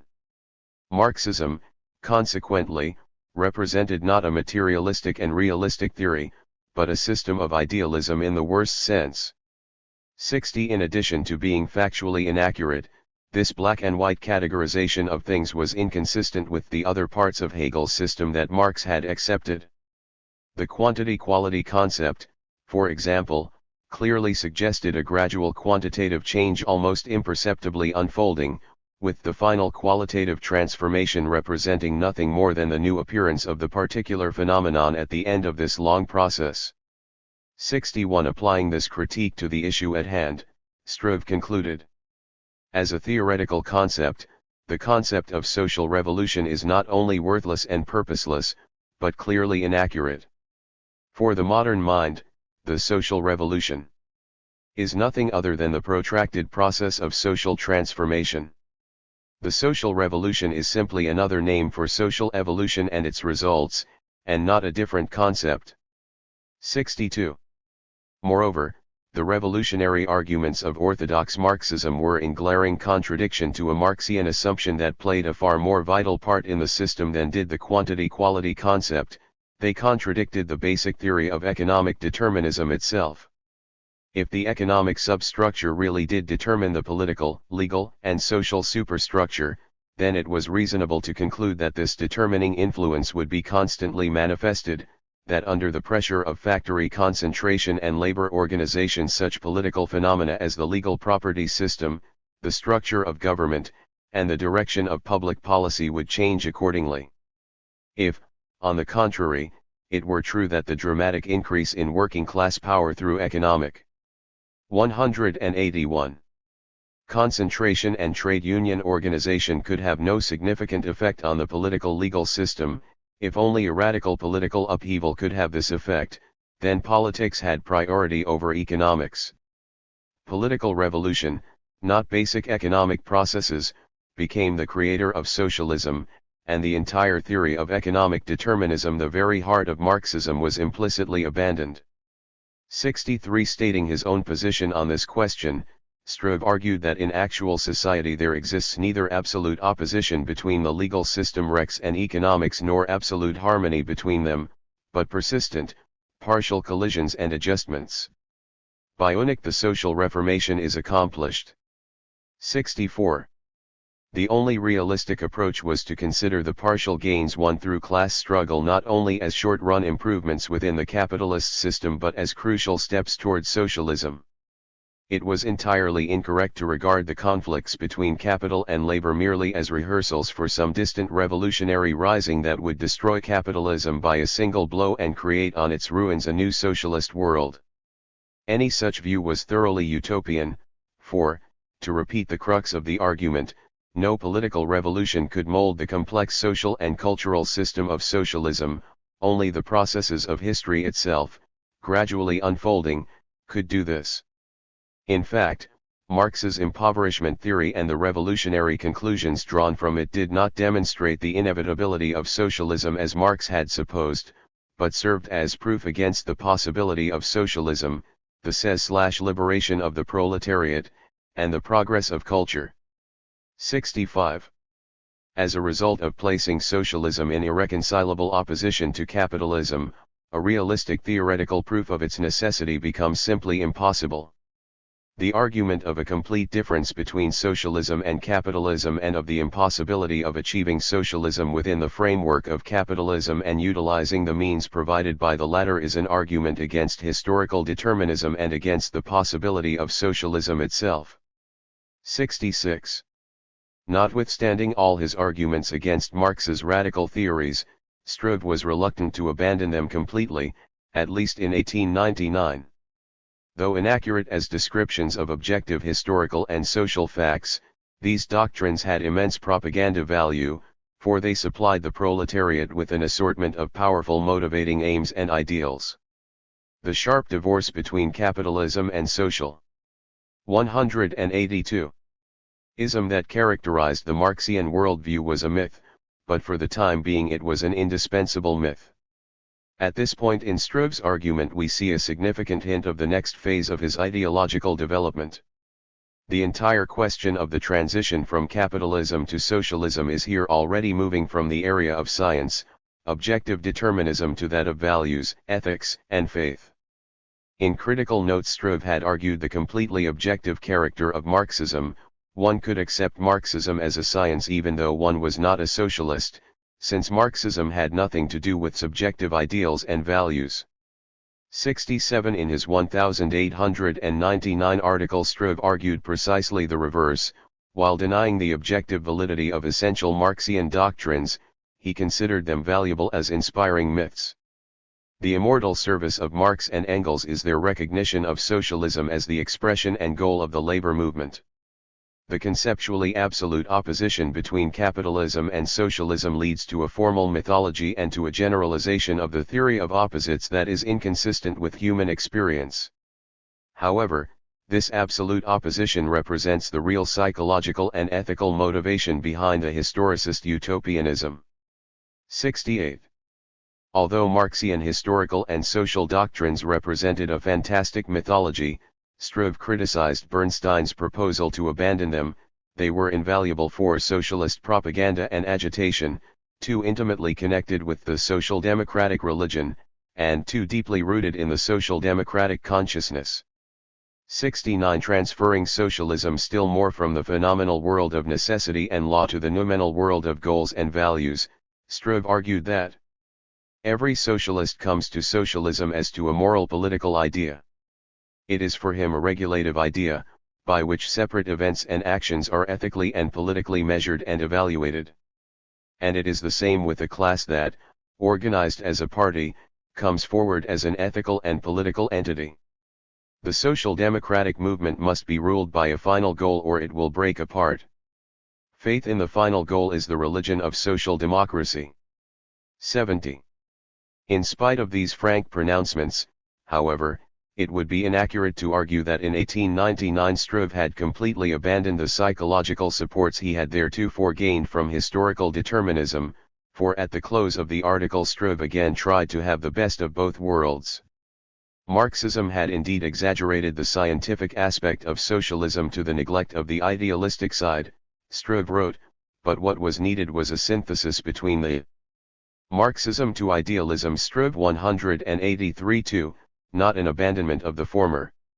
Restating arguments that had characterized his views 2 years earlier, he again referred to Fichte's Man muss nicht nur kämpfen, sondern auch siegen wollen, and he once more contended that the more the future is determined, and the less room there is for uncertainty and utopia in our social ideal, the better grounded our ideal will be. As though forgetting the essential themes in this article, Struve climaxed his apparent retreat with the declaration, here lies the justification and the significance of the scientific and especially the developmental historical Entwicklungsgeschichtlichen foundations of socialism. 71. Once Struve had further loosened his hold on historical determinism, he was able to abandon Marx's economic theories, for their purpose had been to fit the existing capitalist and the envisioned socialist systems into the general pattern of historical determinism. Whereas Struve had earlier defended Marx against those arguing an essential contradiction between the first and third volumes of Capital, 72, he now acknowledged the contradiction. 73. In contrast to his recent praise of the economic contributions of Marx, the most important in the century. 74. He now, in opposition to Lenin's contention, argued that, compared to the classical economists, Marx did little that was original in economic theory. 75. The most significant aspect of this apostasy, however, was Struve's rejection of the labor theory of value. Although he claimed that he always had doubts about the theory, it was not until the end of the 90s that he published a frank and elaborate critique opposing it. To appreciate the importance of this critique, one must realize the extent to which virtually the entire Marxian system, as it was formulated by Marx, rests on the labor theory of value. From it, Marx had derived not only the crucial surplus value concept but also the theories of the necessity of radical revolution as the mode of transition from capitalism to socialism, the declining rate of profit and intensification of exploitation, the continually increasing concentration of labor, the deepening of mass impoverishment and overproduction crises, and the increasingly forceful political reaction of the capitalists as a defense against these threatening tendencies. Struve indicated his awareness of the key role of this mystical theory, 78, as he now called the labor theory of value, when he wrote 184. That Marx had needed it to demonstrate the necessity of an exploitative system of distribution in a capitalist economy. 77. And it was against this conclusion that Struve focused his revisionist analysis of Marxian economics.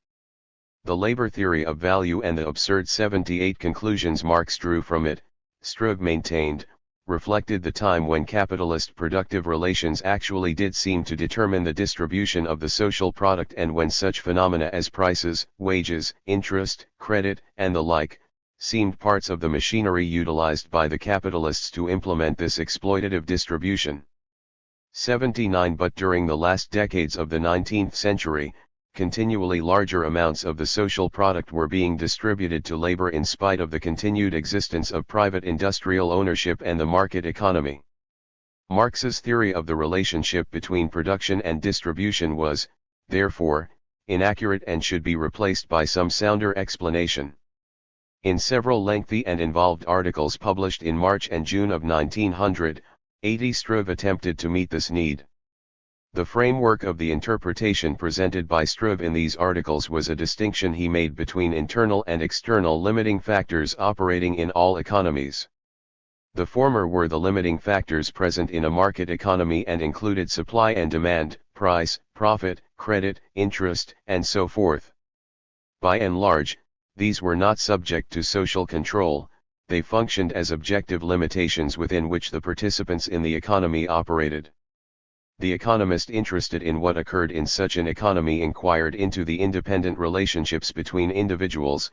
He tried to learn what consequences inevitably result from the purposeful action of these individuals. The situation was entirely different where external limitations obtained. Here society as a whole cooperated in consciously and efficiently guiding the economy in the interests of specific goals. It was a teleological process, undertaken through the instrument of centralized government planning. The economist here was interested not in the relationships between individuals but rather in the planned and purposeful relationship of society to the outside world of nature and economic resources.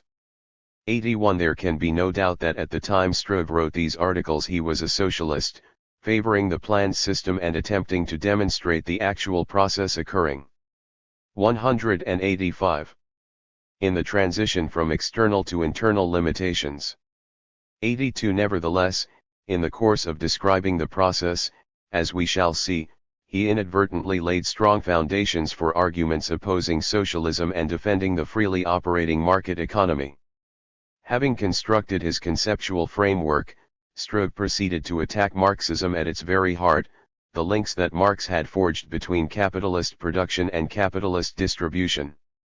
How could the conditions of labor have improved so much under capitalist ownership, production, and distribution? To this key problem faced by all Marxists, Struve answered that the legal system of property merely defined which groups shared in the distribution of the social product.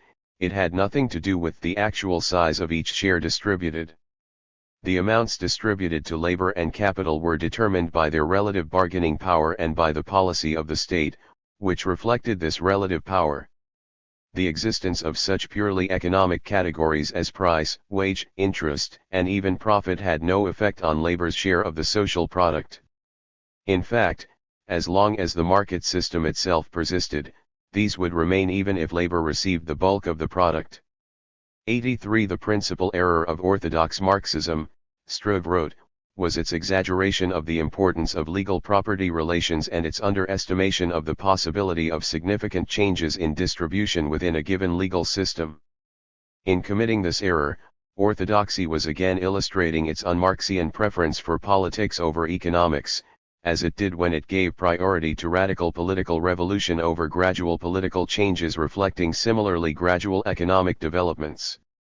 In both instances, orthodox Marxists were abandoning both the possibility of evolving from capitalism to a higher stage and the economic interpretation of that process. 84. He ardently criticized Rosa Luxemburg and other supporters of the ultra-legalist 85 view, those who claimed that changes in economic conditions and social relations could not alter productive relations. This position was as fruitless as it was hopeless. 86. And in contrast to it, the evolutionary and economic approach, while remaining entirely consistent, is able to stress the positive significance of both the accumulation of economic facts and purposeful intervention in the existing productive relations, seeking to transform them into other and essentially different relations according to a specific social ideal. 87. 186. Every organizational or legislative measure that helped labor, consequently, had not merely a palliative but a principal significance and contributed to the transformation of social relations. 88. Although Struve wrote these articles as a loyal socialist, his painstaking separation of capitalist production from distribution suggested a whole range of possibilities that threatened the very foundations of socialist theory. If, as Struve maintained, private property and the market system could tolerate and even foster constant improvements in working-class conditions, the reverse argument might also be true: the socialist, planned, teleological economy might coexist with an intensification of mass exploitation. Since the system of production was distinct from the actual amount of social product distributed to labor, a collectivist society in which slavery prevailed would be subject to the same economic principles as would a collectivist society in which equality between individuals reigned. The only difference would be that in the former society a part of the people would be regarded as things, and would appear not as individual human members of a single economic subject but as objects and economic means, laboring cattle. 89. There was indeed a variety of collectivist systems, ranging from those embodying absolute communistic equality to collectivism based on the crudest exploitation. 90. There was even the possibility of a collectivism involving the enslavement of the majority by a handful of people who unceremoniously exploit this majority, albeit, perhaps, for very idealistic reasons. 91. By the end of 1900, Struve's revision of Marxism had left little more than a trade union movement, striving by economic and political means to improve laboring conditions and thereby gradually create a socialist economy. From a tightly knit philosophy of history and detailed economic theory, Marxism had been reduced, or elevated, to the role of an inspiring myth, guiding and encouraging the working class and its allies. No longer accepting the determinist view of history, and therefore no longer in need of the labor theory of value, Struve was able to see machinery per se as much a creator of value as was labor. 92. To accept the purely economic significance of profits, prices, wages, interest, and so on, and to analyze them in a politically neutral fashion. 93. And, finally, to adopt the marginal utility theory of value in place of the labor theory. 94. 187. This last development is particularly noteworthy, for it reflects the general shift from the external world of social forces and laws to the inner world of subjective values and judgments. It thus represents in the field of economics what the stress on myth represents in the field of social action. In an article published in November 1900, commemorating the 75th anniversary of the birth of Lassalle, Struve gave further evidence of this concentration on the inner world of goals and values that characterize his writings in this period. He again argued that socialism was an ethical and not a scientific category, and he associated Lassalle with Kant and Fichte on the basis of the belief they shared in the priority of metaphysics, the primacy of practical reason. 95.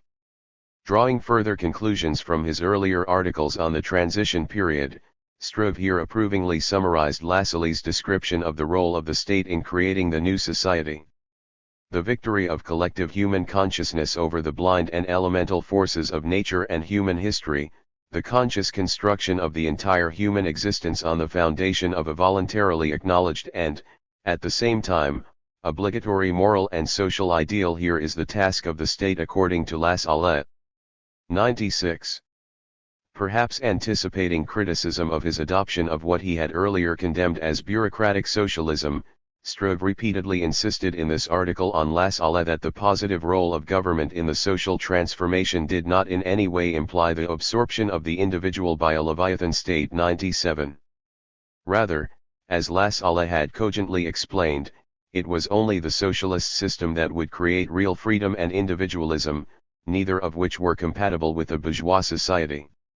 98. While understandably critical of Lassalle's iron law of wages, Struve paid high tribute to his immortal service born of the idealistic spirit in which he understood the social problem. 99. He possessed almost all the strong points of Marx's realism, while at the same time he was the real heir to the spirit of philosophical idealism, the spirit of Kant, Fichte, and Hegel, and did not, as did Marx, reject this heritage in the interests of materialism and evolutionary historical positivism. 100. It was at the close of this article that Struve made his famous back to idealism appeal. Bernstein's call for a return to Lang was an inadequate response to the dialecticians and materialists, Struve maintained. One must return to Lassalle, Hegel, and Fichte, not 188. To their dialectics, of course, but to their severe and unbending idealistic essence. 101. In his eulogy of Lassalle, Struve was approaching the final stage in his transition to idealism. Idealism had now come into its own and could be forthrightly proclaimed without being qualified at every turn with cautious retreats. With unembarrassed devotion to the autonomous dignity of values and ideals, Struve now dismissed the Marxian theory of class ideas and ideals as mere superstition. In reply to those rejecting his revisionism as small deeds philistinism, he declared, "On the contrary, I would like to throw open the gates to creative ideals, broader and deeper than the pseudo-scientific clichés of the orthodox. Although I appreciate Bernstein's realism, his philistinism is foreign to me. If I am guilty of anything, then it is not at all of philistinism, but, quite the opposite, of the critical rehabilitation of its most bitter foe utopianism, that is, the free creativity of social ideals." 102. The final stage in Struve's evolution to idealism came in his introduction to a critique of Mikhailovsky published by Berdiev in 1901, and in an article, also concerning Mikhailovsky, that Struve published the following year in the famous symposium, Problems of Idealism. This concentration on Mikhailovsky was no accident, for it was clear to those aware of the main tendencies in Russian intellectual history that the new idealism was in some respects an echo of legal populist arguments that had earlier been the main focus of legal Marxist attacks. 103. In tone and statement reminiscent of Mikhailovsky, Struve now maintained that the objective world did not exhaust reality, since there was also an inner world of goals and ideals, that objective laws merely set the boundaries for free action, and that moral judgment and objective history did not necessarily agree as to the means and ends of human affairs. 104. If the ought to be is that which is being realized and will be realized by the forces of nature acting, as it were, deliberately in our interests, then an ethical concern with this inevitable ought to be would be subjectively and objectively unnecessary. If ethics creates the ideal, then any concrete natural process in which man participates and intervenes can be evaluated, censured, and rejected from the point of view of this ideal. It does not follow from my having considered something as ethically desirable that this something will necessarily come into being. But, similarly, because something exists or will necessarily come about through the laws of nature, it in no way follows that I should regard it as ethically desirable. 105. 189. Struve did not here deny the existence of an objective world of order, causality, and regularity subject to rational inquiry, but he now insisted, through empiricism alone it is impossible to describe reality or formulate an ontology that would satisfy the whole man. 106. One needed a metaphysics, derived from an area of experience that could not be considered subject to empirical study. Moreover, the very fact that goals and values had no place in the objective empirical world simply revealed the limitations of that world and pointed to some non-empirical source and location for a world of ideals. 107. Perhaps the most impressive testimony to Struve's change of mind on these problems is the tribute he now paid Mikhailovsky for having appreciated, as the Marxists did not, the reality and significance of a realm of ends separate from but equal to the realm of objective fact. Mikhailovsky was now praised as an extremely attractive type of intellectual who had brilliantly set for himself a titanic metaphysical task when he tried to reconcile objective fact with subjective judgment. Unlike the Marxists who confidently believed they had found the key to the truth in all areas, Mikhailovsky suffered inner torments in his insatiable search for truth.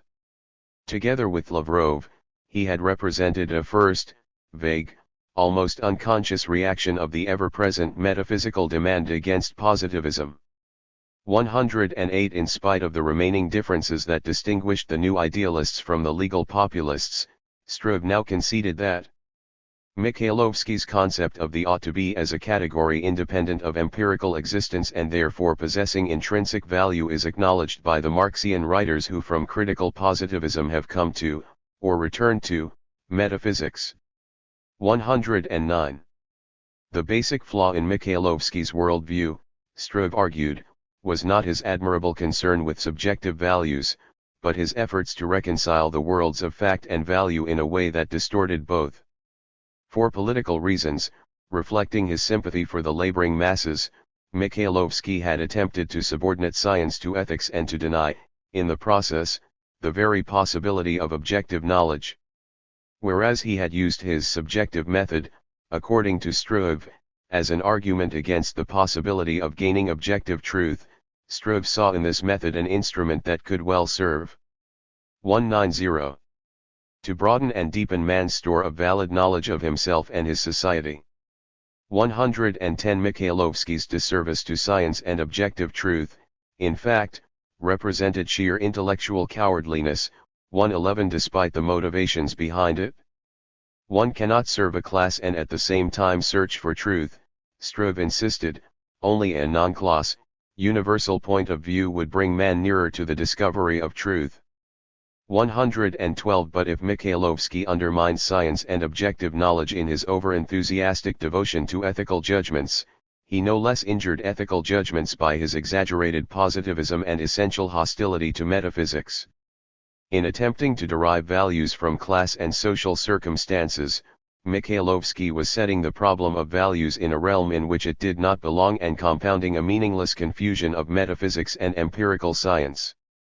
However, far more guilty of this error, Struve now acknowledged, where the Marxists like himself and Plekhanov who had subjected ethics as such to existence and freedom to necessity. 118. If both Mikhailovsky and the Marxists had been wrong in looking to economic and social conditions for the source of values, where then was one to look?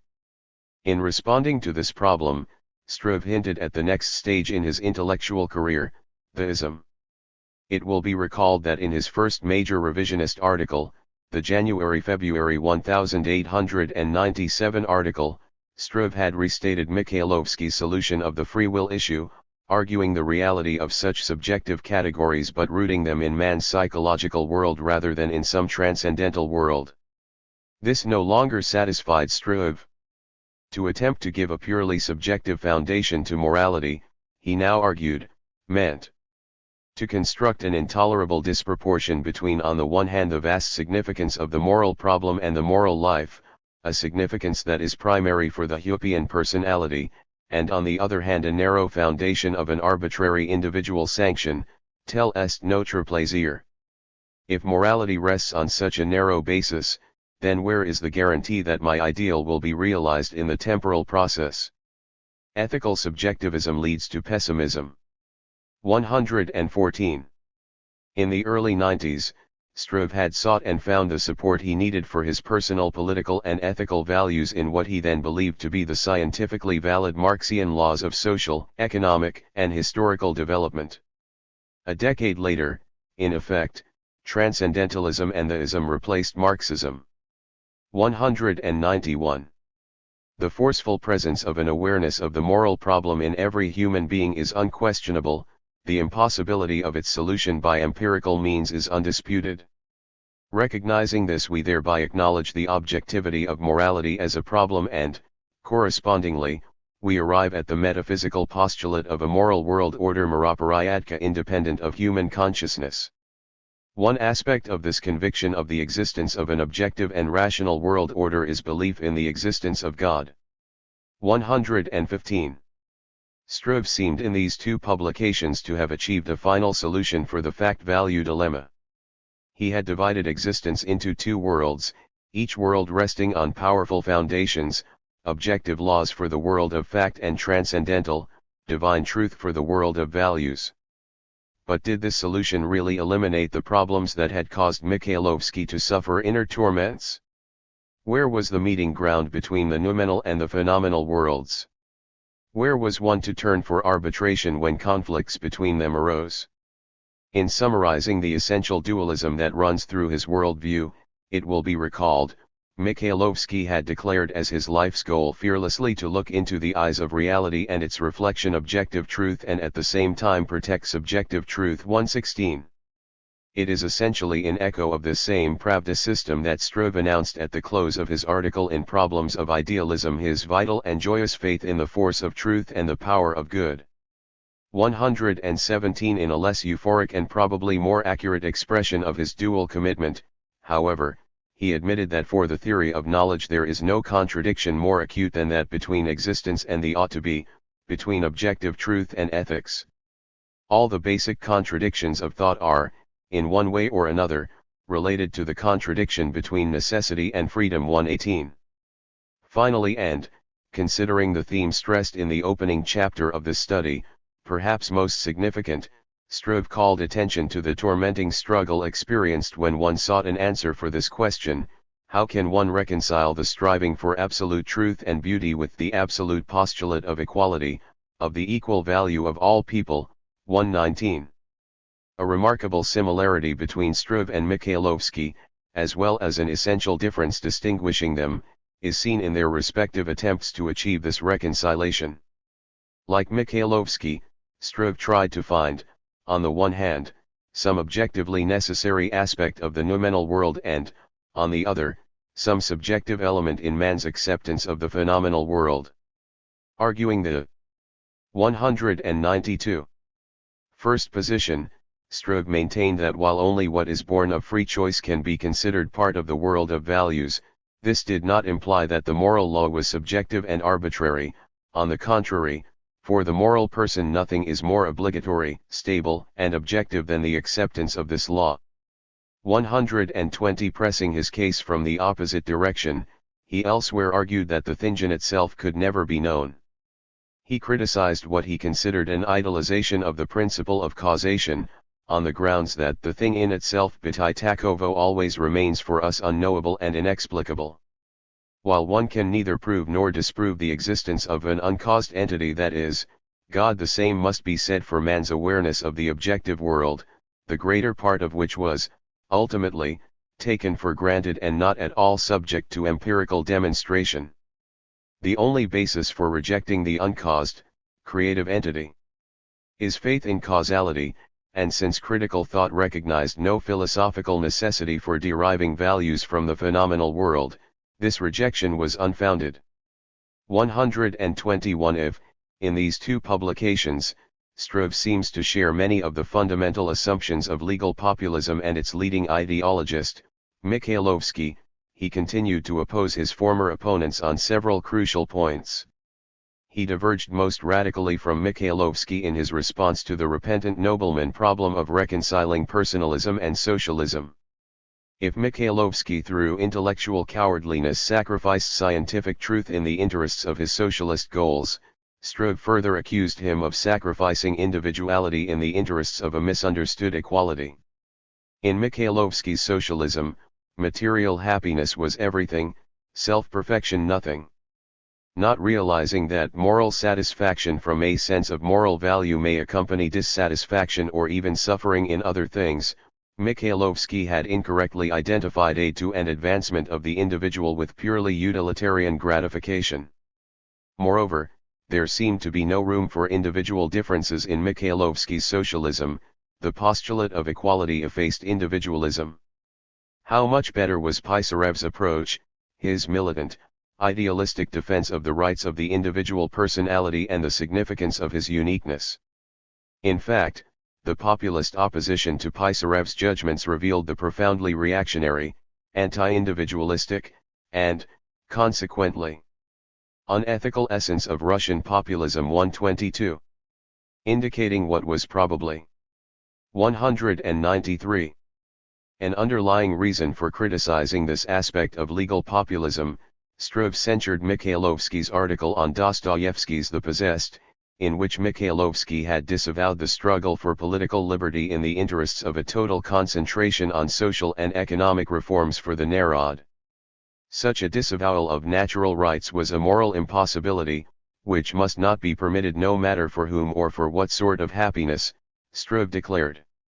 123 Thus, with all the similarities between the ethical voluntarism of legal populism and Struve's neo-Kantian idealism, the two were profoundly opposed. Although Struve abandoned Marxian determinism in favor of free will, he never questioned the principal goal for which determinism had earlier been recruited: the rapid economic development of Russia. But the essential difference between these two worldviews lay at a still deeper level. It was not merely that Struve remained an economic Westerner ardently supporting urban industrial development. Far more important was the fact that he praised industrialization less for the higher material standard of living that it might bring to the masses than for the political, cultural, and spiritual concomitants that he had seen accompany industrialization in the West.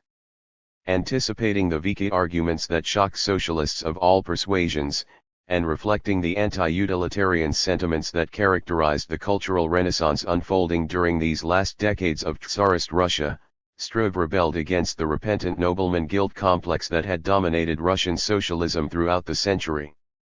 Priority for civil rights and political liberties before socialist redistribution, liberation of art, science, and philosophy from the trammels of hedonistic, materialistic egalitarianism. Here was the new credo that divorced Struve and other former legal Marxists from their Marxian allies and still further widened the breach that separated them from their earlier idealist opponents, the legal populists.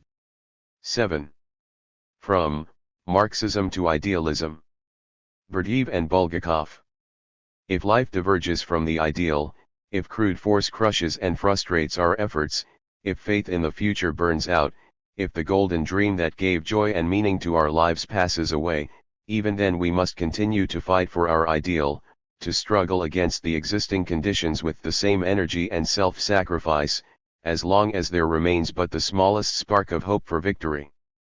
And if this last spark goes out, does not reason and even moral duty require us to humble ourselves before the inevitable, bow our heads before ineluctable fate and abandon the struggle for the ideal? No. Never. Moral duty is merciless and requires us, no matter what the situation, to continue the struggle to the very end of our lives. Muitigan Baranovsky. 1. In principle, idealism is preserved even when the ideal is completely frustrated, Since even then there remains the possibility of idealistic triumph, there remains the right and the obligation to die preserving faith in the truth of one's ideal. Na Berdiev 2 One need not believe in a mechanical necessity realizing the aims of progress in order to acknowledge the obligatory force of the tasks of progress. The absolute character of the imperative desire the good for its own sake is not linked to any chance conditions fostering the realization of the good in history. You can because you should, this is the moral law. Merely because a particular process is actually occurring, does it follow that I should be attracted to it as something morally desirable? S. N. Bulgakov registered.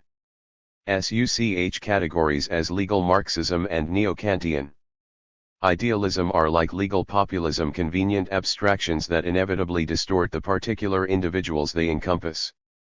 Struve, Berdiev, Bulgakov, and Tagan-Baranovsky for all experienced disillusion with many of the essential doctrines and assumptions of Marxism, but their conversions from Marxism to idealism followed different paths, were born of different sets of motivations, and ended in different ideological patterns.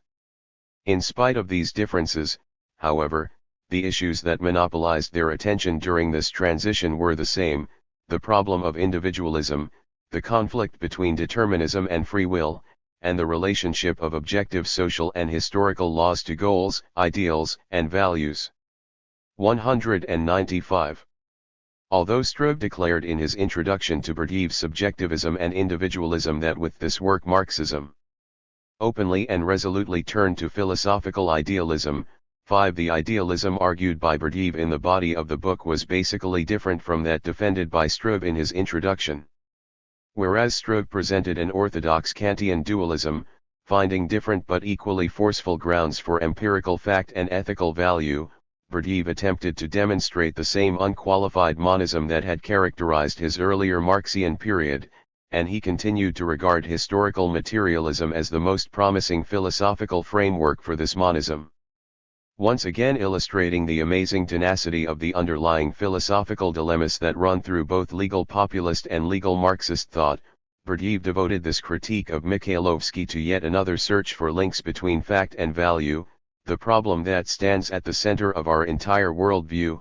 8. The greatest and finest task of any thinker. 7. And again using legal populism as his point of departure, Berdiev argued that no such link existed in Mikhailovsky's worldview. His individualism was no more necessary than any other subjective appeal, and one could hardly base ethical norms on such subjective foundations. Moreover, since Mikhailovsky held a skeptical view of the narod, which Berdiev here approved, he could not even root his ideals in the force of the masses. In the end, Mikhailovsky's values and goals simply hung in the air and were built on sand, for the only support they might expect would come from the few, powerless repentant noblemen. 8. Time and again throughout this critique, Berdiev insisted that, by and large, his ideals were the same as those defended by Mikhailovsky: the simultaneous achievement of a highly civilized, cultured, many-sided individual and a social system free of exploitation, injustice, and inequalities. But, he contended, Mikhailovsky nowhere considers the question of whether the individual can count on victory and consequently cannot give us joyful prospects. 9. What was needed was a philosophical ethical foundation to the idealistic appeals to truth and progress, to justice and humanity that would allow the idealist to be confident of victory. Without such confidence in the realization of one's ideals, life is meaningless and an immense emptiness fills the soul of the thinker. 10. What philosophical ethical foundation could provide these? 196. Encouraging guarantees. Of one point Berdiev seemed entirely convinced: nothing could be gained by attempting to root these ideals in some transcendental sphere. However much he turned to Kant for support when he needed it, and, as we shall see, this often happened, he ardently rejected the dualism that placed goals and values in a non-empirical realm. Concerned above all with promises of inevitable victory for his ideals, how could Berdiev tolerate a dualism that divorced these ideals from the empirical forces that alone could bring them to fruition? Mikhailovsky was entirely correct, he wrote, when he attacked the metaphysicians who posed absurd questions and vainly ran after solutions for them. The postulates of Kant's practical reason were found not in some fictitious transcendentalism, but in the natural world of phenomena. 11. Only a consistent monism that accepted empirical processes as the force for realizing subjective ideals could save one from both the philosophical errors and the emotional distress associated with dualism. In an effort to formulate this comprehensive monism, Berdiev undertook an extraordinary synthesis of Kant and Marx, borrowing now from one, now from the other. The result was an accumulation of mutually contradictory arguments that together undermine the very monism that Berdiev so painstakingly tried to achieve. Berdiev began his search for a comprehensive monism with Kant's epistemology and the Kantian categories that gave form to the disorganized data accumulated by human perception.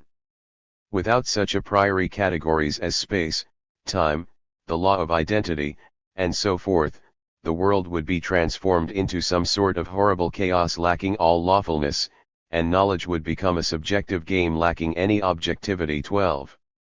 Intellectual suicide would be the result of denying the objective validity of these categories and, consequently, of the regularities they constructed. 13. Objective truth is constant, A is always A.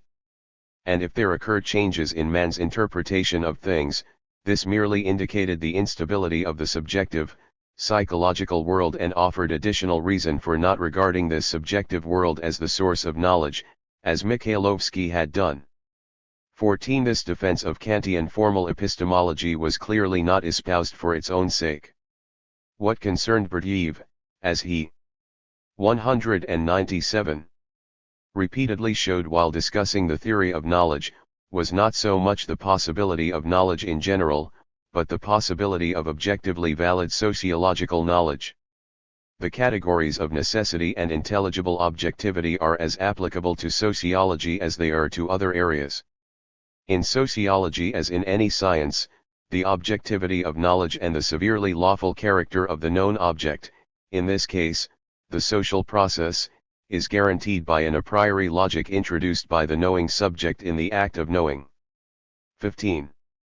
But even this leap from formal epistemology to sociology was subordinate to the principal undertaking, to transfer somehow the a priori validity taken by sociology from logic to the particular social and historical theories formulated by Marx.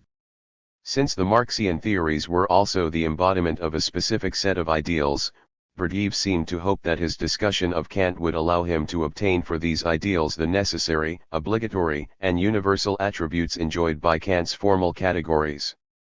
Berdiev first negotiated this shift from epistemological form to social political content in a passing example used to support another argument.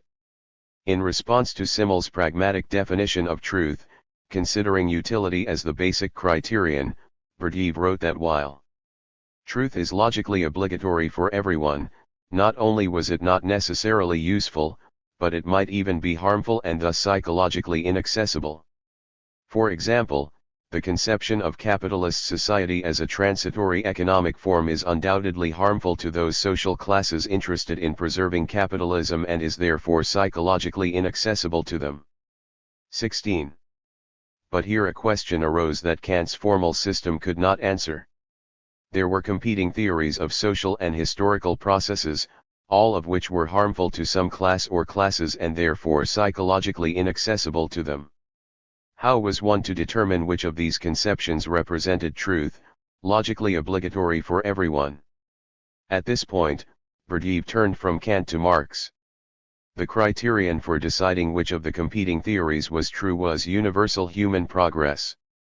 The ideas and ideals that both reflected and supported the course of universal progress were objectively correct, universally valid, and as obligatory for everyone as were the a priori categories of logic. Moreover, it was not merely that these particular ideas and ideals coincided with the objective course of progress, they were embodied in the very force that moved. 198. History progressively forward, the class struggle. The objectively valid theory and the objectively sound ideal were those of the progressive class. In each age there is a group placed in such a morally favorable position that its practical activity brings along with it justice and good, because its own concerns are bound to those of universal progress. The psychology, subjectivism, of any progressive social class creates the most favorable soil for an objective, in the scientific sense, relationship to phenomena. 17. In spite of their purely subjective origin, the economic and philosophical ideas of the bourgeois Enlightenment were objectively true, because in the 18th century these ideas aided human progress. 18. Similarly, the progressive forces of the early 20th century enjoyed a harmony between transcendental knowledge, objectivity, and psychological knowledge, subjectivity, and the vanguard of these forces were most capable of approximating objective truth. 19. As progress selected the true idea from a host of competing ideas, so did it decide among alternative ethical ideals. The socialist ideal was demonstrably correct by nature of its association with historical processes. The tendencies of social development are such that the social system we consider as our ideal is inevitably coming, it will be the ineluctable result of the imminent, lawful historical process. Thus our ideal receives an objectively logical, scientific sanction that allows us to look bravely ahead. 20. In addition, the ideal was supported by a powerful subjective force, the working class movement. The cooperative ideal that conforms to scientific prediction is also subjectively desired by a particular social class, and is therefore provided with a subjective psychological foundation. 21. In sharp contrast to Mikhailovsky's baseless ideal, therefore, historical materialism doubly proved why it is better for the heart to beat more pleasantly at the words justice and the good of the people than at the words whip and controls abustant. 22. In the lawful process of history there exists an immanent teleology. 23. This was the monism that Berdyaev placed in opposition to Mikhailovsky as well as to Kant. Notwithstanding the frequent use of Kantian terminology and the strangely un-Marxian context of his argument, the approach and conclusion are essentially the same as those familiar to readers of Berdyaev's earlier Marxian. 199. Publications. The crucible in which the monistic synthesis is prepared is still the social class. Only in the moral consciousness of the progressive social class does one see a harmony between psychological and transcendental consciousness, subjective and objective morality. Although, as with truth, morality cannot be a class morality, it takes this form historically. Only in the class adapting to the demands of universal social progress is there that coincidence of the individual, the partial, and the general that forms the basic sign of morality. 24. Enheartened by his immanent teleology, Berdyaev was able to avoid the despair and disillusionment fostered by Mikhailovsky's idealism and Kant's fictitious transcendentalism. Recalling a remark made years before by Struve 28 and exemplifying an impressive consistency, Berdyaev paid tribute to the objectively logical, scientific sanction of historical materialism by arguing that the Marxist takes pride not so much in his idealistic strivings as in his scientific prognosis. 26. Rather than evaluate the course of events on the grounds of subjective morality, as he accused Mikhailovsky of doing, Berdyaev declared that for us progress is the most immediate, objective sanction of morality. 27. Besides reconciling subjective values with objective truth, Berdyaev's immanent teleology suggested a solution to the determinism free will problem. Repeating most of the arguments he and other legal Marxists had earlier used against the legal populists, Berdyaev insisted that freedom was a fiction, since it existed only in the minds of men and not at all in objective reality. However free one thought himself at the time of choice and action, both the actions and the decisions leading to them resulted from causally related conditions that were subject to scientific inquiry. 28. The non-existence of free will, however, did not mean that history advanced mechanically, for history passes through human hands and therefore involves the voluntary activities of mankind. 29. Finally, arriving at his all-comprehensive monistic theory of progress, he regarded voluntary actions as really free when they conform to the objective course of human progress. We see the identity of freedom and necessity in the actions of the progressive social class striving toward ideals that coincide with the tendencies of social development. Only that social class whose will meets the demands of social progress can consider itself free and act according to its own will. Necessity throws some overboard, while to others, It promises victory. Only the latter feel themselves free, the former have a sense of terrible dependency on forces beyond their control. 80. 200. But if progress determined which actions were free, which ideas were true, and which ideals and values had objective sanction, what defined progress? Of the various tendencies and events in the life of history and society, which were progressive, which fell in line with the imminent teleological advance?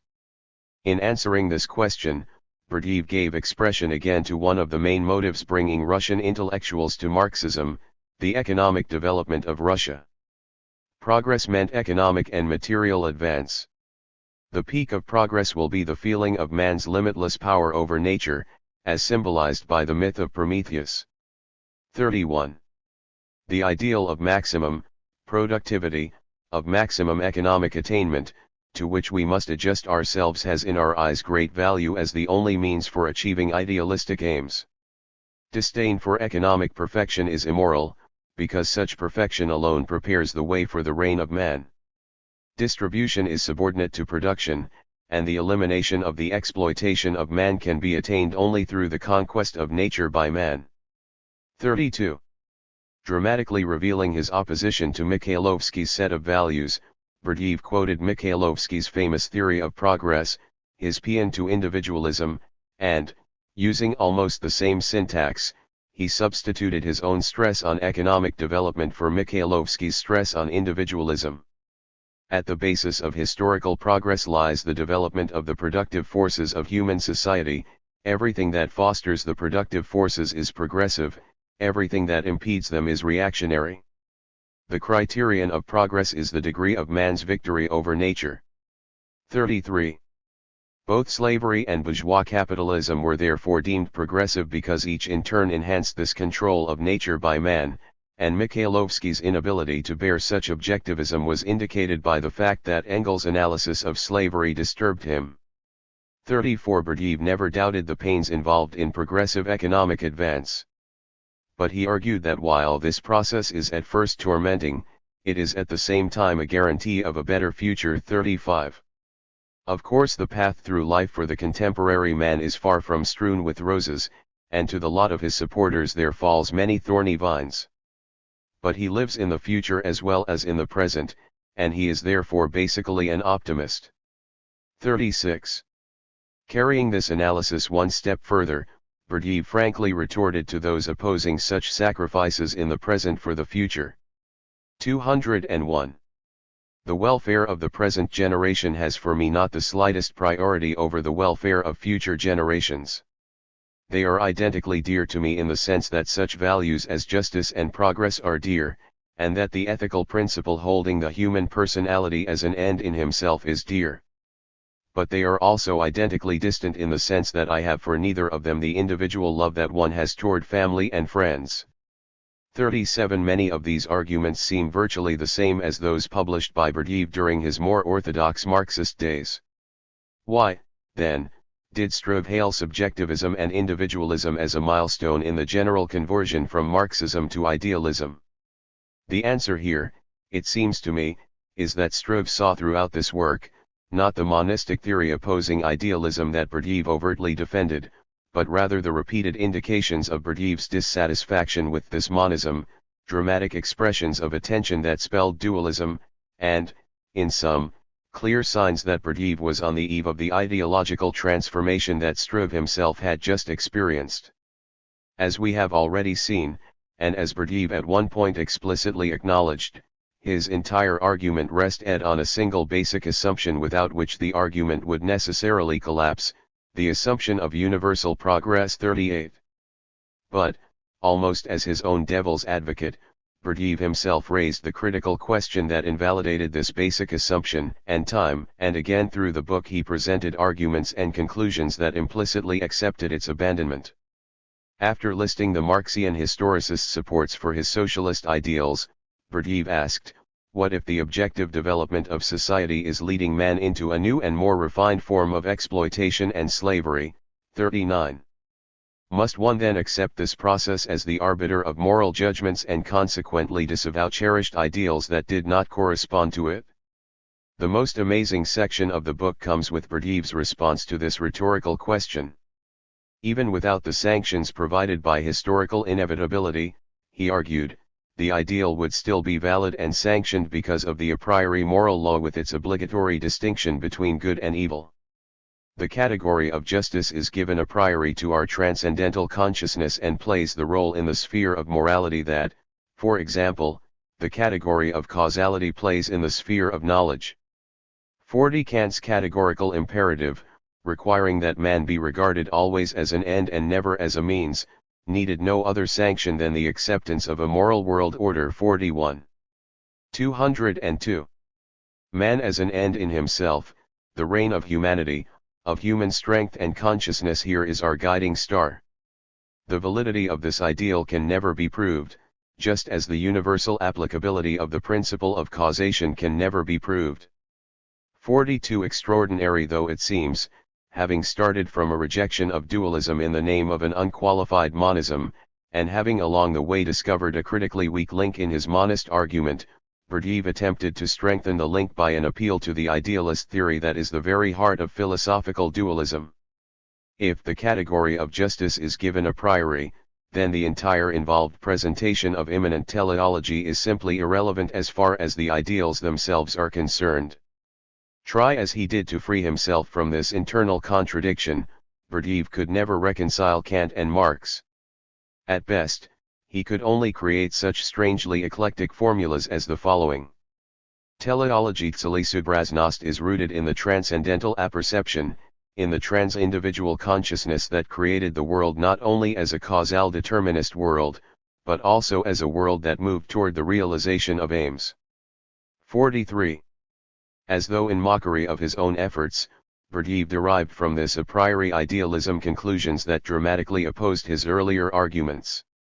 The social class, for example, was now replaced by the individual as the arbiter of morality. Each man is an ideologist of truth and justice and can acknowledge himself the ideologist of a class only relatively, only to the extent that he sees truth and justice in its thoughts and strivings. 44. Similarly, immediately after maintaining at length that the individual was indebted to society for everything, even his ideals, Berdyaev continued in a radically different way to speak of man's links with the universal as the source of the most sacred ideals of the individual, everything that is greatest in the life of man and that makes life worth living. 45. In June of the same year that Subjectivism and Individualism appeared, 1901, Berdyaev published an article entitled Struggle for Idealism that might easily be mistaken for an attack against the book. The difference between the two publications is similar to the difference between Struve's arguments in 1897 and those he published after 1899.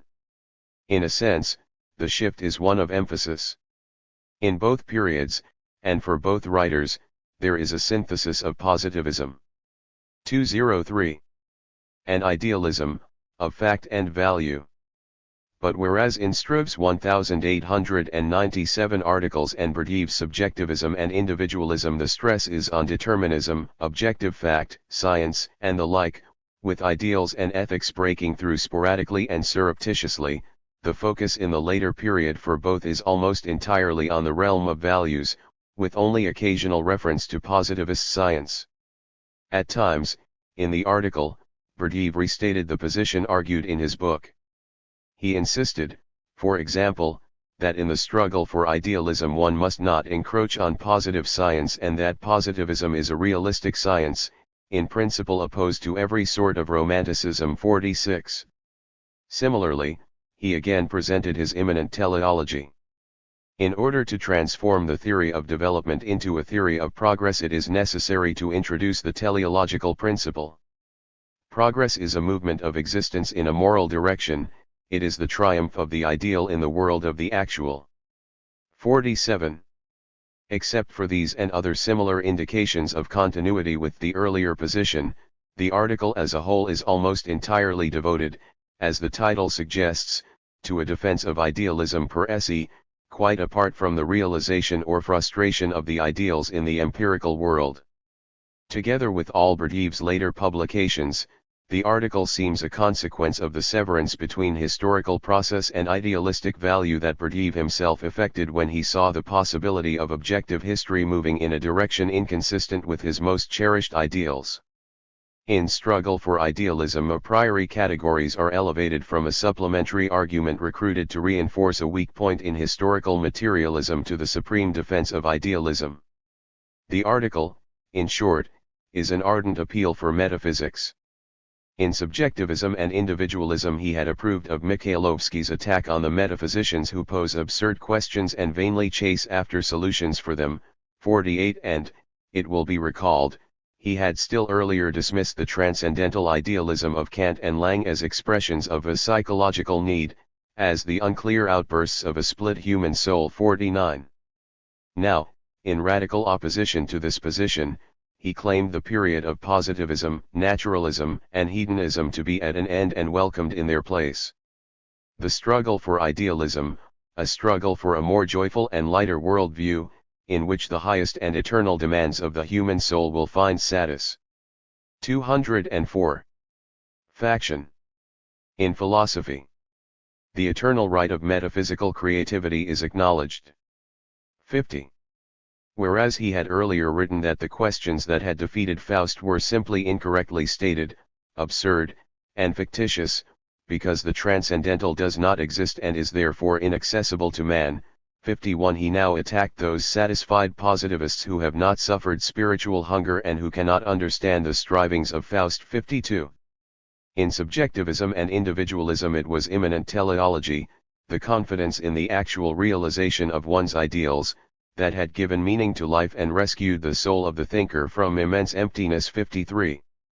Now these benefits were the gift of idealistic philosophy.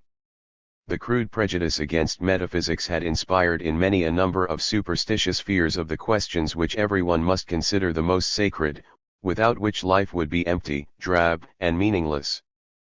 Positivism levels every brilliant form of individuality, and expels beauty and the Faustian attempts to grasp the secret of existence. 54. Only metaphysical idealism was able to satisfy completely all the needs of the human soul, and anyone concerned with truth, justice, beauty, and goodness was by that very concern a metaphysical idealist.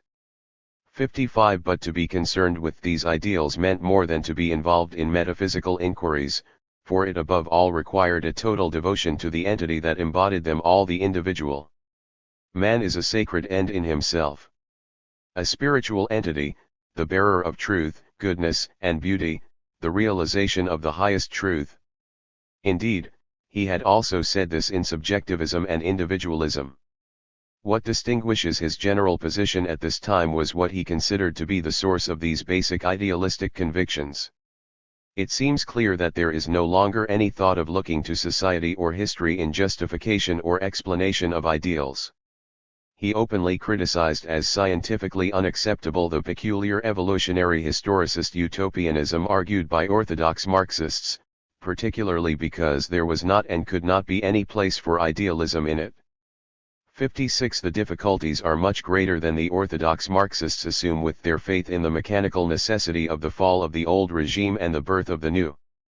But the presence of these difficulties must only inspire the spirit called upon to overcome them. We shall narrow the sphere in which events occur because of necessity, and broaden the sphere in which they take place. 205. Because they should morally. And in this we see the advance of human idealism, in which the categories of the ought to be and justice have supremacy over the categories of existence and necessity. 57. If Berdiev disavowed objective history as the ground of values, he did not yet, judging from this publication, replace it with theism. Following the example of Struve, he rather hesitantly looked to man's own voice of conscience and to the eternal moral world order it echoed. Morality was first of all a psychological fact that only sophistry can deny. 58. He wrote, thereby contradicting his earlier argument that since man's psyche was filled with constantly changing attitudes it could hardly be considered a residence for ethical norms. 59. As a living being conscious of the great importance of the moral problem you say, this is good, and this is evil, goodness is of value, I feel something to be of unquestionable value, and I wish to serve good and fight evil. At the moment that you establish the independent character of good and evil in your soul, recognize absolute value and serve it, you perform the greatest act of your life, a veritable divine service, a service to the God of truth Bogapravdi. Anyone fighting the social struggle for justice is on the side of natural truth. He is an idealist and accepts the crown of thorns for the idea of truth and justice which he experiences as an absolute value. Man feels that beauty is a great force and experiences the feeling of beauty as something of unconditional value. 60. By using such phrases as God of truth, rather than simply God, and by repeatedly stressing purely subjective categories like conscience, feeling, and experience in search of roots for his idealism, Berdiev showed that the shift from philosophical idealism to spiritual theism was still to come. Nevertheless, he required for his idealism the same essentially religious faith and ardent devotion that was later to characterize his more traditional religious beliefs. If science leads to philosophy, philosophy leads to religion. Without religious faith in the moral world order, in the blood tie between the individual and the general, and in the eternal significance of every moral effort, life would not be worth living, since it would be senseless. A grand elevation of the spirit and an idealistic enthusiasm is possible only if I feel with all my being that, serving human progress in its contemporary historical form, I serve eternal truth, that through their results my efforts and labor are immortal and have their place in the moral world order. 61. Despite the reference to progress in this extract, the quotation as a whole clearly reveals the core of the difference between this article and Berdiev's earlier publications. But, even further, it discloses the essential theme in the general shift from Marxism to idealism. 206. The inner satisfaction giving meaning to life and actions is no longer the monistic fusion of values with empirical reality, the link between subjective ideals and objective historical processes, but rather the association between personal action and a transcendental moral world order that in each individual takes the form of conscience. In fact, Berdiev now declared, actual success was irrelevant to the value of the ideal as such. In principle, idealism is preserved even when the ideal is completely frustrated, since even then there remains the possibility of idealistic triumph, there remains the right and the obligation to die preserving faith in the truth of one's ideal. 62. Berdiev has left Marxism but has not yet arrived at Christianity. Between Marx and Christ, in this now familiar path of spiritual evolution, stood Plato and Lassalle, to whom Berdiev now turned as corroborating authorities. 63. To him they represented precisely the combination of judgments that he was then defending, a synthesis of the ideal and the empirical that gave unquestioned priority to the ideal. Whatever deficiencies it suffered in other areas, deficiencies that were soon to lead Berdiev and other legal Marxists to a more orthodox religious position, philosophical idealism seemed sufficient for assuring this preeminence for the ideal. Starting from this premise, Berdiev now wrote that historical conditions merely created the soil for idealistic strivings, while the strivings themselves were inspired in the individual by his tie to the moral world order. Consequently, the new society will be the offspring of the human spirit and not of mechanical processes. 64. In elaboration of this new judgment, Berdiev sharply reversed his earlier attitude toward the working class and its ideals. The entire structure of immanent teleology presented in subjectivism and individualism rested on the assumption that the subjective ideals and ideas of the working class, the progressive class in contemporary society, were objectively valid because they coincided with the objective course of history. Now, however, having supplanted historicism with transcendental idealism and no longer, therefore, in need of the class theory that provided the motive force in historical materialism, Berdiev began to doubt that the labor movement possessed any ideals at all. Once again echoing earlier arguments by Struve and Vorontsov, Berdiev stressed the danger of a working class concerned only with short-run material. 207. Gains.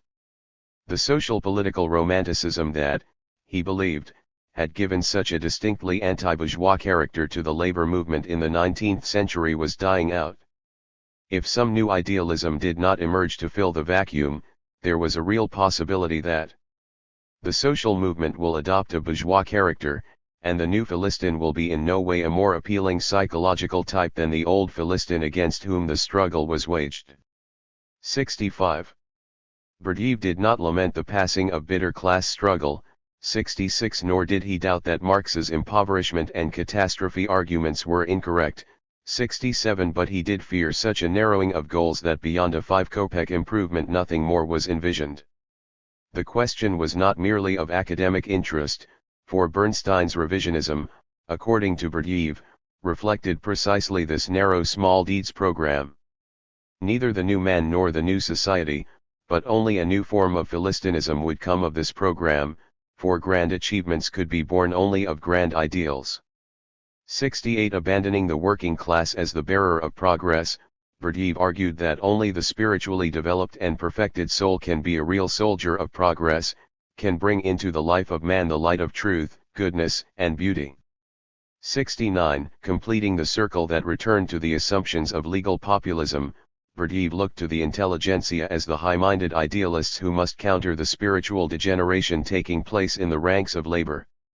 It was the task of the intelligentsia to work toward the spiritual rebirth of those elements of society that must form the cornerstone of the future, raise man above petty daily existence, pour an idealistic, moral content into the social forms that bear the progressive forces of society, and thus save the home of the future from being settled by Philistine contentment and bourgeois satisfaction. 70. Our souls must be seized by passion in order to overcome the vile and banal vulgarity of drab everyday life and replace it with the enthusiasm necessary for accomplishing great things in history. What a terrible and tragic contradiction! We are ready to bear the crown of thorns for our ideal and display greatness of soul. But the ideal itself turns out to be Philistine with no place for greatness of soul. 71. Berdyaev's opposition to Bernstein's revisionism is clearly akin to Leninist maximalism, although in a radically different context. It 20s represents a similar shift from identifying the spontaneous strivings of the working class with objective historical processes to assuming a divergence between the two, rectifiable only through the conscious guidance of an elite. Moreover, the same urgency and the same intimately related hostility to the bourgeoisie that marked the Bolshevik maximalists characterized Berdyaev.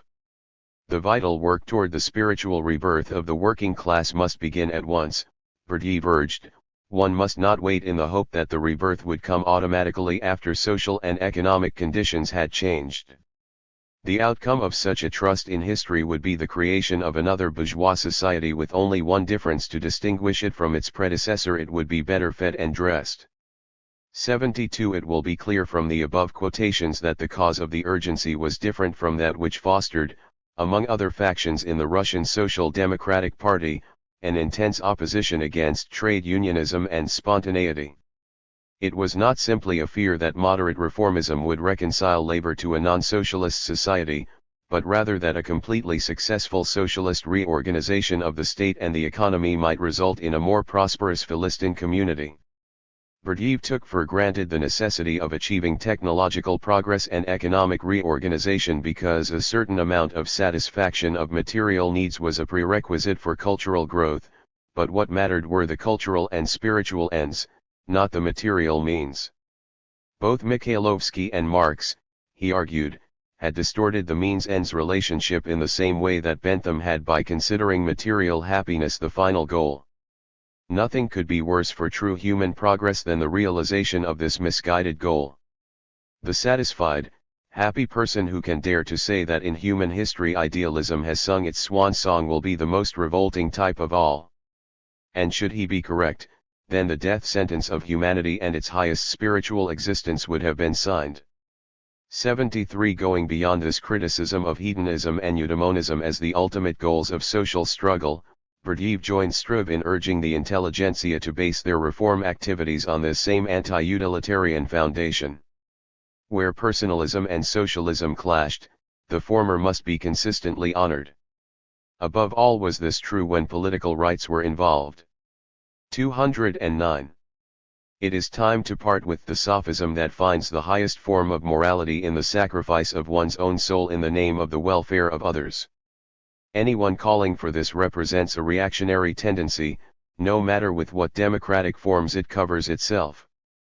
There is no magnanimity in the idea of sacrificing one's own soul in the name of the philistine well-being of X or Y. Happiness without rights is the greatest ignominy, and progress is the greatest good when it leads to the triumph of human rights, even if in the process it destroys a particular welfare system. There can be no happiness or utility in the name of which one can justifiably take from a man his natural rights. 74. The implications of these statements, so striking in their contrast to the traditional repentant nobleman sentiments, were elaborated in an article entitled A Critique of Historical Materialism. The significance of the title itself is apparent when one recalls that the theory under attack was the theory on which Berdiev had so recently based his immanent teleology and had thereby solved to his satisfaction the perennial dilemmas. As long as Berdiev opposed metaphysics and insisted on finding a ground for his ideas and ideals in the empirical world, historical materialism and class doctrines were able to supply the theories for a unified monism. Everything changed, however, when he altered his attitude toward metaphysics and relinquished in the process his dependence on history and social class. Striking at the heart of his former position, Berdiev continued the attack against historicism he had begun in Struggle for Idealism. The Marxists were now dismissed as positivist alchemists whose mechanical evolutionism reflected a faith in the miracle of miracles. The birth of qualitative spirit out of dead matter, life from lifelessness. 75. The class theory and historical materialism were merely expressions of a religious faith, not a scientific discipline. 76. Neither the truths of science nor social ideals could be derived from class conditions. In fact, class affiliations could only distort the eternal ideas and ideals that transcended all classes. There might indeed be class prejudice, but never class ideals, class truth, or class justice. 77. In addition, since Marxism was concerned with specific, limited social problems, which it treated by abstracting and formulating isolated relationships, it could not possibly be the source of a unifying, total theory. The dream of a monistic sociology was based on a wish to give scientific answers to purely philosophical problems, and its only result was an obvious epistemological absurdity. 78. However, to reject the monism of historical materialism did not 210 mean to discard monism itself, for Berdiev still believed that monism met the metaphysical thirst of the human spirit. 79. All that was required was the substitution of the transcendental for the empirical. The proper study of mankind concerned neither the material nor the economic, but the idealistic sides of the human spirit. 80. Consequently, one must turn from Marx to such thinkers as Plato, Hegel, and Soloviev for guidance, since these philosophers appreciated, as Marx did not, the universality and the eternal nature of the spiritual, inner nature of the world. 81. From legal Marxism through immanent teleology, Berdiev arrived at spiritual monism founded on the world's substance. 82. The failure of Marxism to solve the deeper questions of ethics and philosophy did not diminish Berdiev's regard for Marx as a social analyst. Although Marx could not formulate a correct philosophy of history, he had gone far toward creating a science of society in his general method and his specific study of bourgeois capitalist society. 83. Moreover, Berdiev still considered it proper for sociology to disregard the individual in the search for social laws. But from this he now concluded that the very success of Marxism as a sociology necessitated its failure as a general philosophy. The success depended on considering only the external relationships of people, disregarding the inner human personality. For philosophy and ethics, the inner nature of the human spirit was the ultimate concern. 84. Summarizing his view of the relationship between Marxian sociology and metaphysical idealism, Berdiev wrote, "Sociology is concerned only with the external associations of a person, the imprint of external social processes. One can say that the sociologist is concerned not with the human being, but only with his shell. Consequently, the sociologist should not follow historical materialism in its attempt to consider the social process as a laboratory producing human beings. Man cannot be a product of an external material social environment no matter how great its influence. Man is a spirit, the image of divinity. 85. The reconciliation arrived at in these articles was similar to that reached by Struve in 1901, a synthesis between the realistic sociology of Marx and the idealist philosophy of Fichte and Hegel. 86. The turn to idealism, in short, was not meant to suggest any serious change in the legal Marxists' view of Russian economic or social development. They still insisted on being realists in their analysis of the economic processes then underway in Russia. 87. But 211. What did this realism now amount to? By severing the critical links between ideals and specific classes, by arguing for a trans-class ideal, Berdiev removed the class foundation that had been the essential justification for Marxian arguments against alleged populist utopianism. Also, however much Berdiev insisted on the need of remaining a realist, his rejection of class in the name of universal ideals forced him to depend on the same group that had been the hope of the legal populists and the focus of legal Marxist criticism, the intelligentsia. The bearer of the transcendental ideal of natural rights, he now wrote, is the developed, intellectual spirit, elevated above group limitations, living the life of reason and furthering the eternal ideals of truth and justice. 88. The intelligentsia, rising above all classes. Fulfill the present task of progress. Unite the social movement of separate groups into the all-national task of achieving a worthy human existence. 89. In place of the autonomous progress of history deciding between good and evil, there was now the intelligentsia who by virtue of their intellectual and moral development embodied the transcendental ideal and, guided by it, evaluated the goals and directed the activities of the opposition movement. At every point class gave way to some similar trans-class concept.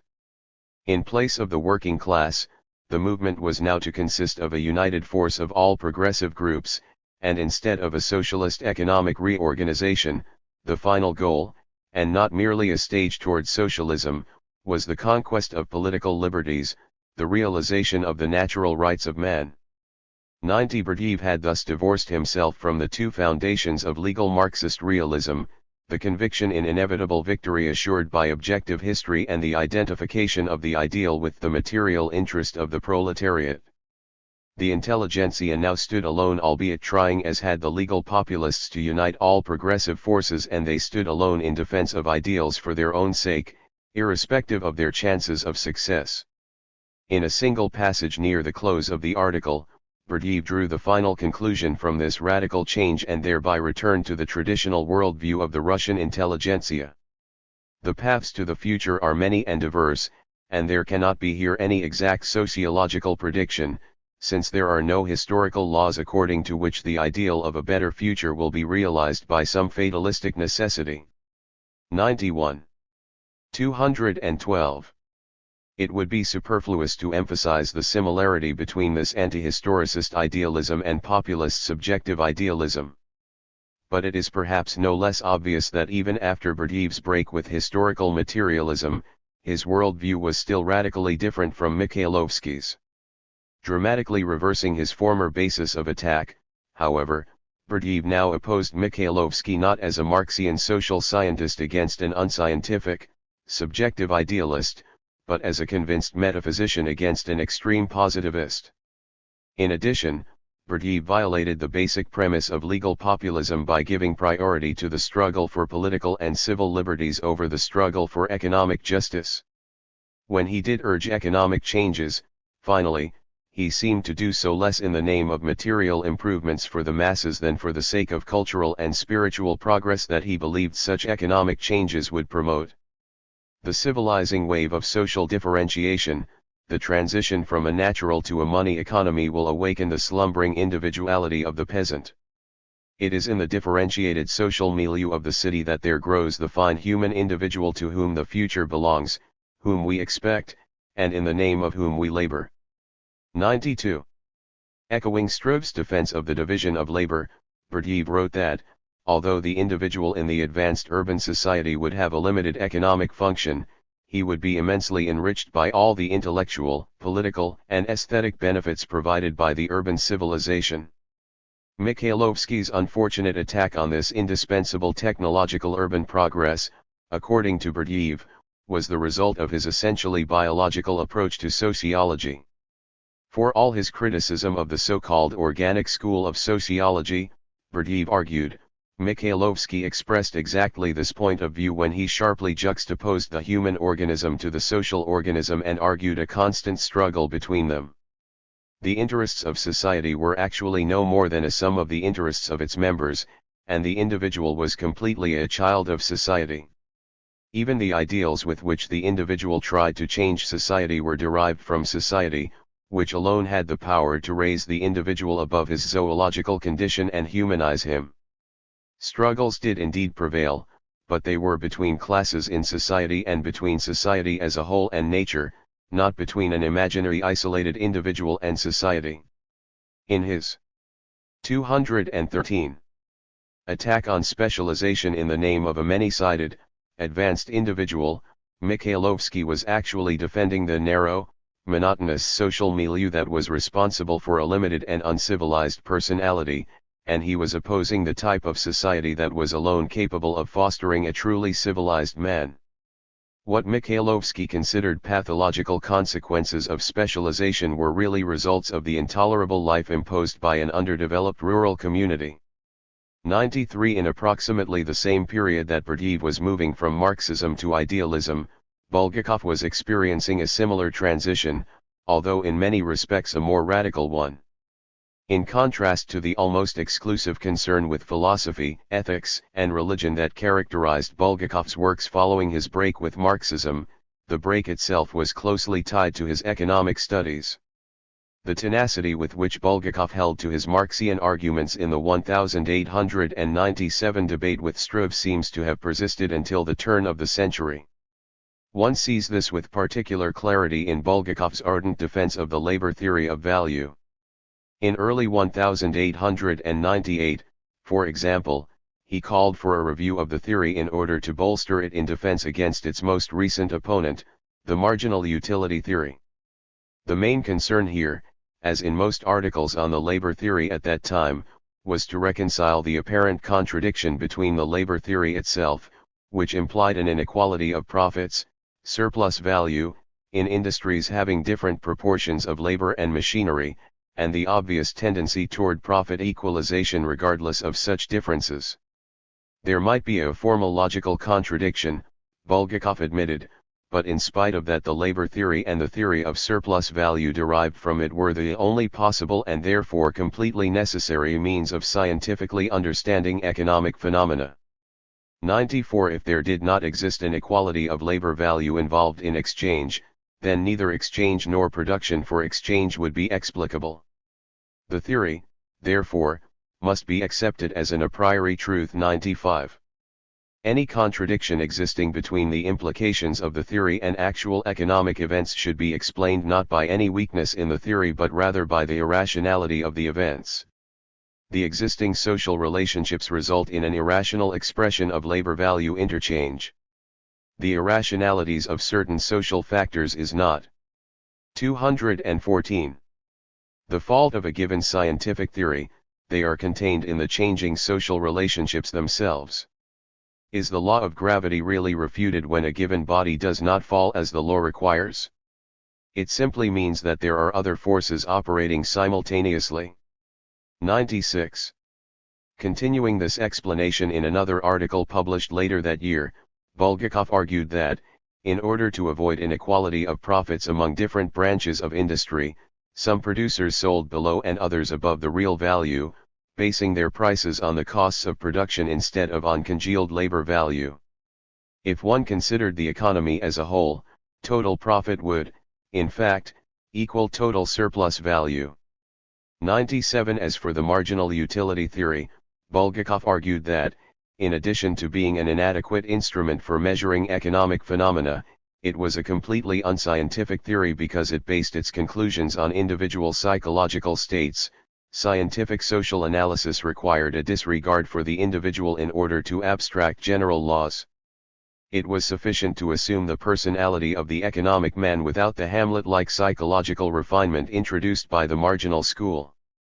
Moreover, of what importance was personal psychology when the economist was interested not in what people chose to do but in what they necessarily had to do because of ineluctable social economic laws? For these and related reasons, a replacement of the labor theory of value, which dealt with groups, common denominators, and lawful relations, by this unscientific psychological theory meant the suicide of economics.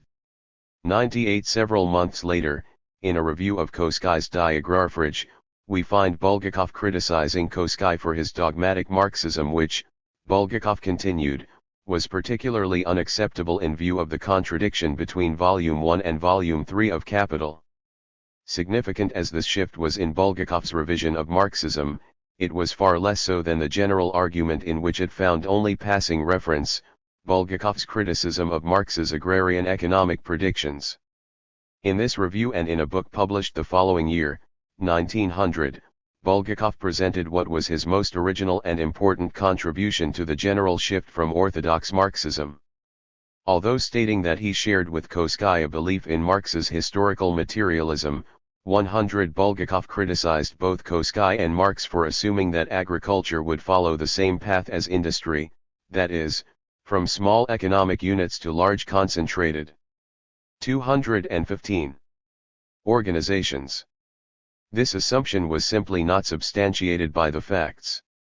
Instead of moving toward concentration as was undoubtedly the case in urban industry, the tendency in agriculture was away from large farms with great numbers of hired farm labor toward small, individually operated farms. In addition to undermining the basic assumption of unified urban-rural development, economic facts were disproving a host of related Marxian assumptions regarding agriculture. Small farms were shown to be as efficient as were the large, they were actually buying out the larger holdings, and they were proving themselves better able to bear economic crises. 101 Above all, however, the peasant was demonstrating an ability to advance agriculture technically. We must first of all discard the obsolete Marxian prejudice according to which the peasant economy was unable to promote technical progress. This prejudice, which has never been substantiated, traces its origins back to the a priori theoretical schema found in the Communist Manifesto, where the peasantry together with other small producers appear as a reactionary mass, striving to divert the wheels of history. 102. In spite of Koskai's efforts to explain away the persistence of and even the increase in small-scale farming, the facts could not be denied. And the basic reason for this continued vitality in the peasant economy lay in the essential difference between agriculture and industry, irregularity of work, limitations on the extent of labor division, and a variety of purely local and unpredictable conditions best responded to by the individual farmer. 103 While the final goal was the same for industry and agriculture, the abolition of exploitation, the means toward this end must be different. In industry, by the increased subjection of production to social control; in agriculture, by the destruction of large enterprises and their replacement by independent peasants. Both of these tendencies unite in a powerful democratic current that, one can say with a sense of satisfaction, carries with it new and improved social forms, better able to meet the demands of social justice. 104. Much of this was, of course, reminiscent of the former legal populist defense of small-scale agriculture, and, still more remarkable, it came at a time when leading minimalists like Vorontsov were in the process of disavowing their former views and accepting both the inevitability and the desirability of large-scale agriculture. Further reflecting this apparent return to the position of his earlier foes, Bulgakov devoted his book on agrarian history to proving the 216. Superiority of small peasant agriculture and urging government support for its maintenance and development. Almost in the same terms as those used decades before by Vorontsov, Bulgakov now argued that where small-scale agriculture had gone under, it had been the result not of any inherent, natural process, but of conscious government policies either acting directly against the peasant or giving preferential treatment to the larger estates. 105. Focusing his attention on the fate of agriculture in England, he restated still another argument of legal populism.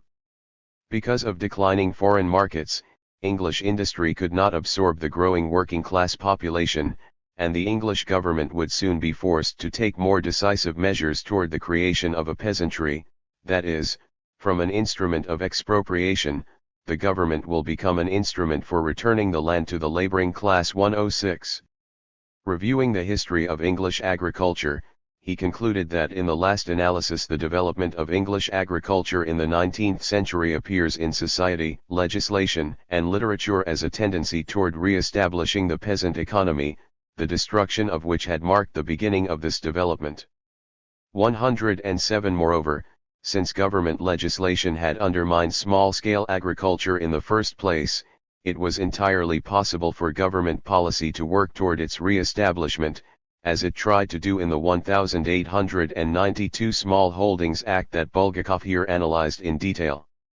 108. The situation and the conclusions were the same in Germany and France, particularly in the latter country where the slow growth of industry provided no outlet for overpopulation and where government policy, the provision of cheap credit, for example, would have to support the strengthening of the peasant at the expense of large capitalist agriculture.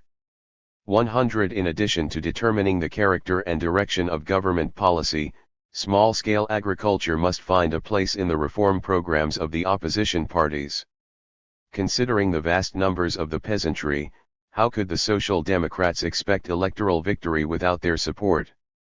110. Guided by the erroneous Marxian predictions regarding both the political character and the economic future of the peasants, the Social Democrats excluded them from serious political consideration.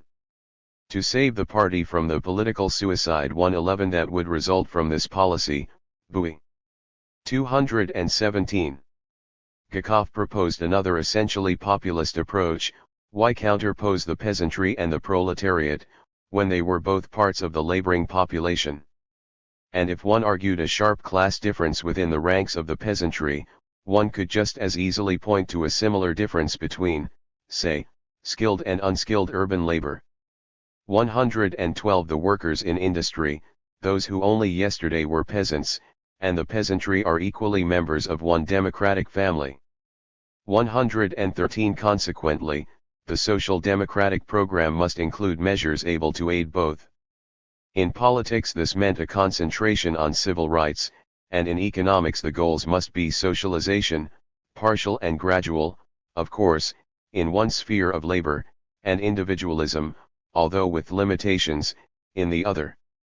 114. In spite of these echoes of legal populism, there was a profound difference between Bulgakov's attitude toward agriculture and that of his former antagonists. All legal populists were socialists who accepted the critical importance of the commune and opposed the growth of the kulak at its expense. Bulgakov, on the contrary, was here arguing for the wager on the strong that was later to direct tsarist rural policy under the Stolypin ministry. To remove individual competition and struggle by transferring part of economic responsibility to the state, Bulgakov stated, would lead to a weakening of the feeling of economic responsibility so important in agricultural production. 115. He urged the government not to interfere in either the inheritance or the exchange of land. The best thing that the government can do here is to do nothing, the policy is to refrain from any policy. Laissez-faire, laissez-passer. 116. As for cooperatives, Bulgakov approved of them except in the field of agrarian production itself. 117. And then only when they preserved individual rights. Agricultural cooperation is increasing wherever there exist specific guarantees of individual rights and freedom from the tutelage of the state. 118. When he spoke of cooperatives as having before them an extensive and brilliant future, therefore, he was careful to stress that by cooperation he meant not collectivism, but merely a combination of individual interests, with individualism as the very condition for cooperation. 119. Criticizing Herzen's view of the commune and the collectivist future, Bulgakov insisted that the goal, after all, was the abolition of exploitation, and that if this goal were better served by individualism than by 218 collectivism, then the former must be supported. Since the means always played a subordinate and dependent role, such measures as cooperatives, technical aids, fertilizer, peasant banks, and the like, were necessarily secondary to the goal of preserving the rights of the persons and property. 120 As a final difference distinguishing Bulgakov's revisionist arguments from legal populism, it should be emphasized that Bulgakov still retained his former belief in the net value of rapid industrialization as the only lasting solution for overpopulation and, more important, as the instrument for creating those material conditions of urban society that fostered the high regard for the human personality so noticeably absent in underdeveloped rural societies. 121 The relationship between economic revisionism and philosophical revisionism seems the same in Bulgakov's transition as it was in Struve's, with the difference that Bulgakov's economic analysis focused on agriculture rather than on industry. By questioning Marx's economic analysis and predictions, the critic was encouraged, if not logically forced, to raise more basic philosophical and ethical questions. If, for example, the facts disproved Marx's economic predictions regarding rural or urban development, how much credence could one give to Marx's predictions in general?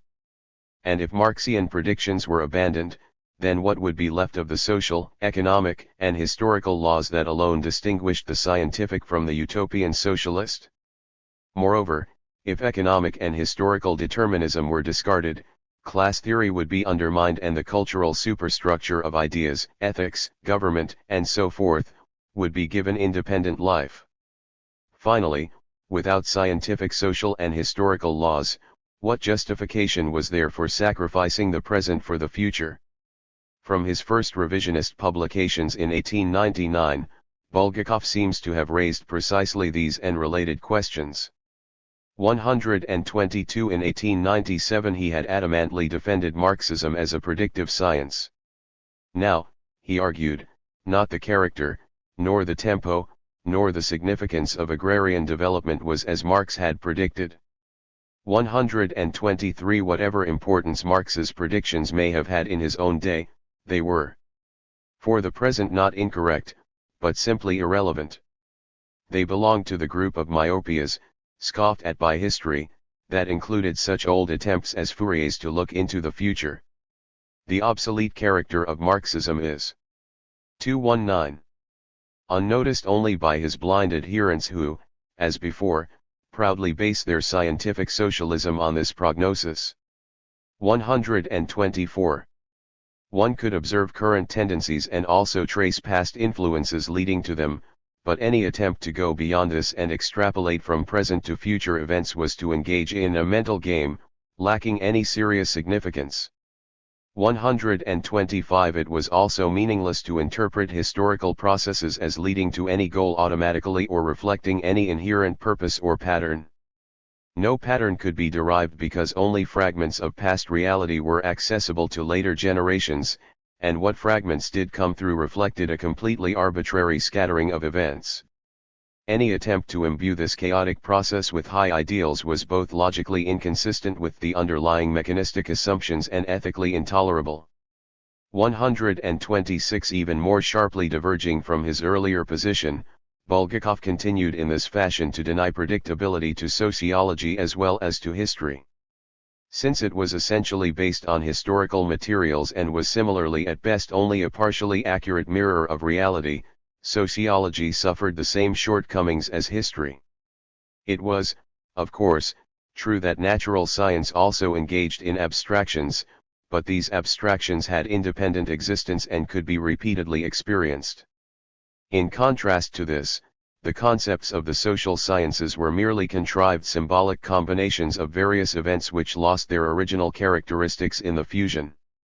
In short, social science concepts resembled chemical compounds in contrast to the concepts in natural science which resembled physical relationships. 127 If positivism, either in sociology or history, was not a scientific discipline capable of prediction, what then was it? Perhaps recalling his own positivist period, Bulgakov now described it as an intellectual invention designed to find in external forces, in the natural course of things, confirmation for convictions and ideals. Rejecting supernatural faith as a ground for values, the positivist found a substitute in historical inevitability and in the scientific approach that allowed him to view social and historical phenomena as an astronomer predicts an eclipse. It was essentially a form of religious belief igniting in people the most sacred feelings, appealing to struggle and victory, and inflaming contemporary hearts. 128 But it was a false religion, and its end was at hand. Not only did it fail to live up to its claims to scientific prediction, but it was in 220 edition founded on a profound contradiction between science and values. Its entire methodology obligated it to avoid ethical, religious, and aesthetic concerns. Positivism was interested in the cause of things, but the really important issue was the meaning of things.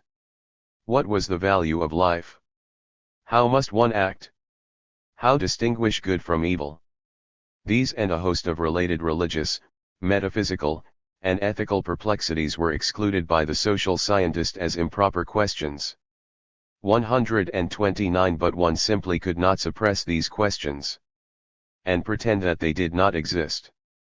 130 Positivism placed man in the same tragic position that tortured Ivan Karamazov, a favorite subject for Bulgakov. Ivan was mainly concerned with questions of God, the soul, good and evil, the meaning of existence. He could not live without these ultimate concerns. But his intensely refined intellect and his devotion to logical, scientific thought led him to deny these concerns toward which his heart drew him as toward nothing else. Theoretic reason is here divorced from practical reason. That which is denied by logic raises its voice in the heart. It exists, no matter what the denial, as a fact of immediate moral consciousness, as the voice of conscience. Although to the highest degree an ethical being, Ivan was forced to deny ethics. 131. Positivism must be abandoned. One must meet squarely the demands of the ethical and religious person in all men and turn to the realm that welcomed these concerns: transcendental idealism and, beyond that, spiritual faith. In part restating the position of Berdyaev and Struve, Bulgakov appealed for a reorientation from history to a transcendental moral world order as the source and justification of values. We must be convinced that our moral thoughts and actions are not of mere passing significance, that they are taken into account by the Absolute and are manifestations of its cunning Lukovstva. We must be convinced of the existence of an objective moral world order, the kingdom of moral ends in which even our humble lives find a place. 132. There was no thought, however, of isolating the realm of the spirit from the empirical world. The purpose of the ideal was not to aid the individual soul in its spiritual ascent, but rather to give ethical meaning to the otherwise meaningless, arbitrary flow of social and historical events. One of the features of Ivan Karamazov's character that at this time disturbed Bulgakov was his cold and unsympathetic egoism, his exclusive concentration on his own 221 inner world and his consequent lack of strength to participate in the life around him. 133 Bulgakov urged philosophy to take its place in the great social struggle of our day, to act as its representative and interpreter. It should not lock itself from life in some study and thereby commit the sin of which contemporary German philosophy was guilty.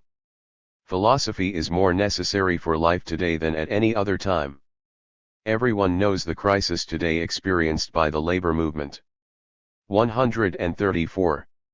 As the last line indicates, Bulgakov considered the labor movement and its struggle for urban socialism as the sphere through which the philosopher could give practical expression to his transcendental idealism. He urged his readers to see the radiant reflection of the absolute moral ideal in the hearts of those devoting themselves to the service of the proletariat and its struggle for human dignity, those willing to live and die in the name of freedom. 13.5.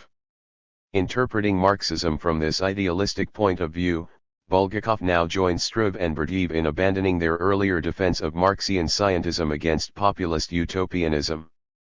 Marxism represents the clearest version of the theory or the religion of progress, since it inspires in its adherents faith in the imminent though causally conditioned emergence of the perfect social system.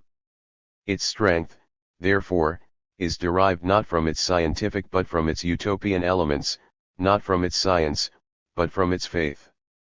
136. Continually guided by conscience, the moral law, the categorical imperative. The absolute law of goodness, mankind was thus inspired to seek the realization of the good. In sum, progress is not a law of historical development, but a moral task. 137. Referring to the ethical pantheism of Windelband and even more to the moral voluntarism of Fichte in support, Bulgakov argued that only this approach could provide a fruitful and satisfying theory of progress. 138. The repercussions of these dramatic reversals were felt in every part of Bulgakov's worldview. By substituting transcendentalism, whether in an idealistic or a spiritualistic form, for historicism, Bulgakov was no longer obligated to tolerate the patently immoral theories and policies that had been the price history had charged for its guarantees of ultimate victory. Above all, it was no longer necessary to tolerate the implicitly opportunistic, pragmatic association of values with empirical efficacy. Since personal ideals were 222. Justified by their ties with an eternal moral world order, not by their association with effective social forces, the question of the realization of ideals, the core of Marxism, was unimportant. One need not believe in a mechanical necessity realizing the aims of progress in order to acknowledge the obligatory force of the tasks of progress. The absolute character of the imperative desire good for its own sake is not linked to any chance conditions fostering the realization of the good in history. You can, because you should. This is the moral law. Merely because a particular process is actually occurring, does it follow that I should be attracted to it as something morally desirable? 139. In fact, Bulgakov now believed that even if one had the most exact foreknowledge of events and knew that all one's best efforts were doomed to failure, these efforts would nevertheless remain obligatory. 140. But if there existed no social or historical laws that could guarantee anything in the future, and if one's actions should be guided by eternal absolutes, then how could one justify the sacrifice of the present in the interests of the future? Reflecting another major change resulting from his abandonment of historicism, Bulgakov opposed any policy in which the sufferings of one generation were the bridge to the happiness of later generations. 141. Why must Ivan sacrifice himself to the future happiness of Peter? Does not Ivan, as a human individual, have as much right to happiness as will a future Peter? 142. There could be no ethical value in a future happiness built on the unhappiness of preceding generations, and any doctrine in which our successors appear as vampires feeding on our blood is correspondingly an immoral doctrine. 143. Be a child of your time, respond to all its appeals, understand all its problems, and struggle in the front ranks for their solution. Such are the obligations imposed by the moral law. 144. Still another consequence of the basic transition was the revival of the subjective individualism that had earlier been for all legal Marxists the key flaw in legal populism. The Marxian tendency to disregard the individual was required by the methodological demands of social science that considered the individual sociologically insignificant, by historical economic determinism that stressed the class instead of the individual for the sake of both its social theory and its political program, by the economic bias in 223. Favor of collective social efforts, and by the general secular materialistic intolerance of religious, ethical, and metaphysical questions. Bulgakov's denial of sociological and historical laws freed him from the first two anti-individualist tendencies, his revisionist views in rural economics removed the third, and his gradual return to the faith of his childhood counteracted the force of the final prejudice. The result, as it was for Struve and Berdyaev, was an ardent personalism. To replace the living individual by groups or even by humanity as a whole was merely to formulate a logical fetish that was no better than idolatry. The group or class was comprised of individuals, and progress represented the efforts of these single individuals building on the foundations of the past. It was not some abstract and automatic advance of humanity. 5. Under the pretext of a sociological interpretation of history, Marx and his followers treated living individuals as mere algebraic signs or geometric figures. From a worldview that gave so little attention to the concrete, living human personality, one could expect not an emancipation of man, but his confinement in some form of Spartan society or human beehive. 146. In defending the free development of the personality as the most elevated formula of progress, Bulgakov was in effect restating Mikhailovsky's struggle for individuality. Apparently forgetting Mikhailovsky's individualistic theory of progress, however, Bulgakov joined Berdyaev and Struve in attacking what they considered Mikhailovsky's eudaimonism, his allegedly materialistic definition of progress. Not only was it impossible to measure and compare pleasure and pain, Bulgakov argued, but it was incorrect to assume that economic material advance led to significant cultural progress. 147. On the contrary, it might just as well entail spiritual degeneration. Moreover, since the class struggle as interpreted by the Marxists involved materialist and egoistic interests, one class was no better than another. Even if the proletariat were to win the conflict, all that would result would be the creation of a new bourgeoisie. 148. Continuing this restatement of earlier arguments by Struve and Berdyaev, Bulgakov shared their disapproval of Bernstein's revisionism for its alleged obsession with materialistic, practical tasks and its neglect of idealistic and essentially religious goals.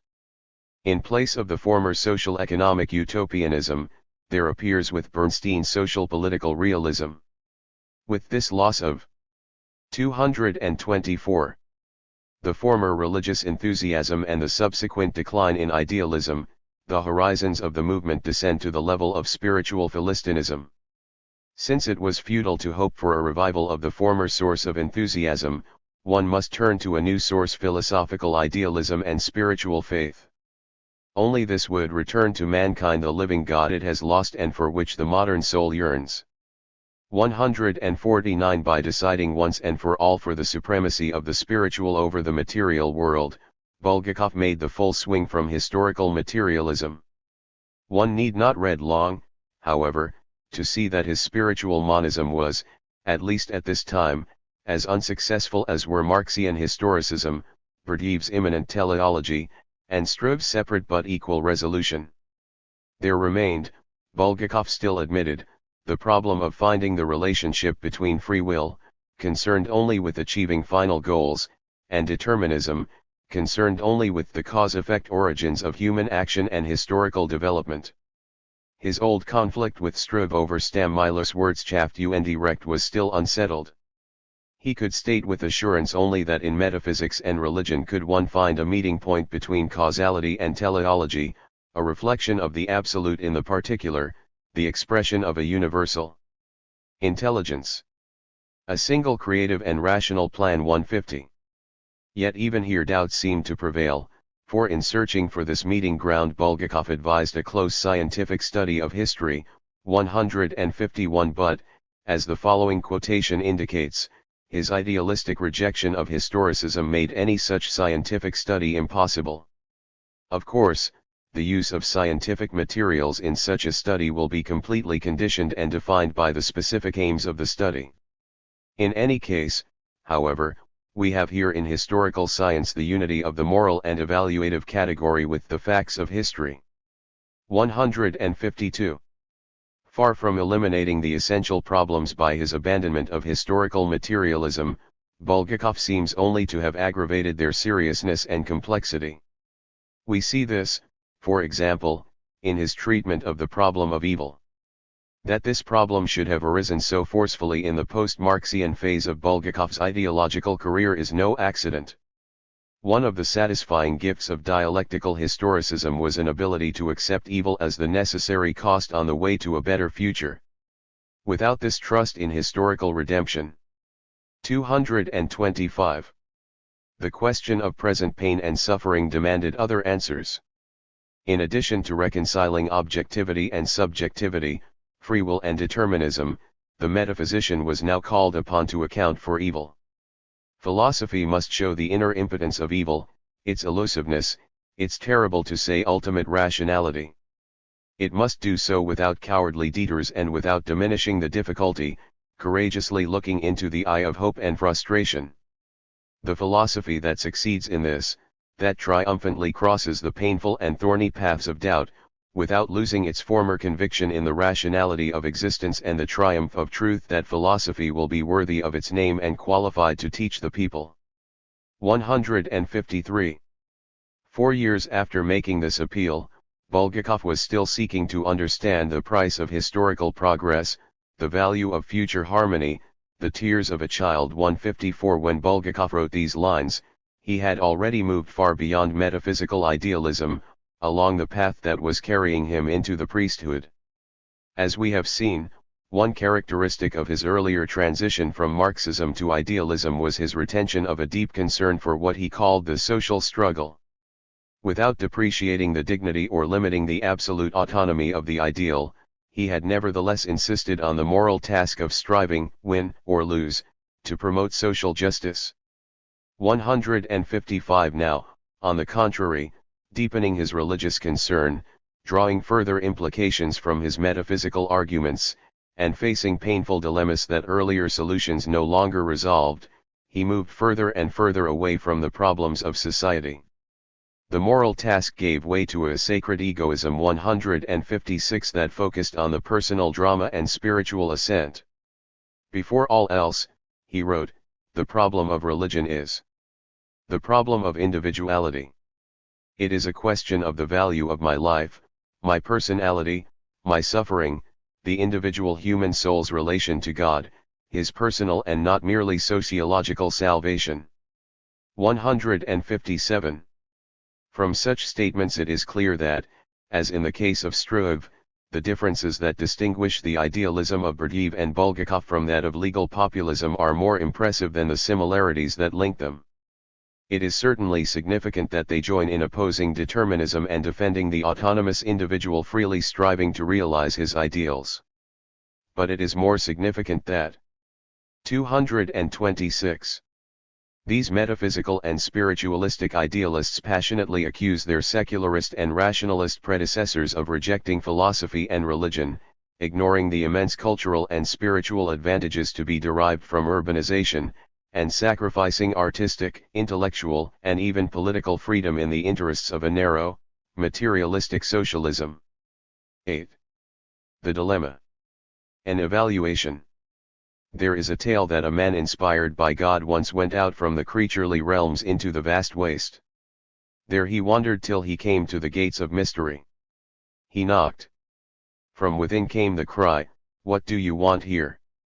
He said, "I have proclaimed your praise in the ears of mortals, but they were deaf to me.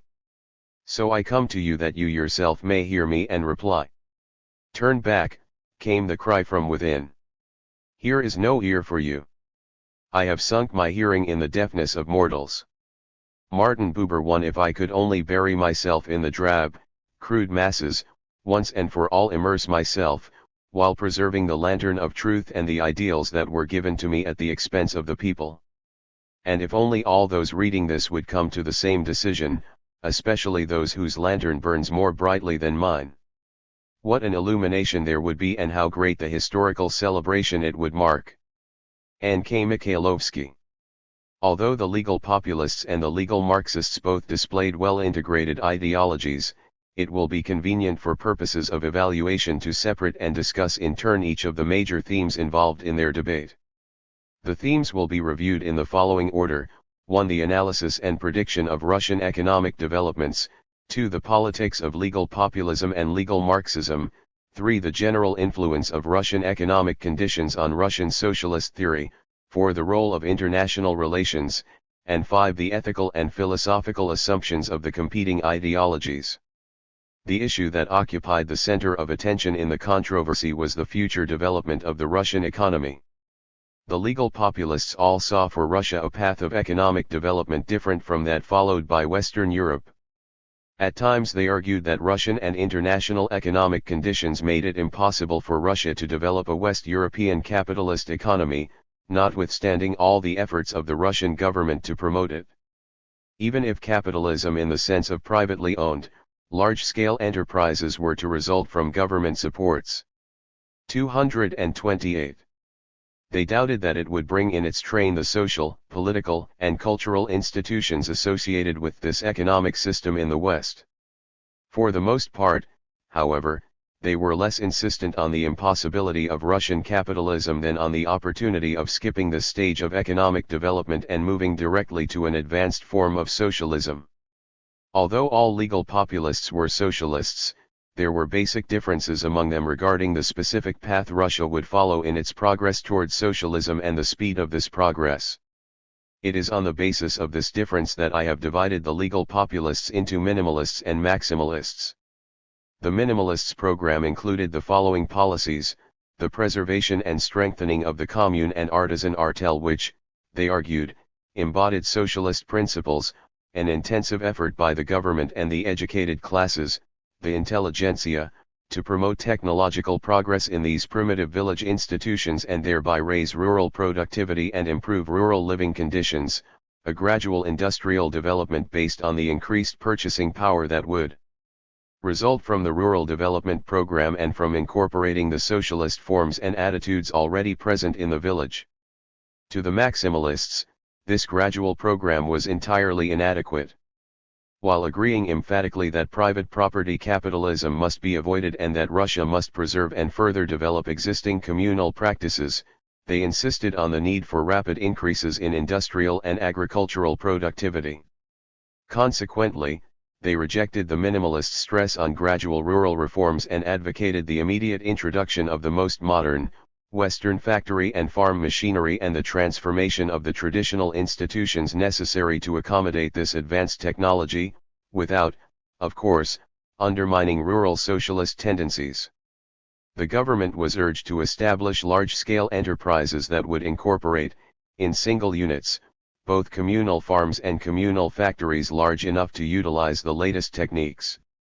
Since the entire system would be guided by a rational plan directed toward meeting the needs of the population, they believed that the large, highly productive enterprises would avoid the exploitation that marred the operations of such enterprises in the capitalist West.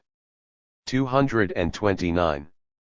The legal Marxists denounced such programs and the economic analysis and historical theory on which they were based. They argued that the legal populists' faith in the commune and artel was completely unrealistic in view of the destruction of these institutions during the transformation of the Russian economy. Moreover, nothing short of this complete transition from a backward, natural economy to an advanced, exchange economy would end the ever-deepening rural crises. It was not the efforts toward establishing capitalism in Russia that led to these crises, they argued, but rather the fact that this capitalist evolution had not proceeded far enough. And all the legal populists' theories arguing either the impossibility of capitalism in Russia or the opportunity of Russia skipping this economic stage were disproved by Marxian laws of historical development and by the economic history of Western Europe and the United States. Finally, neither the minimalist nor the maximalist position was tenable because each required a dramatic change in the policies of the existing government which had not occurred and could not occur. Neither the existing, feudal, tsarist bureaucracy nor a future bourgeois government could be expected to undertake socialist measures. The Marxists' critique of legal populism had an immense appeal for young Russian socialists in the 1890s, particularly after decades of populist failures, and it continues today to win the approval of many historians and economists, although for partly different reasons. There are indeed strong points in the Marxists' position, especially with reference to the specifically economic arguments for industrialization. Although the legal populists did not ignore the actual breakdown of the commune and artel, they searched for all possible signs of progress and viability in their operation and persistently campaigned against government policies that tended to undermine these nascent socialist institutions. Here, I believe, is the heart of the economic dispute. Was there any practicable alternative to the WID program and the economic transformation it reflected? If not, why not? Was it because of an objective law of history requiring each country to pass through the same stages of economic progress as those experienced by Western Europe? Or was it because rapid industrialization was simply the only way to eliminate overpopulation, low levels of production, and the accompanying material deprivations that burdened the masses? 230. These are two of the principal arguments used at various times and with varying emphasis by the legal Marxists against the legal populists, particularly the minimalists. The following review of the economic questions debated will concentrate on these two issues, beginning with the argument most frequently used by the Marxists, historical inevitability, and going on to the purely economic case for rapid industrialization. Except for minor variations in speed and character of development, Russian economic history, according to the legal Marxists, must repeat that of the West. This was as much a scientific law as was the law of gravity, and whether a government policy should be supported or opposed, whether a prevailing economic practice or institution should be extolled or condemned depended on the relationship of the policy, practice, or institution to this predetermined course. The soundness of this argument is surely debatable, and the legal populists' attack on the theory of historical and philosophical determinism seems well taken. In addition to the legal populists' theoretical analysis, which, in the main, restates the usual arguments against determinism, one can also question Marxian historical determinism on its own ground, that of actual historical experience. It has often been noted that the key economic process involved in Marxian historical determinism is derived from the single case of English economic history. And even this one example was incomplete, since the final transition from capitalism to socialism had not then or since occurred. The situation was somewhat better for the Marxists in the 90s, for by then several other countries were developing advanced, capitalist economies. Assuming that these economic developments were essentially the same and that they were even nearer to mature capitalism than they were in fact, it is still doubtful that they comprise an adequate number of cases to justify establishing an ineluctable, scientific law. Moreover, the assumption of essentially identical economic histories is equally doubtful. Despite the similarities in the evolution of the West European, American, and Japanese economies, the differences in conditions, events, and consequences among them are staggering for anyone seriously interested in comparative economic and social history. One does, of course, construct ideal types, hypotheses, and heuristic patterns on the basis of certain similarities tentatively. 231. Abstracted from the few cases at hand.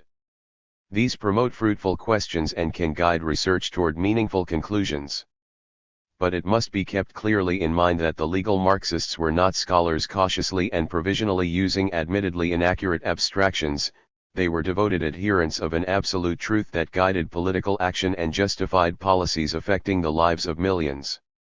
The period that provides the most favorable evidence for the legal Marxists' argument is the period immediately before the First World War. The principal reason that the legal populists gave for the impossibility of a West European form of capitalism developing in Russia was the inadequacy of domestic and foreign markets. Government subsidies, orders, guarantees, and general fiscal policy might succeed in establishing an impressive array of railroads, mines, and factories, but what market would keep them in operation? Tugan-Baranovsky's model of proportional allocations and exclusively capital goods production might solve the problem in theory, but the resulting system, even if practicable, would no longer be the Western capitalism that both legal Marxists and legal populists argued about. To restate the question, was there a viable market for the government-subsidized enterprises? The economic crisis at the end of the century and the significant turn of public and official attention from industry to agriculture during this period seemed to support the legal populist position. However, the revival of industrial progress, the increasing role of Russian private banking capital as compared to the heretofore dominance of government and foreign investment, and, most important, the apparent increase in mass consumer goods purchases and savings indicate the existence of the necessary markets. Although the period has yet to be studied in sufficient detail by non-Marxist economic historians, one can justly conclude that, if these tendencies did in fact occur, then one of the underlying assumptions of legal populist economic arguments concerning the impossibility of a West European capitalist economy and society developing in Russia is invalid. However, this is not to say that only such a development is possible and that the legal populists who urged the government to undertake different economic policies were infants who imagine that a wish has come true when they feel incapable of accepting its frustrations, members of an ostrich school of socialism who exhibited all the obstinacy, gawky. 232.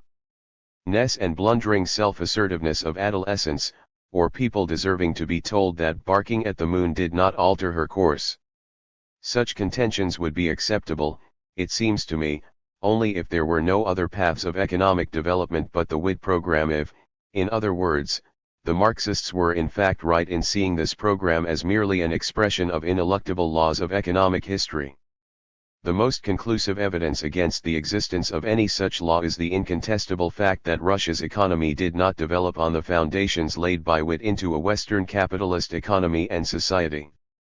Notwithstanding all the Russian Marxists' loyalty to and unquestioned faith in history, she has cruelly betrayed them, for even assuming that a European, private property and even parliamentary bourgeois society was emerging in the years before the war and the Bolshevik Revolution, the fact remains that these beginnings never reached maturity. Russia did, after all, skip the stage of capitalism as the system was defined by both the legal Marxists and the legal populists. To convey adequately the significance of this point in evaluating legal Marxist predictions, it is necessary to stress a critically important distinction between capitalism and industrialization. When the legal Marxists argued the inevitability of capitalism in Russia, they were by no means thinking merely of capital formation, of industrialization in the sense of so many factories, railroads, mines, and the like. When they prophesied a Russian capitalism, they had in mind as consistent Marxists should a total social system of the kind they witnessed in the West, an industrial, free market, basically urban society, complete with parliamentary government, civil liberties, and an enlightened, progressive population. Indeed, the legal Marxists seem to have been far more concerned with the attainment of this social, intellectual, and political superstructure than with the industrial, economic substructure. Whether for reasons of Marxist theory or simply because of the actual relationships they observed in the West, they identified the cultural and social system they desired with an urban industrial society. However, on the basis of such criteria as rural-urban population statistics, techniques of capital formation and allocation, and a host of relevant social, political, cultural, and psychological attributes usually associated with bourgeois capitalism, there is no point in its 233. History when Russia could be referred to as a capitalist society. Trotsky's theory of labor concentration and combined development were doubtless brilliant rationalizations, but for one concerned with the validation of theories, and not with the conquest of power or the defense of a faith, they are hardly convincing.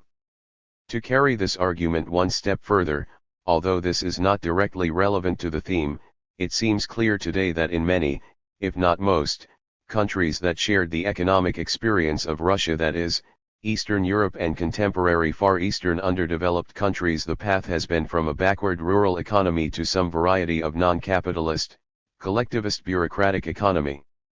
If there is a law of historical development, then, as far as these areas are concerned, it would seem to conform far more to the populists' program of skipping private property capitalism than to the Marxists' prophecy. This may be a short-sighted interpretation, however. Perhaps recent and current economic history represent a temporary deflection of history from its true, lawful, predestined course. After all, the determinist might argue, does the hand that stops a falling object disprove the law of gravity? Perhaps private property capitalism together with the culture and civilization that accompanied it in the West will in time emerge in all of the formerly underdeveloped economies that are today involved in one or another form of state-controlled industrialization. It would require a most sanguine prophet to venture this prediction, however, and, even were it to be fulfilled, it would not alter the fact that in these areas industrialization is being paid for by primitive socialist accumulation instead of primitive capitalist accumulation.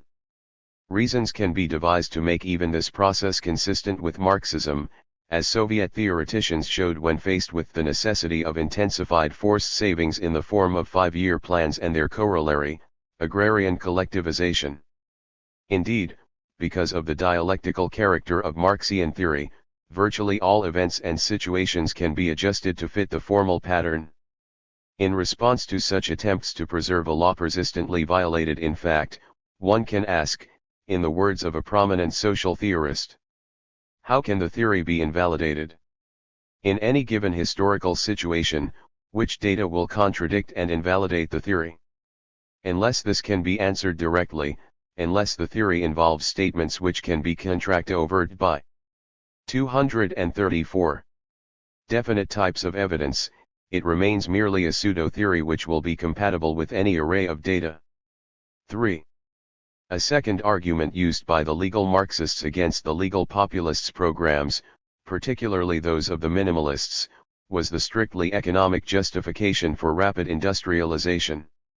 Although the legal Marxists used this approach less frequently than they used arguments derived from historical determinism, it is precisely on such economic grounds that many contemporary economists have rejected as unrealistic the programs of the legal populists and of their present-day counterparts. Those economists who take this view of legal populism argue that a period of extensive and rapid capital formation is indispensable in the process of transforming an underdeveloped rural society with minimum productivity and living standards into an advanced urban industrial society. Only such progress, according to this analysis, can end the vicious circle of poverty and the fundamental evil of overpopulation that keeps the circle revolving. Now this has nothing to do with any allegedly ineluctable law of historical development, it is simply a matter of economic facts and figures. Anything short of this total effort, any program compounded of minor palliatives might provide some short-run material gains, but it could never achieve a lasting solution to the basic problems. In fact, the minimalist program would probably do more harm than good, for by increasing popular consumption within the existing economic structure, it would waste already scarce resources that should be invested in capital development and encourage still greater population rises. In the end, the population increase would have literally eaten up all the minor material gains, if there had been any, and the country would be left with even more mouths to feed and with an economic system that had been woefully inadequate to supply the most fundamental needs of the previous population. In Chapter 2 I tried to show that this interpretation and program are by no means universally accepted among responsible economists.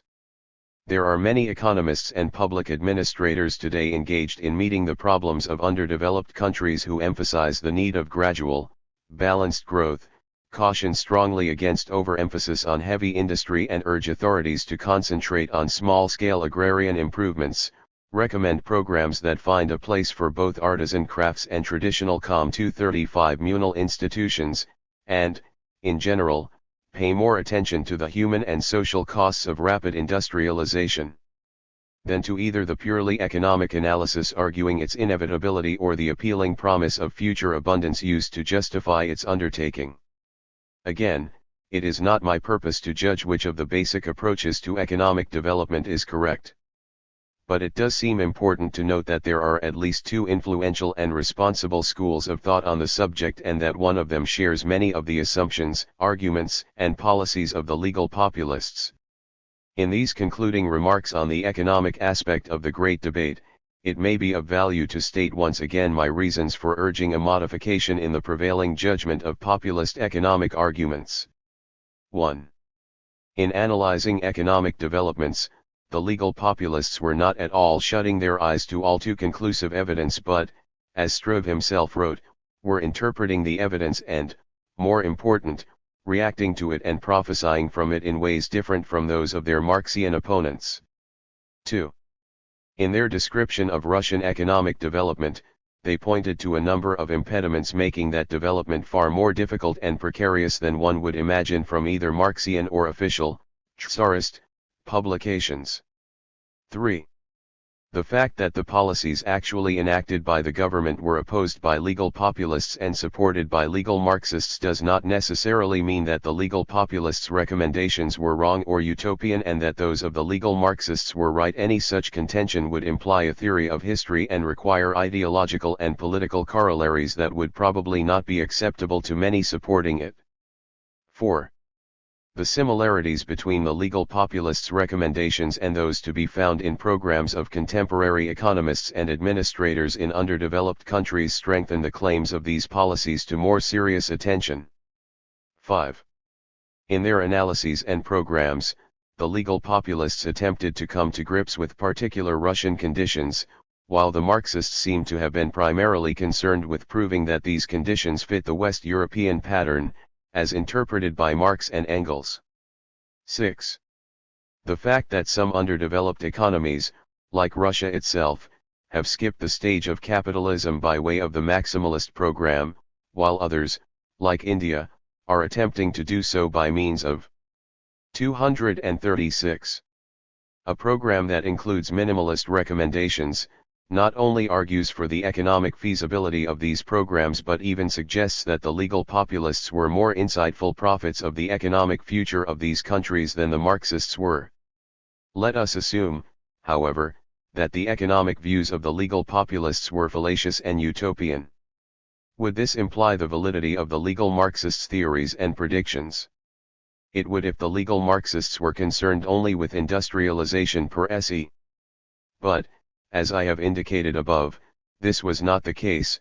Their predictions included not only the development of urban industries, but also a particular social, political, and cultural milieu that they assumed would accompany this economic transformation.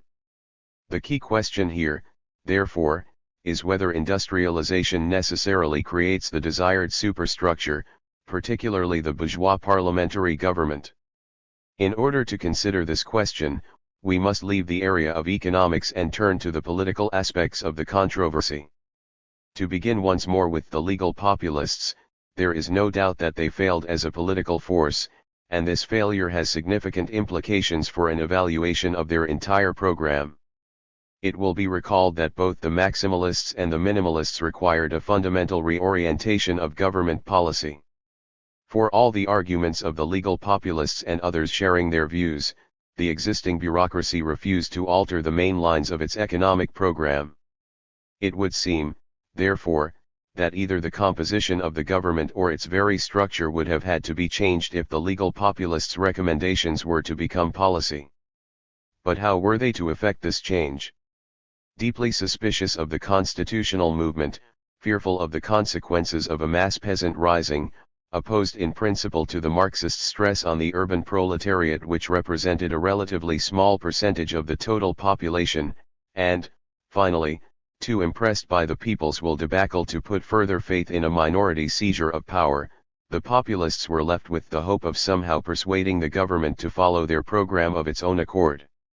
There are still more serious considerations that tend to justify an unfavorable judgment of legal populist politics. By persistently giving priority to economic and social reforms and neglecting or 237. Even, at times, openly rejecting the political struggle, the legal populists contributed to the unfortunate tradition that today takes the form of counterposing economic to political democracy. The forceful arguments of the legal Marxists, particularly after their conversion to neo-Kantianism, against this suspicion of the constitutional movement seem to me, in the main, warranted.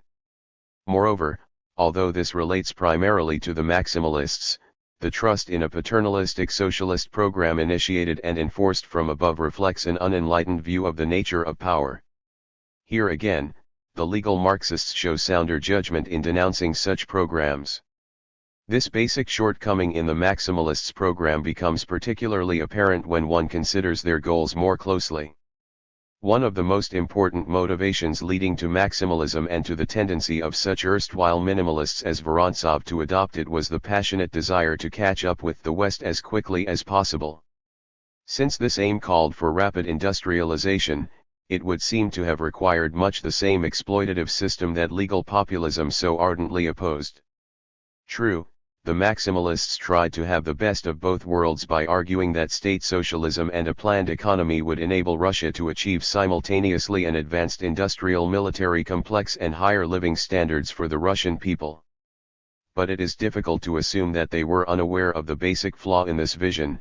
If such goals as urban development and military preparedness were the justifications for rapid industrialization, then the planning apparatus would undoubtedly be focused precisely on these goals rather than on the popular welfare goal that the maximalists had originally considered the raison d'etre of a planned economy.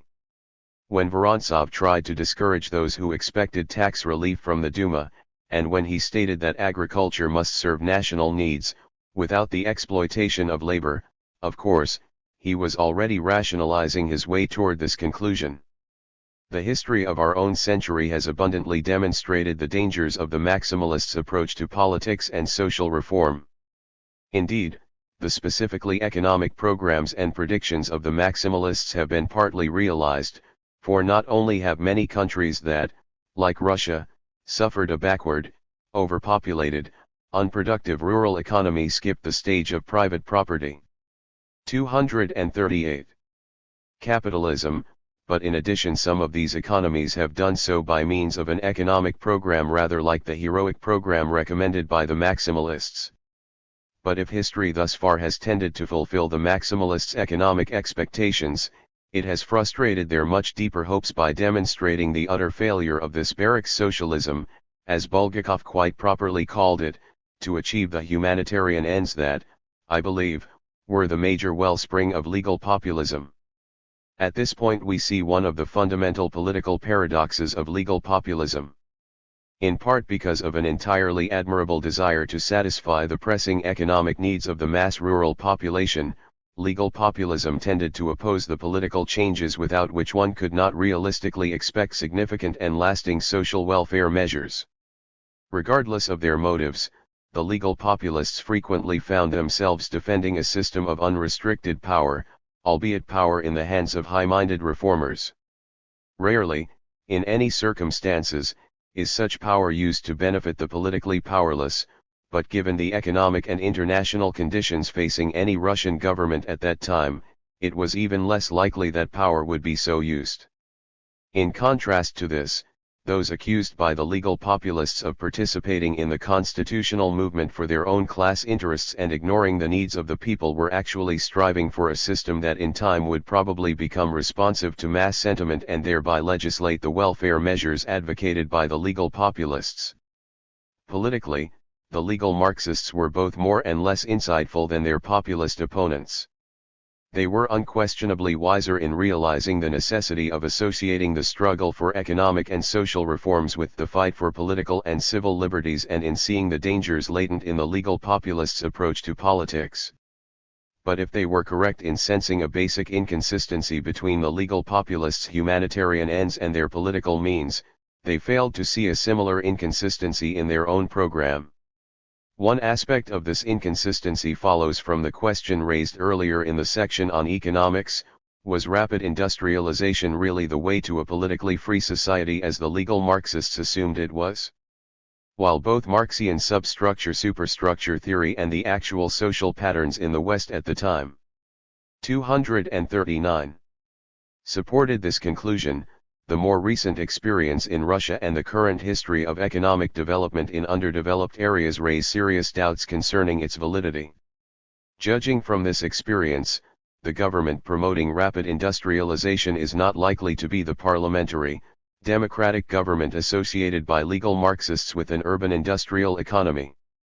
Rapid industrialization requires a political authority able to concentrate resources on capital goods production, neglect consumer goods, keep taxes, particularly indirect, regressive taxes, and tariffs as high as possible, intensify labor productivity, and avoid the waste of resources through inflationary real wage incentives.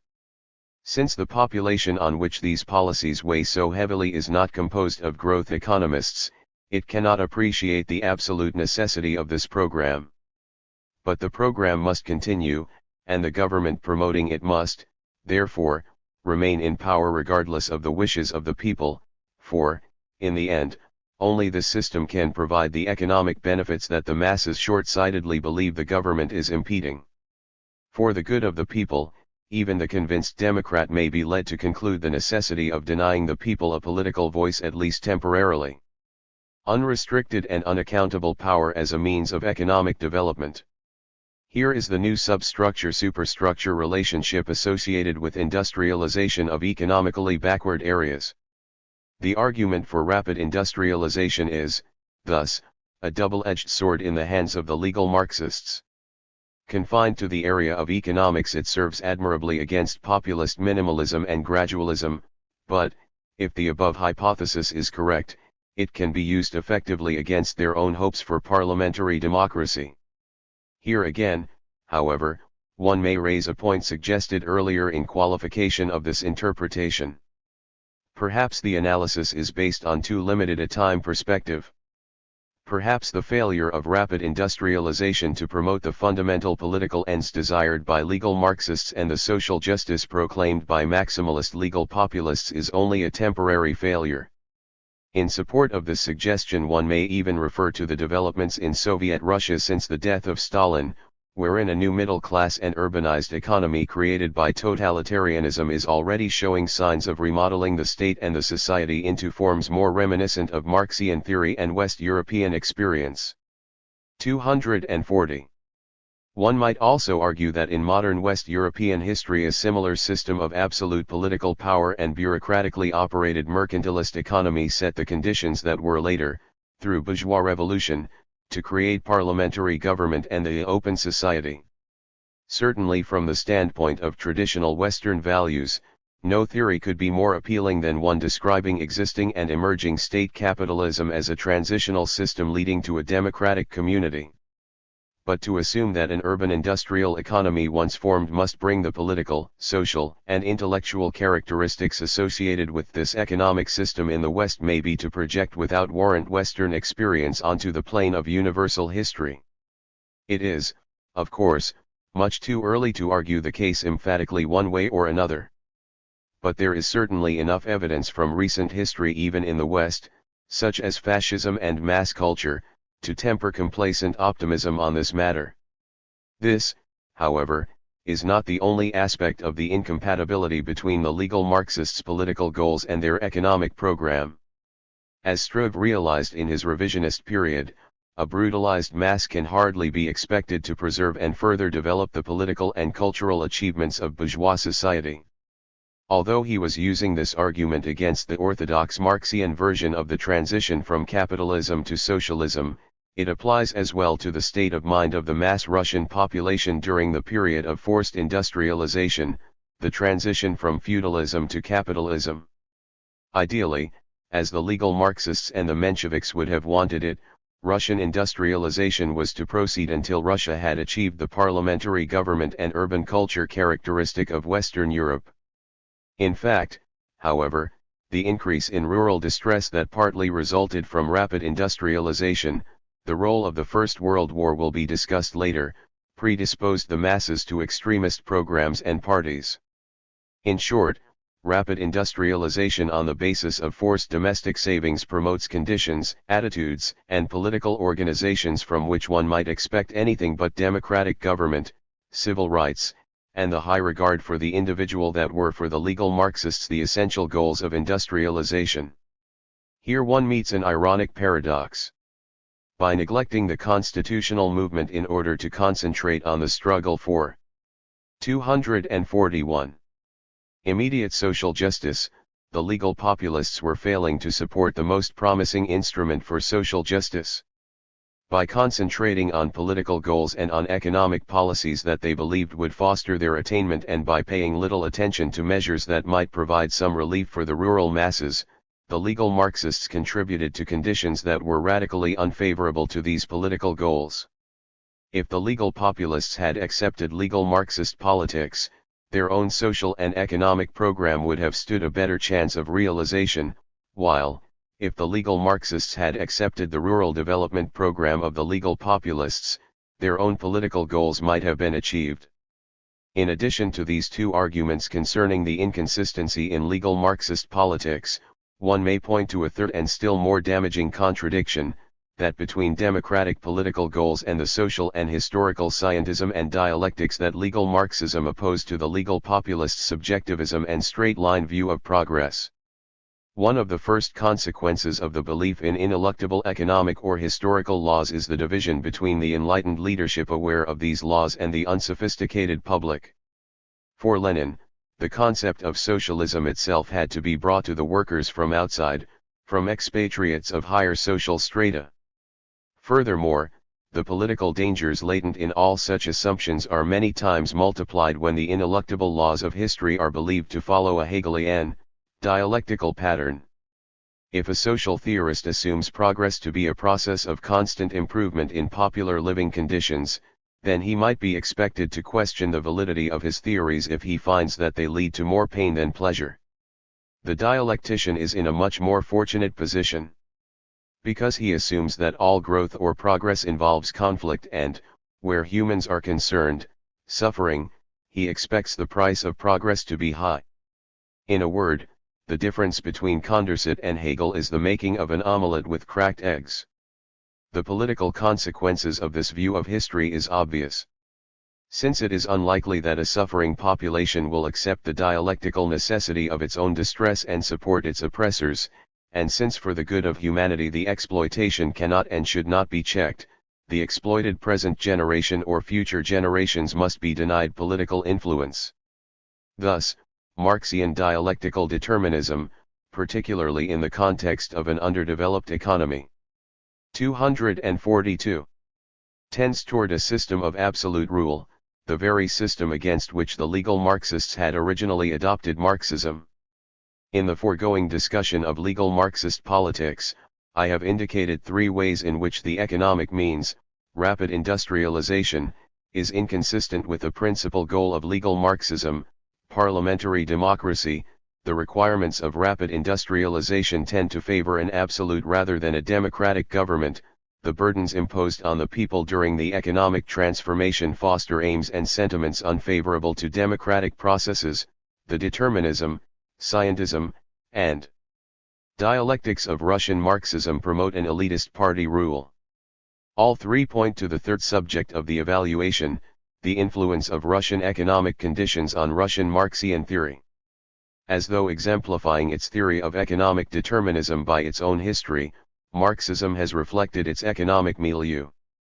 In the later stages of economic development, when the pains of primitive capitalist accumulation lie in the past and when the fruits of capitalism are being gathered in increasing amounts by the laboring population, Marxism sheaths its sword, abandons the catastrophic breakdown theory, and in the form of idealistic non-dialectic revisionism approaches Fabianism and Christian socialism.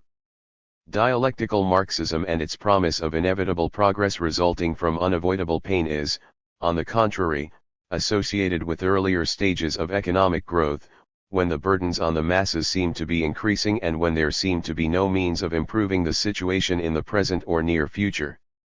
In Russia, as I have tried to show, the promise offered by the dialectic was all the more attractive because of the persistent failure of populism in its various forms. However, having adopted Marxism, Russian socialists found themselves faced with doubly painful prospects. Not only must capitalist exploitation be endured in order to gain the properly unpleasant conditions for socialist revolution, but an additional long period of suffering for the laboring population had to be experienced in order to establish Russian capitalism.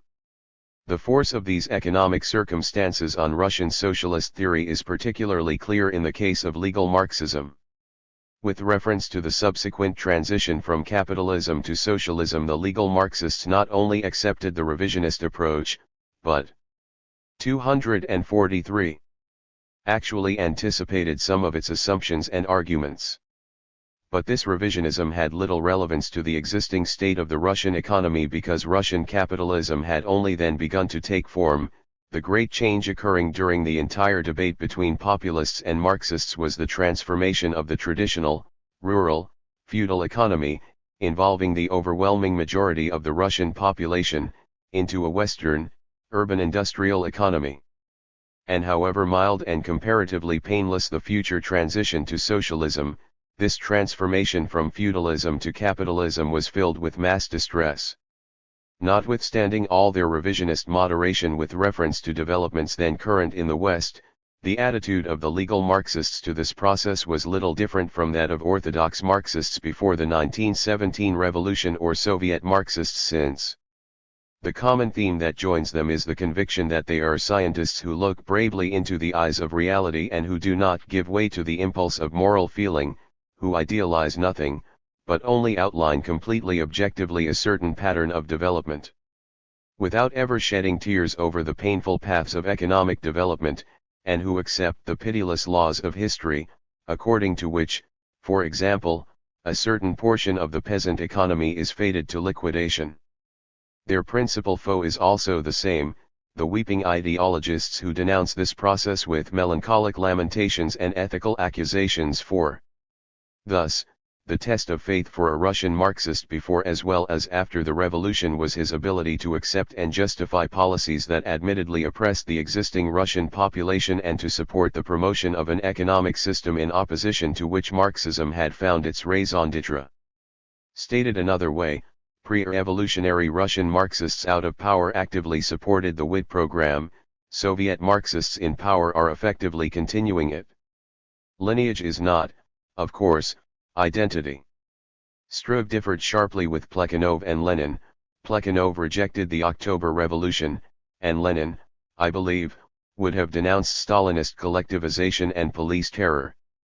Moreover, it is obviously one thing to observe and rationalize a policy contributing to mass distress, as did pre-revolutionary Russian Marxists, and quite another actually to establish and enforce such a policy.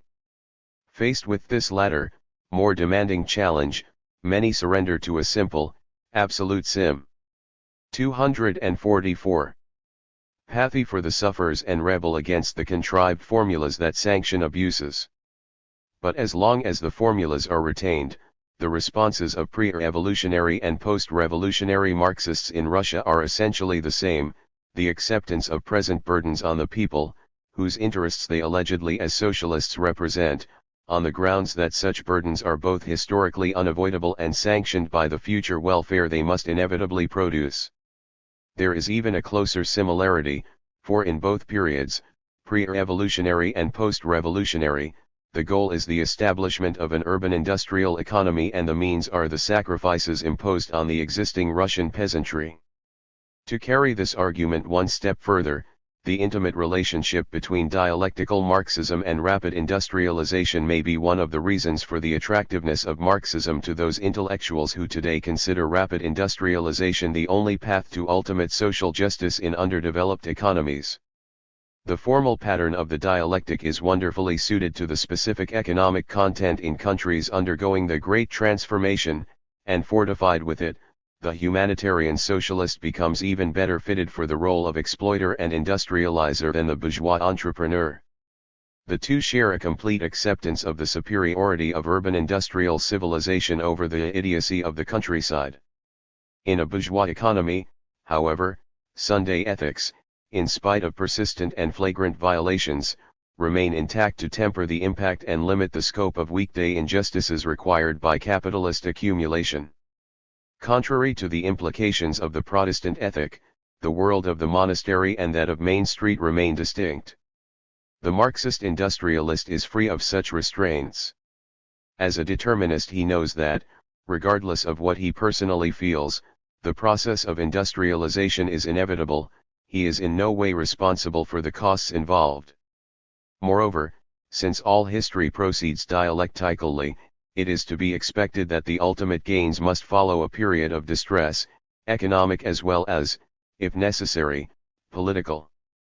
But most important of all, rather than feel pangs of conscience over exploitation, he is convinced that only through such exploitation can social justice finally prevail. In fact, forced industrialization with all its burdens on the laboring population is for the Marxist the good works that justify his membership in the elect of socialist humanitarians, since it is only on the foundation. 245. Of the most modern industrial society that the leap from the realm of necessity to the realm of freedom can be accomplished.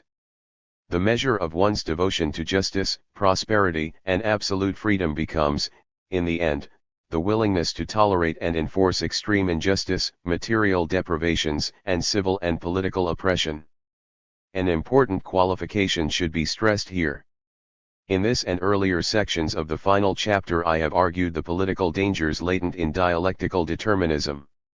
However, if all pre-revolutionary Marxists in Russia had actually adhered to this doctrine, the dangers would have been greatly lessened by the time the chronologically proper socialist revolution had occurred. If all Marxists had waited until the bourgeois economy, political system, and urban culture had matured before they considered the chances of a socialist revolution, then the dangers of their ideology would have been checked both by these social developments and, most likely, by the same change in Marxian ideology that under similar circumstances had led Western Marxists to jettison scientism and determinism. Instead of a conspiratorial background, there would have been a long experience of parliamentary compromise and legality. In place of the immense and difficult task of industrializing the country, there would have been a highly advanced industrial system able to meet the needs of both more equitable distribution and continued economic advance. And, finally, rather than a mass of disorganized, illiterate, and pliable peasants and workers, there would have been an educated public divided into interest groups able to protect themselves against programs that threatened to sacrifice their current interests in the name of some distant ideal. Since the legal Marxists did wait, they cannot be blamed for the consequences of dialectical determinism in the hands of those who, adopting for the moment populist voluntarism, refused to wait. The fateful achievement of Lenin was to merge a populist conquest of power with the Russian Marxist use of power. He thereby combined the worst aspects of both.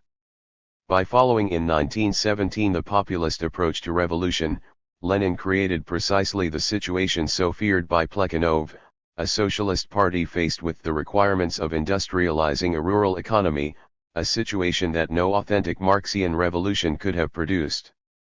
However, by returning to dialectical determinism after the revolution and by continuing to 246.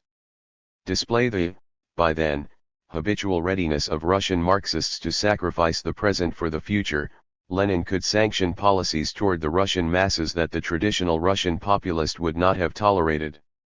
The dangers of bureaucratic or barracks socialism that Plekhanov and the legal Marxists saw in the populists' program of establishing socialism was always balanced by the populists' emphasis on current welfare and their rejection of theories that justified the sacrifice of such welfare for distant ideological goals.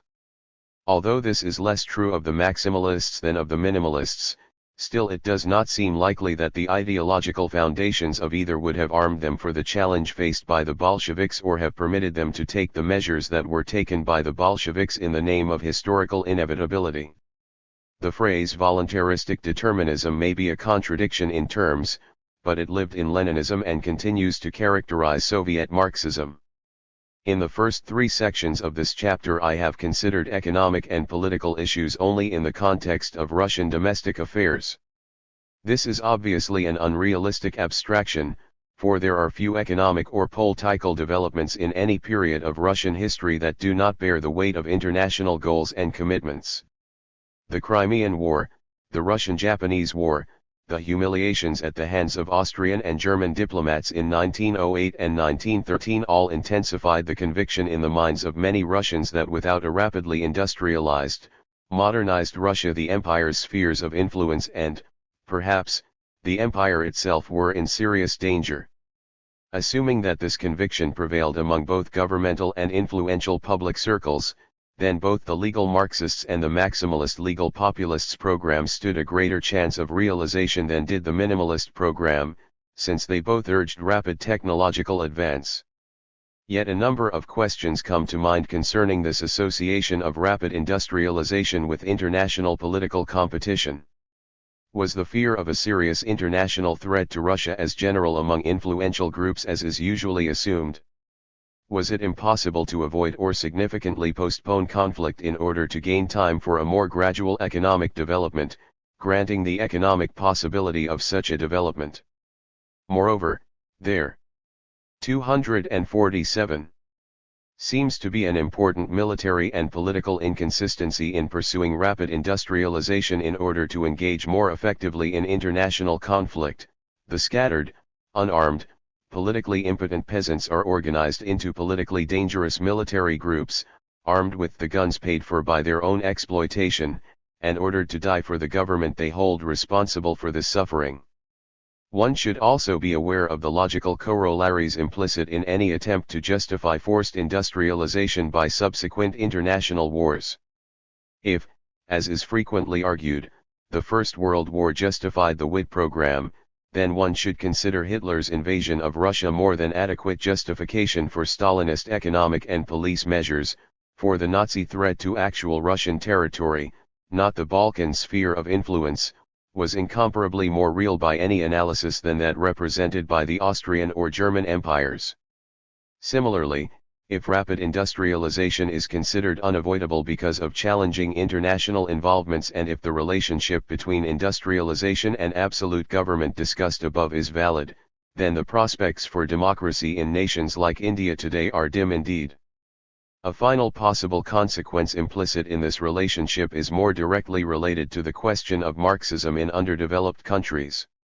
If one considers only domestic affairs, then the successful establishment of an industrialized economy should allow a relaxation in forced savings and, consequently, a relaxation of political control.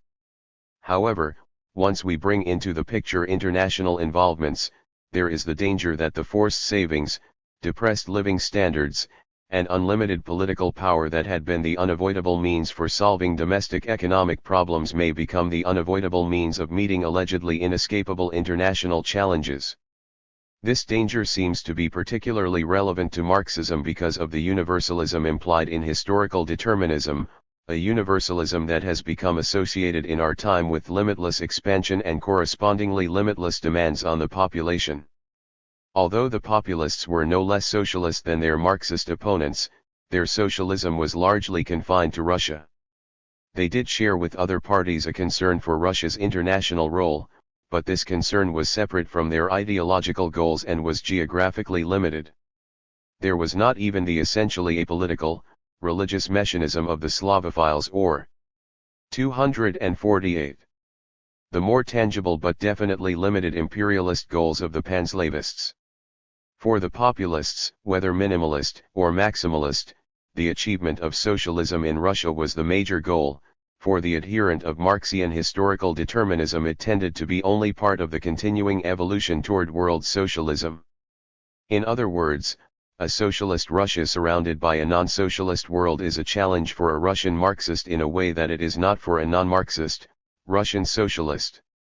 Here one sees the final compounding of motivations that fosters extreme political dangers when Marxism comes to rule an economically backward country. Not only may the devoted Marxian socialist and democrat exploit the masses and deny them political rights in the interests of solving economic problems and creating a technological foundation for a future prosperity, he may also be led to lengthen indefinitely the period of sacrifice in the interests of achieving the ultimate Marxian vision of world socialism. And all the more can this be so since world socialism is no mere vision for the Marxist, but the inevitable course of history, whether he likes it or not. The Marxist may conclude, both he and the country he controls are history's crusaders and must be ready. Thus, no longer is it simply a matter of a Russian patriot, whether liberal, socialist, or conservative, meeting a threat from Austria, Germany, or Japan for limited territorial influence. The challenge and the preparation are potentially unlimited. The provisional phrasing of this last paragraph is necessary because, as the history of Marxism in the West shows, the universalist implications of Marxism together with the economic and political programs it promotes do not always become active policies. Here again specific conditions tend to promote the expression of some aspects of Marxism while suppressing others. Uniquely Russian traditions and geographic conditions have undoubtedly helped activate the universalist potentialities in Marxism. There is also the influence of that intense hatred of and conspiratorial attitude toward the outside world fostered among Russian revolutionaries by a police state.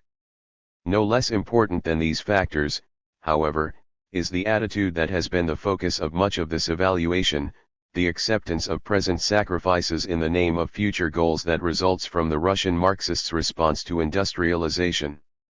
A German revisionist Marxist not only had behind him the X249 perience of gradual improvements in popular living standards, but he was also responsible to a working-class electorate that demanded the continuation of such material progress. Regardless of the universalist tendencies in Marxism, therefore, the German Marxist once in power might be expected to pursue a current welfare program rather than sacrifice such welfare in the interests of world socialism.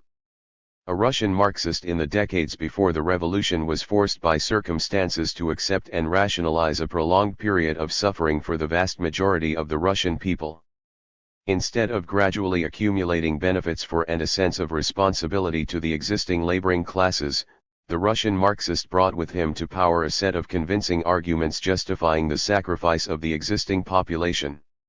Moreover, because of the demands of socialist accumulation, the absence of any parliamentary channel through which the Russian people might counter official policy, and the condition of capitalist encirclement, all consequences of the premature October Revolution, these attitudes were greatly intensified in the post-revolutionary period. One major result of this process is the readiness among Soviet Marxists, not found in Western social democracy, to concentrate on distant universal goals at the expense of immediate needs. Let me stress once again that the legal Marxists cannot be blamed for the consequences of Bolshevik Marxism. They rejected any premature socialist revolution, and they abandoned the dialectical pattern of progress through pain as far as the transition from capitalism to socialism was concerned. However, and this is the main point, their ardent defense of objective, historical determinism against populist subjectivism and their scientific rationalization of human suffering significantly helped to mold the characteristic attitudes of Bolshevik and, later, Soviet Marxists. One of the purposes of this book has been to trace the influence of philosophical and ethical assumptions on economic theory and political practice, and throughout the foregoing discussion of economic, political, and international issues, these assumptions have been frequently mentioned. In this concluding section we face the task of judging the assumptions themselves, of evaluating values. What follows, therefore, is essentially a personal statement, for while one can discuss with a reasonable degree of objectivity. 250. The origins of a set of ideals and their effects on theory and practice, any discussion of the values themselves can be little more than an expression of subjective preference. In philosophy as in economics, the legal Marxists were superior to their populist opponents in scope of professional knowledge. Nevertheless, I find myself more in agreement with the sentiments and with many of the philosophical and ethical ideas of the legal populists. This is particularly so with reference to the legal populists' criticism of Marxian materialism, scientism, and determinism and their rejection of any attempt to assign to human values the role of determined epiphenomena in a closed system of causation.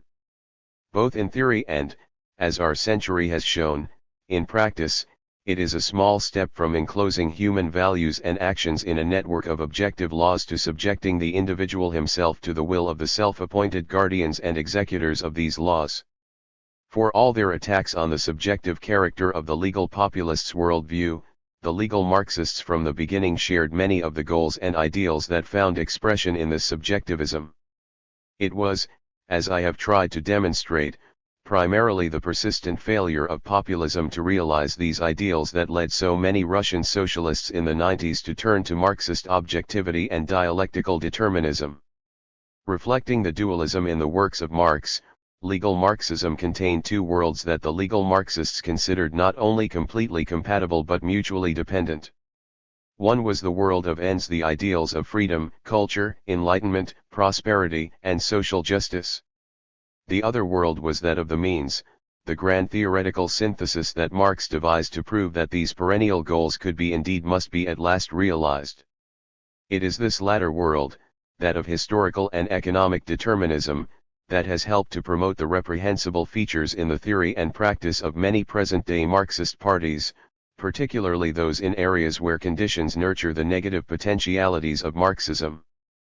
The very theories of history, economics, and philosophy that were to serve as indomitable weapons for achieving the noble vision have thus served to sanction its total violation. As I have indicated, the contrast in the development of Western and Russian Marxism reflects this dualism, or, rather, a split in Marxism between its two component parts.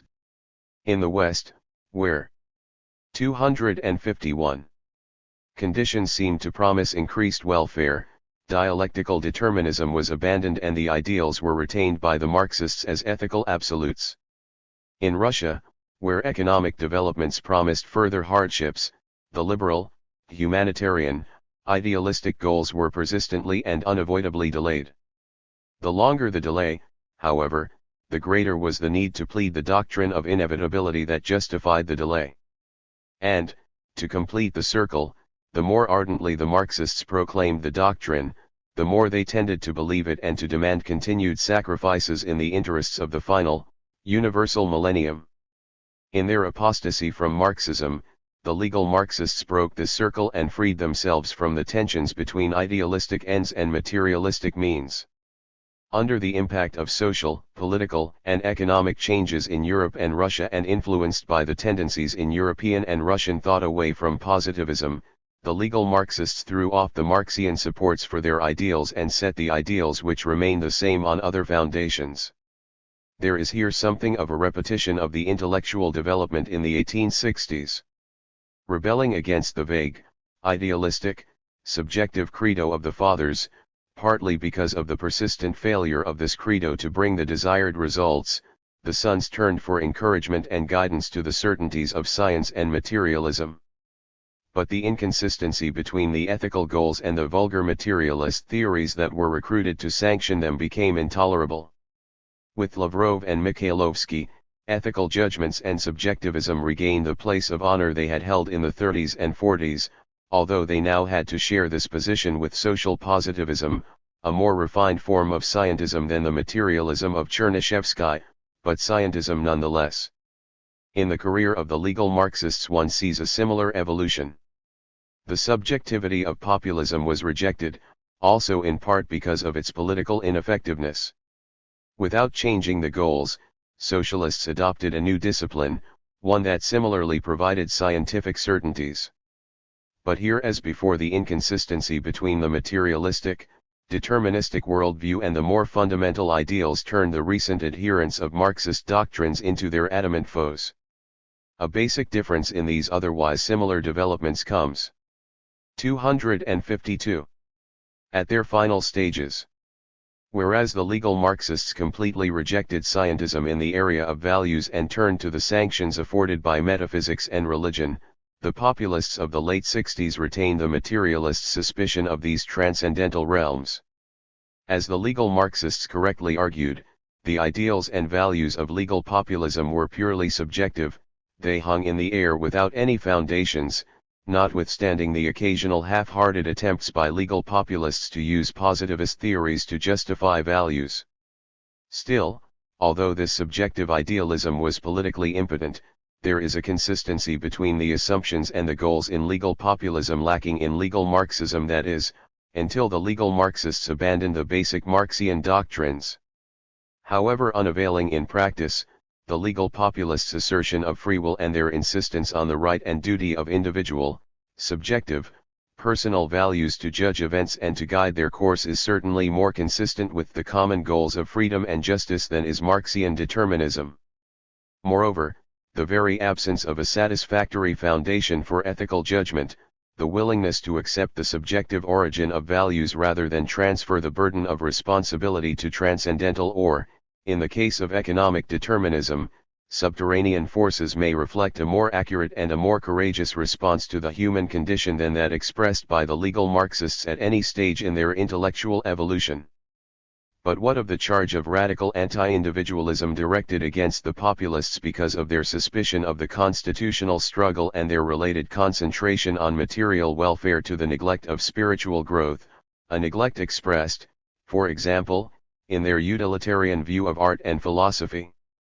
If this charge implies that the legal populists themselves were, in principle, against political liberties and lacked an appreciation for creative art and thought, it is grossly unfair. It is precisely because of their personal attachment to such goals that the tension between them and alternative commitments in their dualistic worldview is so acute. They faced, in short, perennial alternatives: freedom or equality, beauty or justice, truth or service, and we should judge them with the same sympathetic understanding that we bring to our judgment of those who today face the same alternatives, particularly in the underdeveloped countries where the choice is so painfully difficult.